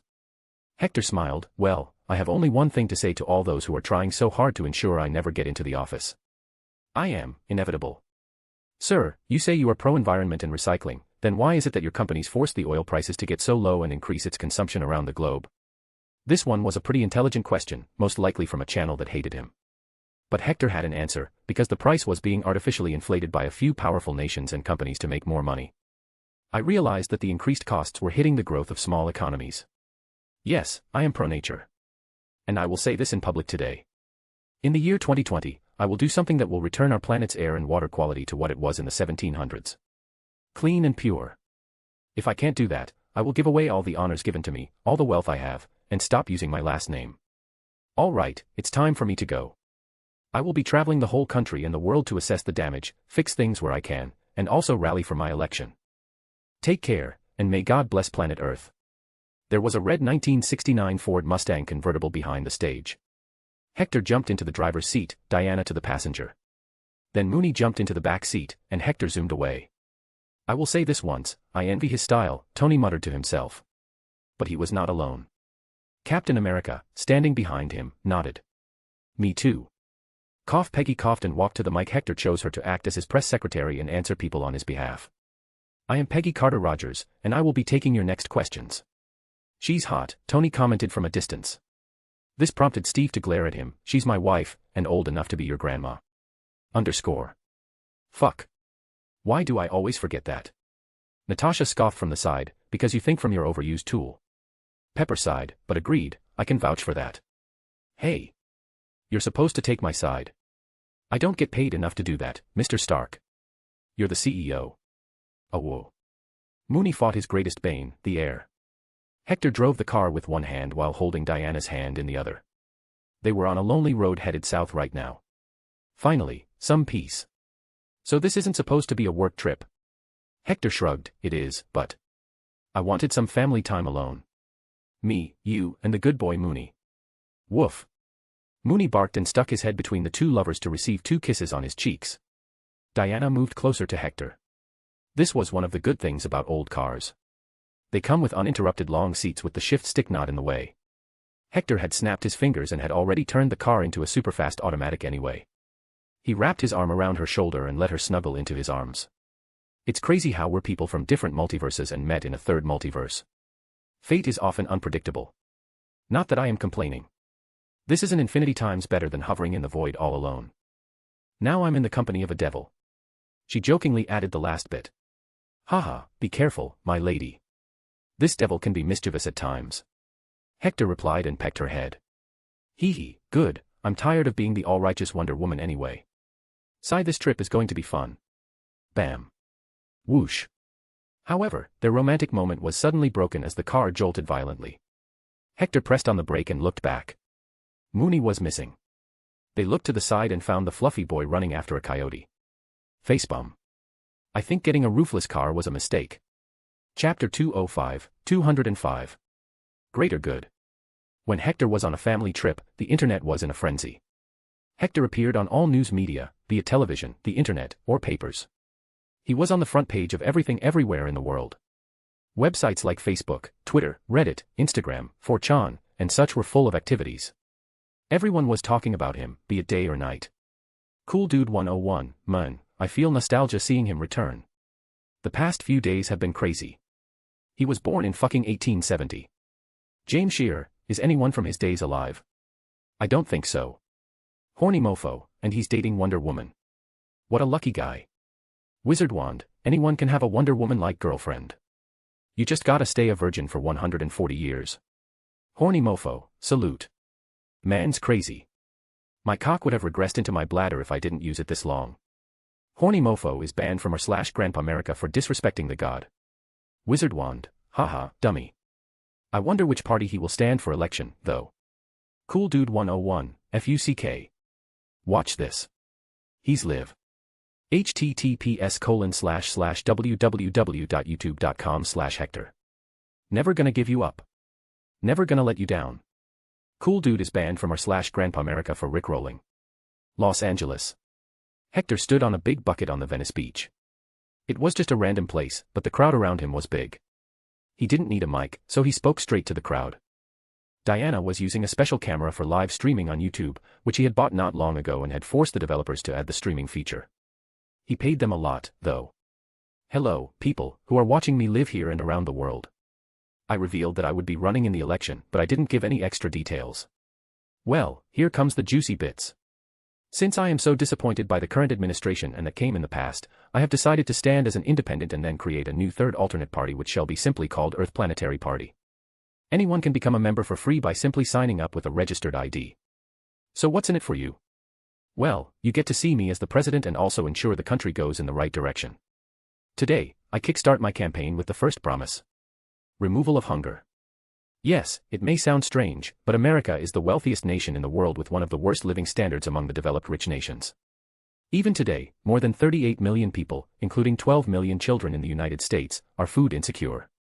In the first month after I enter the office again, I will fix that. You will be amazed to know that nearly all the problems from food to medicine that an average American suffers today can be fixed in a week. All these governments talk about increasing taxes so they can afford better public services, all that is nothing but empty talks. The truth is that you all are already paying enough taxes to cover all public services and make them the best in the world. We just don't because of mismanagement of our funds and overspending on unnecessary items. He stopped and took out a paper. In my hand is a document from Public Archives. It shows that the U.S. government, from the year 2008 to 2011, spent $526 million on buying computer chairs and tables. I'm not talking about computers here, mind you. To put that into perspective, we could have fed 90,068 people for a whole year with this money. And just so you all know, we hit $700 billion in the military budget last year. And that, folks, is enough to feed all the hungry in our country for 3 years. Now, I am not saying we should scrap the military budget. We need it to keep ourselves safe and the world in order. But we need to ask ourselves, are we doing too much? Because if I remember it right, I fought multiple wars all by myself. And now we have so many superheroes. We have gifted ones. We have the means to spend less on wars and more on human development. Suddenly someone cut him in the middle and shouted, "What about Bin Laden?" Hector sighed and nodded to himself, "Ah yes, him. Just a minute, Mooney. You entertain them." Hector disappeared from his place in a cloud of dark smoke. Mooney quickly jumped on the bucket and started barking. He was simply telling people the dangers of rubbing a doggy's hair too much. Nobody understood him, though many squeals were heard as people melted from cuteness. Pakistan-Afghanistan border. Since Hector was the one to divide the region under British Raj into 3 new countries while ensuring no violence occurred, all 3 nations split apart while shaking hands and singing songs of brotherhood. Of course, some minor problems arose now and then, but they were solved quickly as all 3 had their economies tied together. Afghanistan, however, didn't see much better days under the leadership of those who came after Kennedy. Although Hector had destroyed 10 Rings, which was the big boss behind Al-Qaeda, he had still not rooted out the smaller outfits. With a simple use of Infinity Stones, he knew exactly where Bin Laden and his henchmen were hiding. They were currently hiding in the Tora Bora cave systems, like rats in sewers. And when Hector dropped from the sky like a missile, it shook the mountains to no limit. Many ran out thinking it was an earthquake, but all they saw was an old man in a red coat with stars on his shoulder, sitting on a rock that seemed to be carved to appear as a throne. "Ah, rats have come out. Come here and sit on the ground," Hector ordered. They didn't really have a choice as their bodies started to move like zombies on their own. Not just them, all terrorists began to walk out, and soon enough, Osama too. The man was old now and didn't have the same spirit. He wore a camouflage jacket and a white round turban on the head. The man everyone's looking for but is nowhere to be seen, just like fathers of many poor American kids. "I'm here to take you home." Snap. "Oops, I think I just massacred about 300 people, he jovially made a shocked face as the crowd of useless terrorists got their heads exploding suddenly. But still, about 10 remained, and these were all going to be shipped to America. Let's go, lads. Venice Beach. Bow wow woof woof. Whoosh. Bwahaha, are you showing them your kicks? Hector appeared behind Mooney and hugged the boy. But he didn't waste time and retook his position on the bucket. The only difference was 10 men kneeling behind him with tapes in their mouths and handcuffs. He raised his arms to his side and announced, "There you have it. The middle one is Osama, then there are his sons and commanders. All are on the CIA's top hit list. Actually, I think I just earned some charity money for Orphan Kids Foundation. Underscore, underscore, underscore, oh, underscore, underscore, underscore, underscore, underscore." The crowd in front of him and the 200,000 people on YouTube stream went crazy. He just did what the American military couldn't do in 10 years, and trillions spent. It seemed the real president was finally back. A few minutes later, Hector arrived at a prison to drop the terrorists so they could later be taken to trial. Their identities had been verified, and the news channels had taken all the footage they needed. But when Hector dropped them, he spoke directly to the minds of all inmates there. "Kill the 10 terrorists, each kill will earn you all a week of 5-star food and the ability to speak to the family on a video call. So kill 10 and get it for 10 weeks. So, on the first night, Osama and his homies were mistakenly locked in the cells in the general area. Some short circuit occurred, and the doors opened. Then Osama and his homies went through all torture imaginable to a men in prison, including ones that scare people from dropping soaps. Then out of nowhere, a sharpened spoon stabbed their necks, and they died a painful suffocating death. Instant justice was served, and the blame got pushed to the current president and his weak leadership. Meanwhile, the inmates got called heroes, albeit with a few curses added. Hector was driving, flying his car to a beautiful nation called Mongolia when Diana saw things on YouTube. "You did it, right?" Hector looked outside at the clouds and the green lands under. "Whoa, such a nice view." Diana chuckled and kissed his cheek. "I'm not mad. They deserved it." What? Did my ears betray me? Is Wonder Woman okay with killing? Shaking her head, she took a long breath. "No. But I know that by what you are doing, some lives will be lost, for the greater good." Hector howled in laughter. "Wahaha, a light then, my hot Dumbledore. Ugh, why did I even say that? God. I need a kiss now. From Dumbledore? Oh. From you, Diana." Chapter 206, 206. YouTuber. In one single day, Hector's YouTube account saw so much activity that the company quickly spent shitloads of money on upgrading the servers to handle 100 times more traffic because they knew it was just the beginning. Not to mention, because Hector used this new campaigning method, the world found out about YouTube, and suddenly everyone wanted to see it. The existing content creators saw a sudden rise in their subscriber counts, and Hector became the biggest content creator in a day with 10 million subscribers. There were Smosh and Nigahiga under him, 4 million away. But the real battle was yet to start as the king of future YouTube was still not discovered. But that would happen in a year. In any way, Hector used his presence on the platform to revolutionize it by bringing in sponsors from all kinds of companies. More ads meant more money. But he had to create guidelines to ensure creators don't cross the line too much. Normal cursing was fine. Adam had written a fine long algorithm for it with the help of Jarvis.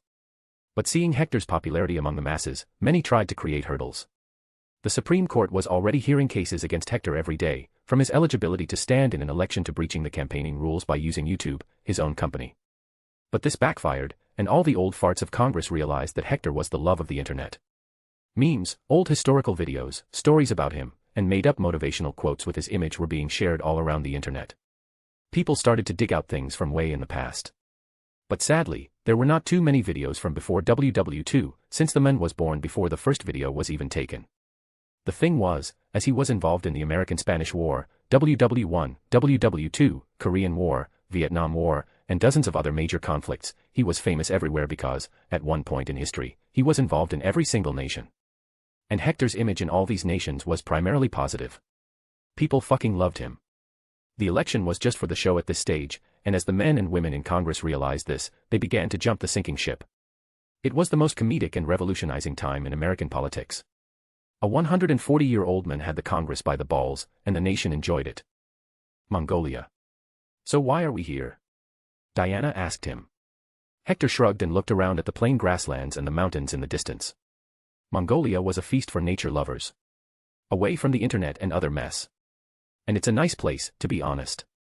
Also, with the number of resources I have at my disposal, I can make any country in the world wealthy overnight. "So you have come to help them?" Diana questioned. "Yes and no. The reason why I am here to help them is not just out of the greatness of my heart. Instead, I am aiming toward my main goal of uniting the planet as one. And the only nations that will oppose joining the hands of the rest of the world will be Russia and China. These two have different core beliefs and, by nature, must oppose whatever folks like me say. Yes, they also got hit by the invasion, but they don't care. To counter this, I am going to surround these nations with my allies who are ready to join the world order. Hector revealed his grand plan. Diana rubbed her chin and thought about it. It made some sense as she had learned the new demography of the world. For example, there was no North Korea or Communist Vietnam. There was no Pol Pot or dictator in Myanmar. Hector was in power until the late 1980s, and by then, he had disposed of all possible dictators. But giants like Russia and China were too much to be simply taken by Hector's fists. Hence, this new plan. Of course, he could have just used the gauntlet and made things happen, but Hector had an argument against it. The thing was, Earth was the plot point in this universe. So many ultrapowered beings lived here or originated from here, beings who may not be affected by the stone's powers. So trying to force his will on the Earth would not work at all and might even backfire. How will you unite the planet when everyone has their own army? A very valid question. He grinned evilly this time. Hee, now I will use my infinity gauntlet. Tell me why the United States has such overwhelming military spending and presence around the world. It's simple, to keep the American hegemony and global stability. There used to be so many wars between nations before World War I. It was because everyone had an army, and not always good leaders come to power. Sometimes they can be mini Hitler. So now the United States is basically the big daddy that says, go on with the business, lads. I will ensure your safety, and this way, America always wins. Now, I will bolster the United Nations peacekeepers. The UN is about to have lots of aircraft carriers, warships, and jets. Along with thousands of important military alliances in the process. Bow wow. Mooney came back running and angrily growled at them. Always worky, when play. Haha, let's go and play then. Washington Xavier Institute for Gifted Children. We got a big contract this time. I never thought this day would come, but it seems I'm going to help bring civil rights for mutants by being the highest paid construction worker in the world. Eric/Magneto chirped as he waved the contract papers in front of Charles's face. What is this? Charles read it. But his eyes fell on the zeros behind a number. You are being paid $10 billion to help rebuild New York City. Eric smugly nodded. It seems not everyone's abilities are as useless as peeping into someone's mind. I helped more than you in that invasion. Charles barked back. Eric scoffed. This isn't a Dick Eady measuring contest, my friend. Though I'm certain, I'd still win. YAWN. What are you guys walking about? Jean tiredly entered the kitchen from the common hall. Dix, Hank blurted from the side, silently eating cereal. ____. Since when were you sitting there? Charles questioned, amazed he didn't feel him. Hank got up, put his dishes into the sink, and left, long enough to know I should lock my door at night. See you later. Yawn, I hate Grandpa. Why did he leave the Asgardian princes with me? Why do I get to be the nanny? One's too dumb and narcissistic, and the other is a pathological liar and a narcissist. I just knock their heads and make them fall unconscious. Jean complained loudly. Charles helped her. Dear, I heard the screams for help. I am certain the blonde one has a human girlfriend. It is you who has kept him captive here. I have. But Grandpa said I need to watch over them. She muttered. I'm sure you can do that with them being anywhere in the world as well. And I think we should focus on building good relationships with them since they are gods, aliens to be precise. Jean thought about it while holding her chin. The blonde one can go. He's too stupid to plot something. But that Loki stays. I don't trust him. Well, he is called the god of mischief. Eric finished up his tea and left quickly. He had work to do, a city to help make. I should talk to him. Jean, too, left to see what she could do. There was nothing to do anyway, and she was getting bored. Scott was with his wife, Emma Frost, outside, helping people. Underground X-Men facility. Why have you returned? To laugh at my misery. You just wait, the moment I'm out, my dagger shall pierce through your heart. Loki snarled at his captor from inside a glass cube. Jean didn't even care and kept eating Snickers. Think whatever you want, man. You give too much importance to yourself. It's not like I want to be here with a brat like you. This is extremely disrespectful. I am Prince of Asgard, the rightful heir too. Jean interrupted, yada yada, you gonna cry to your mom? What's with your family? Your father seemed pretty badass, your mom was okay, your brother is too dumb, and you've got the worst of genes, it seems. Is this something related to keeping the bloodline pure? What's that? You know, sister doing brother. Father doing daughter and son doing mother. Incest, dude. You're supposed to be a god. Don't you know Zeus? That bloody leech. Jean rambled about whatever she felt like. Loki dumbly watched her shame him. So it's all funny to you. Mocking my inheritance. Because I'm too impure? Because I am an orphan. Whoa. I never made fun of that. I didn't even know that. What's your story? I shall tell you that while I laugh at your grave. Loki sneered. Pfft, you want to kill me? Go ahead. That phoenix will burn you to a crisp. Am I right, Red? She had a habit of speaking to the bird inside her at times. The bird? Phoenix. Wait, by any chance, did you mean the Phoenix Force? Yup. Degree. You're its avatar. That, it all makes sense now. Fuck. Hey. Language, Jean mimicked Captain America's voice.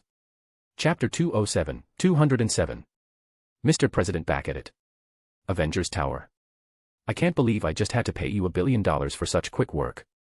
Tony Stark stood in front of his completed Avengers Tower, the tallest building in New York currently, since others were still being worked on. He had hired Magneto to do quick work, and since it was also going to be related to Avengers, he got a priority slot. It's easy to work for me as long as the metal is involved. I can bend it and crush it however I want. Magneto replied. Tony felt a single drop of sweat form on his head. He shook the man's hand and sent him away. Then he looked at Pepper. Remind me to never mess with him. He's the least of your concerns, Tony. There are a million people who can easily kill you at this point. It actually amazes me how you're still alive. Pepper did not pull her punches. Well, what can I say? I'm the protagonist of this world, and as you know, we have plot armor. Let's go in now. I wonder what the rest are thinking about my big open bar. Tony returned to the top floor to boast around the other Avengers. Pepper sighed and followed back. If there is a plot armor, Steve and Mr. President have a much bigger one. On the top floor. In the honor of Midgard, I shall drink a whole bottle of this fine drink. Thor was among the heroes, drinking like a madman. He was initially ridiculed, but he helped the people with his powers and finally joined Avengers. Tomorrow's voting. Grandpa's win is already widely accepted. Natasha closed the laptop and looked around. Steve nodded, and Peggy chuckled at her remark. His win was promised the moment he decided to run for the election. He gives me strange vibes. Dr. Banner added, getting everyone's attention. He had to clarify to ensure nobody thought he was bad-mouthing. I mean, when I first met him, he forced me to turn green. Then even the green guy refused to fight him due to fear. Well, he is actually pretty terrifying. I can't tell you, but he's really famous in space. All across the galaxies, his name is heard. Natasha spoke. That's the president for you. Well, now that the meeting is over, Peggy and I will be leaving. We want to buy a house somewhere nice outside the hustle and bustle of this upcoming city. Steve stood up and extended his hand to Peggy. Yes, we want a good place, for the coming generation. Wait. Really? Tony entered just then. Peggy nodded. Yeah, I'm pregnant. Just found it a day ago. You guys are too fast. But I guess it makes sense after 90 years. Congratulations, I will send the gift. Can I be the godfather of your super kids? Steve denied plainly. We have already decided that Mr. President will be the godfather. Are you sure? I can give them cool gifts. What can the old man give? Outdated VHS tapes. Tony mocked. However, Jarvis betrayed. I believe that's unlikely, sir. Mr. President was in space for more than a decade. So the probability of his gifts being better than yours is 99.99987. All right. Calm down, Jarvis. You're supposed to be on my side. You made me to always doubt you, sir. It's in my settings. It appears you have trust issues with yourself. I shall book an appointment with the best psychologist immediately. Tony scoffed. Jarvis, are you roasting me? Man, I knew I should not leave you alone with that Adam guy. We are not best friends anymore, and you know what? I have a new best friend. Yes, Thor is my best friend. I am. Thor seemed surprised while his mouth was full of whiskey. Facepalm. The election went pretty smooth. Hector didn't even try that much. He was simply having fun with his beautiful, super hot wife/girlfriend and the prettiest son in the universe. He went to veterans motorbike rallies and other events to have fun. He live-streamed from around the world and sent his message across during election campaigns. In fact, in a few months, the evaluation of YouTube went from just $6 billion to $60 billion. Hector collaborated with a lot of other creators and did charity streams. He participated in a movie called Hunger Games in a minor role. He also acted in a few music videos such as Sexy, and I Know It by LMFAO, Payphone by Maroon 5, Young, Wild and Free, and many international songs as well. From France to Nigeria to Japan. Hector was everywhere.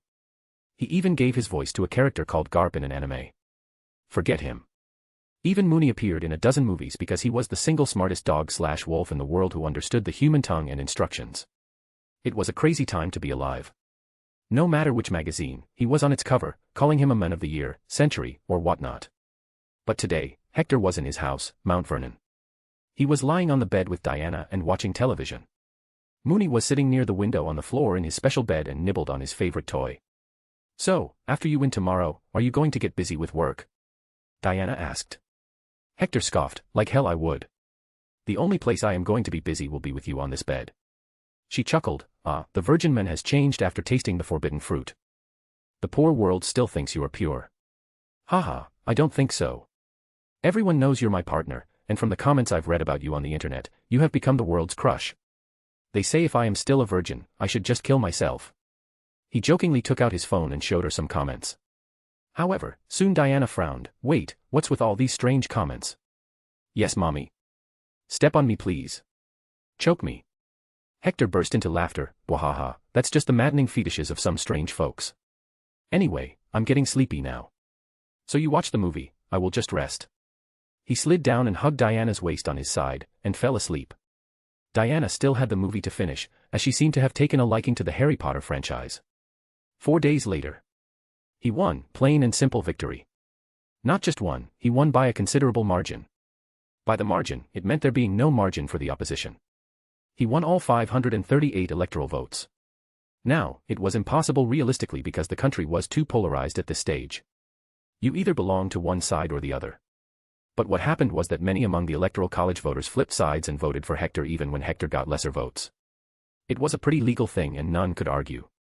They all knew that as long as Hector stayed in the office for 4 years, things would change, and everyone would vote for him next time. Then following the result, on January 20th, he took the oath in the Capitol and became the 38th president.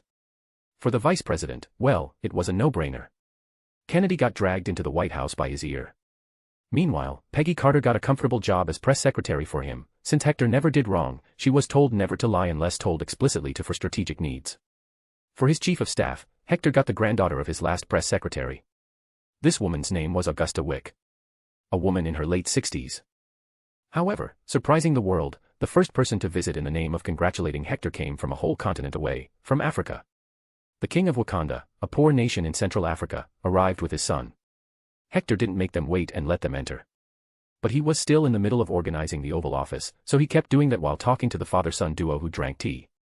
"So, King Chaka, let me get this straight. You want me to guarantee your safety from invasion by another country or organization because you believe the world has already committed enough sins against African people? That's the argument you want me to believe?" Hector sounded rather amused and dismissive of their plea. "We have suffered enough under the slavery of your people, even your own ancestors owned slaves. No more, if we are forced, we will fight with all our might." The young Chala responded sharply. Hector scoffed and continued to put the books in the book rack. Finally, he found one and threw it at the young man. "Read that.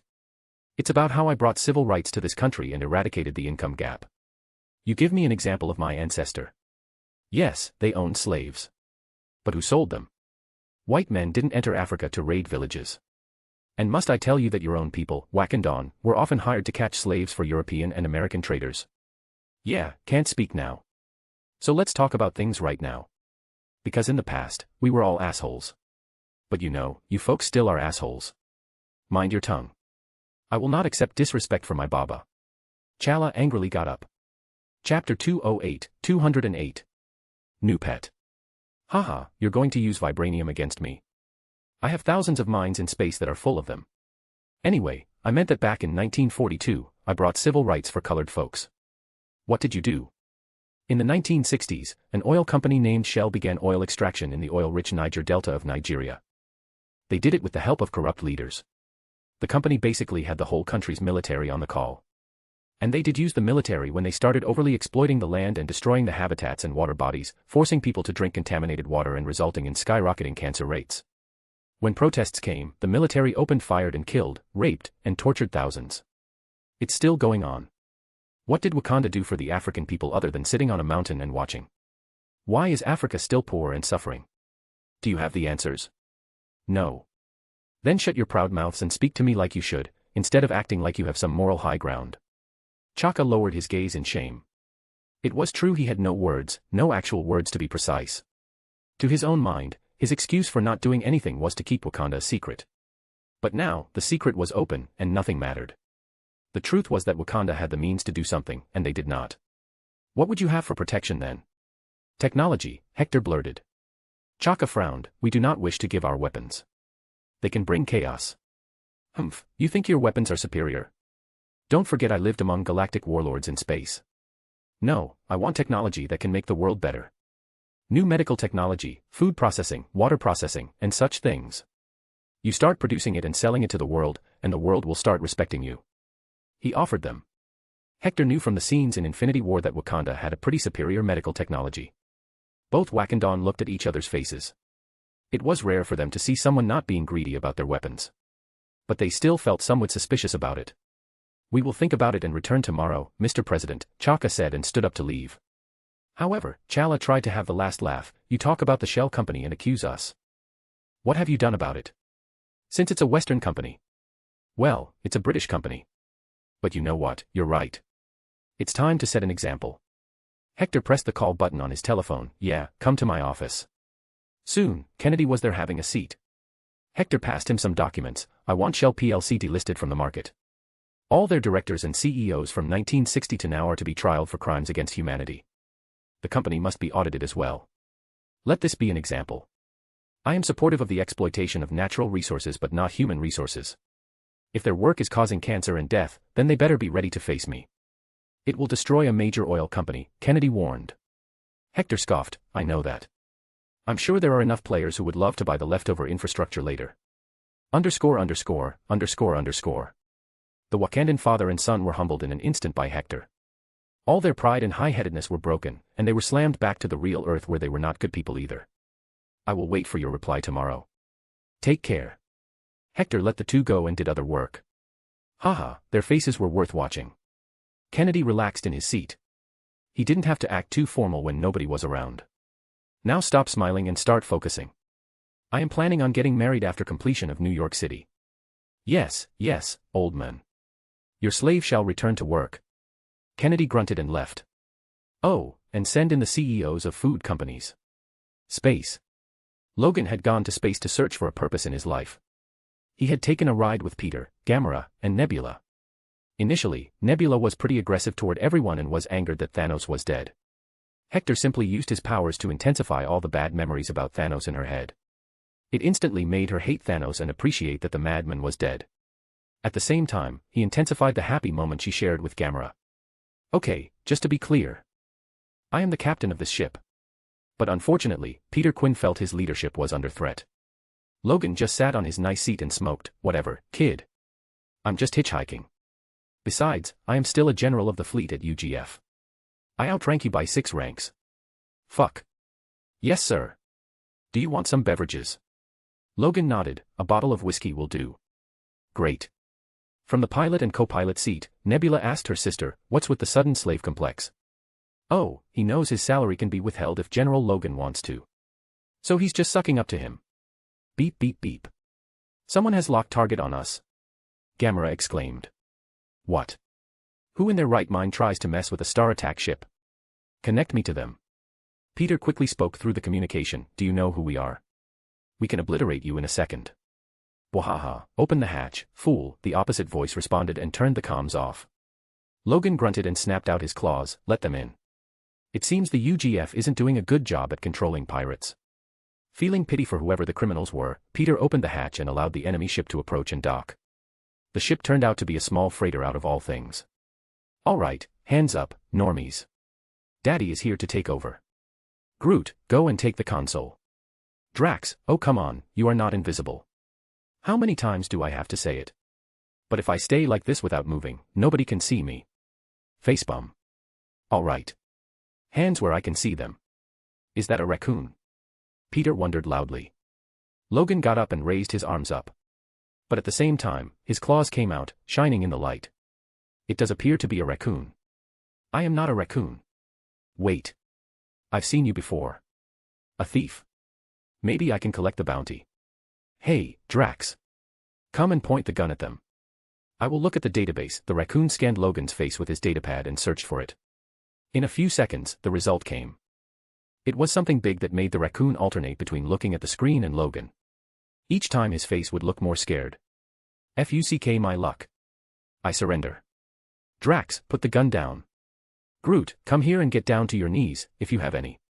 Look, guys, don't kill me. I will do as you say. I am Groot. No, we can't defeat them. And Drax, why the fuck are you still aiming that gun? I can still see you. Just kill me. I'm surrounded by idiots. Logan retracted his claws and scanned the raccoon this time. Rocket, a well-known thief in the Andromeda Galaxy.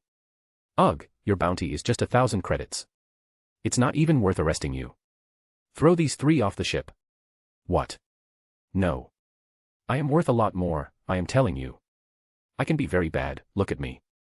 Look at my fangs, how sharp they are. Rocket sounded like he was pleading.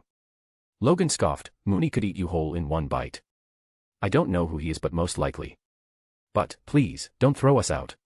We will die, look at that guy. Drax lost his wife to the Kree, he wants vengeance. Look at Groot, he's a tree. Isn't the Federation all about protecting nature? Throw them. Gamora and Nebula started walking forward to them. Rocket knelt down, I will be your slave. Just don't kill me, my men. I've worked too hard just to survive all these years. Dying like this would be a shame. Pet. What? I will let you go if you become my pet, Logan said. He was probably compensating for the absence of Mooney at this point. And taking this little speaking raccoon was an excellent deal. Rocket looked around. Drax, Groot and others had their eyes set on him. He gulped and faced down in defeat. Okay, I will be your raccoon. Logan nodded and knelt down to Rocket's level. Then he patted the head and gave a treat, good boy. Underscore. Chapter 209. To Asgard. So you were a test subject in a lab and escaped from there. That's tough. Peter had already formed a friendship with Rocket. Yeah, it was a tough life. What about you? How did you end up in the Federation? Well, my father turned out to be a primordial entity that wanted to absorb the universe. He got me kidnapped so he could use me as well. But my kidnapper didn't send me to him. As it turns out, I was not the only kid he had kidnapped and killed. Oof, family drama. It's always entertaining. What about these 2 stuck-ups? What's with their frowning faces? Rocket asked about Gamora and Nebula. Oh, they are daughters of Thanos. The guy is dead now, so they are here. Peter revealed. Oof, more family problems. Well, I got Groot. He's rare. And Drax, he's dumb. Good boy, Logan suddenly appeared and patted Rocket's head. However, after the petting, he started to growl. Peter japed, you can't fool me. I saw your tail wiggle when he was petting you. You clearly like this, so why not just enjoy it? Haha, what a joke. I never enjoy such things. Boy, come here. Treat. Yes, boss. Degree. Yup, he likes it. Mr. President ate pancakes for breakfast. Mr. President ran 100 miles for warm-up. Mr. President went to a children's hospital and donated $10 million. Mr. President is dating Wonder Woman. When will they marry? The horoscope tells you. Mr. President vows to fix past mistakes. Pulls out all troops from Afghanistan and reveals plans to go there himself. All terrorist organizations in the region promise to disband after this announcement. Mr. President to meet the Russian president next week. 10 times Mr. President left the world shocked. Watch. 10 reasons why people dislike Mr. President. It's not what you think. Biggest YouTuber, Mr. President.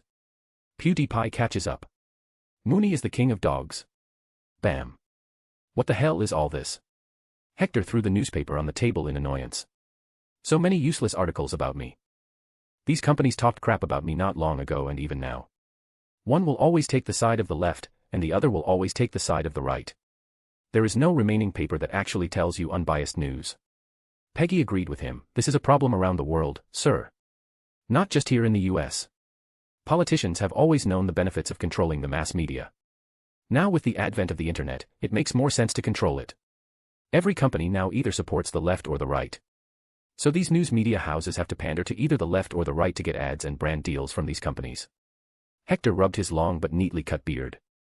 Diana trimmed it, after all. Maybe I should pass a new law. I came to power as an independent candidate, the only person to do so after George Washington. Since I don't care for either side, I have the best reason to do it. Fine, let's create a new law that brands news channels as either neutral true news channels or propaganda. According to the law, if a channel is found taking sides, it will have to put the word propaganda under its channel, paper, or website logo. What about the companies who support these media houses? Peggy asked. Haha, they are easier to deal with. Call Senator Jasmine Dianis to make this new bill and introduce it in the Senate. I will be going to Asgard tomorrow, so tell the secretary to keep my schedule open, he ordered. He was not going to Asgard to meet Odin or do something good. He was going there for his selfish needs. Mooney's humping had gone beyond tolerable amounts. He humped the wall, the sofa, the TV, the fountain, and the pillows. He left nothing untouched. All right, sir. I will get to it. She saluted out of habit and left quickly. However, Fury appeared next, walking haughtily with an annoyed expression. Sir, why did you cut S.H.I.E.L.D. funds in half? Because HYDRA infiltrated S.H.I.E.L.D., and they were trying to make multiple helicarriers for themselves. Pierce may have died, but his well-placed spies remain. But don't worry, after I'm done dealing with them, the S.H.I.E.L.D. will have 3 times the budget. The reduced military budget and less spending on wars will benefit you. Fury took a breath of relief. That's good to hear. But what are we to do with the new money? Hydra was also using their own money to fund the creation of so many helicarriers. Project Insight is their pet project too. And I was just using them until now. With these new ones, S.H.I.E.L.D. will travel the planet while recruiting superheroes from around the world. Creating teams and adding them to the Avengers in a phased manner.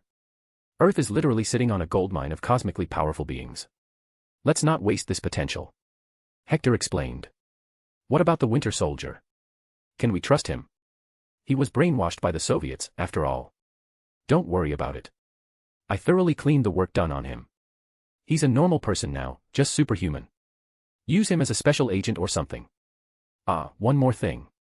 Inject this in your veins. Hector took out a full syringe and threw it at the guy. You want me to do drugs? Haha, not drugs. It's the superhuman serum.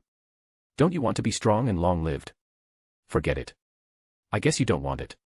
As Hector proceeded to take it back, Fury didn't waste a second and stabbed it into his arm. But he didn't know it was going to hurt like hell. Mother of God. It hurts. Of course it does. It's a really advanced formula that does not require exposure to the Vita rays. I recommend you go to him and take a nap. By the time you wake up, you'll be taller and ripped. Good luck. Hector made a portal beside his desk to Fury's home. Thanks. I guess.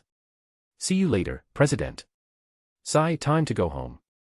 God, I love the idea of finding Mooney and Diana at home. It makes my heart warm. He was living the life of a married man without even marrying. Diana and Mooney would always stick together and do their superhero work. But in the evening, they would return to Mount Vernon.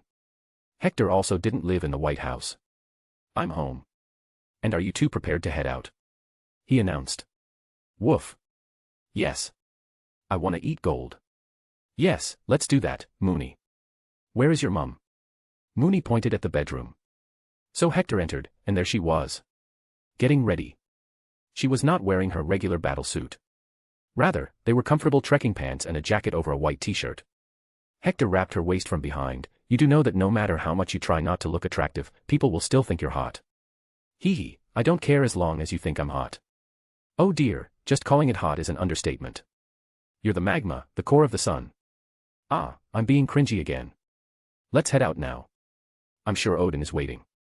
Hector didn't change his clothes, however. He was always in his uniform, except when sleeping. Then he was either in pajamas or his birth suit. Ding dong. Jean must be here. He opened the door. Here's the delivery, Grandpa. But, seriously, this guy is so obnoxious.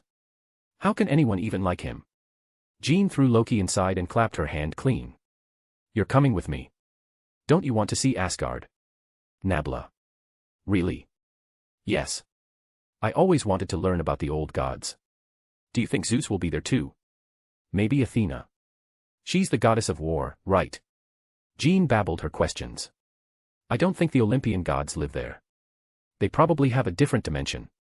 I will ask Odin later about it. If you want to see it, we will go. I'm sure Diana would like to beat some sense into Zeus too. He jokingly said. But Diana appeared, cracking her knuckles. Oh, I will enjoy hurting that leech. Good. Then we must go there. All right, stand close to me. We will be there in no time. Whoosh. There was no need to use Asgard's teleportation rainbow when he had the whole Infinity Gauntlet. They simply vanished from their place.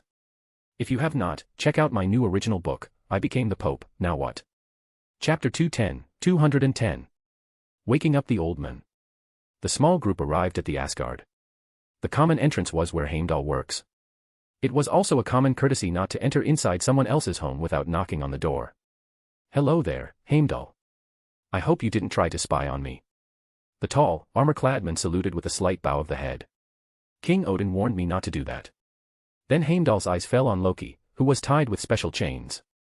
His arms were held behind him and his legs chained in a way that only allowed him to take one step at a time. It seems you have gained some new hobbies, Prince Loki. Humor. I never knew you were capable of that. Loki snarled. We rarely talked, Prince Loki. Ha, roasted. Jean made fun of him. She was doing it as a full-time job at this point, knowing that Loki was her prisoner.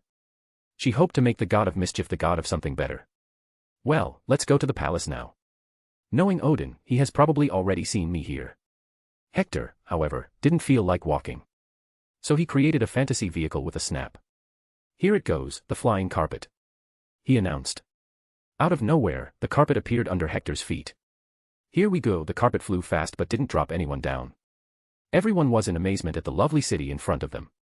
The lake on which the Rainbow Bridge was, then the giant golden castle in the distance with the town at its base. Everything seemed golden, befitting gods. Isn't this too much? Diana wondered. They are a species that reincarnates every few cycles. It's their permanent home, Diana. Let them be comfortable in it. We are here to sightsee and find Mooney a good wife. He finally revealed his grand plan. As soon as the boy heard this, his ears perked up, and he looked at Hector with a delightful smile. Wolfie. Yes, really. I can't see you humping the hell out of our whole house. It's embarrassing when you do it in front of some guests. He scolded the boy. Hee, Professor Mooney is being horny. Jean joked. But Mooney would never allow that. Bonk after bonking on her head with his paw, he barked, woof woof whoa whoa.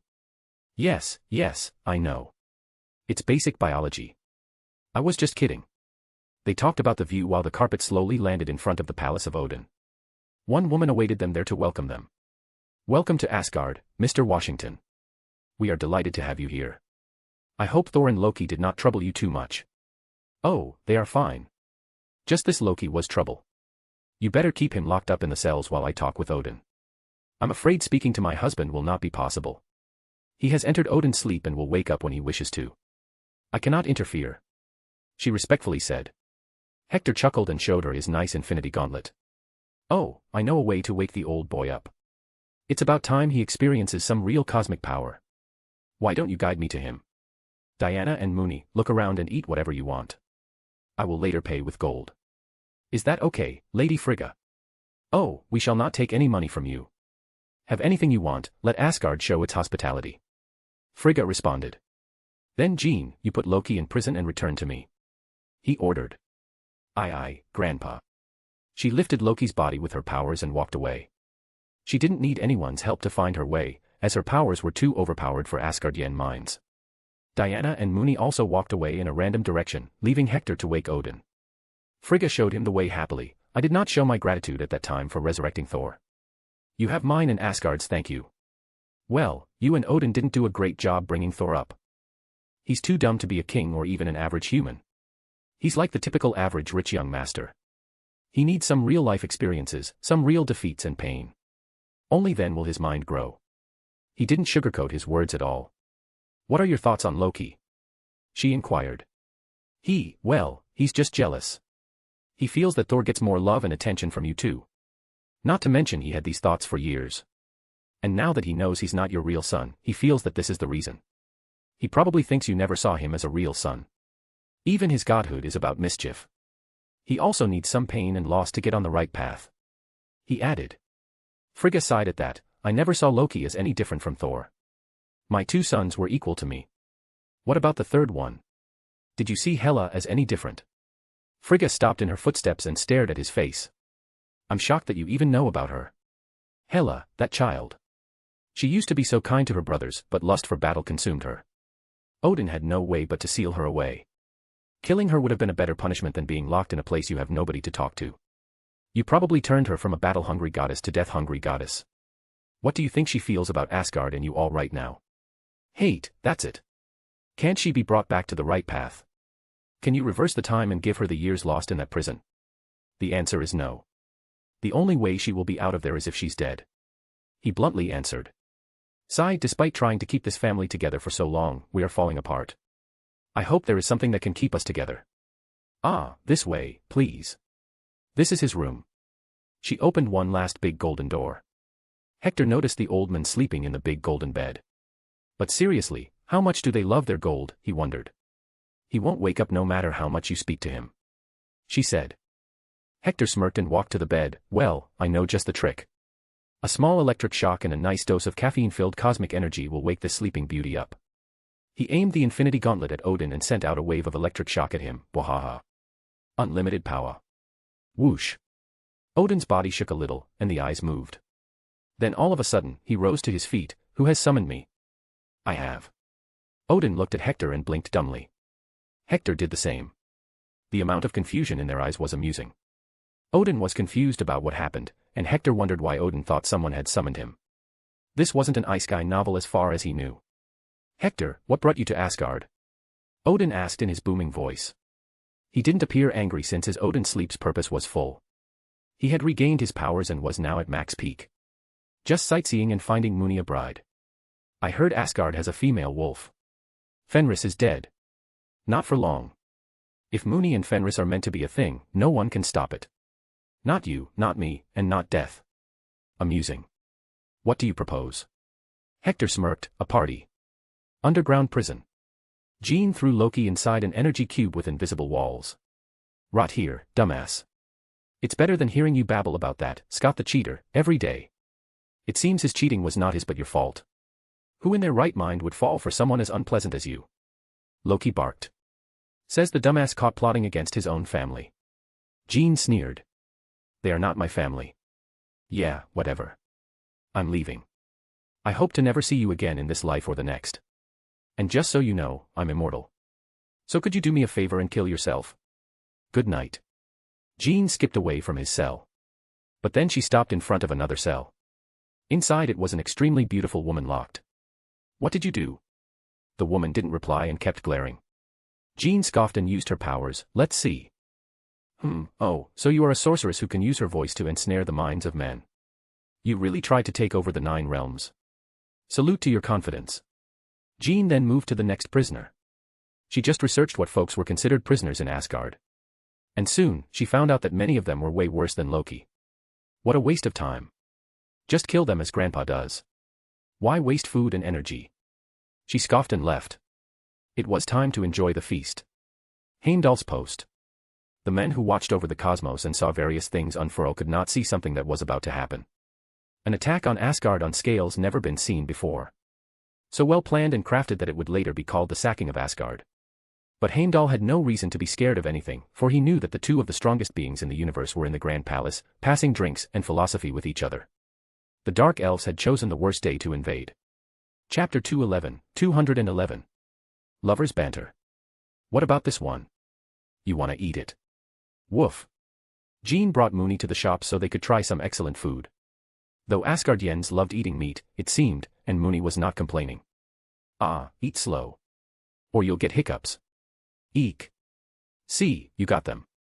Professor Mooni, sometimes I feel I should not call you a professor anymore. You're so clumsy to be an elder. Jean complained. Mooni simply smiled shyly. It can't be helped that he forgets everything else when it comes to food. Woof woof woo. You said that last time as well. Mooni just shrugged and continued to eat. Can't let the food go to waste now. Inside Odin's royal chambers. So you will just use the gauntlet and bring back Fenris? But she's loyal to only Hela. How will Mooni woo her? Odin asked his new friend while sharing a bottle of fine 1,000-year-aged Asgard alcohol. Oh, I will free her from any kind of control that Hela had. Then it's all on Mooni how he's going to woo her. I believe in him. He must have learned something while living with me. Hector replied and ate some snacks. Were you not a virgin until a while ago? Odin inquired. What? How did you find that out? I thought the Allfather was not interested in earthly matters. I received this information not from Earth but from the UGF. Asgard has become a signatory member of the UGF and provides military assistance in the space sector we are located in. You are a very famous man, Hector. Odin replied with a straight face. Hector could guarantee this old man was smirking under it. Well, I have a woman now. And she's pretty wonderful. Mine too. She knows magic better than me in some instances. Hector scoffed. Well, mine came from a different universe. Mine can enchant the whole Asgard in one go. Mine can destroy the universe if she wishes to. Wait, really? Odin stopped the dick measuring contest and asked in amazement. Yes, but she got no interest in this universe. Anyway, let's see what feast you have planned today. But seriously, why do you sleep so much at all times? Watching over the 9 realms takes too much toll on my powers. I need to keep myself above a level of power to ensure I can take action in case of an emergency. He explained. What emergency can threaten Asgard? Ragnarok. Haha, that isn't happening as long as you live. Since Asgard is now a part of the UGF, it's also UGF's responsibility to save a planet from destruction or extinction. So just relax and enjoy your life. For Loki and Thor, just keep an eye on them so they don't mess around again. He patted Odin's shoulder and walked faster to find his boy before someone fed him alcohol. Odin also quickened his steps to keep up. This was the first time someone treated him so lightly, as if he was the same age as the other person. It was a new experience and one he didn't feel appalled for. It was nice sometimes to have people similar to you to talk with. Bwahaha. Volstagg. You're so weak. Lost to a lady. I shall defeat her now. Hogan boastfully took a seat against Diana. Bam. The instant the arm wrestling match started, Diana threw Hogan so hard that even his head plastered on the table and broke it. Ahahaha, you're even weaker than me. Volstagg boasted proudly. Hector arrived at that time and took a seat against Diana. Care to have a match with me, my dear Diana? Diana smirked and narrowed her gaze. You can't handle me. I do just fine every night. I go easy on you. Same here, girl, he replied with a grin. Soon their hands clasped together, and they looked into each other's eyes. There was no anger or any kind of negative emotion. They were just in love and messing with each other. Ha! Diana used her full strength. At the start, Hector's hand moved an inch, but then it stabilized as he adjusted his strength to match hers. I can do this all day, love. Me too, she responded. Ah, I smell roses. You used the perfume I gave. It really suits your personality and the color of your armor, he started complimenting her. And it suits your red coat too. However, the match was going nowhere. Although they were using their strengths, they had locked their positions. Hector could physically overpower her, but there was no fun in that. Also, he didn't want to spoil the mood. Where is Mooney? He asked. Jean took him since he wanted to taste the various dishes of Asgard. God's food, he called it. Bwahaha, he's just looking for some tasty meat, I know it. Boom. The sweet moment was destroyed all of a sudden. A loud blast occurred that shook the entire castle somehow. He faced Odin and asked, is that normal? Not in the slightest. Odin sharply said, and his golden armor appeared on the body in an instant. We are being invaded by dark elves. Prepare for battle. Odin roared. The feast was over instantly, and swords started to fly around. Everyone rushed out of the feast hall and took positions. Should we participate? Diana asked. He shrugged, no, let them be. We will act if things go out of control. I'm very interested in our match, instead. You know I can beat you easily. She smirked, I wonder what an Asgardian floor feels like to sleep on. That's just blackmail.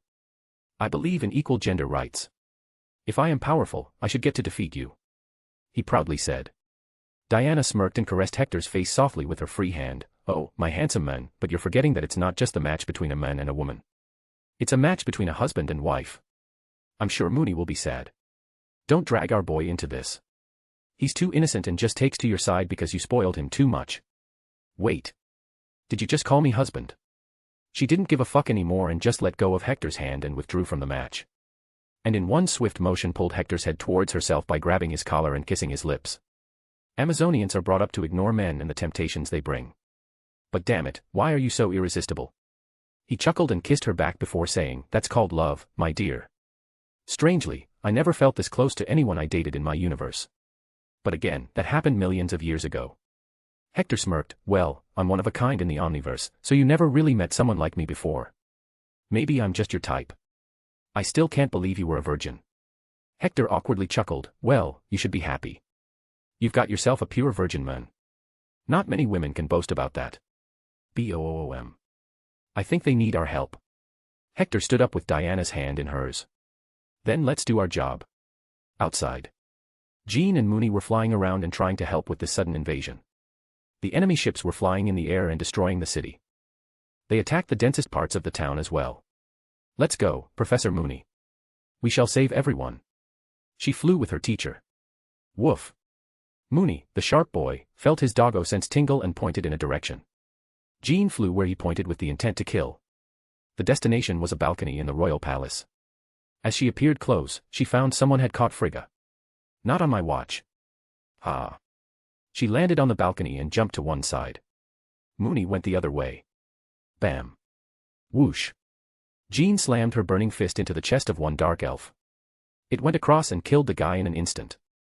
The other dark elf found his head taken apart by one good bite from the best boy. It all happened so fast that Frigga didn't even register that her death didn't come. Instead, she fell back on the floor in shock. Thank you, dears. I don't like Loki, but since you're the only one he cares about, how can I let you die? As a doctor, he's the patient that I will one day fix. She proudly proclaimed. Mother. However, just then, Loki somehow appeared there and ran to help Frigga. Chapter 212. Mooney x Fenris. Before Loki could say anything more, Jean and Mooney flew away in an instant to save other people. They were on a mission, after all. However, the scene they had left behind was scarier than the whole invasion. After helping his mother stand up, Loki walked to the body with a hole in the chest. He recognized it. Did she just kill Malekith? Frigga nodded. That seems to be the case. Truly, the power of the immortal phoenix is beyond anyone's scope of comprehension. But she saved me today. Loki nodded and looked outside at the city. She sure did. Hector walked toward the enemy ship. It was pretty big and caught his eye. Such an amazing ship. It'd be a shame if someone took it. Whoosh. He snapped his finger, and there it was. The ship was emptied, and all its staff was teleported to the ground. Should I kill them all? Let's go. Before Hector did, Jean zoomed past him, flying with Mooney in her arms. She shot red lasers from her eyes and then dropped Mooney like he was the fat boy nuke. Bow. Mooney made that sound from his mouth. Then he started rampaging, ripping apart all the dark elves that dared approach him. When this happened, Hector had an idea. He smirked and snapped his gauntlet fingers. Out of nowhere, a dark-furred giant she-wolf appeared. She was confused at first about what was going on. But when she saw the dark elves, she remembered the past war in which she fought against them. So she also jumped into action and started to rip the little elves apart. Mooney was left in utter shock at who this new she-wolf was. She was of his size too. Then his gaze fell on Hector, who constantly showed him a thumbs up and winked. He took the cue, and instantly his eyes had stars in them. Now, Mooney had already planned how he would impress the she-wolf of his dreams. He didn't know anything about this one, but from the looks of it, she appeared to be very fierce. This meant he needed to show her that he was as fierce as her, if not more. Gruer. Mooney jumped higher above the she-wolf and reached the dark elves who were trying to plunge their spear into the she-wolf. Knowing that this white wolf was on her side, the she-wolf didn't attack and started to fight in partnership. Mooney and the she-wolf were soon standing with their backs touching and plowing through the enemy crowd. Hector nodded proudly at his good boy and also held Jean back. Diana watched it all with a worried face of a mother. I understand that this is necessary for him to impress her, but my heart still can't rest easy seeing him fight. Welcome to motherhood, dear, he laughed it off. Thud. Odin arrived there in full battle armor. He seemed to have cleared the whole Asgard already, and now only this one place was left. Hector stopped him, however. Let them be. I need to find Malekith the Accursed. Until he does not falls, this war shall not end. Odin said. Whoosh. Frigga arrived just then from a portal, along with Loki. No need, dear. Lady Grey has killed Malekith and his berserker. They were about to kill me if not for her. Odin glanced at Jean and nodded in affirmation. You have this husband's gratitude for saving my wife. Jean cheekily blushed. Hee hee, so romantic. Don't mention it. I like protecting people. TSK, what are you looking at, prisoner? Loki still kept staring at her. It was not that he didn't want to look away, he just couldn't. For some reason, everything about her felt different to his eyes at this moment. All of a sudden, every single memory he had of her changed. She came more into the focus, the background blurred. Her face seemed much prettier than before, and her eyes shone more. Imagine the Spy X Family anime scene where Damien suddenly starts seeing Anya as way cuter. Jean awkwardly looked away. Fine, creep. I will move then. A woo-woo. A woo-woo. That marked the end of the battle as Mooney and the she-wolf howled together at the sky. Hector felt like petting both of them and giving them lots of treats. But for now, he needed to be careful with Fenris as he didn't wish to change her mind entirely just to make her like Mooney. All he wanted was for her to grow detached from Hela.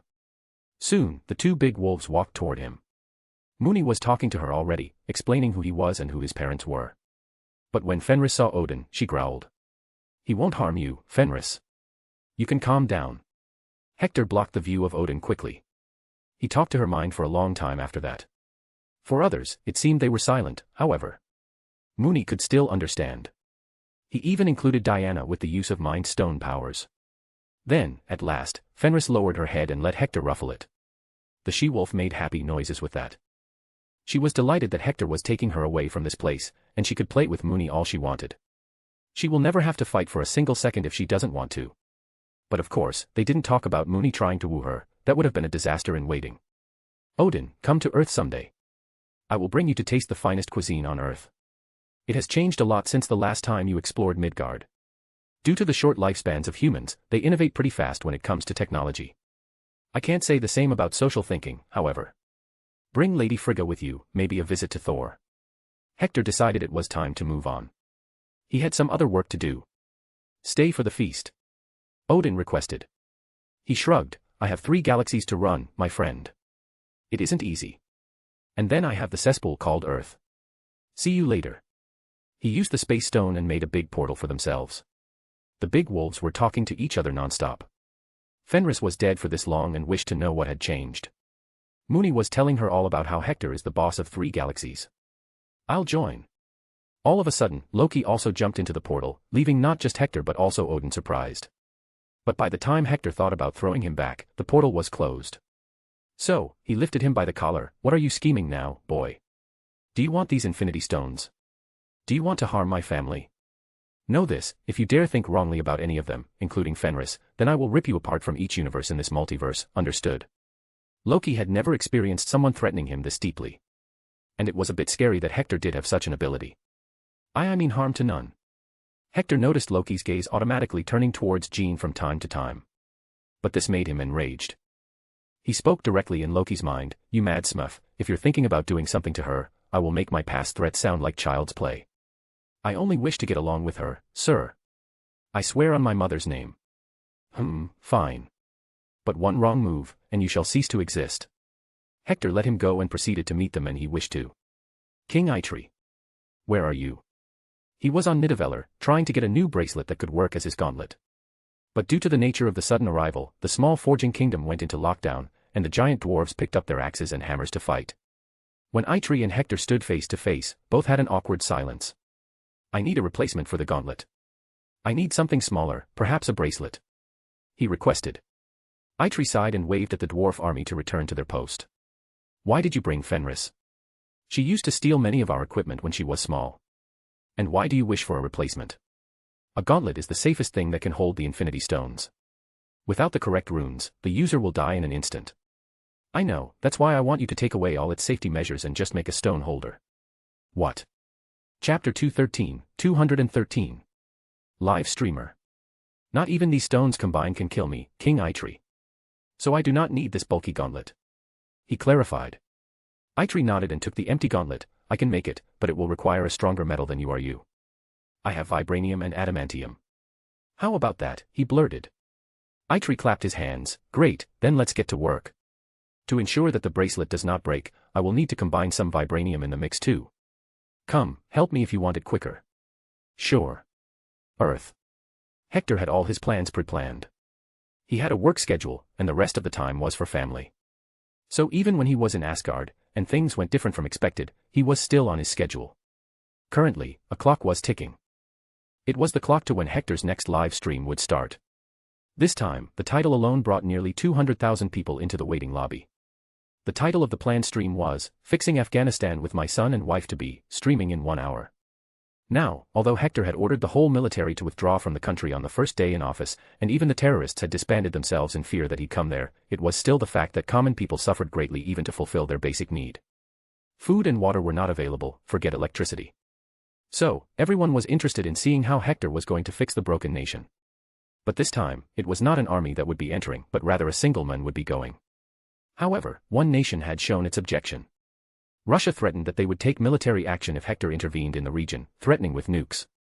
Sad for them, nukes don't work on him anymore. He was the Trigalactic Emperor. President. Nidavellir. Beep beep. Hector's watch beeped, reminding him that his stream was about to start. His bracelet was already done, and he put the stones on it. Thank you, King Eitri. Let me know if you need anything. I can create it with a simple snap of a finger. Eitri looked around himself. The place they lived and worked at was not a planet but rather a workshop. It was depressing, to be honest. Now knowing the power of the Infinity Stones, he tried his luck, a planet we can call home. That's it. Go ahead then. Hector gladly agreed. Snap. Whoosh. A lovely green planet with mountains and lakes all around appeared outside the orbit of the neutron star. The planet appeared to be in the perfect place to be habitable, and it even had 2 moons that would make the nights look beautiful. There you have it, a planet with mountains with some secret stashes of vibranium here and there. Good luck finding it. He shook Eitri's hand. The Dwarf King had a new shine in his eyes as he rubbed his hand while licking his lips. By the time we'd meet again, we'd have stripped the planet. Underscore. Don't destroy it, man. It's your home. Jean was responsible for babysitting Loki. He was her mental patient, after all. Mooney and Fenris tagged along with Hector and Diana and appeared in Afghanistan. There appeared in a random village in the desert lands. The houses there were made of mud bricks and looked as dry as the land below. There were no trees anywhere, and the only plant was some wild grass. The village probably had a dozen or southwest houses in close proximity. It was the middle of the day, so people were most probably inside. And now Hector had the best way to make them come out. Rude by magic. Saturday morning, jumped out of bed. And put on my best suit. Got in my car and raced like a jet. As the sound started to blast around the vicinity by a drone, people began to come out of their homes. Hector waved at them and greeted them in their language. After that, he pointed his finger at a patch of land. In an instant, a fountain of water erupted from there. Then, he pointed to another place, and a lemon tree grew up. Vitamin C, folks. It's important for the body. Your misery ends. A better life starts today. Water, food, and electricity, all shall be provided. I know you don't trust the country, but you can trust me. Pick history books, and you shall not find a single place where I backstabbed. I stand for justice and will kill for justice. Rejoice. He snapped his fingers. In an instant, green grass started to grow on the dry, rugged land. Trees of various varieties and wells began to get formed. Even the old homes of the people got fixed and painted. Not only that, a whole set of solar panels and batteries were set up on each house, providing 24 hours of electricity. He's loving playing God, Diana muttered to Mooney and Fenris. The 2 wolfies also nodded. But the situation was different on the live stream. The viewer count reached 3 million people. This was a crazy number, one for which the company had prepared. Hector's account was connected to a server made with space technology especially. Otherwise, they would have faced a server crash already. To the next village. He roared and started walking. Anywhere his feet touched, the land got covered in grass and trees in a kilometer radius around him. Then the next song came, and it was befitting to the situation. Happy by Pharrell Williams.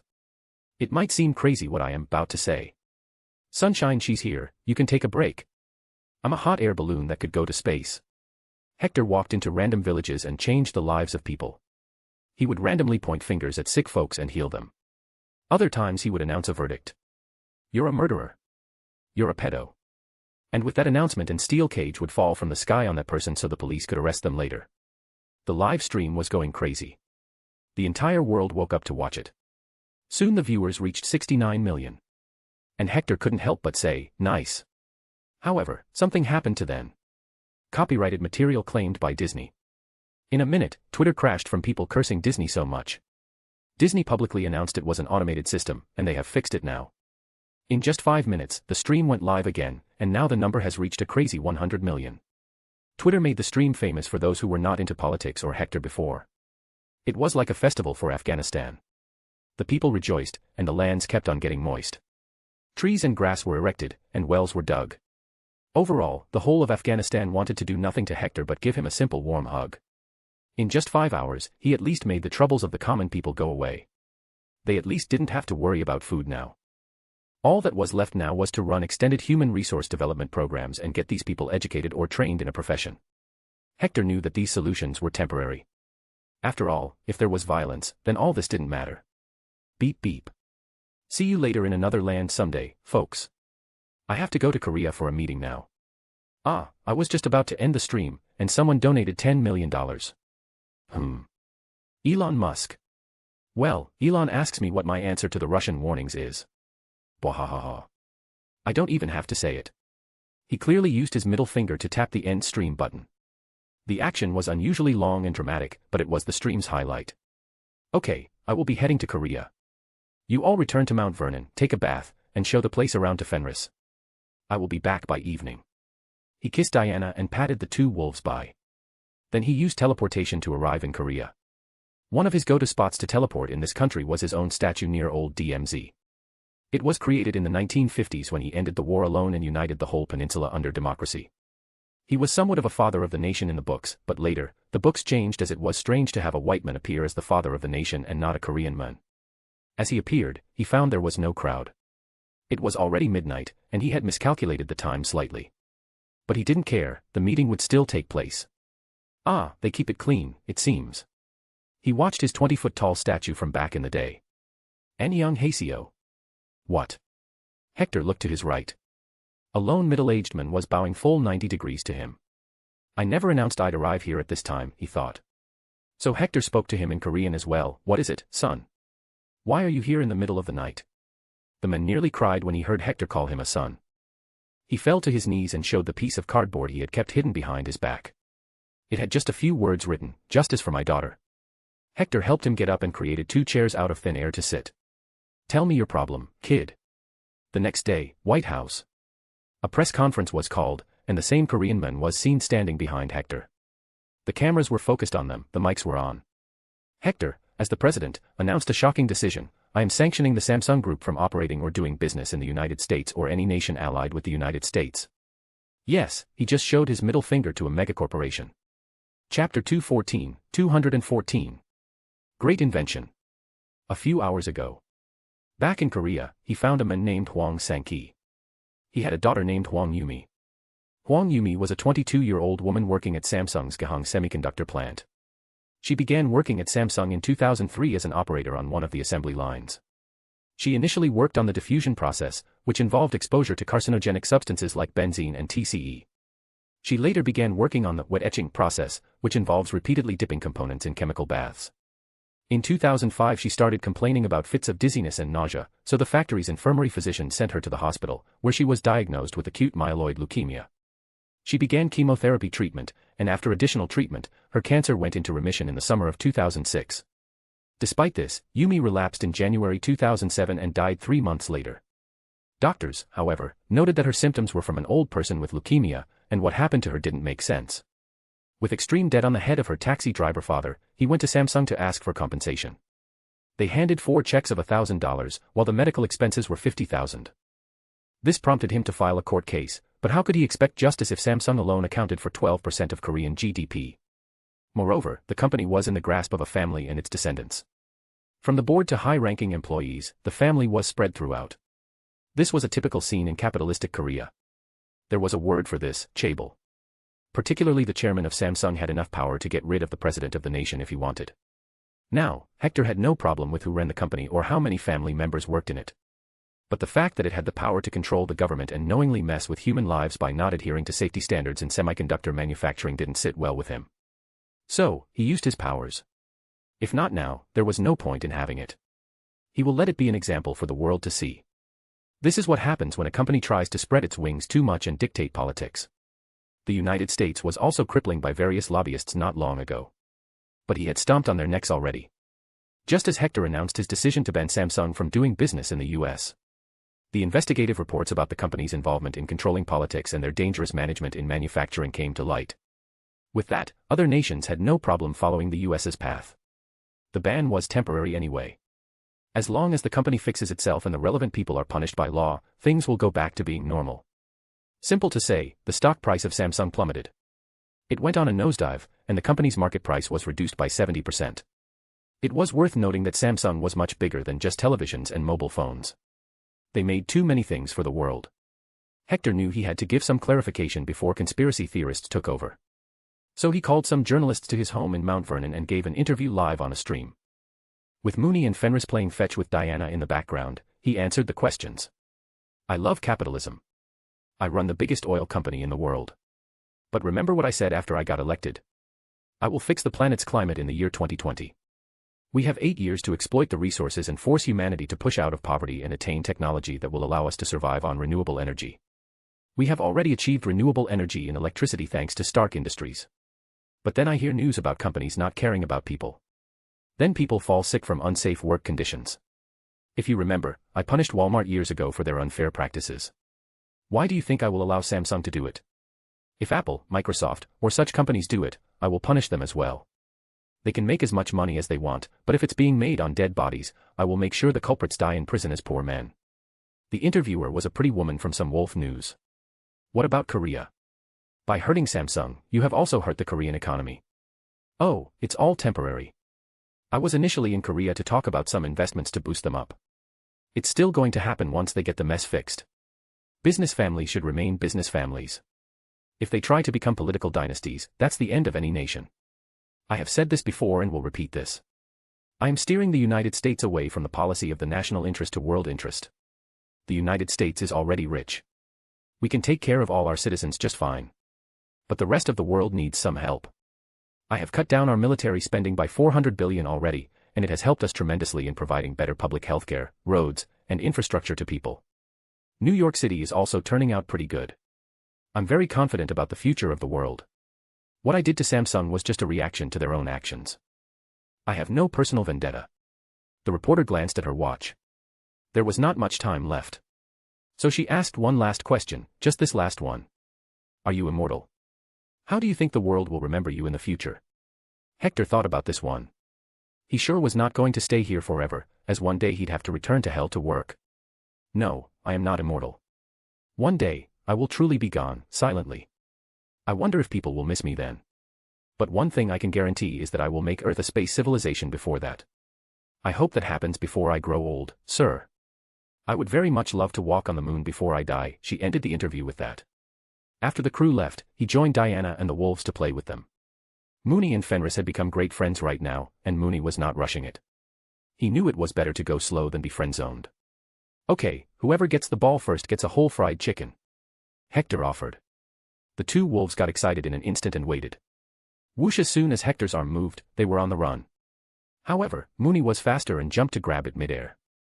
However, he then barked at Fenris, woof. And so they came to the agreement that the chicken would be shared equally.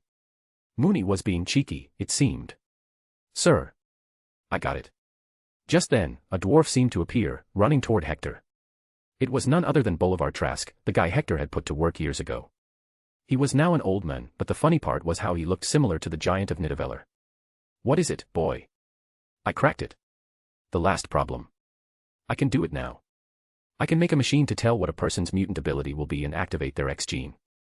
Trask announced excitedly. Hector left whatever he was doing and rushed to Trask. Unfortunately, the man was too short to run that far fast.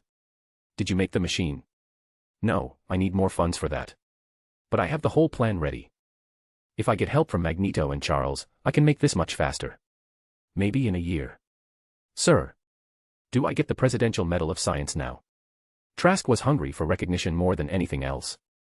Hector nodded, just a medal. Lad, I will announce a day on the calendar in your name if you can make it. Use whatever money you need from the KingTech funds. I will tell Charles and Magneto. Woof. Suddenly Fenris jumped on Trask and held him down, grr. Whoa. Mooney came running like a fire truck. You can't eat him, Fenris. He's human. Just a little one. Why does he look like Eitri? She asked. Hector sighed, I wonder that too, dear. But I promise this guy is not Eitri. Look at his size. He's 1/4 of Eitri. That hurts more than her jaw, Trask mumbled. Eitri is from an alien species of giants. They are even taller than me. Hector clarified. Trask sighed in envy. Sometimes I hate being born a human. Lucky bastards. I will make you taller if you complete the machine. You want to be 6 feet tall? It's all a mere snap away. Whoosh. I will see you in a year, sir. Trask was already gone. Chapter 215, 215. The moment you've been waiting for. It was the 21st century, and no matter how much you love freedom and stand for it, in today's day and age of technology, it was impossible not to have some level of surveillance on the people to ensure no crimes occur. The argument, in the end, comes to how the data was being used. Hector had to sanction the use of technology to surveillance the people. What they were chatting about, what they were speaking. It was to find domestic abusers, child abusers, pedophiles, and our asterisk pists. Heck, many suicidal people also post suggestive things online before doing it. The people had given up their freedom anyway when they signed into Google or bought a new smartphone. The moment one uses the internet, their freedom to remain anonymous and not be tracked is gone. So, an AI. Based on the code he stole from Kree Supreme Intelligence was behind this surveillance, and Hector held its key. As a result, Hector was able to provide help to all these people in time before something terrible happened. So after tackling the issue of stopping crimes before they happen, he moved to the next big plan. America was fat. It was not Hector saying it but math. He sat in his office with a report on the table. It was from the Food and Drug Administration. It revealed that about 47% of the people are obese in the country. This was a lot more than it was initially supposed to be. Sadly, Hector was all to be blamed for this. Since he improved the standard of living of Americans, got more money for the people, reduced poverty, and such. People spend more money on food now. Sadly, the food they eat is not made to be healthy. So, it was also his responsibility to get them fit. For this reason, he had a meeting with the CEOs of various giant fast food chains. From KFC to Wendy's. He told them to start a new program called Fit America. It was going to be a win-win for everyone. First of all, he forced them to stop advertising their food as healthy because it has some lettuce. Second, they were to inform people about the contents of the food accurately. The third and most significant thing was to be done in part with the government. Hector was going to buy the gym franchise called Anytime Fitness. It had 3,000 gyms around the world, and he will pump that number to 10,000 super affordable gyms. Heck, he told the food companies also to build gyms, and they will get subsidies for it. Then the first month was going to be free for all. In that 1 month, excellent trainers will help the people start and tell them about the special governmental program. It was called the Peak Cheat Program. According to this, every person that joins the gym will get free 1 serving of fast food from all fast food outlets in the country on Sunday. But that is if they can prove that they ate healthy for the week and also finished their exercise quota in the gym. On top of that, every morbidly obese person who brings down their weight to the healthy category will get discounted food from all the fast food outlets for a year. But if they increase the weight again, it'd stop. If the plan works, then the world will adopt it with the help of the United Nations, the organization that Hector was trying to erect as the new central world government. Boss, the generals are here. Secretary Wick informed him on the phone. Send them in, and order 5 milkshakes. Hector moved from his main seat to the sofa set. He was going to change the world with today's decisions. He hated that the United Nations Security Council could not be expanded due to the veto power of China and Russia. He had to do something now. Sir. There were the top generals of the Army, Navy, and Air Force. Then there was the chairman of the Joint Chiefs of Staff and his second-in-command. They took a seat, looking stiff. This was how most meetings between defense high-ranking officers and Hector took place. Hector was known to be the greatest military man. Even now, he was the highest-ranking officer in the world. They just respected him too much. Calm down. What I am about to discuss with you 5 should not leave this room. Trust me, I'd know if you did that. Now, as we all know, I have cut the U.S. defense budget by $400 billion. But you need not worry about the research and development. We will always have new and better jets, engines, and tech, thanks to our alien friends. What I called you here for is to talk about the United Nations. The U.S. is going to involve itself more in it. Specifically, the peacekeeping branch, because the truth why nobody takes them seriously is because they are useless. I will be giving the United Nations 2 aircraft carriers with all F-16 jets. 12 larger and medium-sized warships. Along with this, 100 attack and support helicopters, 300 tanks and support armored vehicles. They will be used in peacekeeping missions across the world. The deal is that 70% of the crew must be from the U.S. forces, and the remaining can be from the U.S. allied countries. So I need you folks to start the preparation. Select the smartest lads from our forces and send them, he ordered. But sir, Who will be paying their salary? The chairman asked. The United Nations, of course. Any more questions? Are we going to give these ships from our own fleets? That will not sit with the public and the opposition, sir. The Navy Admiral warned. Oh no, don't worry about that. We are not giving out any of our equipment. Don't worry, I got everything covered. There will be no money involved either. I am not using taxpayers' money in this unless people agree with it. Go now and start preparing the list of men we will send. He shooed them away at this point. After saluting, they silently left his office. Hector was going to use the Infinity Stones to create the ships, so there was no cost involved. And he will also get to control the United Nations better. The African region and much of the Middle East were still in a mess, and the UN was needed there. With that, he remembered something. Ah, why did the Wakandan duo not come to meet me again? Are they okay? Knock knock. Strange, I don't think I had another meeting. He muttered and looked at the wall clock. It was time to head home to his family. Soon the door opened, and Hector's secretary walked in, looking down for some reason. She was an old woman in her 60s, Augusta Wick, the daughter of his previous secretary. Yeah, a bit of nepotism was going on here, but since he trusted the mother, he did the same with the daughter. Sir, may I have a word with you? She asked respectfully. Hector sensed something was wrong, so he gestured for her to sit. Sure, what is it? She lowered her voice. Sir, I need your help with something. I tried to get it sorted on my own, but things seem to have gone beyond the scope of my abilities. I cannot deal with things that are outside this nation. What's the matter? Tell it to me directly. It's my grandson, sir. He's in trouble, and his life is in danger. He has nobody after his wife died from cancer a few years ago. His mother is also dead, leaving only me. But he won't ever ask me for help. She explained. Hector sighed and picked up the phone and called Diana. Dear, I will be late for dinner, it seems. Some emergency has come up. Yeah, tell Mooney not to wait for me and eat with Fenris. Ah, okay, I will bring the veggies, just send me the list on WhatsApp. Beep beep. Haha, she's fast. Well, Augusta, let's go and help your grandson. He got up and took his car keys from the drawer. Augusta meekly followed behind her tall president. Thank you for doing this, sir. Oh, you hurt me with those words, little one. What's the name of your grandson? He asked her, not bothering with the fact that he called the 65-year-old a little one. Augusta didn't mind, though. Because when she was 10, he looked the same, and now, too, he looks the same. His name is Jonathan Wick, sir. Chapter 216. Dog Lovers. John Wick. Is he a part of some shady underground assassin organization? Hector asked her quickly. Augusta nervously nodded. Sir, he had left that life a long time ago when he fell in love. But then his wife died, and some people forced him to enter that world again. And he now killed a member of the High Table, got excommunicated, and also received an international bounty on his head. Straight face. How do you know that, Mr. President?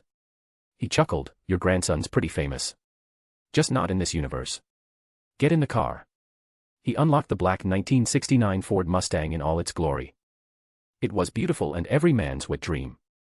What's with men and cars? My grandson drives one like this too. Can't you drive something normal? Augusta complained. Hector scoffed. Why can't women not buy expensive jewelry, makeup, and dresses? See, it goes both ways. And unlike what women buy, these cars only get expensive with the time.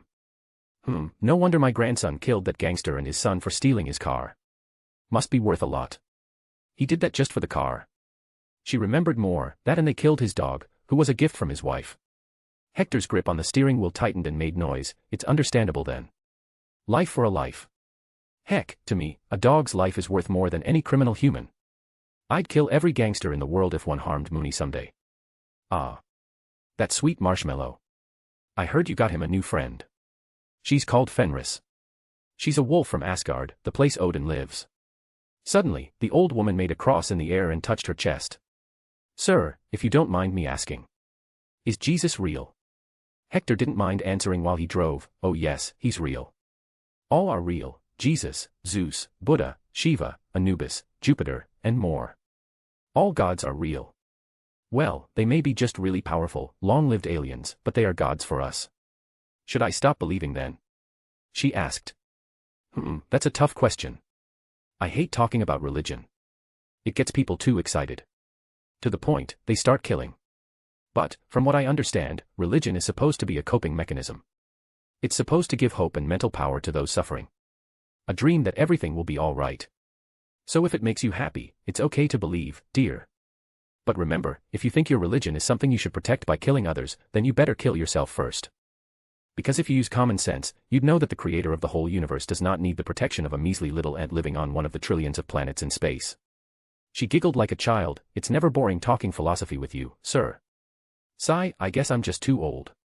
Is this the building? He stopped in front of a hotel building. Yes, this is it, the Continental. After a lot of digging, I found that this place is one of the many Continental hotels this secret organization owns. They are horrible people, I must say. Hector parked right in the front and entered the building haughtily with no care at all for anybody's life. He was a danger, after all, not the other way around. He made his way to the reception and rang the bell. Soon enough, a black man attended. However, his jaw fell, and he took a few steps back first, unable to understand why the president would be there. But being professional, he greeted, "Good evening, Mr. President. What can I do for you?" Hector looked around while lazily rubbing his beard. He was still in his red coat uniform, and he was always in it. It also made him look much scarier for some reason. You guys picked a pretty nice spot after New York was destroyed. Anyway, I'm here to help this lady here.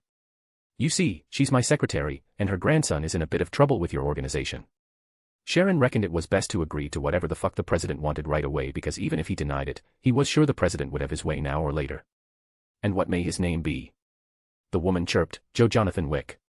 Fuck. Even the calm and composed Sharon, the concierge at the Continental Hotel, cursed at that. You will have to talk to the manager about this, sir. May I lead you to him? Sure, but move fast. The manager of the hotel was Winston. He was in his office when Sharon brought in the guest without informing him. Not that he was going to complain after seeing him. What a special guest we have tonight. How may I be of service? Where is John Wick? Finally. I will lead you straight to him. I was able to buy him a few extra minutes before his bounty went international. Winston blurted. Hector quickly realized everything. You revealed everything about John to her in hopes she would reach me. Of course, I was out of options. John is in deep trouble. He killed Santino inside the Continental grounds. That's the biggest rule one must never break. On top of that, Santino was a high table member. Winston explained. Ah, you and your high table. I should just break its legs at this point. Let's go now, I will help the kid. He walked out back to his car. John Wick was standing alone with his dog in the middle of a public park. He was supposed to meet Winston here and get some supplies. Unfortunately, his life was going to get tough starting now as everyone would try to come and kill him. He was already injured and needed help. But that seemed to be out of options right now. He also needed money from his house, but it was probably being scouted already. Asterisk. Just then, the loud sound of an old car engine came. Soon a beautiful 1969 Mustang stopped before him, and then another normal car. John. My little boy. Augusta ran out of the car to hug the man. John was taken by surprise by her appearance. Grandma, you should not be here. It's dangerous. Please go. Bam. Suddenly, Augusta slammed her purse on John's side. You bad boy. Couldn't you come to me for help? You've already been through enough. You finally had a peaceful life. She's right. Hector got out and saw the master gun fu artist in the flesh. John seemed like an average tall man at first. Winston also appeared, smiling. It's okay now, Jonathan. Mr. President will fix everything. John Wick was not a man to speak too much. He, too, loved a calm, normal life and longed for it. But if Hector was going to help, he wouldn't deny it. Thanks. You have a nice car. Bwahaha. I got another just like this. Contact me if you want to buy one later. Anyway, let's go and meet these high table members first. To defeat the enemy, we first cut the head. And it's just a table we're talking about here. But they do not stay together, John said. Hector chuckled. Ha, I can fix that in a snap, lad. Now don't worry and just hold your grandma tight. Winston, are you not leaving? Sir, I don't believe I will get the chance to see you in action up so close again. So I would like to not waste this. Winston reasoned. Fair enough, however, Hector paused and called Fury, my favorite Cyclops. I need you to add an international high-priority bounty to the high table system. Don't insert money value. Just type, if anyone touches John Wick, then Hector King Washington will throw them into space orbit like a baseball. That's it. Underscore. Winston, John, and Augusta looked at him dumbly. But shockingly, the truth was, the world would believe it. If there was anyone who could do that, it would be Hector. Whoosh. All of a sudden, all three disappeared from their place and arrived in an all-white bright room. There was a single brown wooden table in the middle, and 4 people were handcuffed to its 4 legs with their mouths tied with a cloth. God bless the stones. Hector smirkingly walked to the table and slammed his fist on it. Bam, listen up. You have 2 options. 1. You die in prison after dropping the soap. 2. You die in prison after dropping soap a second time. You have 10 seconds to decide. Chapter 217. Initiating ass whooping. What? Do you want to have the opportunity to speak? Fine, who is your leader? He asked the gagged high table members on the high table. Eventually, he allowed the Arab guy to speak. You cannot kill us. Without us, the world will crumble into crime and madness. We keep it under control by organizing it. Haha, thanks for the idea. I will get someone from my camp to run it now. Anyway, I will kill you because you're a criminal, and you tried to kill John, who is also a dog lover like me. Hector argued. I love dogs. The Arab guy said. Hector read his mind with the Mind Stone. Bam, he punched him in the face, caving his nose into the skull and giving him a slow death. I do not tolerate lies about dogs. That was the elder, the leader of the high table, Winston muttered, not at all bothered by the gore. On the contrary, he was rather enjoying it because he knew the high table was powerless in front of this man. Why am I even wasting time on you folks? He sighed suddenly and went ahead to punch the faces of the remaining 3. He didn't even bother to know their names as he already had their memories. This meant he knew everything about the organization that he needed to. Great, now I am the boss of the high table. Winston, do you want a new job? Winston gave a slight gentleman bow. I'm all up for it, sir. Great, you will be the face of the new high table. You will do as I say, pass my orders forward. In return, you will get help from S.H.I.E.L.D. when you need it. For now, pass the order that if any member of the organization hurts an innocent or minor, then their lives will be considered forfeited. If they try to leave the organization, their lives will be considered forfeited, he ordered. Winston nodded. That will be as good as a death sentence, but I can understand. Hector then turned to John. There you have it. Problem solved, and now you can retire for good. But let me ask you, do you seriously want to retire? I mean, you are pretty good at using guns. I do not wish to be on this side of the world. Helen wanted me to leave all that behind. John revealed. Great, then I have an offer for you. How would you like to work for world peace and security? Not as an assassin but as a field agent of S.H.I.E.L.D. It's a government job, and I need good talents like you if I want to fix this planet. Hector offered him. John stayed silent for a few seconds and thought about it. He wondered if doing it this way would break his promise to his dear wife. However, he felt a pull on his suit at the side just then. It was his grandma, loudly whispering, accept it. What are you waiting for? Your mother would be so proud if you worked for the president. Indeed, his family has been very close to Hector since the days of his great-grandma. Then I will accept the job. Awesome. This is a happy ending to this tragic tale, then. It's time we return and get to our normal work. He made a portal back to the park outside New York. Winston's car was still there. I will head home. You all should do the same. Augusta, you can take tomorrow off to help your grandson. See you. Hector vanished soon. Las Vegas. Zzzzzzz. In a dark alleyway, a spark of light appeared from somewhere. It was increasing every second as if something was trying to free itself. Whoosh. Yeez. I am free. Suddenly, a green-haired baby teleported in and started screaming in happiness. He had only a diaper for pants, and a milk bottle was strapped to his back like a school bag. He quickly silenced down and looked left and right. Nobody was around, and he ensured he appeared as far away as possible from Hector. Now was the time to enjoy the fruits of his labor and do what he loved to do. It's gambling time. He crawled straight towards the casino that he knew the location of. How can he be an avid gambling enjoyer if he did not know that? However, as he walked on the footpath, he forgot to remember that he was a baby and babies don't go to casinos by themselves. He suddenly got picked up by a woman. Oh no, where is your mother? Are you lost, sweetie? Beelzebub confusedly stared at the woman's face. She was pretty hot, he thought. But he tried to fight her to be released. The casino came first. But he could not use too much power and was soon hugged to the woman's chest. She then quickly took him to the police station, where they ran a scan on him to find his family and address. But they found nothing appearing in the database. This prompted the woman to have stars in her eyes. Does this mean he's an orphan? This child needs me. The policeman sighed. Miss Jolie, there is a procedure for all this. The baby will be with the Child Protection Services. He was cut out. I am Angelina Jolie. Everyone knows how much I love taking care of children. You can contact CPS and tell them that I will foster him until they find his parents. Let's go, sweetie. Beelzebub found himself adopted all of a sudden like a stray kitten. Where he was hoping for freedom, he was now stuck in another prison. Hector was at his home, sleeping merrily with his fiancée while the two wolves had their big rug and slept close to each other, sharing the warmth. It was much more romantic in the house now that even Mooney had found a partner. Ring ring. Ring ring. Annoyedly, Hector picked up the phone. What? Look at the news, Lord Inquisitor. It might interest you, or save you the mess it will cause. Hector recognized the voice clearly. It was Lucifer from hell, and he didn't take that advice lightly. He quickly picked up the remote and turned to the news channel. News. Reporter, we now go to the house of Angelina Jolie, where she reveals the talking baby she picked off from the streets. The baby appears to be just a few months old, yet it speaks like an adult. Angelina Jolie has vowed to get the baby all the medical attention needed. Oh, she's coming out. The baby is in her arms, and he has green hair. The reporter rushed to the actress and nearly shoved the mic into the baby's mouth. Reporter, would you like to say something?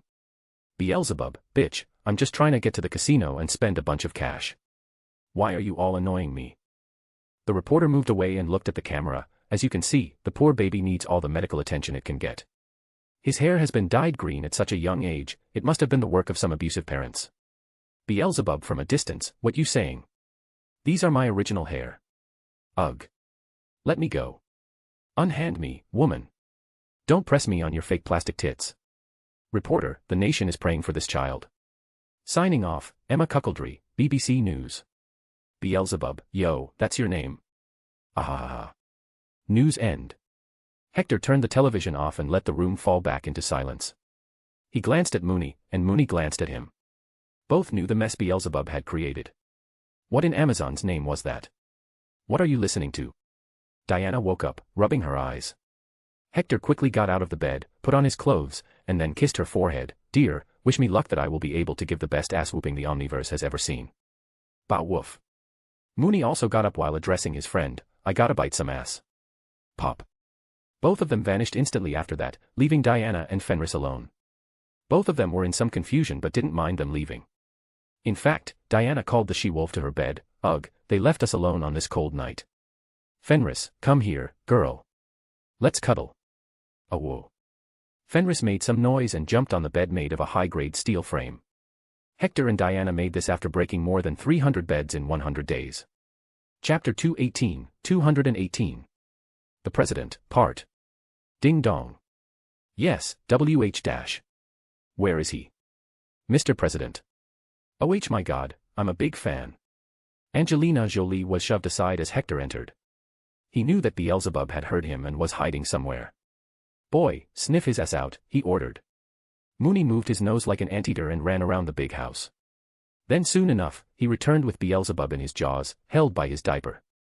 Hector stared daggers at him. You know what you did? Beelzebub tried to look away. I just wanted some fun. Whoosh. He held Beelzebub by his leg, upside down. Fun.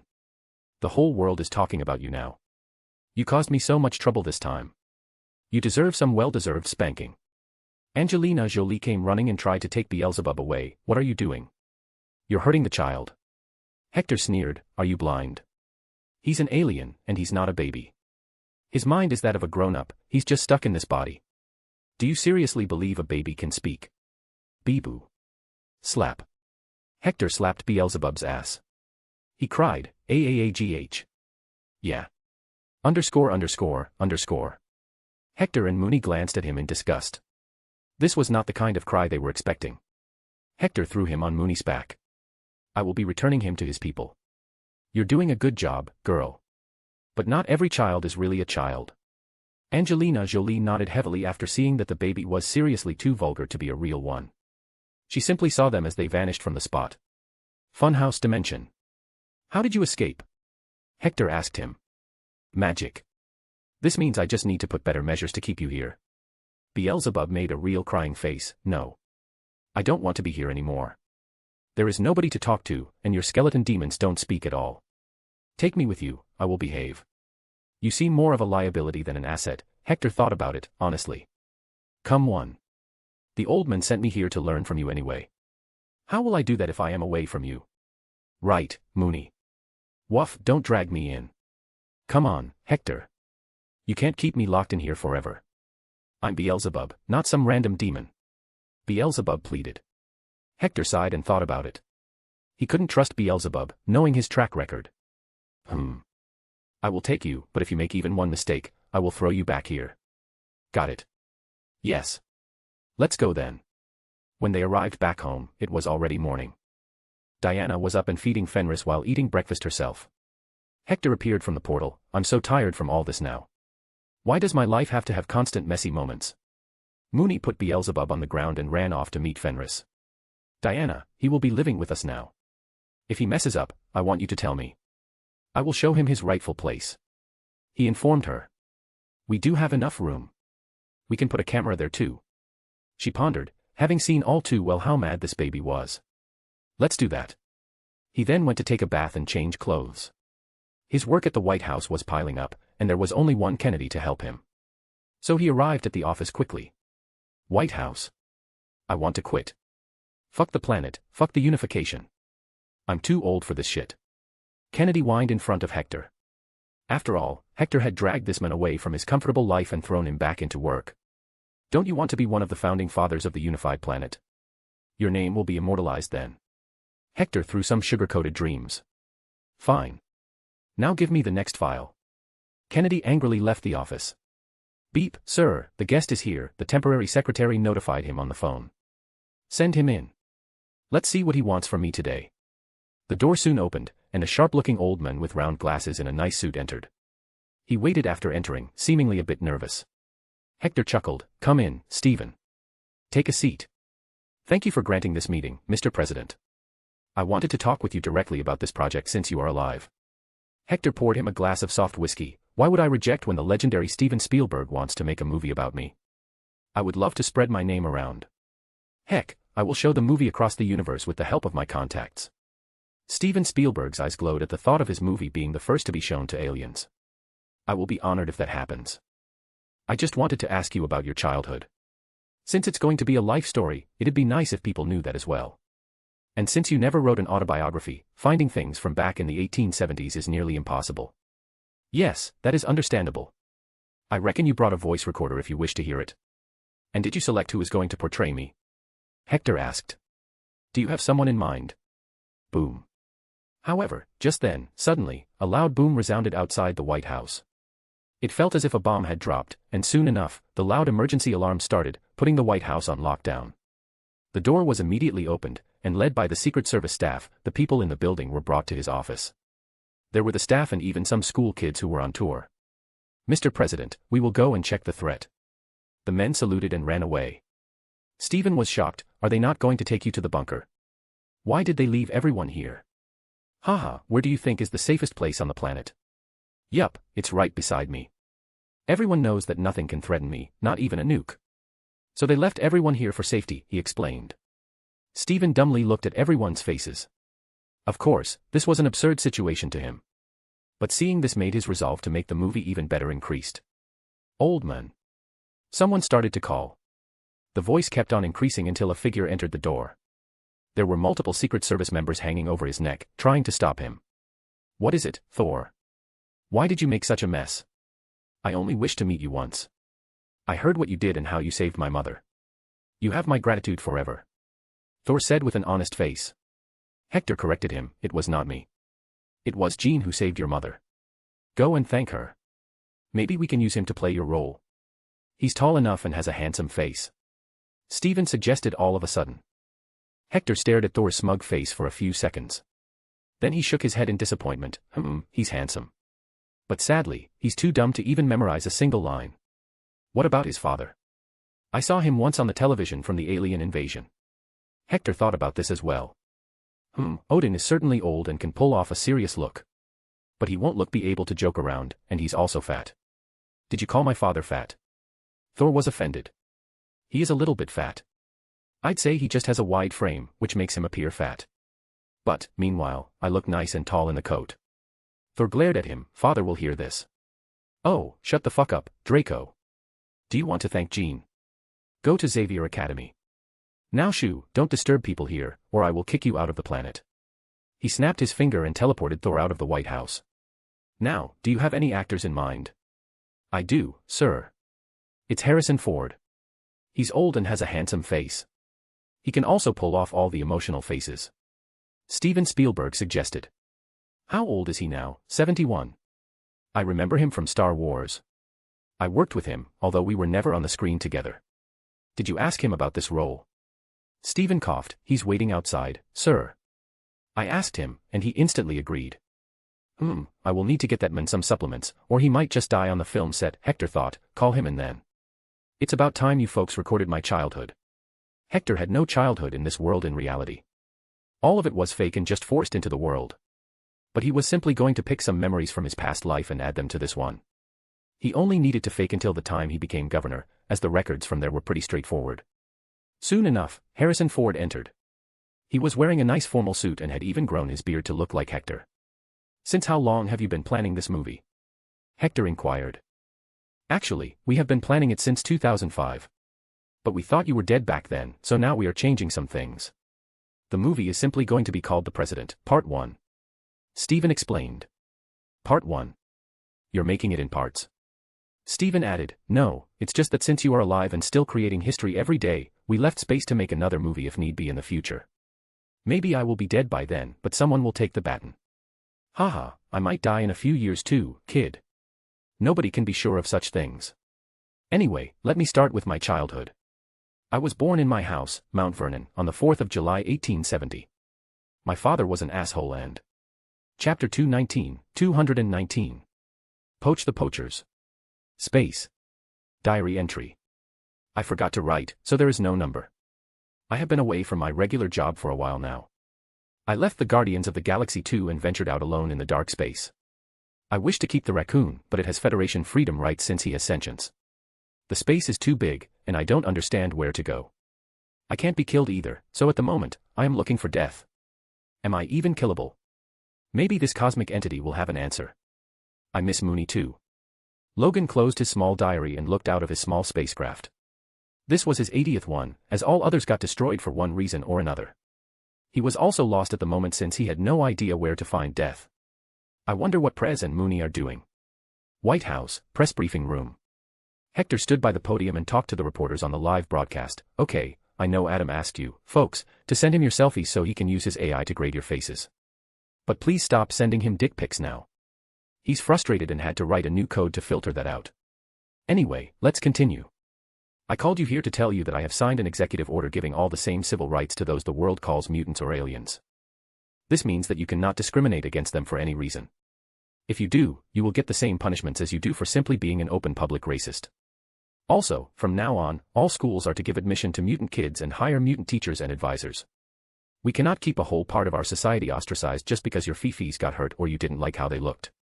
Yes, I'm talking about the fools who rejected the bills Charles and Eric proposed in Congress years ago. The reason Earth is not stronger is because of you. Anyway, Congress will also pass these bills soon and make them a permanent law. Any questions? One journalist was allowed, sir, how do you plan to ensure that they get treated equally? You can't expect people to just follow your words. What do you mean, they? He scolded her. Let me tell you, everyone has X gene.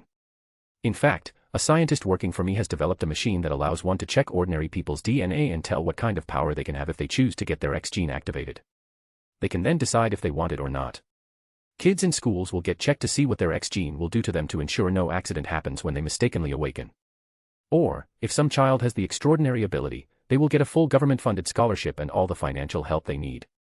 There is no difference between mutants and non-mutants other than the fact that they activated their X gene. This is also why I call them gifted ones. Are you saying that anyone can have superpowers? Someone asked excitedly. Yes and no.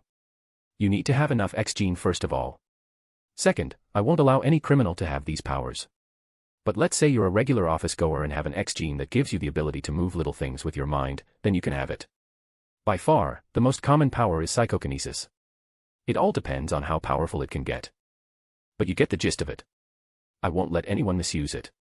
A great many faces looked excited by that announcement. Who doesn't wish to have a superpower someday?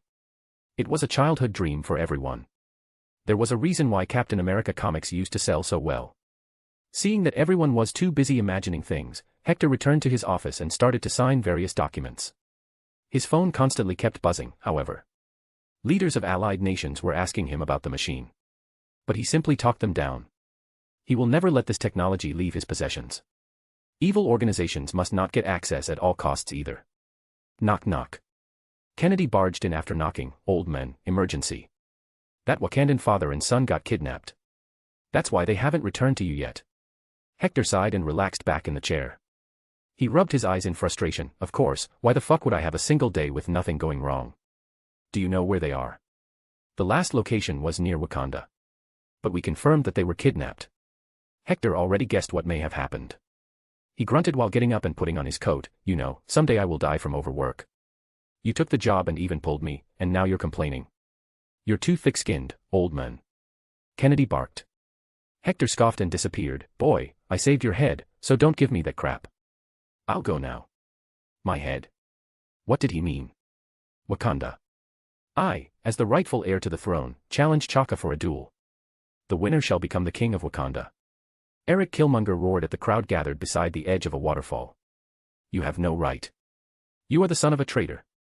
Your father gave up on Wakanda when he dared to steal vibranium and sell it outside. He put all of us at risk. Chaka argued with him.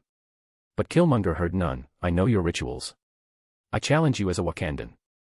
Your laws compel you to take me on. Are you a coward?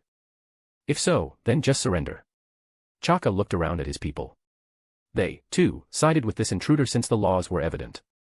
Now, he had no other way but to defend his positions. Fine, we shall decide with a duel. No, no, you think I'm a fool. Drink that juice first to take your heightened powers away. Then, fight me as an equal and prove yourself as a better, or ready to be trampled on. Killmonger demanded. At this, Chala felt worried. Baba, you are old. Let me fight. No, my son. I am the king, the Black Panther. It is I who must also defend against this misguided man. Chaka drank the concocted drink that suppressed his powers for a short time and prepared for the duel. He was an old man now, but being the Black Panther for so long developed a fighting instinct for his body. So all he needed was to make sure that he didn't get any direct hits. Eric Killmonger took off his shirt, revealing the strange tattoos on his body.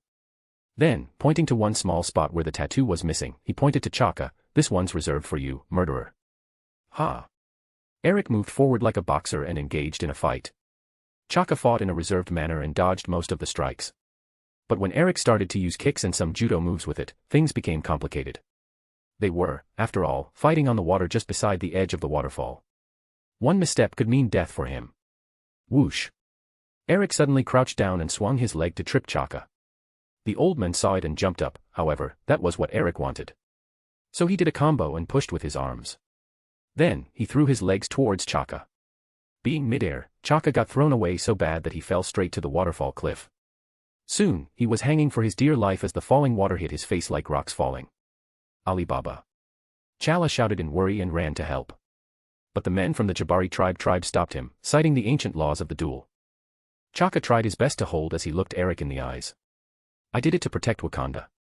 Eric slowly walked to Chaka to step on his hand. Who are you to unilaterally decide what's good for Wakanda? To my eyes, you failed as a brother. And now you have failed as a king. Crunch.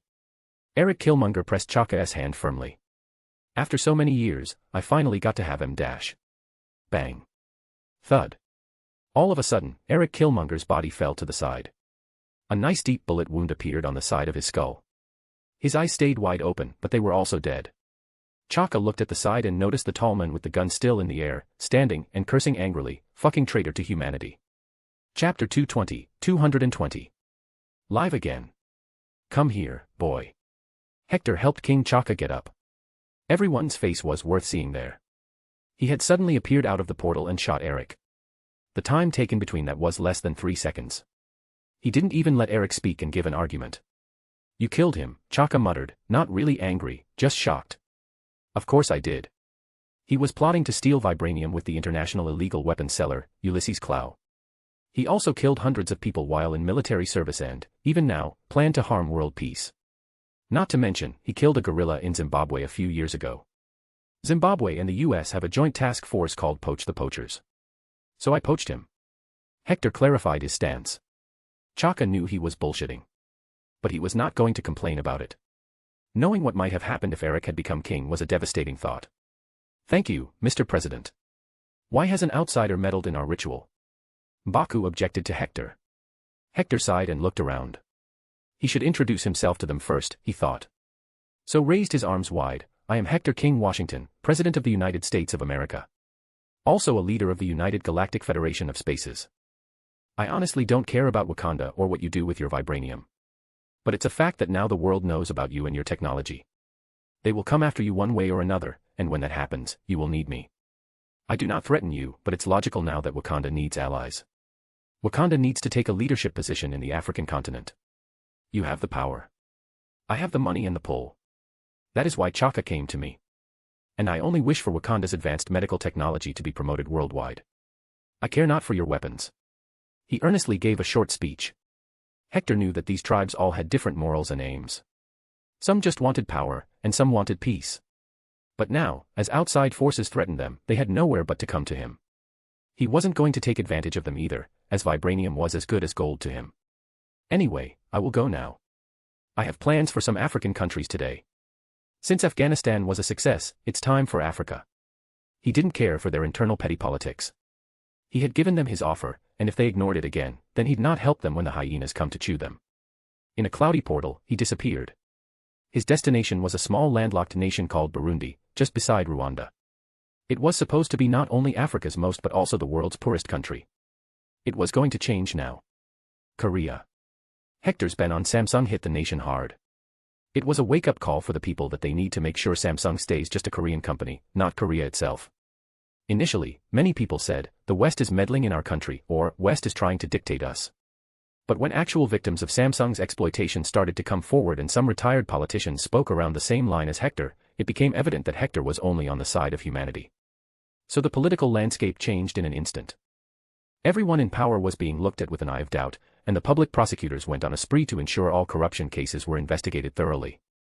They had zero political fears at the time because the public was more scared now. Eventually, the current government fell due to mass resignations and indictments for receiving money not only from Samsung but other family-run conglomerates. The chaebol system was being rooted out so fast that those who wanted to escape couldn't gather their wealth in time. As Hector promised, when this started to happen, he started pushing money into their economy. The more they worked well, the more Hector supported them. And eventually, the economic graph seemed even better than before. Afghanistan. It had been a while since Hector had his run in the country and magically created greenery and water for the people. The human psyche was simple, power was respected, and kindness was worshipped. On a mission to show Hector's work, news channels were advised to go in and look at the ground condition. And when they did, they had a surprise awaiting. Now, Hector didn't believe in overnight miracles, so he didn't produce one. To change society, the change needs to be slow. So he only got the Afghan people what they needed the most. No violence, food, water, electricity, and education. However, how can the population afford food and water when they have no jobs? Even if new infrastructure companies were entering for projects, it would take time. What about the kids going to school? So a new invention was made. First, all Afghan people were registered on a national identification card. The card also had information about their employment, bank, and salary. Through this, the list of poverty-stricken populations was created. Next, thousands of face detection vending machines for the poor were installed all over the country. They provided people with 2 healthy meals a day. It consisted of some rice, a vegetable with gravy, and milk. All people needed to do was stand in front of the machine and let it scan their faces. Each was allowed 2 meals a day, no matter what time. Initially, Hector was worried about the safety of these machines. But then the news came that some people beat a thief gang to death for trying to steal the machine. Yup, they were pretty protective of the thing that fed them every day. They were ready to die for it. And next, Hector again sent the US military to the nation. But they were non-combatants. These people were instead educators. The final words of an old man about Hector in the documentary were, "I don't know who he is or why he's doing it. But seeing the change, I'll say God sent him." Unironically, he was absolutely right. Burundi. Alright folks, we're live again. As you all requested some time ago, I have decided to collaborate with other famous folks on YouTube, movies, or sports. So today, we have Tom Cruise with us. As we all know, this guy is not just a man of science but also prays to science. Tom Cruise's face appeared to frown awkwardly. "Come on, Mr. President, I know I was dumb entering that church. No need to remind me every time." Lad, mistakes should never be forgotten, lest your mind find yourself repeating them. Did you seriously fall for Scientology? It's not even an old religion. Hector didn't stop mocking him for the whole stream. Tom Cruise had some pretty die-hard fans, and normally if someone mocked it, his fans would rage.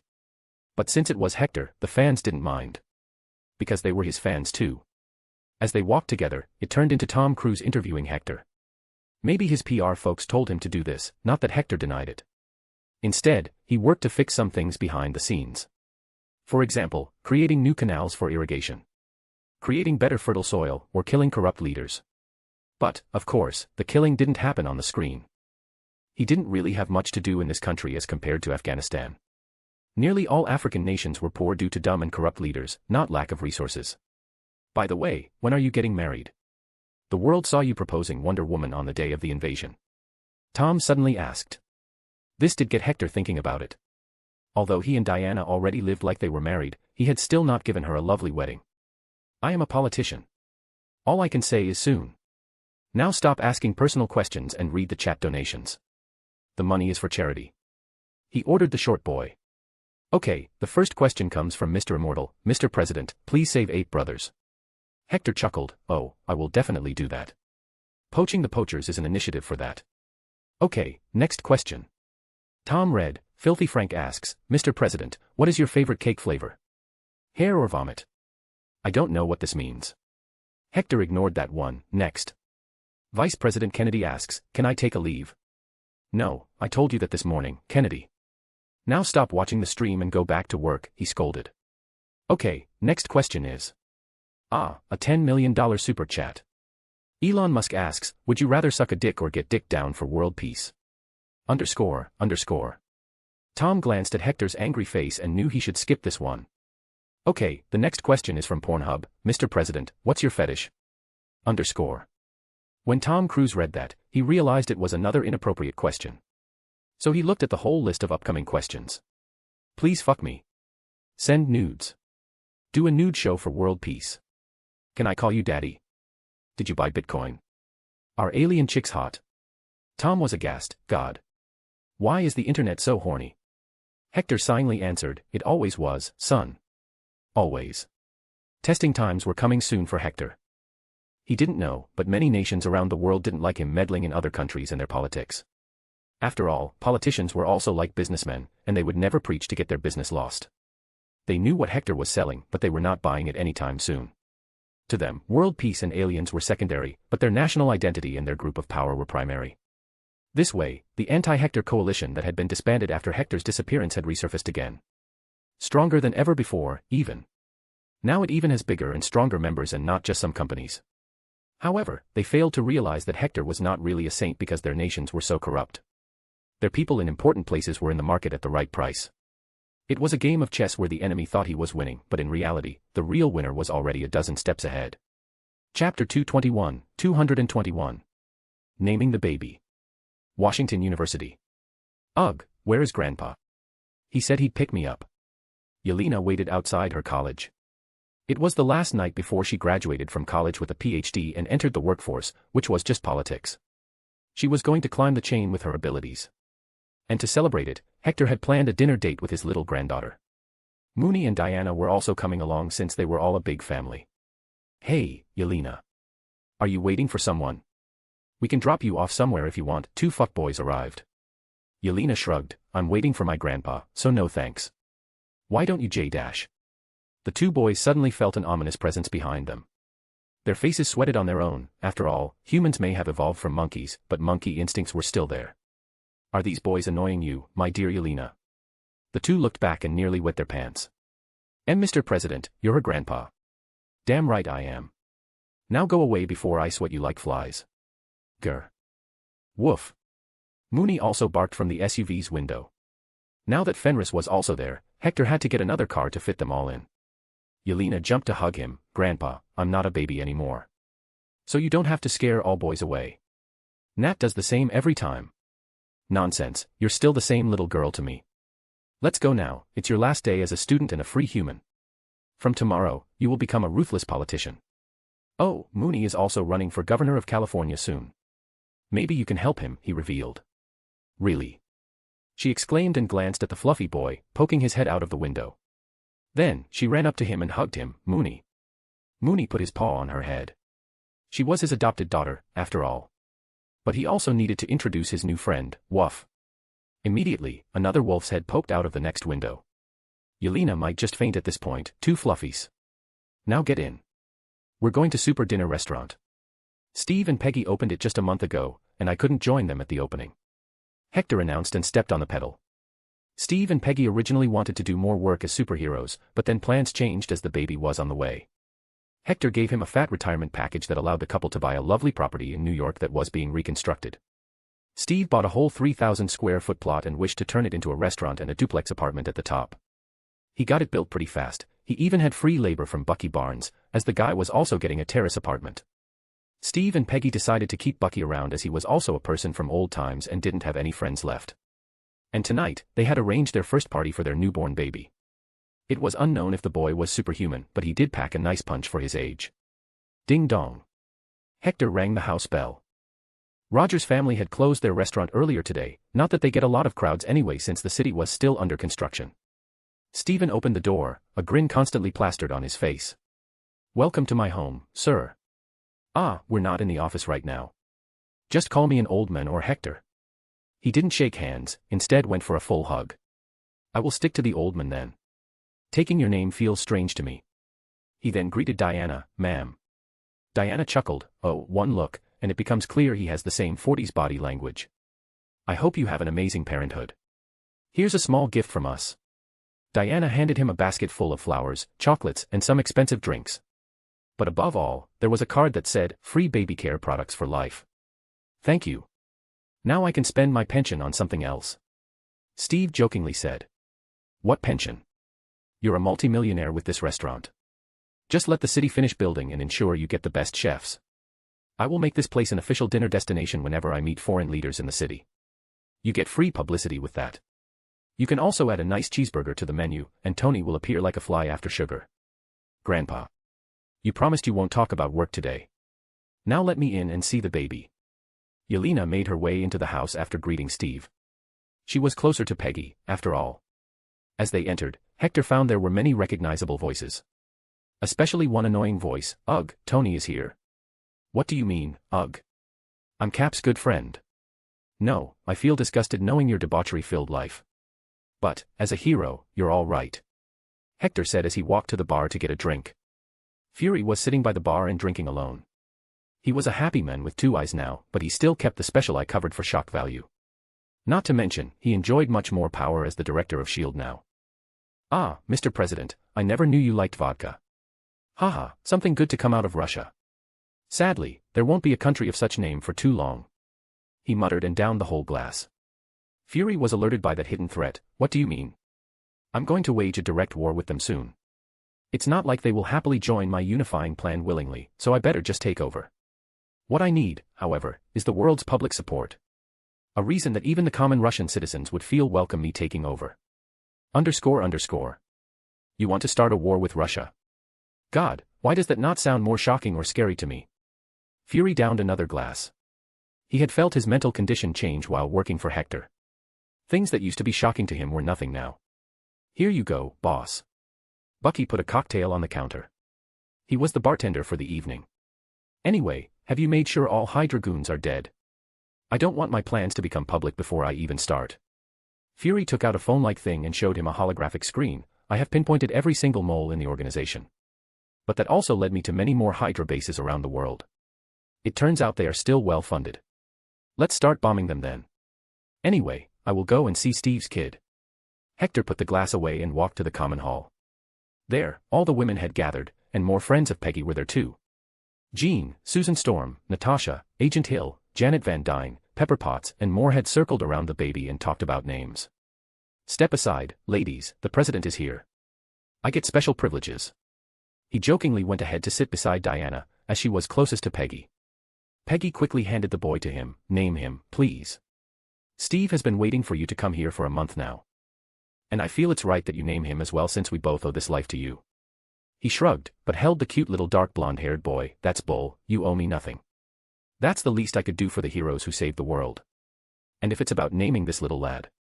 Are you sure you want me to name him? Please don't name him Justice or Democracy, Diana jokingly pleaded, but her face was serious. She knew Hector's fetishes very well.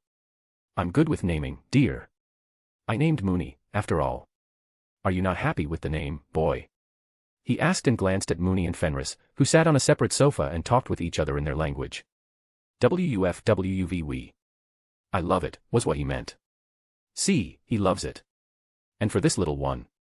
Let's see. His parents are known to be lawful, right and just. They are hardworking and kind. I know what I should name him. Justin Grant Rogers. Inspired by the Latin word justinus, he proclaimed loudly while looking into the baby's blue eyes. Aya, he made noise and kicked his feet. I think he likes it. Natasha blurted. With that, all eyes were now on Peggy.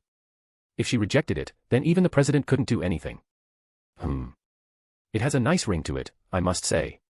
Let me ask Steve. She got up and ran to find her husband. Now Hector was left with the little baby in his arms, pulling his big white silky beard.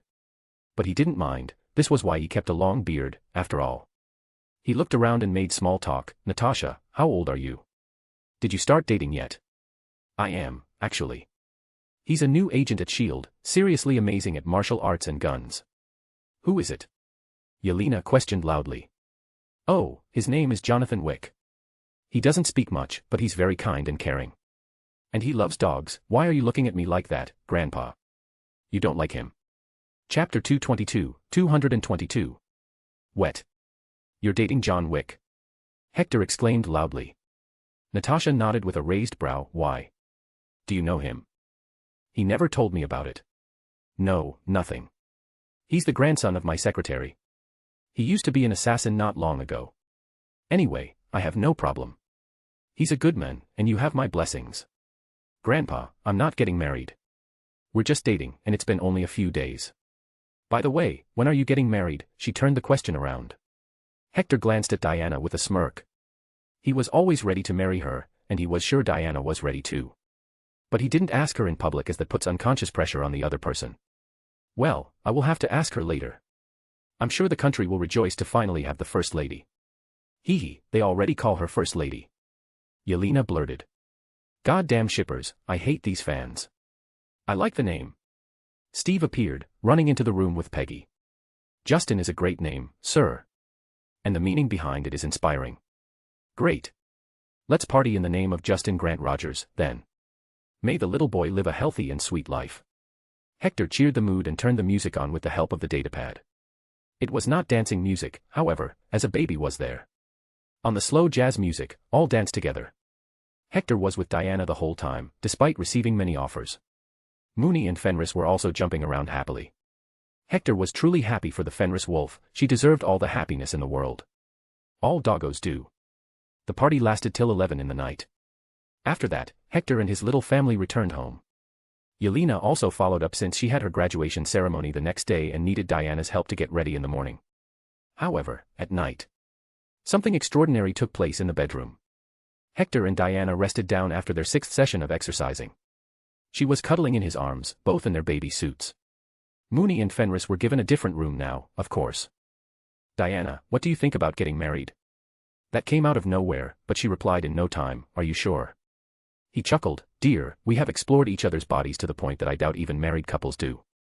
I'm in love, and I know that. What about you? Do you need to ask that? I'm in love too. I never thought I'd say this, but I truly am. I like spending all my time with you. It does not matter if it's a bad day or good, being with you makes everything better. So yes, I will be the happiest woman in the world for marrying you, she straightforwardly answered. Feeling a rush of warmth caressing his old cold heart, Hector hugged her tighter. Then let's get married this Christmas. We have 4 good months to prepare. I hope it snows lightly that day. It will be so romantic. She muttered. Haha, I can always ask my friend Santa to do it. Anyway, are you ready for round 7? She smirked and got on top of him. Are you ready for rounds 8, 9, and 10? Pleased, Hector grabbed her waist. Oh dear, you just woke up the sleeping dragon. I guess we're not sleeping tonight. Washington Xavier Institute for Gifted Children. Why are you even following me everywhere? Go away, man. I don't need you. Jean barked as Thor followed her. I am here to show my gratitude, Jean Grey. I wish not to annoy you but to repay you for saving my mother. Thor persisted. This had been going on for some time now, as Thor just refuses to leave unless Jean tells him 5 things she wants, and he will get them. She was the damn Phoenix, there was nothing in the universe that she could not get. I told you I don't need anything. There is nothing in the universe I can't have. All I want is that you leave me alone. There has to be something, Lady Grey. Fine, rip your chest open and give me your heart then. She blurted and stood there with arms crossed. Thor looked left and right in awkwardness. Ugh. That would kill me, Lady Grey. See, you're not even honest about this wish fulfillment thing. I don't need a useless genie like you. As for a slave, I already have your little brother. Whoosh. You asked for me, my queen. Loki appeared out of nowhere, donning his Asgardian attire with a horned helmet. But Thor saw his brother doing something he never thought was possible. Bow. What happened to you, Loki? You have changed so much. I have been rehabilitated, brother. What about you? How is your human woman? Jane. Ha, she's a fine woman. We fuck and fuck some more. It never gets boring, though she needs more stamina. Ah, it's wonderful. Thor had gone back to the dreamland of sex, as it appeared from his diluting eyes. Loki felt somewhat envious. If you wish, I can concoct a potion for you. It can increase her sexual longevity. That would be GRE. No. I can't trust you. The last time I asked you to make a permanent silky hair shampoo, you gave me goat piss. So I'm never trusting any food or consumables from you again. Jean grunted and pointed at Thor. Okay, I have a task for you. Go and bring me the tome of the medical magic of Asgard. Loki seemed broken. Why didn't you ask that from me? I can easily break into any chamber of Asgard. Then go together, I don't care. I only want that book. Thor grinned and looked at the sky to summon Heimdall's call. Loki also latched onto him and waited while addressing Jean. I will return fast. Whoosh. What a pain. I'm going to go and chill with Mooney and plan for his governor's campaign. Asgard. My brother, that woman does not treat you with respect. Thor tried to talk Loki out of what seemed like a sinking love ship. Loki didn't like being advised by his dumb brother. Nothing would be lost there, brother. Father never loved me either. I am not your real brother, and nor am I even considered for the Asgardian throne. Jean is someone I respect from my heart, however, twisted as she may be. Sigh. I never thought of you any less than a brother, Loki. We've played together since we were kids. Nothing has changed except we've grown older. If you prove yourself to be the right heir someday, I will gladly let you take the throne. Thor solemnly replied, being the direct person he always was. Now, Loki would be lying if he said he had no emotions. Instead, he was a highly emotional man who just kept it hidden. Some sort of a dam was broken down when he saw his mother nearly dying that day. Only time will tell that, Thor. Let's get that book now. Midtown Elementary School. Since Hector had passed the law that extended the civil right to mutants, many daring mutants felt confident in coming out for who they were. The years of mental frustration of ensuring their other sides were kept hidden were too much on their minds. Now they finally felt relaxed. It was lunchtime, and in the cafeteria, a little second-grade girl sat alone and ate her lunch. Hector's strict regulations ensured that kids in American schools got the best food possible. Good milk, vegetables, and meat were there and cooked to taste good. But, despite the tasty food, she felt somewhat sad. It was her first day, and nobody had spoken to her. She was a mutant, sadly one of those who were physically mutated. She had light green skin and 2 small curving horns on the head. Her eyes were also of the green shade. As a power, she could manipulate plants around her. She was being homeschooled initially, but after Hector's announcement, she was sent to the school. And this made her extremely anxious. She knew that other kids were ignoring her. But, just when she thought of giving up, a girl's voice came. Abella, right? I'm Clea. Can I sit here? Abella nodded her head vigorously. Why yes. Hee hee, you're cute. Just wait, let me call my friends too. The girl looked at her 4 other friends and whistled. Soon, Abella found more company than she was hoping for, which also made her anxious. Why, you don't have a problem with how I look? Puffed, why would we? Clea shrugged. We're all big fans of Mr. President. He tells us to be good to gifted ones, so we are good. Timmy here even has a grandma who was close to the president. Everyone faced Timmy, the little chubby boy. He proudly raised his chin. She's right. My grandma said that Mr. President used to make her wet every night. She must have met him at a water park. Whoa, so cool. Abella was in awe. She also wanted to meet the president someday. What? My grandma said the same thing, another boy exclaimed. Timmy thought sincerely, maybe she also met him at the water park. Mr. President loves to make others wet, it seems. Chapter 223. Peeping Tony. California, Venice Beach. Woof woof woo. Woo woo wow woo. Mr. Mooney says, I do not promise to tax someone more or someone less. What I promise is that I shall not allow hiding any of their taxes by any means. Jean translated Mooney's speech. But Mooney was displeased, so he barked at her. I said I would bite the bad man's asses. Why did you change that? She talked through minds as well. You are running in elections, so you can't appear violent to the people. But I'm a doggo. They can't hate me, he argued. Jean sighed and added the words, he also says that he will bite bad people's asses for breaking the law. Yeah. Mooney. Degree. Jean was left stunned at how easily they shrugged at the violent threat. God, you've made yourself a cult. Mooney was proud of it, actually. Anyway, how can anyone hate him? He was cute and intelligent.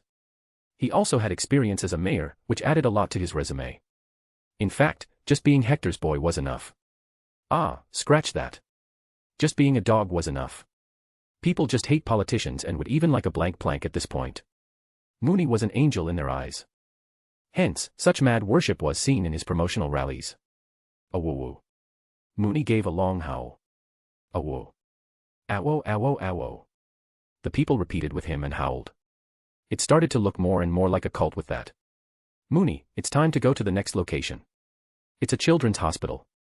The new secretary of Mooney, Yelena, notified him. Now, Mooney was a good heavenly doggo. He was the best when it came to kitties, as he loved playing with them and making them happy. Woof. Quick, let's go. Jean translated. White House. Are you seeing this? Mooney is running in the lead in California. If this goes on, he will soon be sitting in the seat of governor. Kennedy commented as they watched television. Hector chuckled and responded, well, that will at least make people more accepting of gifted ones as politicians. After all, if a dog can become the governor, why can't a gifted one be a representative or senator? You're right, father. Eric and Charles were also seated in the office, along with Fury and Diana. So you finally decided to get married? Charles asked. Haha, yes. I finally found someone I feel I can spend eternity with. But I didn't call you here to plan my wedding. I have others for that. I want you folks to help me change a few things. After marriage, Diana will be the first lady. But I know this position is useless with no power. So, I wish for Diana to run for Senate and win. The problem is that she has been a U.S. citizen for just 4 years, and to become a senator, you need to have at least 9. Just appoint her as secretary of any department you want. There are no guidelines on that. You just need to nominate her, and the Senate needs to approve. Kennedy suggested. Hector was still conflicted, I know that. I also had that idea, but then I might be accused of nepotism or something for putting her in a high place. She needs to appear natural. What do you even want me to do? Diana finally asked. I want you to become the Secretary of Defense and scare the hell out of the world while looking graceful. I am going to wage war on Russia and slowly turn it into a world war. But, of course, nukes will be neutralized before the war even begins. He announced with a plain face. Except for Fury, who knew this already, and Diana, who didn't care, all had their jaws falling. Especially Kennedy, were they right? Are you a warmongering president? You're wrong.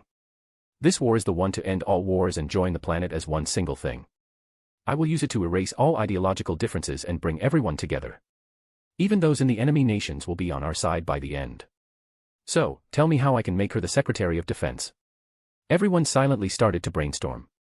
Then they took out their phones and started looking around on the internet. Hector did the same, but eventually, he ended up on Twitter, replying to some questions. And that was when the idea hit him. I know how to make the people accept her. I will do a Twitter poll. I will name random politicians and add Diana's name to the list. Then, knowing the horny virgins and her other fans, she will top the poll instantly. __. Horny virgins are bad. Amazing how the tables have turned. Kennedy muttered. It's a nice idea. This way, they can't protest later when she's selected. Fury agreed with it. What do you want from our community? Charles inquired. By now, Charles and Eric had become the leaders of the world's most prominent mutants' rights organization. As a result, they hold a lot of pull over the community and could also pressurize any nation or organization that mistreats mutants. Charles, I need you to become the Secretary of State and do what you do the best, mind our *PE. Not to any common people but rather to other politicians.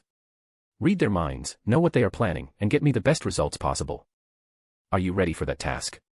The bald man was offended by how his ability was described, but he was used to it since Eric said that all the time. I am, sir.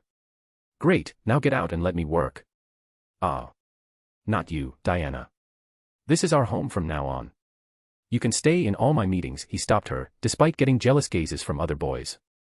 You got any work for me? Diana asked him. Cheekily, Hector pulled her to his lap. I was wondering if we should go shopping. Let's buy our wedding dresses, as I sure don't want to be wearing this red coat when it happens. Let's go then, she got up. Just a minute, I need to sign some bills the boys passed in the Congress. Let's see, new land zoning laws. Accepted. LGBT rights. Sure, we have aliens on Earth at this point, so what's this? New military pension scheme. Let's go. Bill to create a special police department for mutant crimes.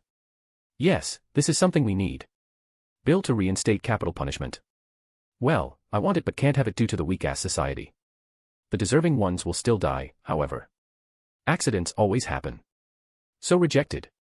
Diana chuckled after hearing him talk to himself. Hector didn't write these bills himself. He only tells his loyalists the direction he wants the nation to take. Then these random bills come up, and he gets to decide to accept them or reject them. Bill to subsidize electric vehicle research. Accepted. Done, let's go out, Diana. He shut the files close and jumped up. We should also buy Mooney a tuxedo. He is going to be our ring bearer, after all. He is going to look so cute. We should get something for Fenris as well. She's been a very good girl all this time. Diana added. Both of them were already like parents, doing normal things. Maybe a bit extra horny, but again, when you are gods and have super hot bodies, why wouldn't you be horny? It was still better than being Zeus, who was always horny for any random object that appeared. Avengers Tower. Mr. Stark, the target has started to move. They are in the city. Where exactly, Jarvis? In the Hamilton Tailors. They appear to be looking for wedding suits. Do you wish to connect with them, sir? Tony quickly shouted, "No. What's the point of spying if you tell them? They are on my turf now, and I must get some embarrassing juice on that old man before he gets married. I will play it at his evening party." Sir, we have a problem. Not now, Jarvis. I am working on Mark 9 suit. Don't disturb me unless the world is about to end. Keep an eye on the old man and record everything. Look at the screen, Mr. Stark. It appears we have been caught already. Jarvis turned on the television and showed the camera feed from the shop. Hector was visible, looking directly into the camera. Tony felt like his soul was being searched by those eyes. His lips are moving. Read them. Jarvis ran some scans and recreated Hector's voice. "I will break your legs, Tony," is what he said. Fuck. Get back. Take back all the controls from the cameras. Do not track him ever. Oh no, he will have his payback now. It's all on you, Jarvis. How did you get caught so easily? You're supposed to be the best AI. As always, Tony, the narcissist, was first to blame others. But Jarvis was upgraded with the help of Adam. You made me, sir. You're supposed to be smarter than me, Jarvis. Mr. Stark, since we got caught, does that mean you are less smarter than Mr. President? _. Okay, you're going to the trash can.